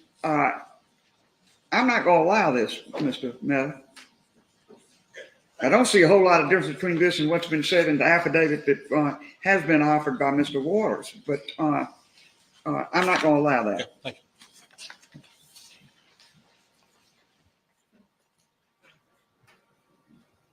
You did not tell them about hearing that Ms. Hill had driven a juror home back when you met with them in September, did you? I can't remember.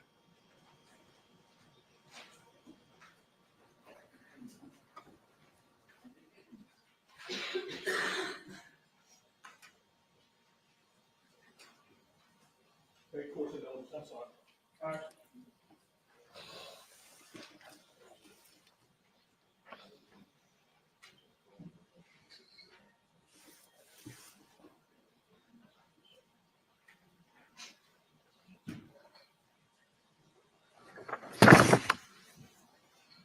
Who is Boston? She was a juror on the trial. I don't know her, but that was the nickname they gave her. I don't know her first name. And what, if anything, did you know or convey about Boston? She was a juror on the case, just like everybody else. Anything else? No. Nothing. Ma'am? No. Okay. So again, Mr. Harpootlian didn't ask you, but when you, in the affidavit of today, I also overheard discussions in the jury room that Miss Hill drove a juror home. I believe it was a juror whose nickname was Boston. Is that something was added after your lawyer was with Mr. Harpootlian today? I don't know if I added it. We talked about it today, but I don't know if I mentioned it in September or not. But I know we've ever talked about it, wasn't it? Your Honor. No, it's not. No reason to raise objection. The first thing is, Mr. Meadows, I'm going to caution you one more time about this. You cannot talk over a witness. The second thing is, you don't need to be marching all back around here. You talking only to me, not the jury or anything else. So let's slow down, and this is repetitive of questions that have been asked before. If you want to take this tone with her, I don't know exactly what you're trying to accomplish. I'm not trying to take tone. I apologize. She knows that, and I'm sorry. Well, you're just talking to me. This is not some drama thing for the jury. I know. I'm sorry. All right. Well, let's finish this thing up. The only reason I did it, what he hadn't asked about it, and it to me is the key issue here. They're trying to say was different. Mr. Meadows, I mean, you lecturing to the witness or to me or what? Please don't do that. Strike that from the record, please. Don't strike. Don't strike. I'm so sorry. Let's line this up. All right.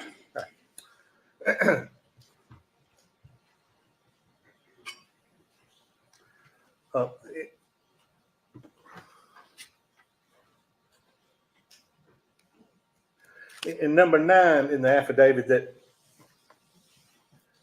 before the jury began deliberating, I heard a member of the court staff say the deliberation shouldn't take long. I don't remember specifically who made it, but it was made in the presence of the entire jury right after closing arguments in the jury room.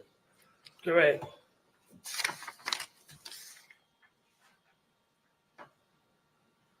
Then I think you said something. Judge Newman came to see you afterwards, but after the jury went to their room, you were in a separate. No, when we first left out the courtroom, we all went in the same jury room, and then they separated me. Oh, that's okay. That's fine. But when they started deliberating, were you in a separate room? Yeah, when they started deliberating. So you had no involvement in the deliberations or verdict of Richard Alexander Murdaugh? No, sir. No, sir. You didn't get to come back with the verdict, did you? No, sir.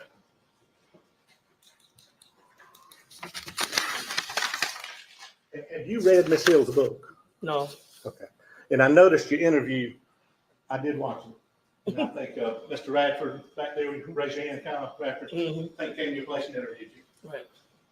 At some point during the trial, I think there was some discussion that somebody might have wanted to do an interview with you. Yeah, that's what she said. Okay. And then after the trial, I think there was some discussion. Somebody, since you weren't on the jury, they may not have wanted to interview you. You remember that, roughly telling the officer that? Yeah, that's not what she said. She came to me roughly in the middle of the trial, and she said, I have a few people who would like to interview. She said, she didn't say a few. She said, I have a lot of people that's inquiring to interview with you. She said, but I'll have to get with you after the trial. But after the trial, she came back in the jury room, and she started handing out cards. And she handed everybody cards but me. And she was like, I don't have any cards for you for an interview because no one wants to speak with you. That's what was said. And did, I mean, you weren't happy with that, were you? Yes, I was. You were happy with I don't need to be interviewed. Stay towards the door.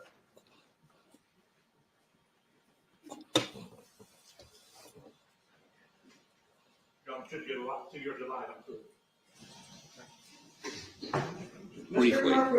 Briefly, Your Honor. Mr. Meadows just asked you a series of questions that I'm not sure I've heard before. Who approached you during the trial and indicated the media would want to interview you? Miss Hill. Miss Hill? Miss Hill herself. Just you or all the jurors? They had, I think it's the day they had the bomb threat. And I think that was the day. And she approached me. You? Me, by myself. By yourself. And where were you? That's the day in the lunchroom when they had the bomb threat. We went to the middle school. I believe that was the day. The middle school. And she came over to you and said what? That she had some reporters that was reaching out to her that wanted to speak with me. To you? Yeah. Not the whole jury, to you. Was there anybody with you at that time?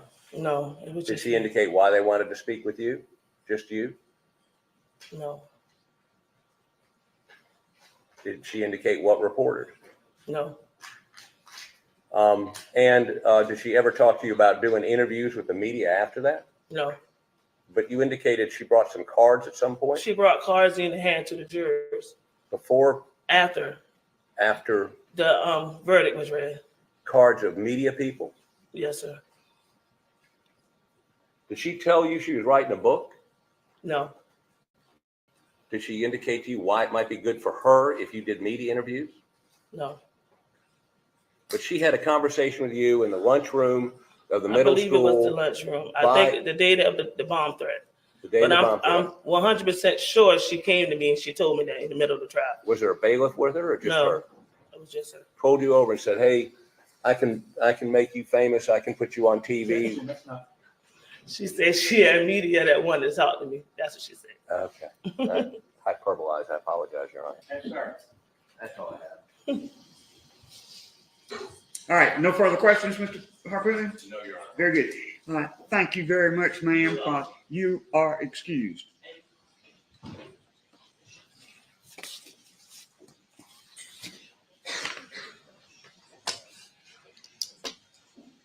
All right, Mr. Harpoon, that it?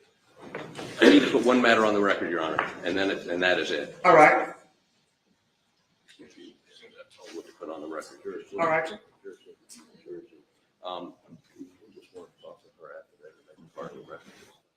Your Honor, earlier today, you received a very short affidavit from Juror Z.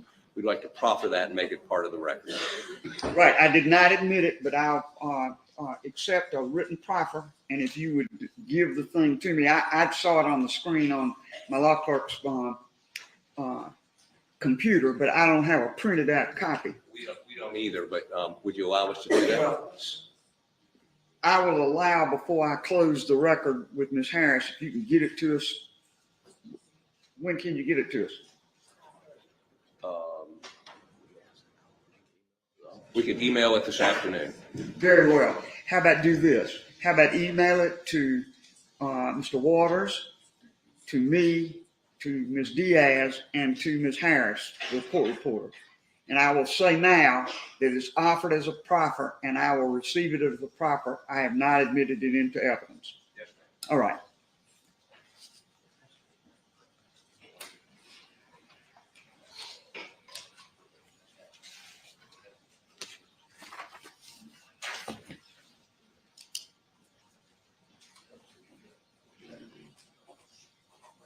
And Your Honor, we referred to earlier on a email to the Japanese television folks. I do have copies of that. I'd like to make that part of the record. All right, but hand it up to me and let me see it. And also, of course, to Ms. Waters.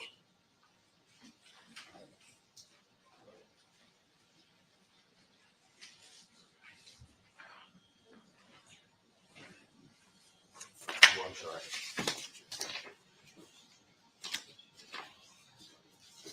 I got two of these, Mr. Harputman. I'll give you one back. Thank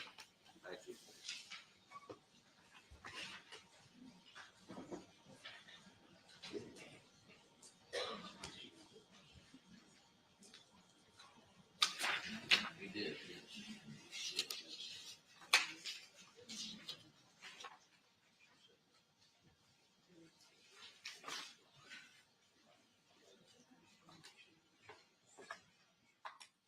All right.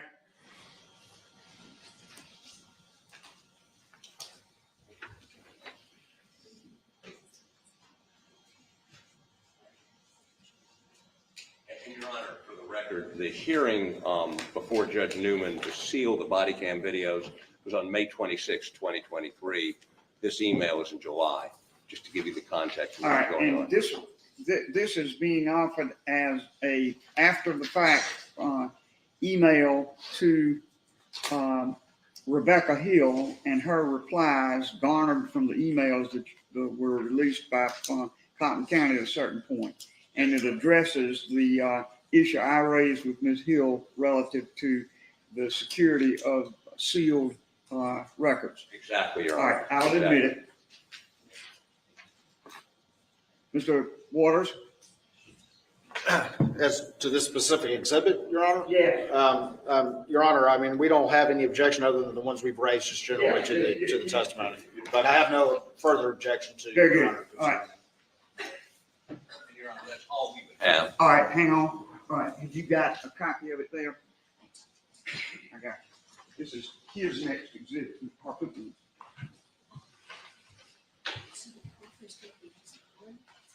is his one. All right, the proffer is your exhibit one, Mr. Harputman, and this, which I have admitted, is your exhibit two. Thank you, Your Honor. All right. All right, now we proceed to closing. You prepared? Yes, ma'am. Very good. Mr. Waters. Thank you, Your Honor. Just to go back and reiterate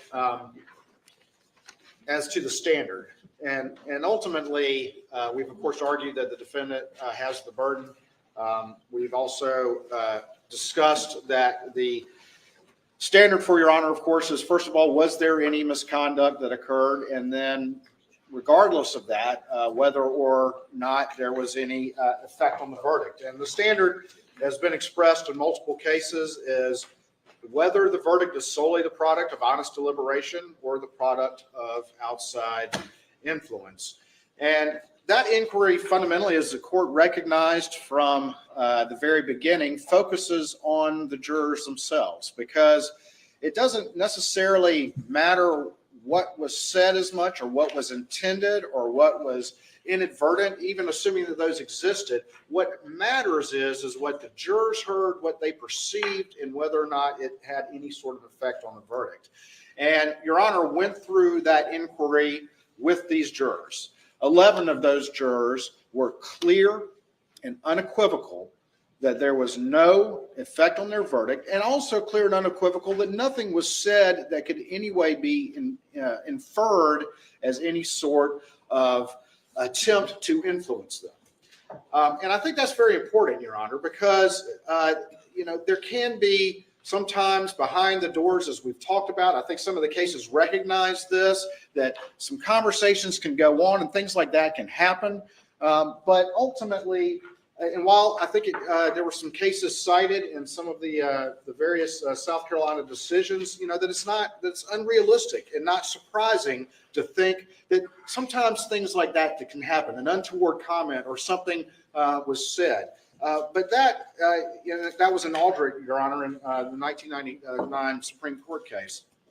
But the mere fact that something like that may be stated, that could be stated in a neutral reason, is not enough to undermine the verdict, because the inquiry ultimately boils down to what was it that those jurors heard, and in the end, though, did they listen to the instructions from the trial judge? Did they come to a fair and honest verdict? And Your Honor, the evidence here is overwhelming, I would say, from the people that matter, and that's those jurors. And that is, there was no effect on the jurors. And you saw every single one of them very clearly and strongly looked you in the eye, all 11 at least, and I'll get to the 12th one in a second, but looked you in the eye and said, no, that didn't happen. No, I didn't hear anything like that. No, there was no effect on our verdict. No, this was our verdict, and it was based solely, which was Your Honor's question, solely on the evidence and the law and the testimony at trial. And I think that carries the day. We have the one juror, and I want to make sure, because I'm about to say the number and I don't want to do that. Let me go back to Juror Z. And let's look at Juror Z and what she said, because Juror Z also said that, yes, I said this was my verdict. I was polled and said this was my verdict. Juror Z also said that my verdict was solely based on the evidence and the law of the testimony at trial. Answered question number 2, yes. Absolutely, yes. But then goes on after that to say she heard some communications from the clerk, and then says, well, it had an effect on my verdict. Even after she had already answered question number 2, when she said her verdict was based solely on the evidence and the law and the testimony at trial. And beyond that, then, Your Honor, I think that it's very telling that the affidavit that was submitted from this particular juror, and we've been pointing this out from the beginning because it's very crucial and very telling, because despite the things that she alleges that happened, even though the other jurors say it didn't, despite the things that she alleges that happened, she says that she voted guilty because she felt pressure from other jurors. Not that her verdict was in any way affected from some supposed external influence.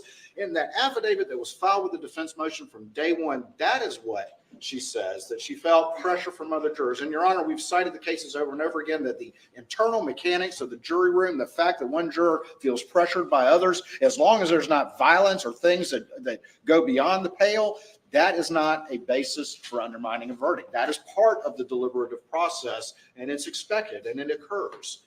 But I think it's very telling that we have those conflicting answers. And Your Honor, without waiving any objection to the latest affidavit that we were just discussing from this juror, I think that's very telling, because now we have answer number 3 as it relates to this particular juror. And of course, it is clearly manufactured and rehabilitated, recognized after the fact. She, of course, this juror is represented by Joe McCullough.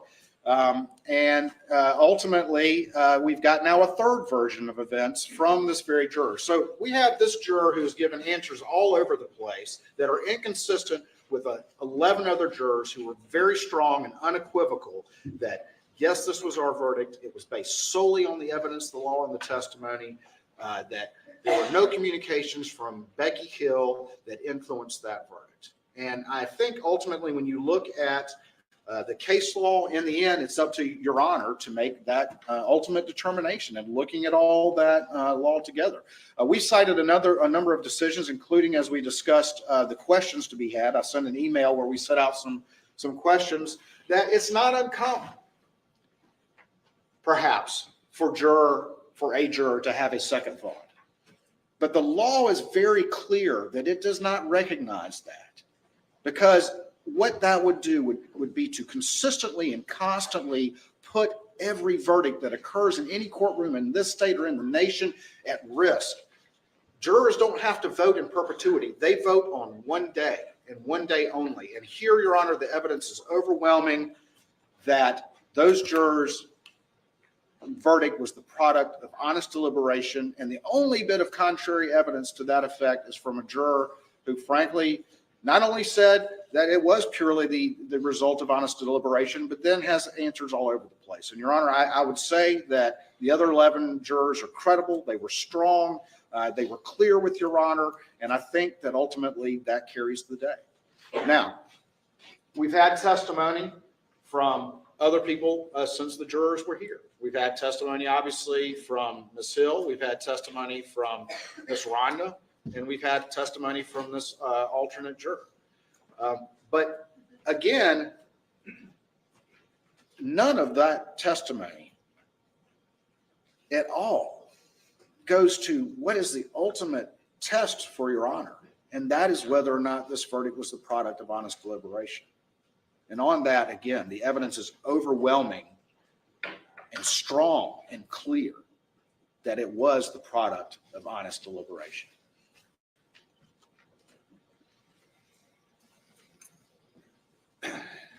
It's very interesting as we look at some of the testimony from the other witnesses. And obviously we have Miss Becky, and as Your Honor has pointed out, we're not here to go through some of the issues that have been alleged or are percolating out there. That's not the point of this proceeding here today. But Miss Becky is a court reporter and then became a clerk, and was clear to you that she never made any comment in an attempt to sway the jury one way or the other.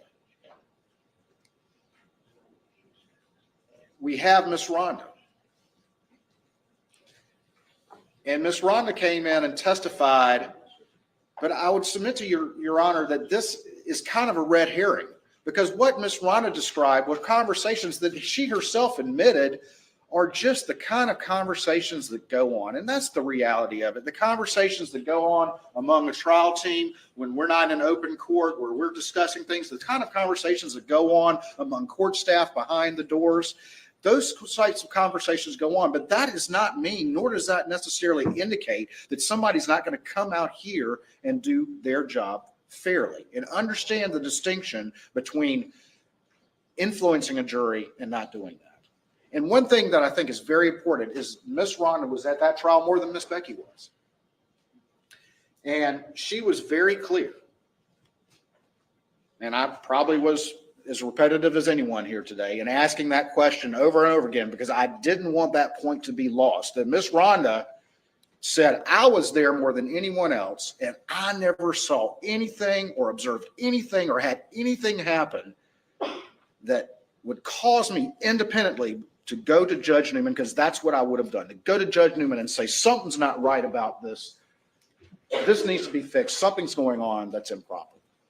And I think that that is an extremely crucial fact, because Miss Rhonda admitted and said, of course, as she would, that if something had happened that the judge needed to know about, she would have been the first one to do it. And it never happened. And she was here more than Miss Becky was. It never happened.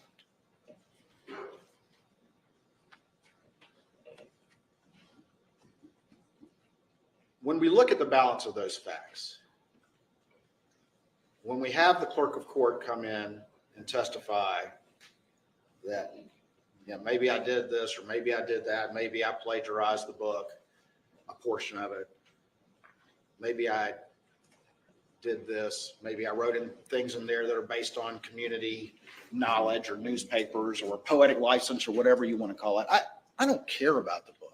And I would submit that Your Honor doesn't need to care about the book either, because the book and what happened with the book afterwards is not what is relevant to the inquiry. But she was clear that she did not have any attempt to influence that jury. She was clear about that. And Miss Rhonda was clear that she was not aware of anything like that either. And what does that do but corroborate the most important witnesses here? The defense, I think in one of their letters, tried to say that Miss Becky was the state's star witness. And that's not what this inquiry is about. It's not what this inquiry is about at all. Because as I've said from day one, if there were not facts to be litigated if we had not done an investigation and had those 11 jurors say, that didn't happen. There was no effect on our verdict. This was the product of honest deliberation. We would be the first ones here standing here to say that. But what we do know, Your Honor, is that what Miss Becky said and ultimately what Miss Rhonda said corroborates who are the true, if you want to say it, and I'm only using this term because the defense accused us of Miss Becky being our star witness. There are no star witnesses here. This isn't about stars. But what Miss Becky and Miss Rhonda do is corroborate who are the most important witnesses. And that are those jurors. And you have 11 of them strong as a rock saying this verdict was not influenced. Nobody tried to influence. And regardless, it was the product of our honest deliberation. And you have one juror who said that too, but then has answers that are all over the place. And if you go back to her original statement, what she says is not external influence anyway. It's not sufficient under the law. So I think that the proof here is overwhelming. I think the proof here corroborates what those jurors say. I think the only juror that we have to contend with, her testimony is compromised. And I'm not saying that that person is in here maliciously lying. I just think that this process is a lot. But it's clear that if there was any attempt to influence this jury, those jurors who sat in that box, every single one of them, you saw them, and we saw them for 6 weeks. They are conscientious. They take their obligations seriously. They were not here to reward friends or punish enemies. They were here to do their job appropriately and fairly. You saw that in their eyes. You saw that in their mannerisms. You saw that in their demeanor. And they were strong and clear that this verdict was fair. Your Honor, we would submit that the motion for new trial be denied.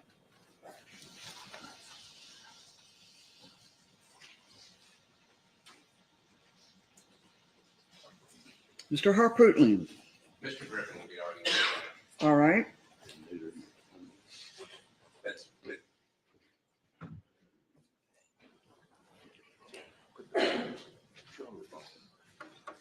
Okay, if I stand here, Your Honor. That way I won't be interrupted by Mr. Harpootlian as I'm trying to make my points.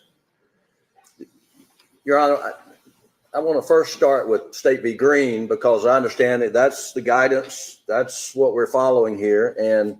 And reading, excerpts from State v. Green, first, it is absolutely clear in State v. Green that we find ourselves, and the issue is whether there's a defendant's right to a fair and impartial jury under the Sixth Amendment has been violated. Reading from the opinion, it says, in the Sixth Amendment's context, the Supreme Court of the United States has held that, quote, any private communication, contact, or tampering with a jury during a trial about the matter pending before the jury is deemed presumptively prejudicial. Now, Green goes on to say that we are not going to categorically apply the presumption whenever there is a contact with the juror. But the question is it prejudicial? Not whether the verdict would have been different. It is it prejudicial? And I'll keep reading. The court says we're not persuaded that the Rimmer presumption of prejudice, we're talking about prejudice, not is the verdict different? It was their prejudice. Was this tainted process? Was it prejudice to the defendant? Was the process prejudicial to the defendant because of extraneous communications? Not whether the verdict would have been different, but whether there's prejudice involved in the process of the trial. The court goes on to say, our unwillingness to categorically apply the Rimmer presumption of prejudice stems from our view that not every inappropriate comment by bailiff to a juror rises to the level of constitutional error. Goes on to say the attempted bribery of the jury in Rimmer conduct, which goes to the heart of the merits of the case, is a far cry from the circumstances presented in this case. The bailiff's actions here, though improper, did not touch the merits, but only dealt with the procedural question of how the judge might handle a jury impasse that apparently never materialized. The court says, while we decline to adopt the Rimmer presumption of prejudice in every instance of inappropriate bailiff communication to a juror. The occasion of this case presents an opportunity for our clerks of court and circuit judges to ensure that all bailiffs are properly trained. Now, the only thing the Green did was reject the presumption of prejudice in every case. And Your Honor, I just want to preserve for the record that our position is that the comments that you heard in this case go to the merits, go to the heart of the defense. And if you find that those comments were made, and I'm going to establish for the record, we clearly have proven that then we do get the Rimmer presumption. That we do get the Rimmer presumption if we have proven these comments were made. But I'm going to argue that we prove prejudice also in this case. So to start with, let's go to the evidence that was presented since Friday. And Your Honor, we have 12 deliberating jurors. In this case, what you've heard, 3 of the 12 have testified under oath that they heard Ms. Hill make comments about the case, whether it's, how they categorize it as merits or not. But Juror X on Friday acknowledged that Ms. Hill made a comment about Alex was going to testify, that it was going to be epic or some words like that, and that defendants don't normally testify. That's what Juror X said on Friday. Today, so that's one who says Ms. Hill made a comment about Alex's testimony.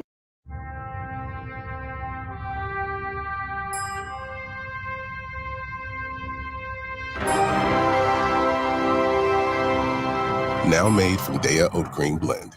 Daya, dairy-free dairy. And then we were allowed to show her, and with Your Honor, I asked her questions about her affidavit, and she says, confirm what was in her affidavit, that Rebecca Hill told the jury not to be fooled by evidence presented by Mr. Murdaugh's attorneys, which I understood to mean that Mr. Murdaugh would lie when he testified. She also acknowledged, this is a truthful statement, that she instructed the jury to, quote, watch him closely, close quote, immediately before he testified, including look at his actions and look at his movements, which I understand to mean he was guilty. And she also said and confirmed that Ms. Hill said when they began deliberations that this, quote, this shouldn't take us long, close quote, and that if we deliberated past 11 p.m., that we'd be taken to a hotel. Those statements go to the merits. Those statements go to the heart of the defense. Those statements go to what Mr. Murdaugh, his credibility. So that's 2 deliberating jurors down. The third deliberating juror who testified today is Juror P. And he says, you were asked, Juror P, did Ms. Hill make any comments about the case? And he says, yes. She said the day that Alex was taking the stand, excuse me, Juror P is a he, but he is saying that she, Ms. Hill, said the day Alex was taking the stand, that she, Ms. Hill, made the comment about watch his body language. That's all I recall. So 3 of the 12 deliberating jurors heard Ms. Hill speak about Alex Murdaugh's testimony. 3 of the 12. And then we get the alternate juror came in and basically corroborated what those 3 of the 12 heard. And she had additional things that she had heard, but she corroborated what those 3 of the 12 heard. And then you've got Ms. Hill who gets on the stand and denies it all. And Your Honor, I couldn't agree with you more that you're able to judge the credibility of witnesses. And on this record, there's no way to find Ms. Hill credible. There's no way to credit her statements that she did not make these statements about his testimony. I mean, she crossed herself up as Your Honor is questioning her about the transcript involving the egg lady and how the egg lady learned that there's some Facebook posts that was allegedly attributed to her husband. There's no way the egg lady would have known that unless Ms. Hill told her, and that pretty much came out there. I mean, so, and I know this is not a jury argument, but if someone misrepresents a fact to you once, I mean, I don't think you should go back and credit anything beyond that. What we hear from Ms. McElveen is that she heard these almost identical statements from Ms. Hill that Ms. Hill told that 3 of the 12 deliberating jurors heard, and the 4th alternate heard. That Ms. McElveen heard her make very similar statements about the defense's case, about Mr. Murdaugh's testimony. So you got to put Ms. McElveen's testimony in our category. And Ms. Hill gets up there and says, never drove a juror home. Ms. McElveen's got no dog in this fight. And she says, she goes to court one day, she hears that Ms. Hill took a juror home the night before and went and talked to her and said, you can't do that. And Ms. Hill says, I didn't talk to her about the case. Well, she gets on the stand under oath here and tells you, I never took a juror home. I mean, it's totally inconsistent. And for her to say, I never made these statements, you know, she tried, I mean, she kind of gave herself a little wiggle room at the end. Well, when they were lining up, I may have said he's going to testify today or something, but these jurors heard this information.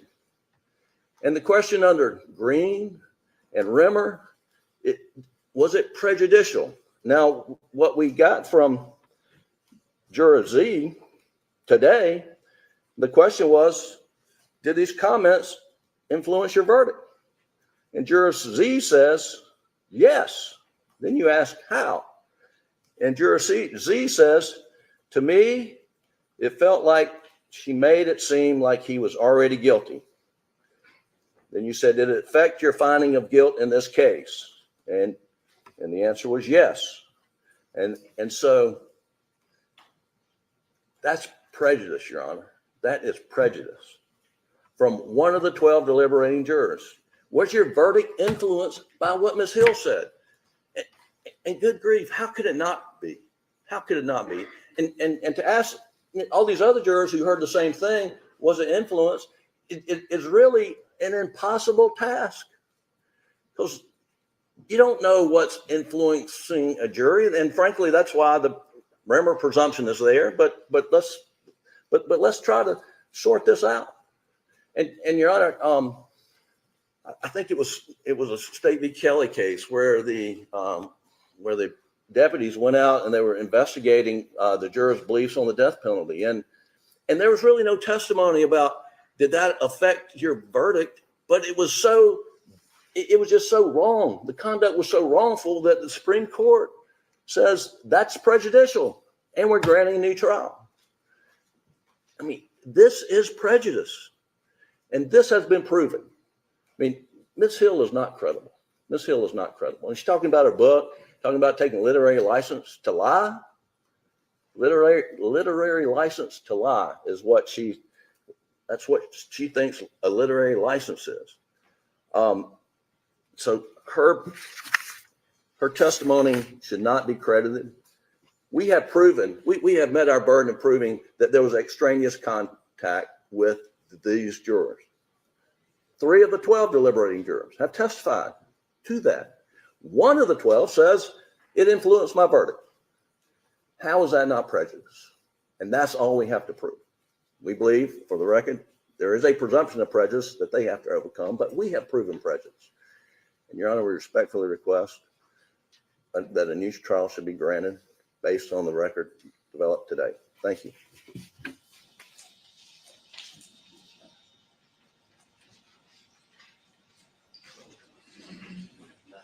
All right.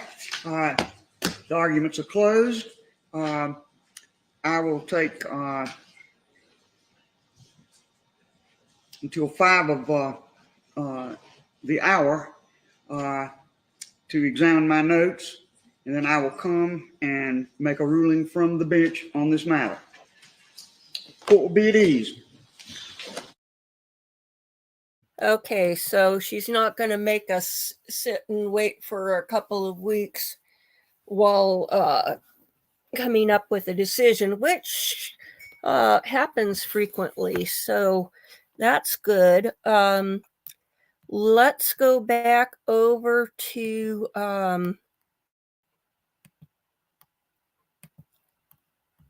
Carolina. I mean, not Carolina, but sorry. Trying to find the right tab. Maybe I closed it.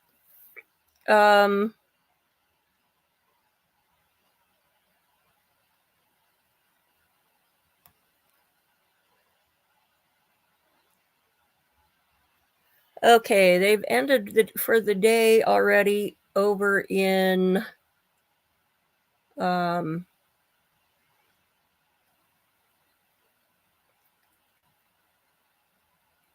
let's see. Okay, here we go.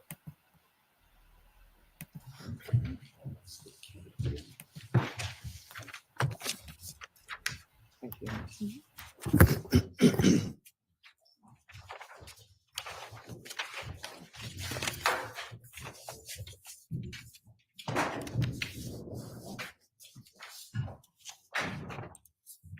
Would counsel stipulate, please? Yes, Judge. Thank you. Yes, Judge.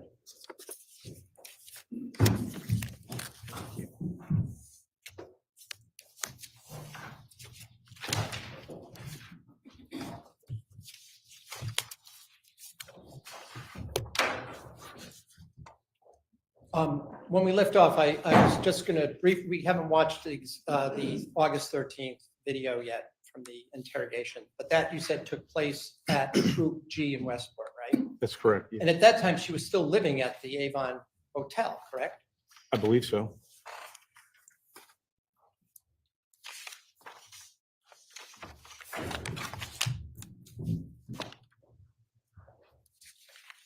The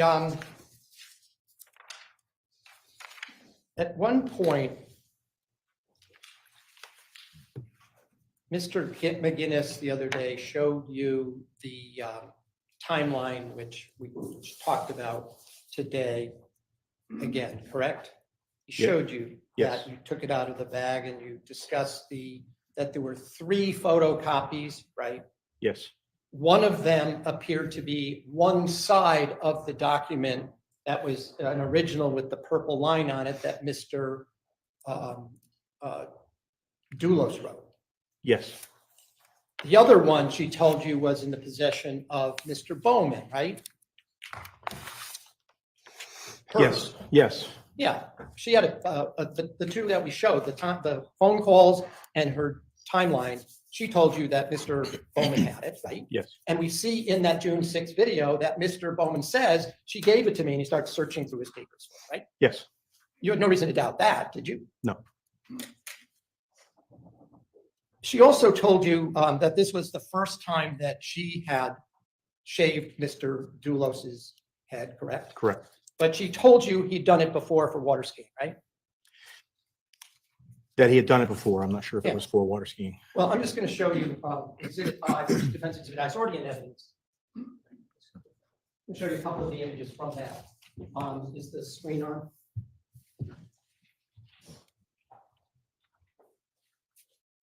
I'm going to ask you just, do you see that? Yeah. Yes. And what's the date from that image, the post? December 24th, 2016. 2016, right? 2016. And the next one?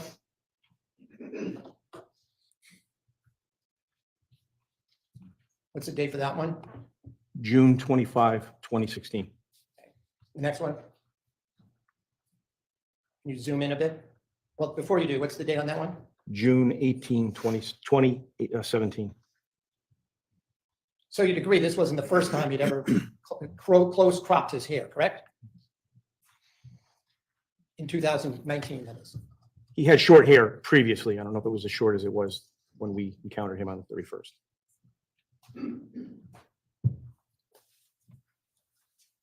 I'm talking a little bit about things that each time you talk to her, you would try to corroborate that information, correct? Correct. And it led to sometimes more questions, right? Yes. And sometimes it led to leaving certain issues alone and just talking about other issues, correct? Yes. Just going to object, Your Honor, it's vague. Well, sustained, but it was responded to, so the court is going to allow the response to stand. Did you look for Instagram or social media posts of Fotis Dulos with close cropped hair after Michelle told you that this wasn't the first time that he had done this? I did not personally, but Someone did. someone did. Okay. So you had no reason to disbelieve her about that, did you? That this wasn't the first time that he had close cropped hair for a water skiing? No. She also told you that Pavel Gumieni had supposedly was down in New Canaan, correct? On the 24th? On the Yes. 24th, right? Yes. And told you about him driving back and seeing him with the Tacoma at 80 Mountain Spring Road, right? On the 24th, not the Tacoma and the Raptor. At 80 Mountain She Spring talked Road. about the Raptor. Well, let's be clear. On Yeah, May please be 24th, clear. she was at 80 Mountain Spring when Pavel showed up in the Raptor, correct? That's correct. The Tacoma was already at 80 Mountain Spring Road at that time, right? Which interview are we speaking of? The June 2nd interview, She did not specify that during the June 2nd interview. June 6th interview. No, She didn't mention it at June 6th either. no. She told you though, however, that he had come up from New Canaan, right? She told us he had arrived and that supposedly he was coming from New Canaan. She couldn't say that for sure. She was very clear about that. That she couldn't say for sure, but that would be something you would check, right? To see if it could be confirmed or not, right? Yes. You were not able to confirm that Pavel was in New Canaan that day, were you? At the job site? Well, I'm going to object, Your Honor, because this is hearsay. Well, Again, it's not. He's specifically asking the question, did you confirm, which means he's offering it for its truth. And so my objection is hearsay. Well, the question is, the court's going to frame the question. Were you able to verify that Pavel was in New Canaan on that date? That's the question. And the answer is either yes or no. Yes. You were able to verify it Yes. through video Through video. on the 24th. On Friday, May 24th. So you saw Pavel on a video on May 24th in New Canaan? My recollection is we saw the Raptor, At the Sturbridge Hill 61 Sturbridge Hill. on that date? The 24th? You think of the 22nd or 21st? No, I'm thinking of Friday, May 24th. Now, when Mr. McGinnis put Michelle's timeline from May 24th up on the screen, he asked you whether she said anything about dropping off trash or disposing of trash on Albany Avenue, right? Judge, just for the record's clear, I did not put it up on the screen. All right. When he showed you the piece of paper that's Exhibit 74, he then asked you about whether she wrote on that document that she had been on Albany Avenue with Fotis Dulos when he was disposing of garbage bags. Do you remember those questions? Yes. And your answer was no, correct? My answer was no, correct. But when she didn't put on it that she had been to Starbucks, did she? No, the last entry was 710 or 510, excuse me. She didn't put on there that she'd been to Starbucks on the timeline, did she? Correct. She stopped at 510, right? Correct. And remind us, when did the police become aware that Jennifer Dulos was missing? Which police? The New Canaan police. The evening of the 24th of May. And the information, whether it's true or not, the last time she was known to have communicated was in the morning, isn't that right? That's correct. I'm just going to show you from Exhibit K, this is already marked. You obtained, or someone obtained the surveillance cameras from the Starbucks in West Hartford, correct? Correct. And that's also right on Route 44?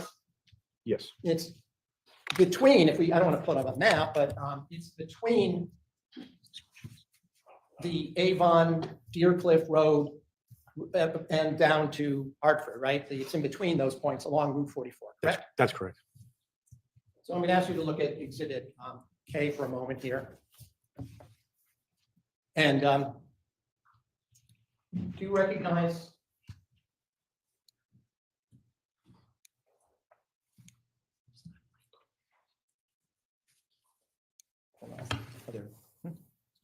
not working.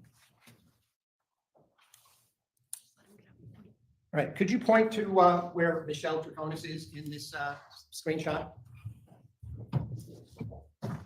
This is Michelle Troconis.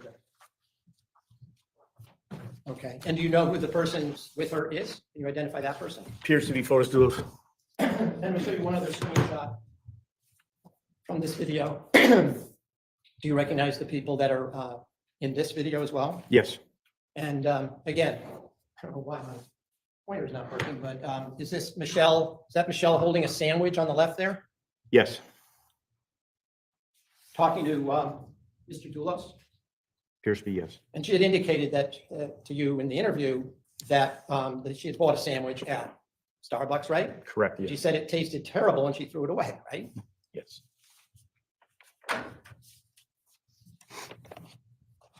Her timeline didn't mention Pavel taking the motorcycle that night, did it? No. It didn't mention her going home after trying to drop off her rugs and learning that the place closed at 5:30, did it? No. It didn't mention anything about Fotis Dulos going jogging that night, did it? No. It didn't mention anything about having to pick up her daughter at school after she was in the school play, did it? Correct. It did not. You knew, she told you that her daughter had been in a play that night, right? Yes. In fact, she told you it was the play Chicago, right? Right. That the students were putting on at Ethel Walker School, right? Correct. No mention of that, right? That's correct. There's no mention of the Farmington police coming to her house around 8:15, 8:30 that night, right? 8:30. Yes. Correct. Coming to her house to tell Mr. Dulos that his wife was missing. That's not in there either, is it? No, it's not. So this entire timeline wasn't a complete rendition of everything that she had done, was it? On May 24th. Apparently not.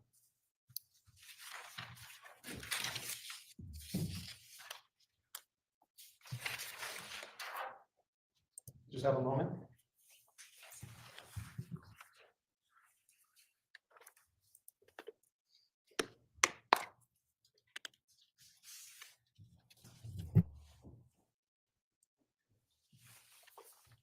I have nothing further. Redirect, please. Yes, Judge.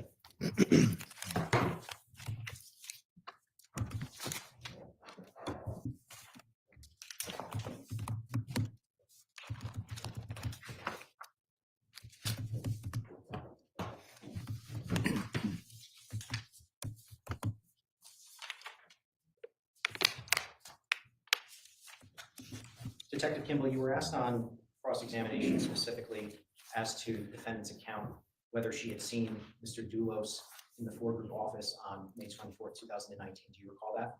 Yes, sir.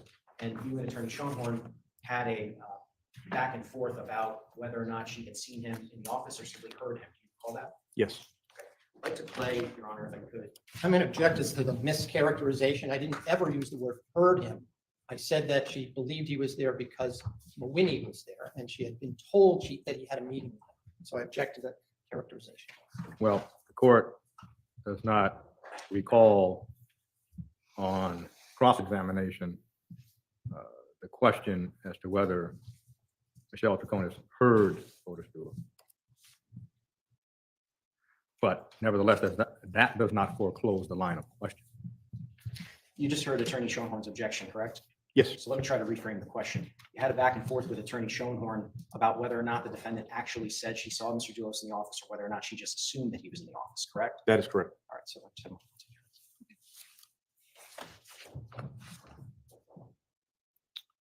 I'm going to play, Your Honor, the first interview, Your Honor. Specifically, there's a time clock. If I could just have one moment, actually. Yes. I just want to make sure I play the right time.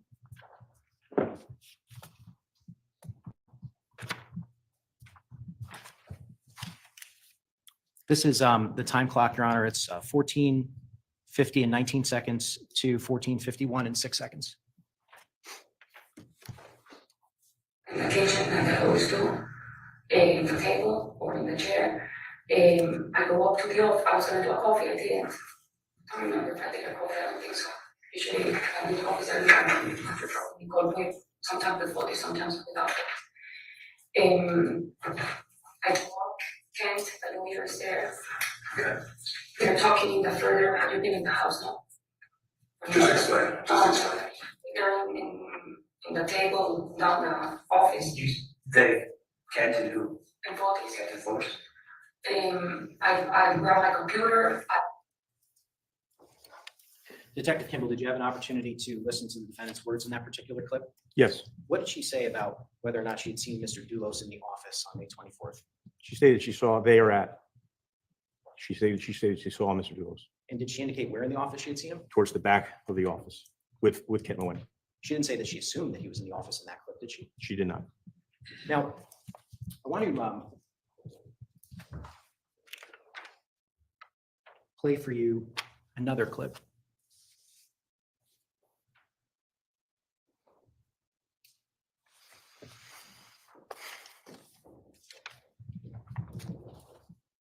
You'll recall that you and Detective Clabby had a series of interactions with the defendant during the interview where you and Detective Clabby overtly suggested and at times indirectly suggested that Mr. Dulos had killed Jennifer Dulos. Do you recall that? I do. So I'm going to play for you. This is the time clock 16:01:53 to 16:02:12. Yeah. Okay. This is a fact. We know this. We need to find Jennifer. Is there anywhere that Did you look in the house? we're at your house? And Listen. So the beginning of the clip was a little bit cut off, but Detective Clabby indicated to the defendant that Fotis had killed Jennifer, and that was a fact, correct? I do remember that, yes.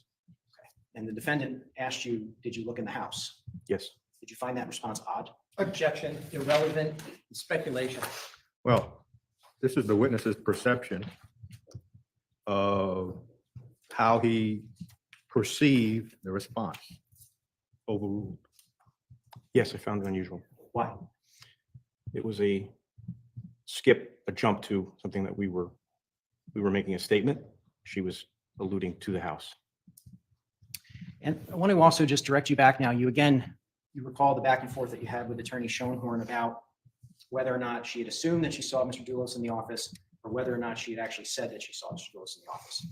Now, at this point, the defendant has been told by Detective Clabby that Fotis I'm going to Dulos. object. This is narration. This is not a redirect, and it's not a question. Well, it's preliminary because the question concerns what the conversation was in the video at the interview. This is setting up the question that's going to be asked. So it's preliminary, overruled. Detective Clabby had said to the defendant, as we just saw at around 16:02, I believe, that Fotis had killed Jennifer, and that was a fact, correct? Yes. And do you recall after that the subject of Fotis Dulos' whereabouts on the morning of May 24th, 2019 came up again? Yes. All right, I'm going to play 16:12:46 to 16:13:52. Tell me with 100% certainty that you saw Fotis in the house on the morning of the 24th. when I woke up, yes. What time? 7:40 the alarm, 7:42 I was in the room. And for how long of a time did you see him? Say 6:40. Okay. How long of a time did you see him for? No, just in the shower and then I left. Down, I get the juice, So just to go back, at 6:40 is the time you saw Fotis first in the house, and then you don't see him again until you have lunch. Mhm. So basically from 6:40 to lunchtime. No, sorry, I went back to the office. Okay, what time? 9 o'clock. It's not in the hotel. 9 o'clock? No, yes. 8. You went back to his office, that's fine. He was with Kent sitting at the far end of the office. That's So it. that was like 8:15, 8. So just to be clear, this particular exchange occurred after Detective Clabby had told her that Mr. Dulos killed Jennifer. Is that right? That's correct. And the defendant once again repeated to you that she had seen Mr. Objection, Dulos. leading. What did the defendant say to you Well, about? the court has the opportunity to rule. It is leading, but it's not leading to the point of unfair prejudice. It's a reiteration, overruled. And the defendant once again said to you, not that she assumed Mr. Dulos was in the office, but that she actually saw him in the office, correct? She stated she saw him in the office, yes.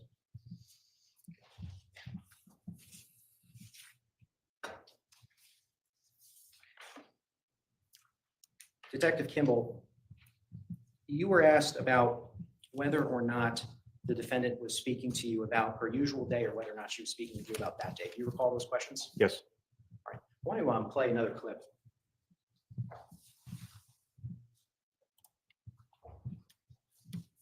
And I believe this is the clip, Judge. It's 14:45 and 4 seconds to 14:46 and 53 seconds.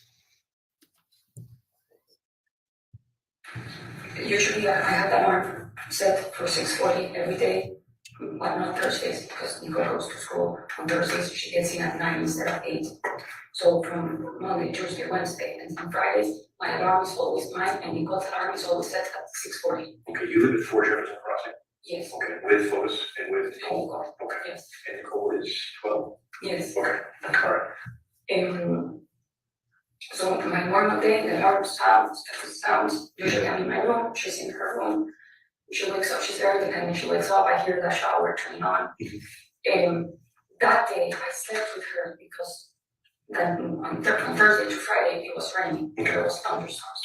So she called me at 12:59 when she's scared and then have the phone next to my bed. She called me. I answered, she said, I'm scared. And obviously, I mean, when she says that, I hang up and I leave my phone and I go to her room. So I did that. So obviously I woke up and I was with her in her bed. The alarm sounds. I wake up and I go to our bedroom. I turn off my alarm and it's snoozing my bedroom. Fotis wakes up too. When I go to the bathroom, I brush my teeth, I get into the shower. I don't wet my head usually because usually I take a fast shower to take Nicole. Fotis jumps into the shower with me. Detective Kimball, the defendant began talking about what happens during a usual day, but then she specifically directed you to this particular day. Is that right? That's correct. Again, Your Honor, I'm going to object, one, to the characterization, the jury has heard it, and two, that this is clearly leading, and it's not preliminary. He's telling the witness how he should perceive this and how they should perceive what was just said. Well, the difference between a leading question when there's no video of the actual interview and a leading question when there is actual video and audio of the interview is clear. This is a recap of what was already in the video and in evidence. So that's not the same as a leading question when none of this has been heard before. Overruled. You may answer the question, sir. Could you re-ask it, please? The defendant began by talking to you about her usual day, but then specifically directed you to what occurred that day. Is that correct? That is correct.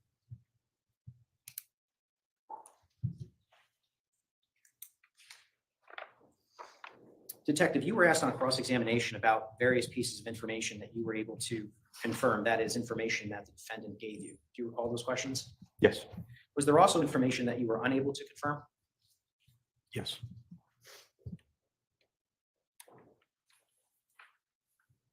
And was there also information that was contradicted by later investigation? Yes. Incidentally, you were asked a series of questions about the defendant's physical condition during this particular interview. Do you recall that? Yes.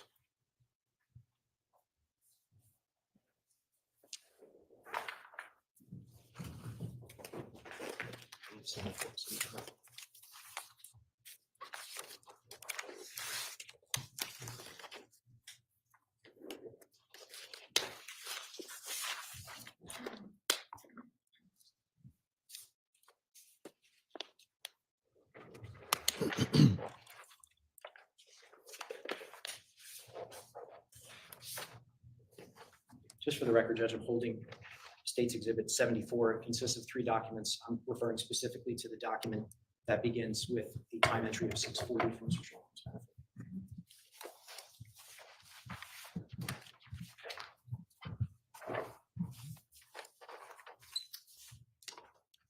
Just handing you this document.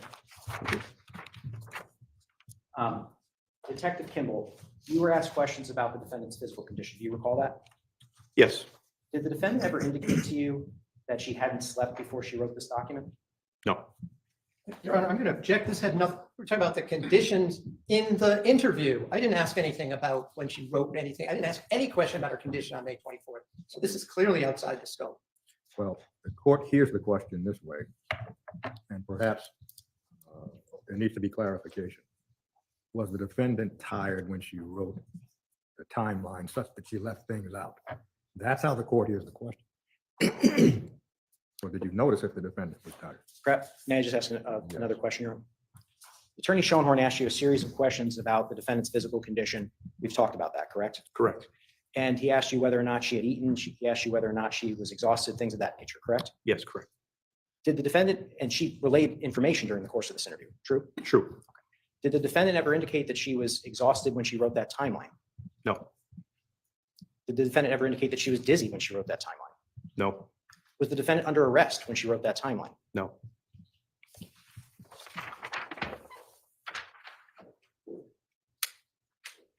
Incidentally, you were asked on cross-examination whether or not Starbucks was included in this timeline. Do you recall that? yes. When did the defendant go to Starbucks? At approximately 8 p.m., 7:58, 8 p.m., the 24th. And how long after the defendant was observed on Albany Avenue with Mr. Dulos would that have been? 10 minutes approximately. So the entire trip to Hartford and Starbucks was not included in this, correct? That's correct.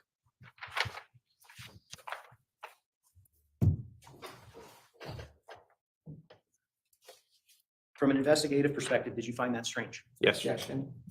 Irrelevant opinion. Well, the question was from an investigator's perspective, did you find that strange? The answer was yes, but if there's no follow-up, the court can draw no conclusion about whether it is relevant. Why did you find that strange, sir? Objection. Grounds.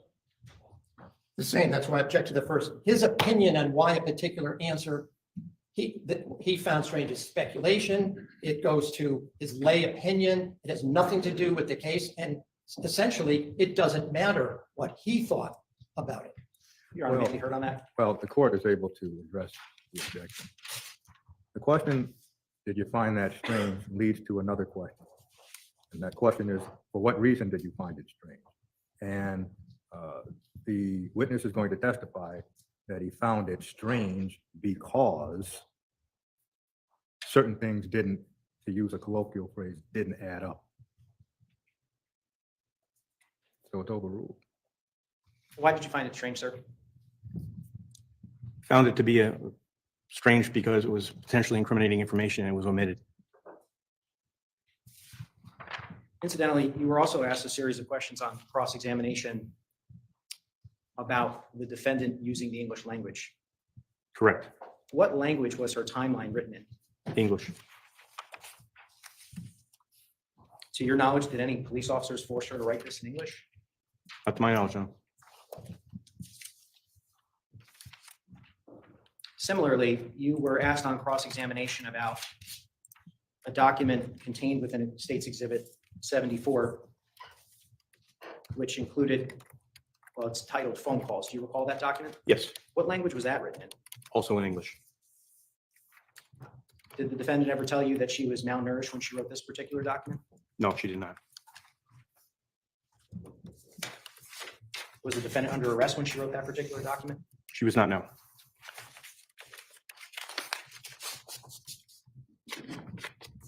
Just going to return 74.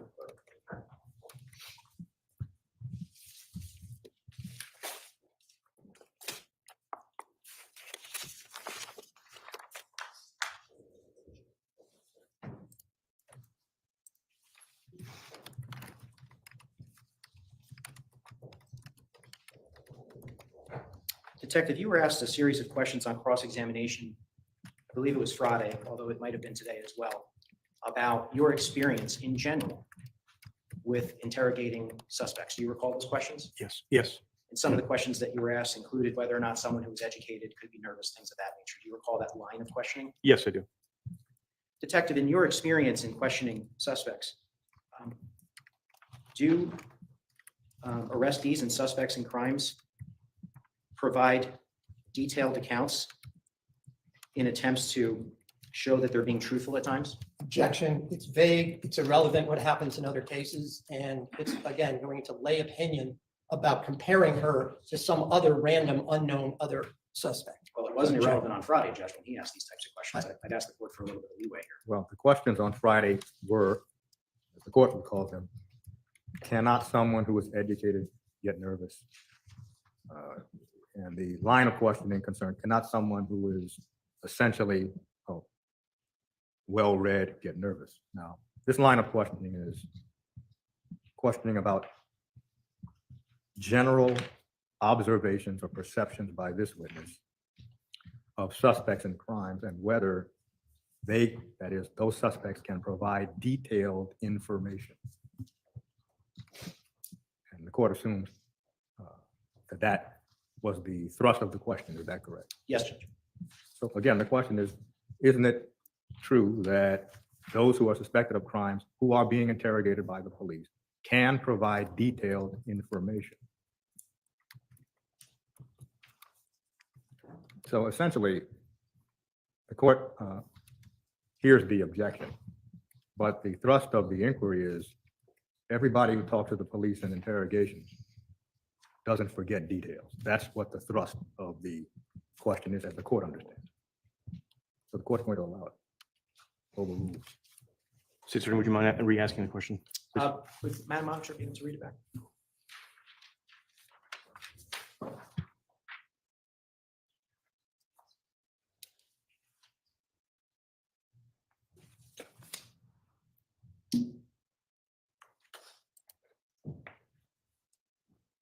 Question suspects.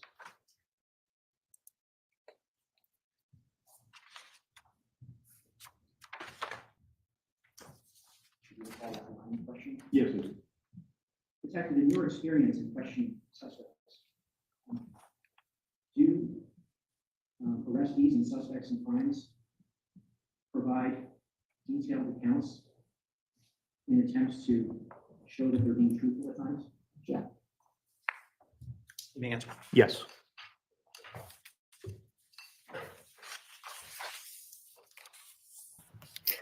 It looks like we've got a decision here. Let's. You were asked on cross-examination. Okay, let's go forward just a little.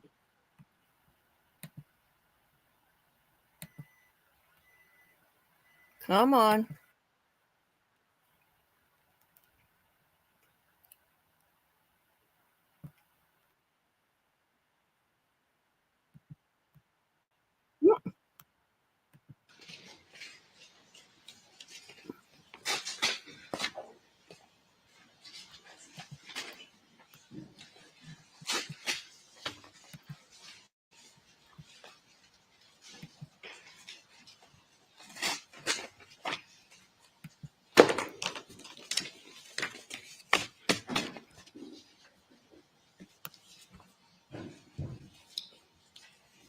Come on, Alex. Let's let you go away.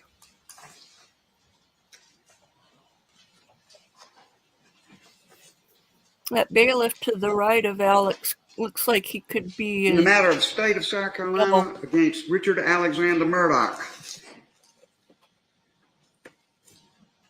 2022 GS 1500592593, 593, 594, and 595. The following constitutes my ruling on this matter from the bench. This order will be supplemented, as I will explain, after proposed formal orders are received from each side in this matter. This case is unique in my 20 years of experience as a lawyer and my 35 years of experience as an active justice of the Supreme Court and a senior active trial and appellate judge. Usually matters involving possible improper contact with or conduct of a juror arise during or shortly after the trial. The judge then puts the affected juror or jurors under oath, conducts an examination, and rules on the request for a new trial or a mistrial. In this case, I was appointed almost 9 months after the trial to replace the trial judge who was recused. It is now almost 10 months after the verdict was rendered and sentence imposed in this matter. It is now on appeal to the Court of Appeals. Several months after the appeal was filed, the defendant moved that his appeal be suspended and this matter be remanded to the trial court to consider his motion for a new trial on a charge that the clerk of court for Colleton County tampered with the jury by expressing her opinion to the jurors about what their verdict should be and about the credibility of the defendant who had elected to take the stand and testify on his own behalf. Since this matter has been remanded to me, I have set the matter for a pretrial and a final hearing, conducted a telephonic status conference with the attorneys for the parties on December the 21st, 2023. I have received briefs from the parties. I conducted a pretrial proceeding on January the 16th, 2024, in which I invited briefs and arguments by the parties and by the attorneys for certain of the jurors and for the clerk of court, Rebecca Hill.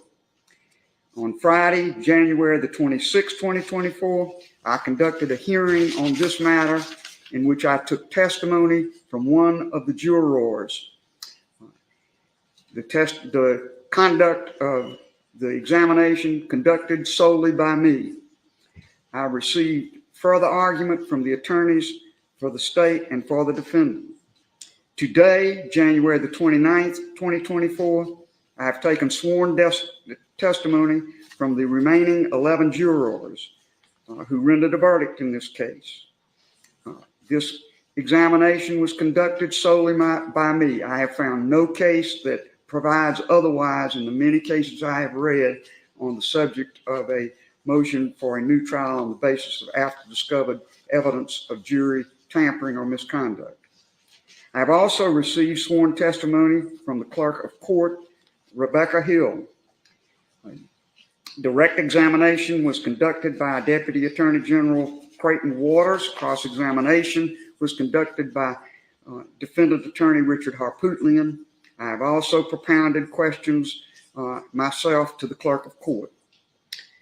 I also received testimony from the clerk of court for Barnwell County, Rhonda McElveen, who attended most of the trial and assisted the clerk of court for Colleton County. I've also received testimony from the remaining alternate juror who was, when the matter was deliberated, dismissed from further service. The following is my ruling on the defendant's motion. The standard of proof. The state contends that in order to prevail, the defendant must show, one, that the clerk of court made an improper comment or propounded an improper question to the member of the jury, to a member of the jury who rendered the verdict.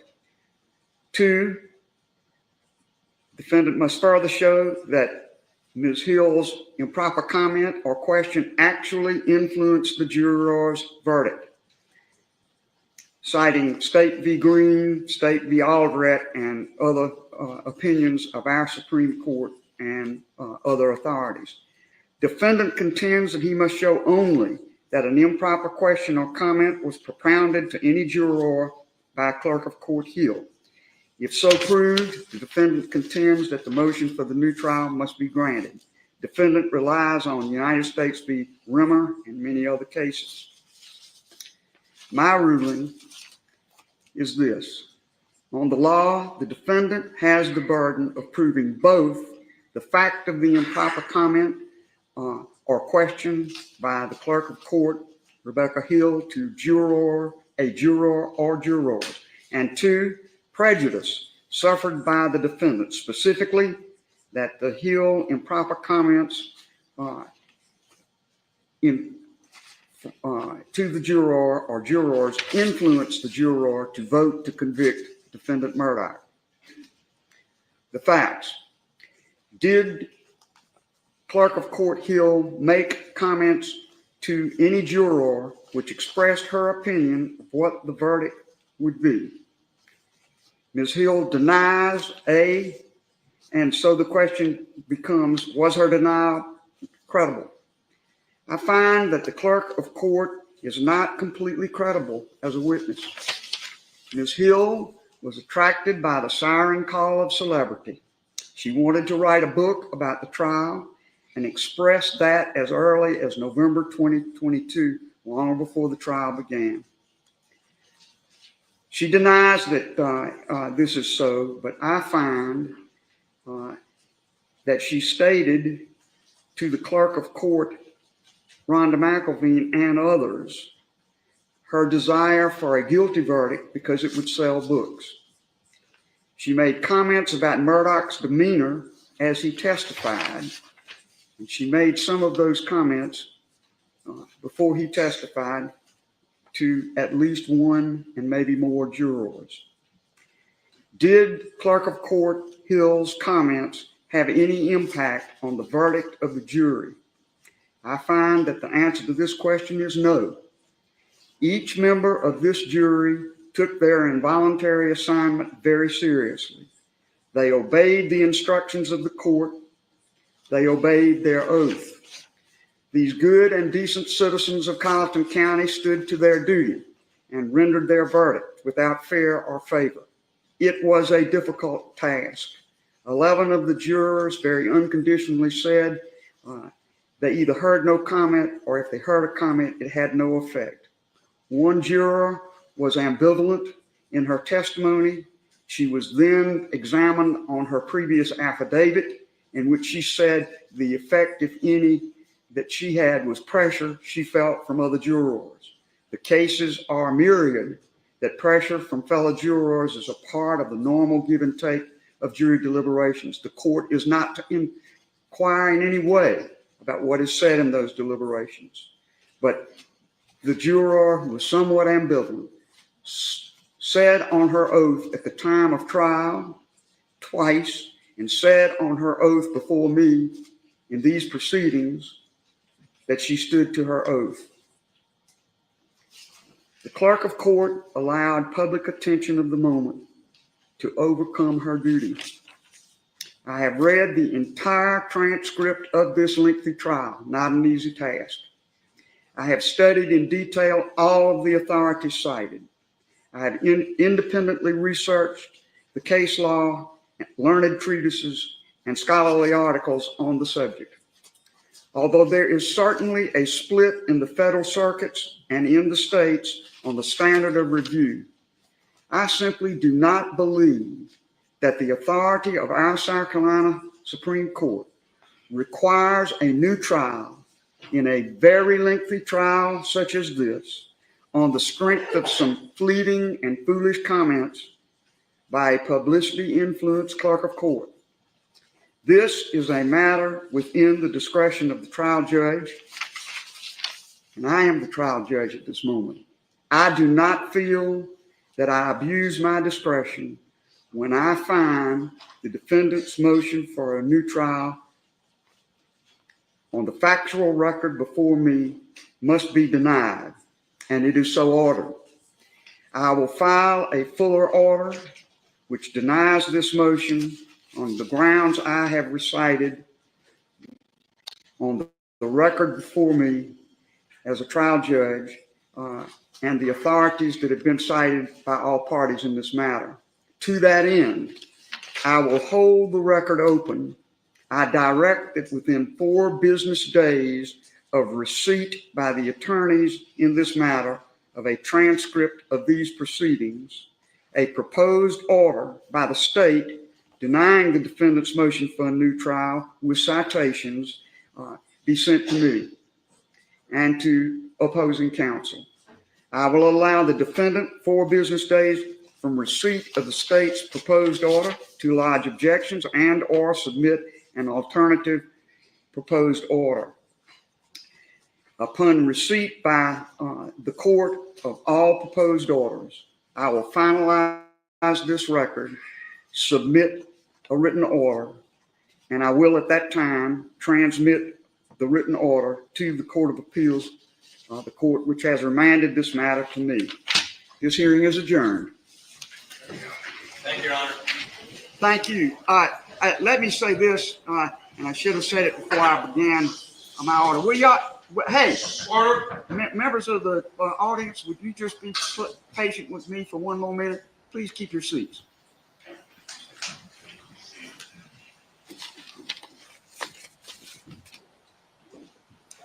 I have probably had more experience with trial and appellate work than anyone else in this room for many years. And it has been an absolute pleasure to receive from these learned lawyers some of the best briefs I've ever received. I know they're a product not just of the attorneys who presented to me, but of the attorneys who sit with them and help compose the research and the writings that I received.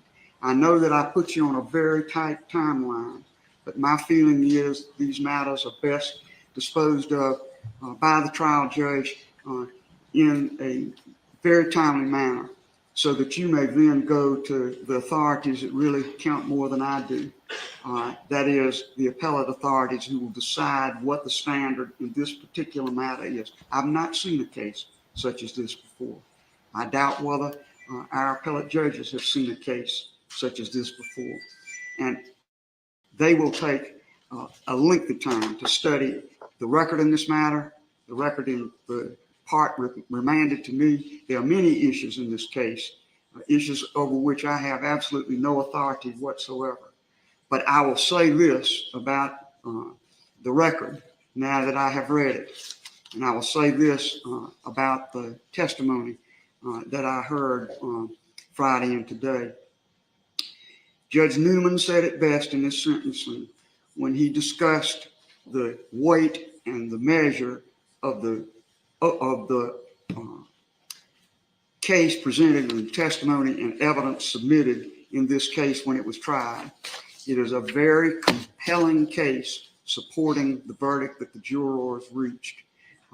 He said it with a lot more detail than I do, but now that I've read the record, I say, as the successor trial judge, I agree that the evidence was overwhelming and the jury verdict not surprising. This matter is now adjourned.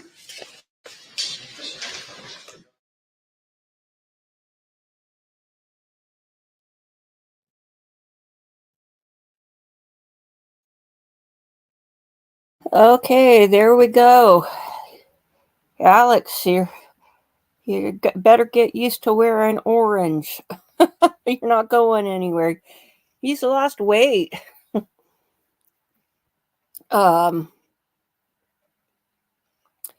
So time to see him get locked back up. Yeah, I mean, he was guilty, and getting another trial it was the risk of somebody getting it wrong because some of the stuff didn't come in. But even without it, he's guilty. But you just hate to see it, because you do get some bad decisions sometimes, like O.J. Simpson. So, okay, well, let's go over and see back with Michelle Troconis' trial, and looks like we've got a break coming up in that, and we're going to do it on 1.25 to get caught up here. So here we go. About the fact that you and Detective Clabby occasionally interrupted the defendant. Do you recall those lines of questions? Yes, I do. Were there also times during the interview where you allowed the defendant to speak without interruption? Yes. And were your attempts at interrupting to provide a particular direction to the interview at times? Yes, they were.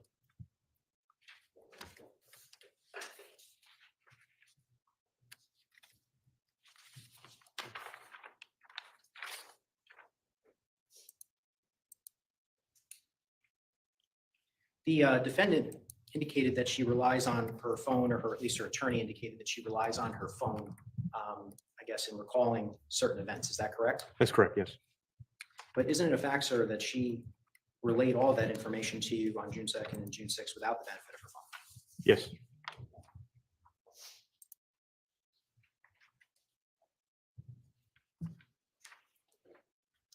You were asked questions on cross-examination on Friday about the defendant's activities on May 30th, 2019. Do you recall those questions? Yes. And you were asked whether or not she had to provide DNA, fingerprints, and participate in full body photographs of a troop L. Do you recall that? Yes. Just to be clear here, I mean, she wasn't brought up there willy-nilly. Is that correct? That's correct. In fact, there was a search warrant that had been authorized by the court. Correct? Objection. Well, the court has heard the testimony. And the question, she was not brought up there willy-nilly. Then begs the next question. There was a search warrant, wasn't there? So if the defense had indicated that she was brought up there willy-nilly, then the questions would be relevant. But the court can recall no instance where the defense has alleged she was brought to Litchfield willy-nilly. Judge, may we just approach on this one very quickly? Yes.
Poot is outside in the court steps going, "We proved it, we proved it." Maybe we'll look at that.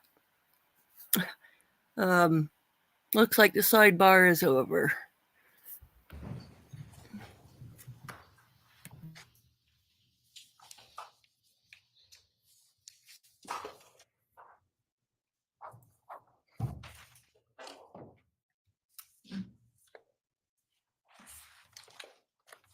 Detective, you were shown a second weather report today by Attorney Schoenhorn. Do you recall that? Yes, I guess the first weather report that he displayed for the jury had the wrong time. Is that correct? that's correct. And I guess these weather websites can be hard to navigate at times. Was that your experience? Yes, it was.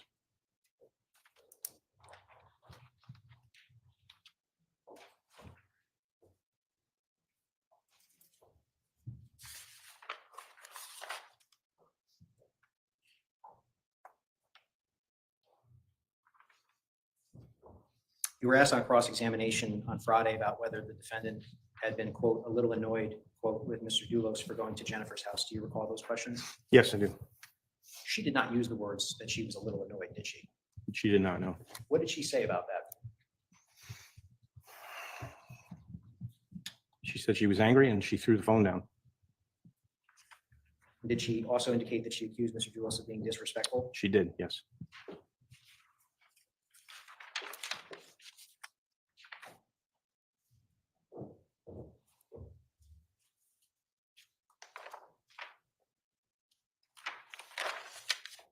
You were asked on cross-examination whether or not the defendant had offered to dig holes and look for Jennifer. Do you recall those lines of questions? Yes. Specifically that she was offering to help find Jennifer's body? So she was claiming, yes. Now, you had an opportunity, or at least someone in the room did, to ask the defendant what she thought had happened to Jennifer. Do you recall that question? Yes. What did the defendant tell investigators about what she had thought happened to Jennifer? She stated that she thought Jennifer was hiding from her family, hopefully, and that she was still alive. So she's offering to dig holes even though she believes that Jennifer's still alive? Objection, argumentative, leading, and mischaracterization. I'll withdraw. At a different point. I'll withdraw, Judge.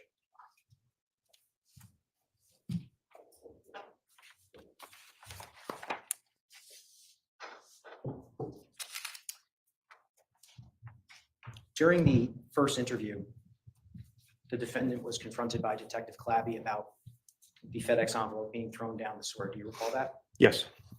And specifically, do you recall what the defendant said during the first interview about whether or not she had seen Mr. Dulos put something in the sewer? She said, yes, she saw it and that she was asking him why he was doing it. Now, directing your attention to the second interview on June 6th, what did the defendant say about whether or not she had seen Mr. Dulos put anything down the sewer? She denied having seen him put anything into the storm drain.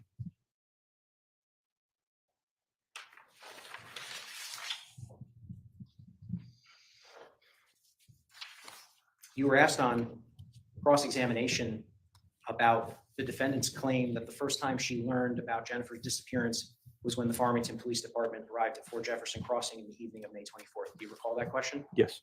I'd like to play another clip.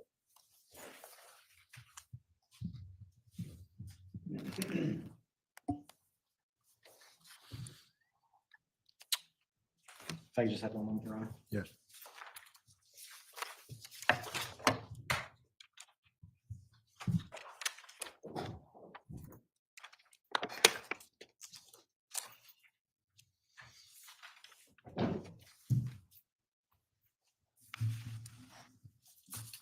Your Honor, I'm going to play 1629 in 4 seconds to 1630 in 50 seconds.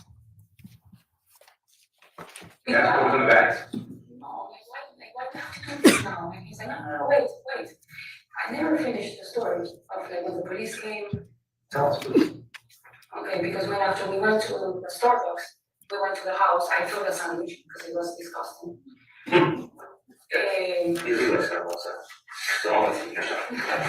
Terrible You're not that. Go ahead. So, and when I went up, I'm in the laundry, I see a police car come. So this is like at 8:30. 24th, right? Yes.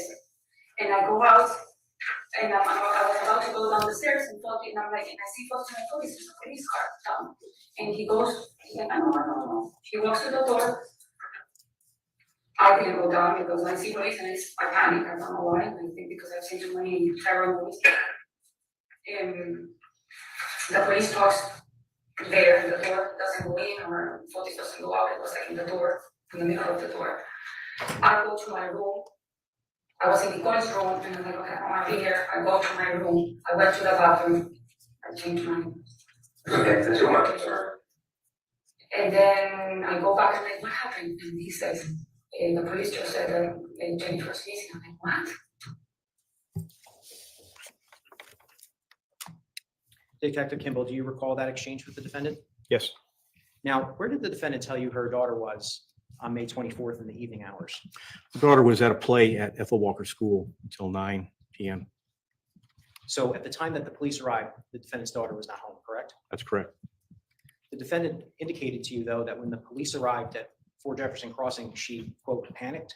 That's what she said, yes. And she indicated that she, quote, panicked because she had seen too many, quote, terror movies. I believe that's what she said, yes. Detective, did you find that strange? Objection. Yeah, this- Well, at this point, the question is, well, did you find it strange that the defendant said she panicked because perhaps she had seen too many terror movies? Now, the next question is, did you find that strange? And the court assumes that the that refers to the fact that the defendant said she panicked because she had seen too many terror movies.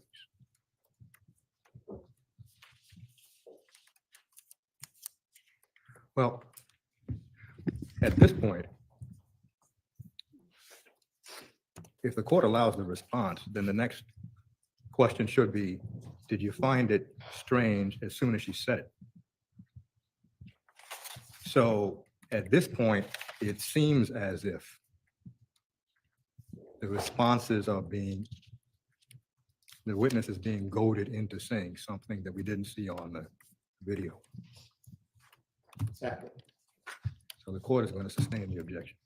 Did the defendant also indicate during that exchange when referencing the Farmington Police Department arriving that she, quote, didn't want to be there? Yes.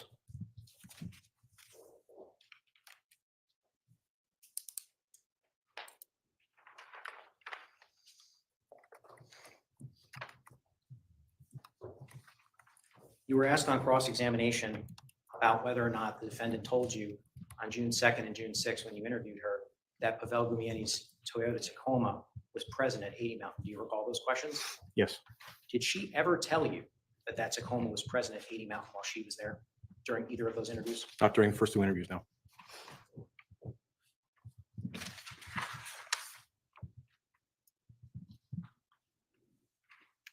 She did, however, discuss the Porsche Cayenne with you, correct? Yes. What did she say about the Porsche Cayenne? That it was parked at 585 Deer Cliff and that it remained there. They'd had an accident. So what vehicles did she discuss relative to their locations on May 24th, 2019 with you during the June 2nd and June 6th interviews? The Cherokee, which she was driving, the Suburban, the 2015 Suburban owned by Ford Group, the 2014 Raptor, and the Porsche.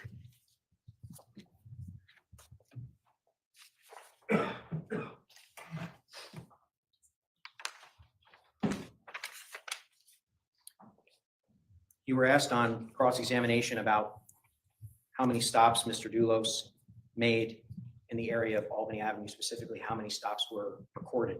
Do you recall that? Yes. And I believe you were indicated that you reviewed some of that footage. Is that correct? That's correct, yes. Specifically, there's footage where the bed of Mr. Dulos's vehicle is visible. Is that correct? Yes, it is. Yes, that's correct. And can you describe to the jury what's visible in the bed? I'm going to object to him describing what was in a video and characterizing what's in the video. Well, that's funny, Judge, because on Friday during cross-examination, Mr. Schoenhorn asked Detective Kimball whether or not it was raining hard, or actually, I think the question was describe what you see in the video. So, I think that the defense, quite frankly, needs to be consistent when they're objecting. If they're going to be using certain tools in examination, that's fine, but the state should be afforded the same opportunity when it gets up for redirect examination. I believe a video showing pouring rain is a little different than having this witness describe what he thinks, his opinion on what he thinks is in the vehicle. So the jury has seen it, they can reach their own conclusion. His opinion is irrelevant and has no bearing on anything that this court has to determine. Wasn't it his opinion that it was raining hard? Now, I'm not asking. this now is argumentative. So the question the court believes can be asked is whether there were black garbage bags in the back of the pickup. And what happened to those bags according to the video? Or what did you see Fotis Dulos do with the bag in the video? I don't think that's where he's going. That's his opinion, what he thinks that he did. Well, that's not the question the court heard. Perhaps it should be asked again. Detective Kimball, you indicated that you had reviewed some surveillance footage. Is that correct? That's correct, yes. And at various times in the surveillance footage, was the bed of Mr. Dulos's Raptor visible? Yes. And I believe you indicated that Mr. Dulos turned off of Albany Avenue at one point and the bed of his Raptor was visible. Yes, that's correct. What did you see inside the bed of the pickup truck in that surveillance footage? Objection. He's not being asked what he sees Mr. Dulos doing. He's asking an opinion on what he thinks is in that vehicle. It's not an opinion. Well, there is video. There is clear evidence that there are black, large plastic garbage bags in the bed of the truck. So if the answer goes beyond that, then the jury can determine the credibility of the response. Overruled. You may answer the question, sir. As the vehicle turned off Albany Avenue onto Milford Street, traveling southbound. You could see into the bed, and you could see that there were several black plastic garbage bags in the rear of that vehicle.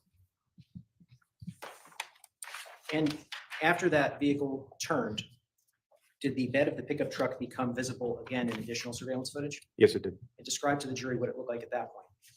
There were definitely, Well, overruled. there were fewer black plastic garbage bags in the bed of the Raptor. And if I just have a moment with my colleague. Right?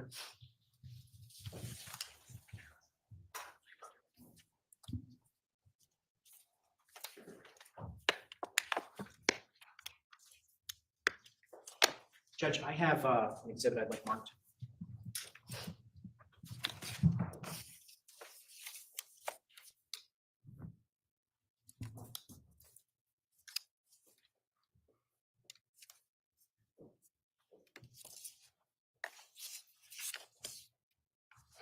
Detective Kimball, you were asked on cross-examination about some screenshots that showed the defendant and Mr. Dulos at Starbucks. Do you recall those questions? Yes, The surveillance footage from Starbucks, however, is not a still camera, is it? that's correct. In fact, it's a motion camera. That's correct.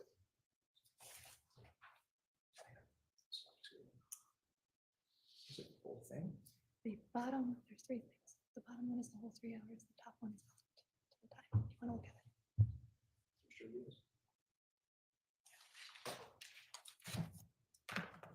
All right, I think Attorney Schoenhorn just wants to review the exhibit. I don't know if you want to Which- take maybe a quick afternoon break.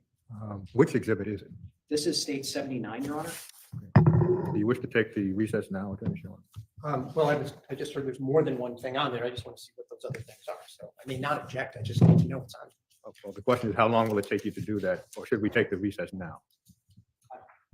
I have no objection to taking the recess now. If this is the last, I don't know if this is the end of the questioning. If it's not, I would suggest that we could take our usual break and I would watch it I'll try to multitask while he's asking other questions. It's up to the court. You can proceed, Attorney McGinnis. You can proceed. I think, well, I'm nearing the end, Judge. I don't know if this is going to be the actual last segment of my questions, but I'm prepared to play it now. So And Attorney Schoenhorn knows that what you're trying to. I've alerted show. him what the exhibit is, yes. And so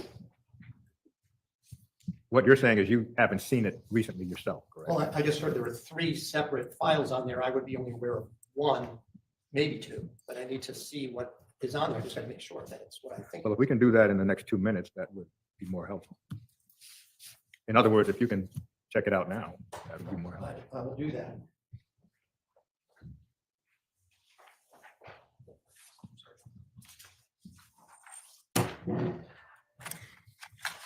You want to talk about having the jury in while I'm plugging in my. Correct.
I'll just state, Your Honor, there appear to be 5 files on this exhibit.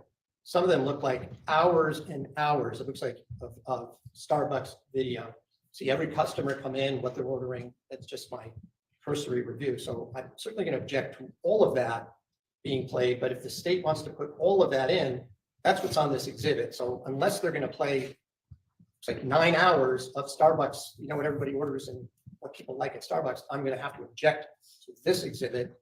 If there was a separate one that was just the part that I assume they were interested in, a couple of files that seem to be the video from which the screenshots were taken, I'm not going to object. I just object to this disc because of that. Well, the court understands that Attorney McGinnis was not offering 9 hours worth of Starbucks. I am video. not, Judge. So do you have the time stamps for the edited pieces, Attorney McGinnis?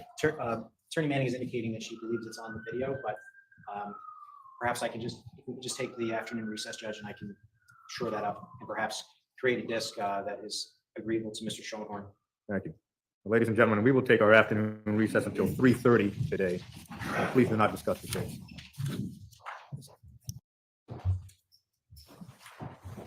Would counsel stipulate, please? Yes, Judge. Yep. May I inquire? Detective Kimball, before we broke, we were discussing the Starbucks surveillance footage. Do you recall that? Yes. And it's the case officer on this particular investigation. Have you had an opportunity to review that surveillance footage? Yes, I have.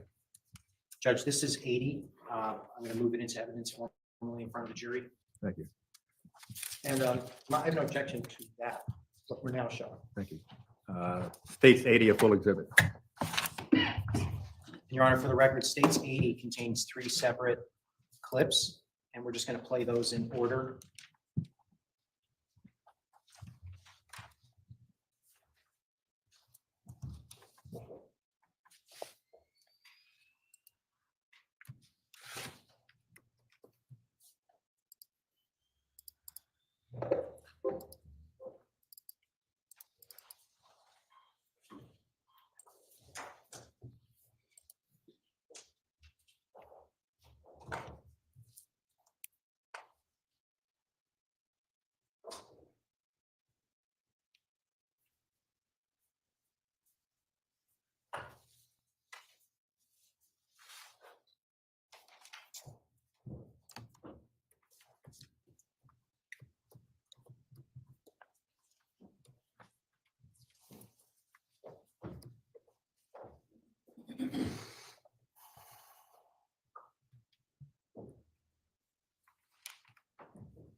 We're not going to play clip 2, Judge.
And we're playing clip 3 now.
That concludes the third clip, Judge.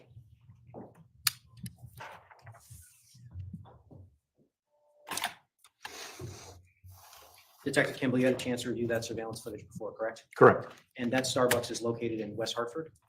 Yes, on Albany. In order to get to the area where Mr. Dulos was observed dumping trash, would you have to drive past that Starbucks? Yes, you would. Assuming you were coming from 4 Jefferson Crossing? Yes, you would travel east past it, and then you would go out to where he was dumping trash.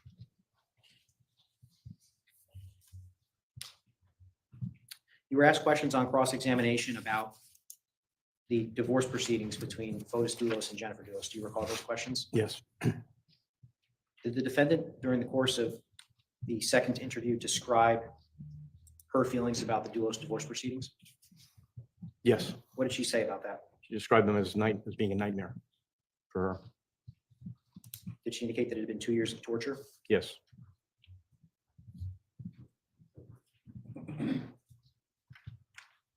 The defendant told you during the interview that Mr. Dulos did not tell her what to write in her timeline. Do you recall that? Yes. Now, you've seen Mr. Dulos' timeline, or at least the timeline that the defendant identified as Mr. Dulos' timeline, state 75. Was the Hartford trash dumping in his timeline? It was not, no.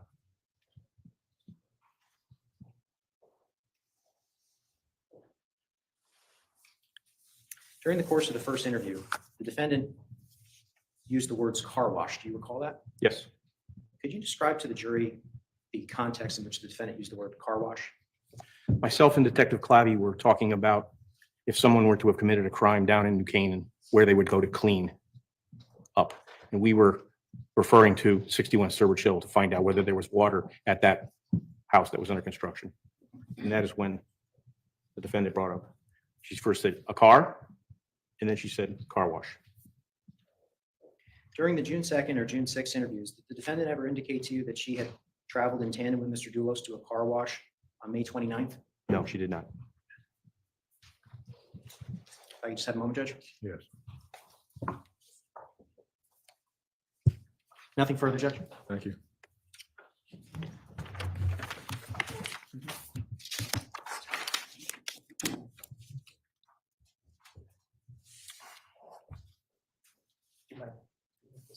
No.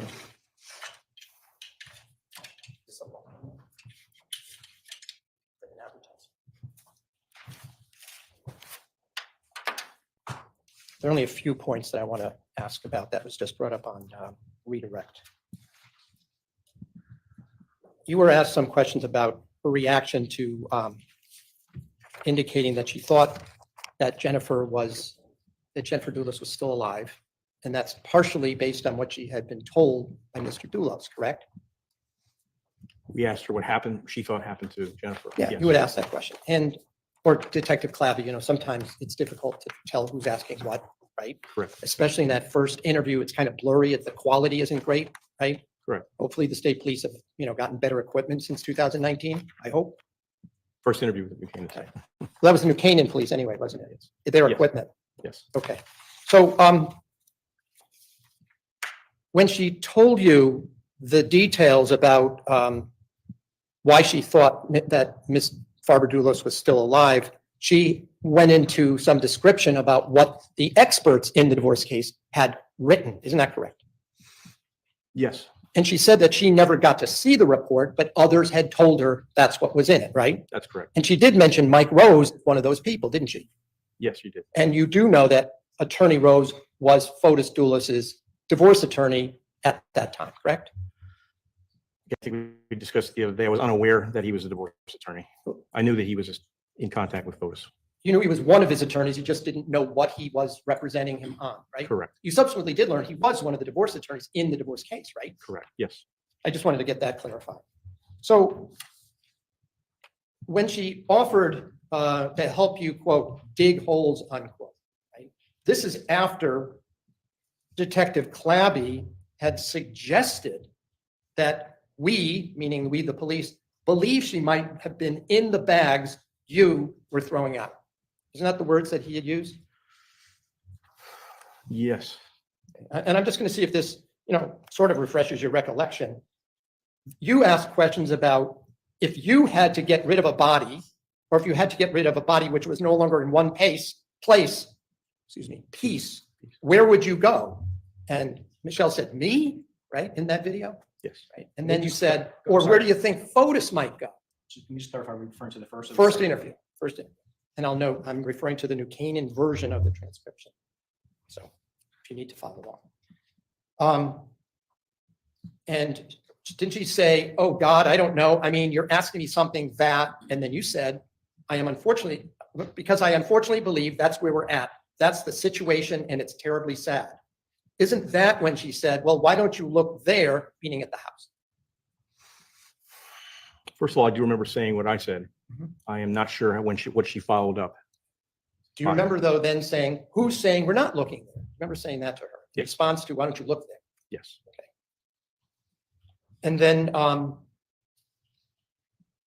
didn't she then go on to say that she would never talk to him like, where would you bury a body if it's not our conversation? Didn't she say that to you? Yes.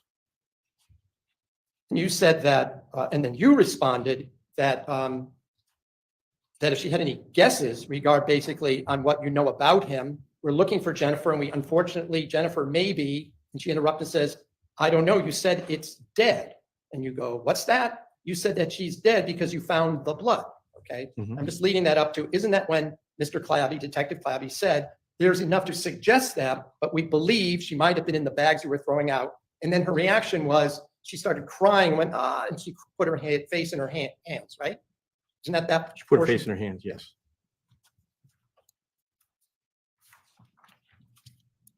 So when she offered to dig holes, that was after that conversation, isn't it? Yes. But when you asked her what she thought, she told you what she had believed at the time based on what others had told her, right? Yes. And you did at least confirm that others did say those things, right? It was in writing about things about Jennifer Dulos that were at least in writing, right? Just going to object, Judge. Calls for your set. I'm not offering for the truth. I'm certainly not offering it for the truth. It's the fact that it was said, it was understood, it was part of the reason for this conversation with her. Additionally, Your Honor, I'd like to be heard on one additional matter at sidebar with respect to this. Well, first, the court thinks it can address this objection without a sidebar.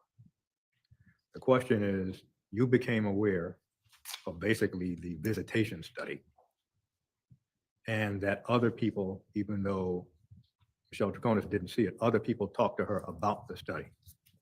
So the question is, did you become aware that other people talked to her about the study? And the objection is hearsay? Well, the question was different, Judge, if I recall, and of course the court's recollection controls, but I believe the question was whether or not he had confirmed that other people had said those things about Jennifer Dulos. And so that was the last question. Thank you. Whether Detective Kimball had confirmed that other people said certain things about Jennifer Dulos and also conveyed those things to Michelle Troconis. That's the question. Yes. Well, did you become aware that other people essentially talked to Michelle Troconis about the study? Right. Well, that's offered for the truth, that other people talked to Michelle Troconis about the study. So since it's offered for the truth, it's hearsay, sustained.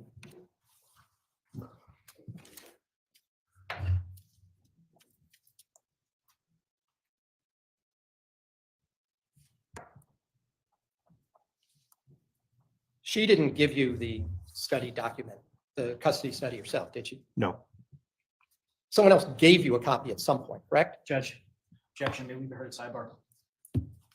I think that calls for a yes or no question. I don't think it requires a sidebar. But it's probably the next question that's going to be a problem. I'm not going to get into that next question. That was Well, going the to be- question is, did you ever get a copy of the study? Yes. That's the next question.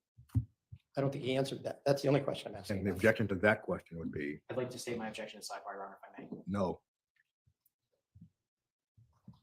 What's the objection? On the grounds that the code of evidence provides. Well, Your Honor, there was a discovery order in this case, and I'm concerned that we're walking up to it, and that's why I wanted to discuss it at sidebar. With respect to the evidentiary grounds, its relevance. Well, the court is not going to allow any content from that study to come into evidence. So did this officer get a copy?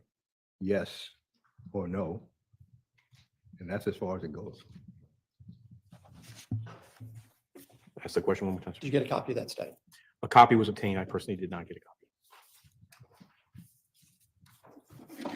With regard to the timeline, we were just asked some more questions about her timeline, right? Yes. She didn't give it to you, did she? No. She had given it to her attorney, isn't that right? Correct. And there was some mention just at the end here about a car wash. She had indicated that she gave it to her attorney when she met him the previous Wednesday. Isn't that right? You're asking when she gave it to Attorney Bowman? Right. On what date? Yeah. I don't remember a specific date. Well, you remember that she indicated she'd given it to him on their first time they had met, right?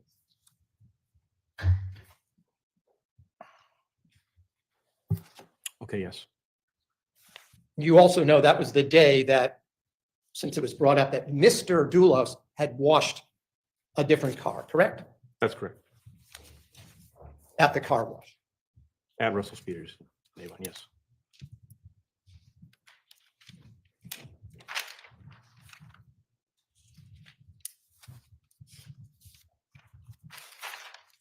Now, you were asked some questions about what seemed strange by her answers. Do you remember those questions? Yes. Now, you've ever lived in South America yourself? No. You don't know what's considered strange and how people react in Venezuela, do you? No.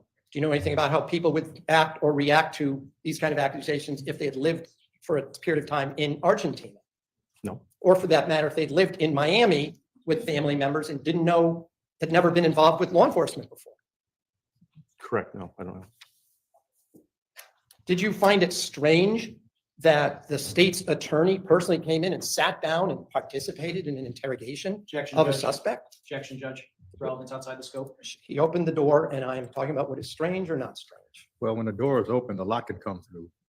But the issue is whether it's relevant, whether it's confusing, whether it's unfairly prejudicial, whether it's a surprise, whether it's a waste of time, whether it is essentially needless presentation of cumulative evidence. Did you find it? The key to the door is not the word strange. So did you find it strange that Attorney Colangelo was there is not relevant. Just because the word is strange, that's not the key that opens every door. Sustained. Well, again, in using Mr. McGinnis's word, did you find it strange that the state's attorney said he didn't think that Michelle knew anything? Same objection, Judge. Sustained. Did you find it strange that Sergeant Ventresca said that she was the only person that ever picked up gum off a sidewalk when she never said that? Just object, Judge. It's outside the scope. Well, did you find it strange that Sergeant Ventresca said it's not relevant? Previously, there was a question concerning whether a certain question asked by Sergeant Ventresca was surprising. The response was no. This question does not appear to this court to be relevant. Sustained. You were asked some general questions about what suspects do, how they react on various occasions. You recall those questions you were just asked? Yes. So do all suspects agree to meet with law enforcement and sit down with them? No. Do all suspects who have attorneys agree to come in and sit down and meet with law enforcement after they're charged? No. And Michelle never refused to talk to you with her attorney, did she? I'm sorry. Whoops. I'll rephrase the question. When she was with her attorney, she never refused and stopped answering questions, did she? Each interview ended, but she didn't stop it before the natural ending. In fact, yes. In other words, when you were done, that's when she was done, right? We would ask her if she had any questions for us, and as long as there were none, it was complete. And she then brought up Pavel's Tacoma, didn't she? When you asked if they have anything else, any other questions, she did bring up the Tacoma, even if it didn't come up in what she was doing at 80 Mountain Spring Road, right? She brought it up. Yes, in interview one, yes. Incidentally, when at one point in the second video, Attorney Bowman gets up and leaves the room for a minute, she started talking even without her lawyer, and you had to tell her to stop and wait till he gets back, right? That's correct. And in terms of what you often see based on the question of what you would expect or not expect, when some people you question them, they appear confident, don't they? Yes. And sometimes people who are lying appear confident, right? Yes. But sometimes people who are telling the truth are confident as well, right? Appearing so. Yes. And when you look someone in the eye, you can't tell if they're lying or not just by looking at their eyes, right? Object, Judge. Relevance outside the scope. Well, the area is interrogation in order to determine the truth. The question here is, you cannot determine the truth. This is the question by looking in someone's eyes. So the court's going to allow the question. Counselor, you just re-ask it, please. Re-ask it? Yes, please. You can't tell whether somebody's the truth by just looking at their eyes, right? So there are indicators, but it's not like a lie detector. Right. And you just can't tell by the tone of their voice whether they're telling the truth or not, right? I would give the same answer. And sometimes people give you different accounts of an event, right? Yes. And sometimes that's evidence that they're lying, right? Yes. And sometimes when they're giving you different accounts, they're mistaken, right? Yes. Sometimes, in fact, during these videos, you've admitted you were mistaken about certain things you were saying, correct? Certain facts. Correct. You later realized that they were incorrect. You had either been told something that was incorrect, right? Yeah. Yes. Or you had interpreted something or remembered something incorrect, right?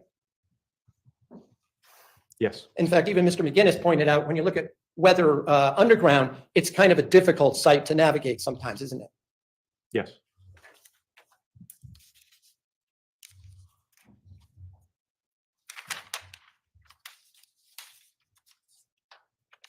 And by the way, you had before June 2nd, 2019, you had never met Michelle Troconis before, right? That's correct. So you didn't know what she was like on a day-to-day basis before that, right? That's correct.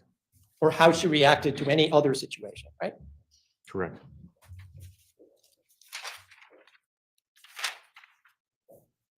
By the way, towards the end there, we just watched some of the Starbucks video, correct? Yes. Now, on May 24th, correct me if I'm wrong, the hair that you see on Mr. Dulos' head in the Starbucks video is about the length of your hair as it is right now, right? I would say it's a little shorter, but they're both short. But it wasn't a shaved head like we see Sergeant Ventresca's head, right? No, not a shade. His head, it looks like, it's shiny, waxed, whatever, bowling ball, right? I hope he's not Those listening. are your words, Counselor. Yes, my words. But, you want me to rephrase the question? He has a shaved head. He has a shaved head where there's no sign of hair at all, right? Yes. And you do see some hair on Mr. Dulos's head in the Starbucks video on the evening of May 24th, 2019. Yes.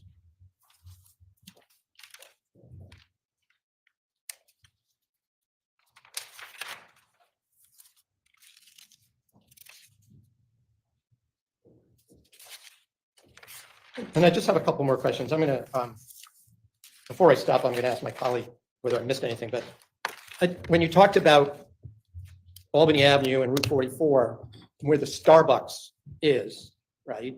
Okay. The travel time from that location where the Starbucks is at Bishop's Corner in West Hartford to where the cameras were observing the vehicle was just about 4 minutes, correct? Further down towards Hartford, right? I don't know what the travel time was. I don't know that that's not accurate. Okay. Well, again, the jury has seen cameras, video, and have looked at the times from different perspectives. But I'm saying that you're not disagreeing with me that it's 4 minutes further down the road. No, I'm not disagreeing with you. Can I just have a moment?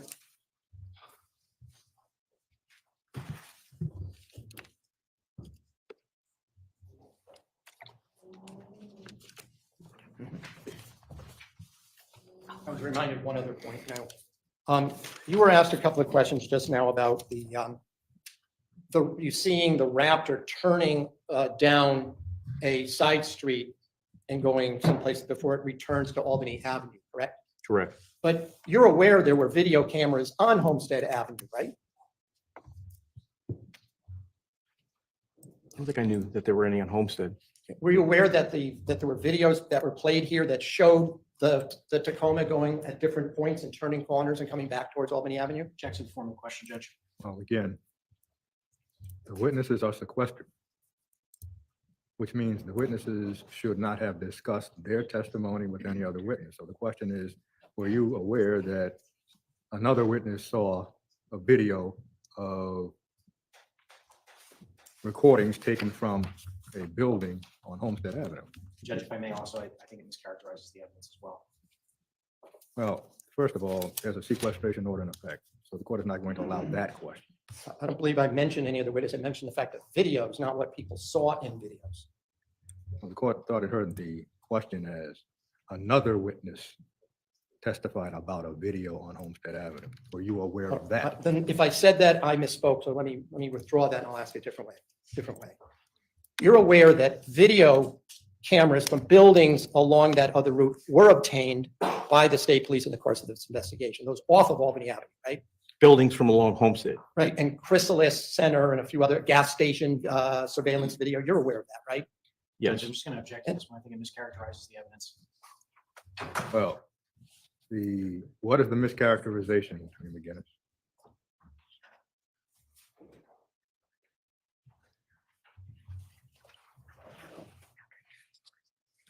Your Honor, it's state's understanding that there is only one video off about Albany Avenue when it turns. Counsel is suggesting that there are multiple videos, and so that's the mischaracterization. Thank you. There were multiple shown to the jury, so I'm using that fact that the state presented. If they don't remember it, I believe I have a good faith reason Well, to ask but that rather question. than, in order not to generate confusion, if the witness testifies that, yes, this witness is aware that there were video recordings from a camera on Homestead Avenue and from cameras at other places, that question can be Right. Were you aware, sir, that video cameras from other locations that were off Albany Avenue, that is, that the alleged travel of the vehicle were also obtained? Just going to object, Your Honor. That's a different question. Well, if it is a different question, counsel has abandoned his previous question. Very well, Judge. I'm aware that video was sought from Chrysalis Center, which is not C4 video. Right, I'm saying other than C4 video. There was other cameras that were reviewed and or seized. That is correct. Okay, and you're also aware that in that entire route, investigators checked dumpsters and other trash receptacles along that block.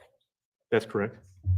There was no other video that was obtained that showed any other stops other than at a stoplight, correct? I don't know that. You don't know that. I don't know that. You also know that there were efforts to search dumpsters or garbage pails along Milford and Homestead Avenue. Yes. Their cadaver dogs were brought in to smell around. Yes. There were no other hits or trash or anything recovered in any other place, correct? I don't know what hits, but there was no other evidence recovered along that route. No. Thank you. I don't have any more questions.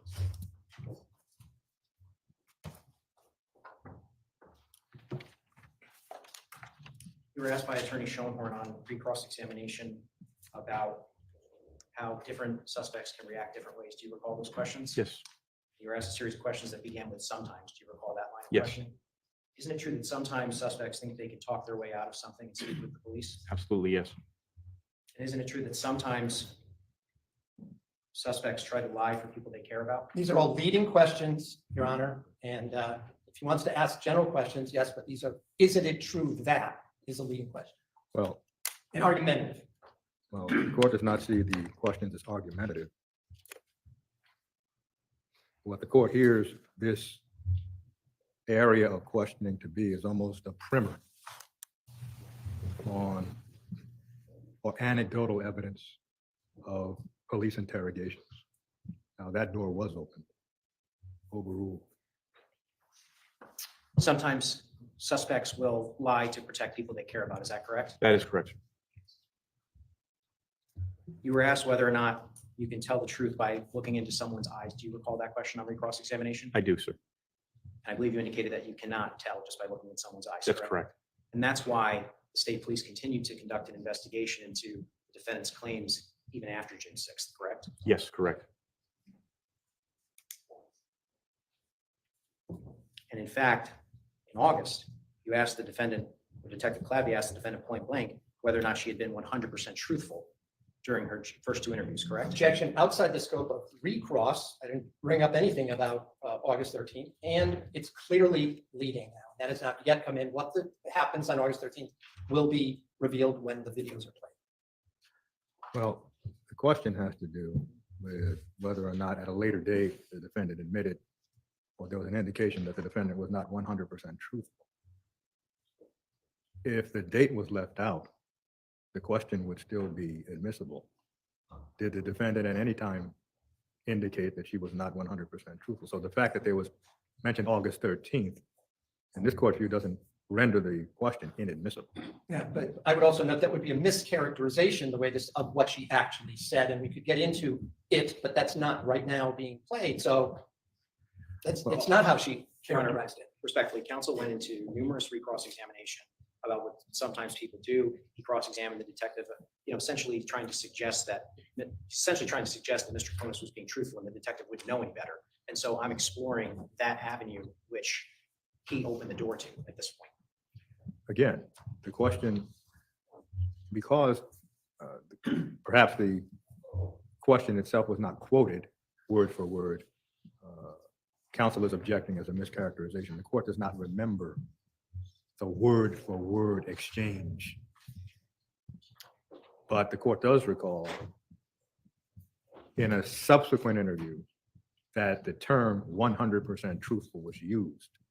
The court does not recall the word for word exchange. The court is not going to foreclose the question, but if there's an objection as to mischaracterization, the court at this time would not be able to determine that it was or was not mischaracterized.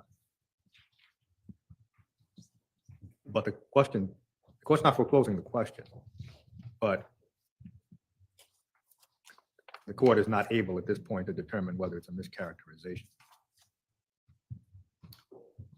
Was the defendant asked by either you or Detective Clabby whether or not she was ready to admit that she had not been 100% truthful in her first two interviews? Yes. And what was her answer? She indicated she had not been 100% truthful. Nothing further. And that was after you told her you had proof that Fotis Dulos would not have been home that morning, correct? Correct. No further questions. And have you concluded with Detective Kimball? Yes, Judge. Detective Kimball, you may step down. Sure. We'll be recalling the detective.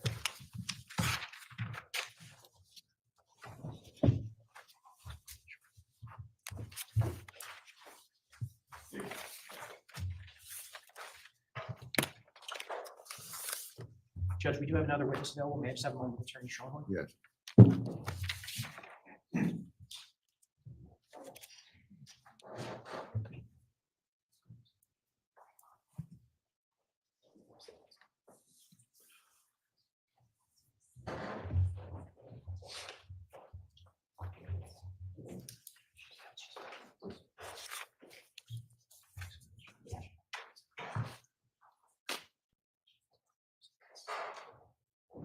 Just ask our you to step out for someone. Judge, we have a very, hopefully a very short witness. Is Trooper Szynski up? And I'll just indicate, Your Honor, Sergeant Butin, I think it's going to be a little lengthier, so I don't know if it makes sense to start him today, but we do have a shorter witness. It probably makes more sense for Flo to take the shorter witness. I could do that, Your Honor. I'll jump in on Trooper Suzanne Sedensky. If I may just have a moment with counsel. If I may have a moment with counsel, Your Honor. Yes.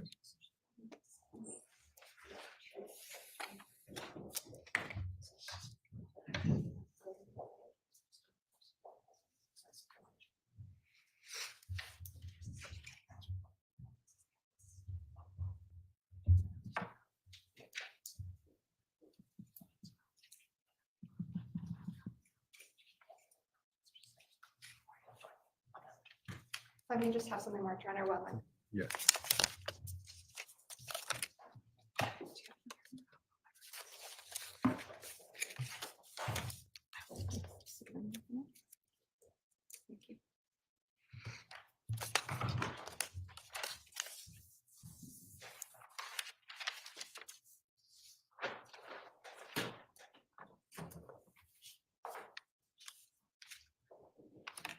Thank you. If I may, Your Honor, the short witness was just downstairs. Thank you.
Your Honor, Trooper Sedensky is here. If I could ask her to take the stand, please. Thank you. Can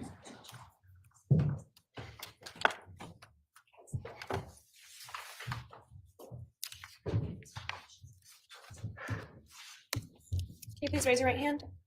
Do you solemnly swear, solemnly and sincerely affirm, as the case may be, that the evidence you shall give concerning this case shall be the truth, the whole truth, and nothing but the truth, so help you God, or upon penalty of perjury?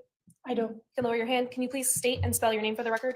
Susanna Sedensky, SUZANNA-SEDENSZKI. And your affiliation, please. Connecticut State Police. Thank you. And you may be seated. May I inquire, Your Honor? Yes. Good afternoon, Trooper. How are you? Good, thank you. How long have you worked for the Connecticut State Police? This is my 10th year. What is your current rank and assignment? I'm a detective with the State Police Cybercrime Unit. What is the State Police Cybercrime Unit? So the Cybercrime Unit, we were established in 2018, and we basically deal with a lot of digital forensics, video downloads, computer analysis, phone downloads. We also do business email compromise and other cyber-related investigations. Could you briefly explain to the jury some of your training and experience as a Connecticut State Trooper, please? So I started with the state police in 2014. Prior to the state police, I worked 12 years as a computer consultant. And when the cyber crime unit was established in 2018, I was selected as one of the investigators in the unit due to my computer knowledge and background. Were you in that unit in June of 2019? Yes, I was. And drawing your attention to that June of 2019, did you have occasion to respond to 77 Mountain Spring Road in Farmington? Yes, I did. What type of property is 77 Mountain Spring Road? It's a residential, it's a house. Why did you respond there?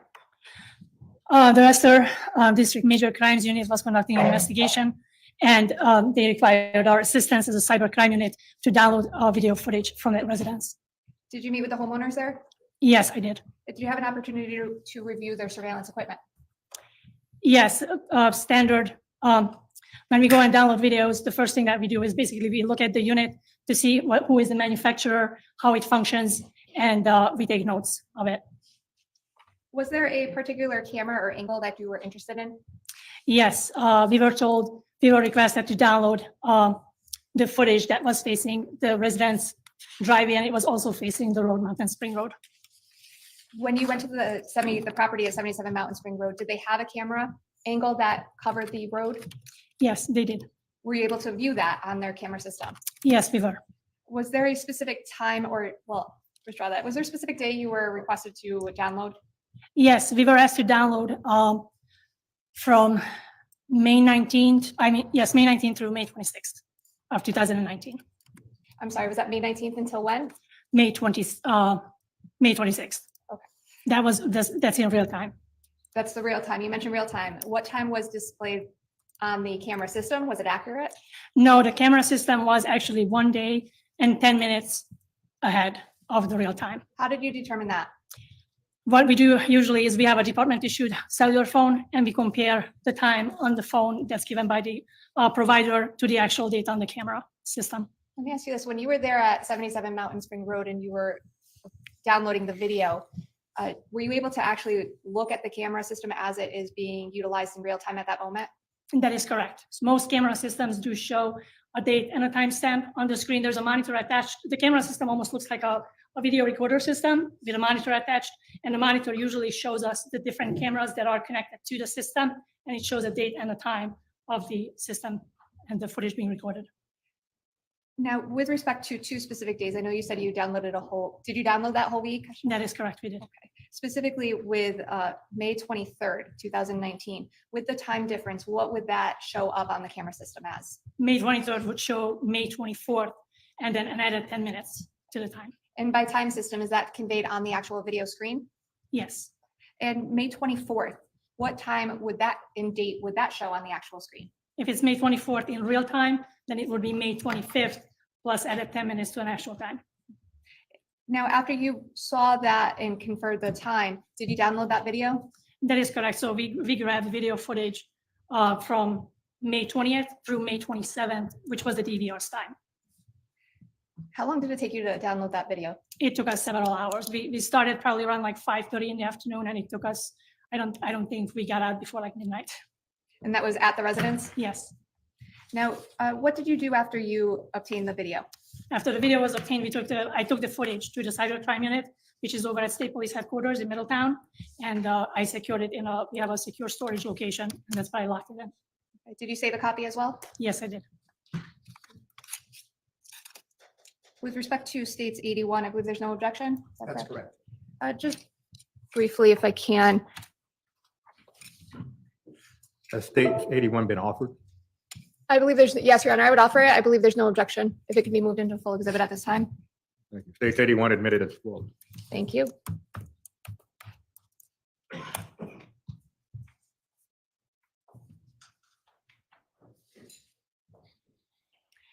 Just if you could take a look at the screen, either in front of you or behind you.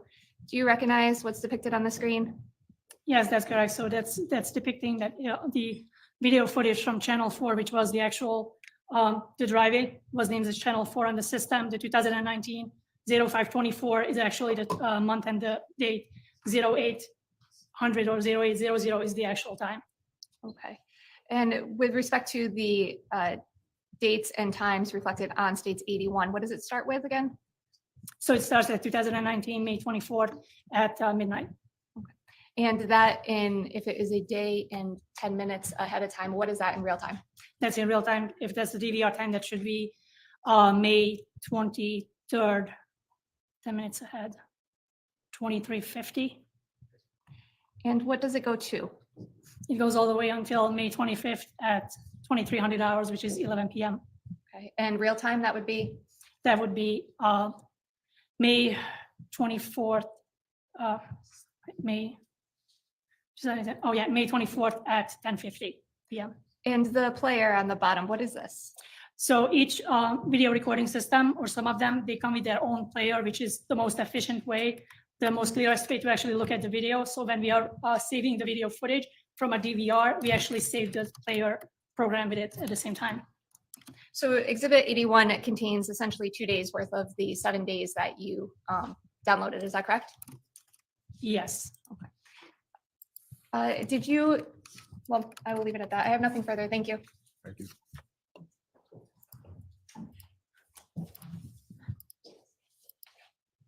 Good afternoon. Yes. That one stand there podium, excuse me. That's theirs. So that I want to be clear, you actually have downloaded on that disk an entire week's worth of video. Is that right? That is correct. And unlike some video, this is not a motion activated video, was it? This was a motion activated video. This was motion activated? Oh, so it only went on when it caught vehicles or movement in the vision? That is correct. That is within the camera? Yes. Okay. You said that the time embedded in it was off by a day and 10 minutes, correct? That is correct. And you've explained that, so I'm not going to have you do the math again. But each clip that's on that exhibit is how long on Exhibit 81? I would have to look at the clip again in order to, I don't remember how long the clips are. All right, but however many there are, each one is a clip until it turned on, until it turned off again, correct? So sometimes it's the system itself that will determine. So we just give it the time frame that we would like to download the clips in between. And depending on the system, on the DVR system, it will actually cut up the video footage into chunks on its own. So we don't really have a control over that. We were not downloading it. I believe it may have been an hour increments. That's what the system did it on its own. Oh, that was going to be my next question. So each of those files that we just saw up on the screen is approximately 1 hour or some less? I believe it's approximately 1 hour, but the DVR system determines that. Okay, all right. And you said that just to download it took about 5 or more hours. Probably, yes. Yeah, it's about. And the person who showed you the video system, the name of the people was Manafort, correct? That is correct. Those I are the- believe we met with Mrs. Manafort. Mrs. That night. Manafort. Yes, The owner, she was one of the owners of 77 Mountain Spring Road, right? yes. And does the system, do you need to use the proprietary player in order to play those clips? That's the best way of doing it in order to get the best reliable video footage, so it doesn't skip, the image is not distorted, so you get the best quality. So if the date in the video says May 25, we should really be thinking it's a day earlier, May 24. That is correct. Thank you. I have no further questions. Nothing further. Thank you. Thank you. Mr. Zensky, you can step down. Thank you, Your Honor.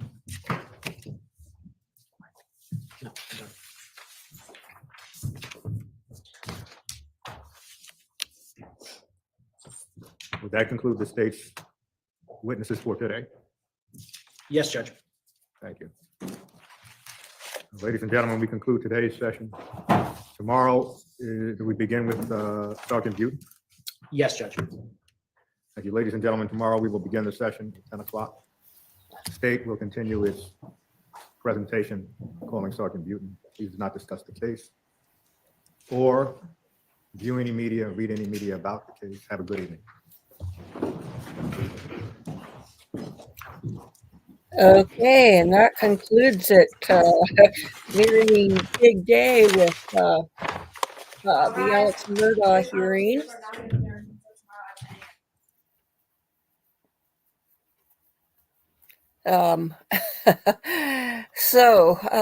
But it was really interesting going back and forth between the Murdaugh hearing and trial.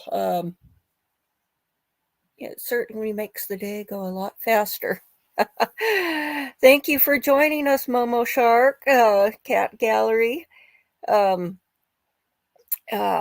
think it's probably can use a break about now. So we'll be doing this again tomorrow. And somebody had said that the Murdaugh hearing would take 3 days. And thankfully that wasn't accurate because it'll be a lot easier.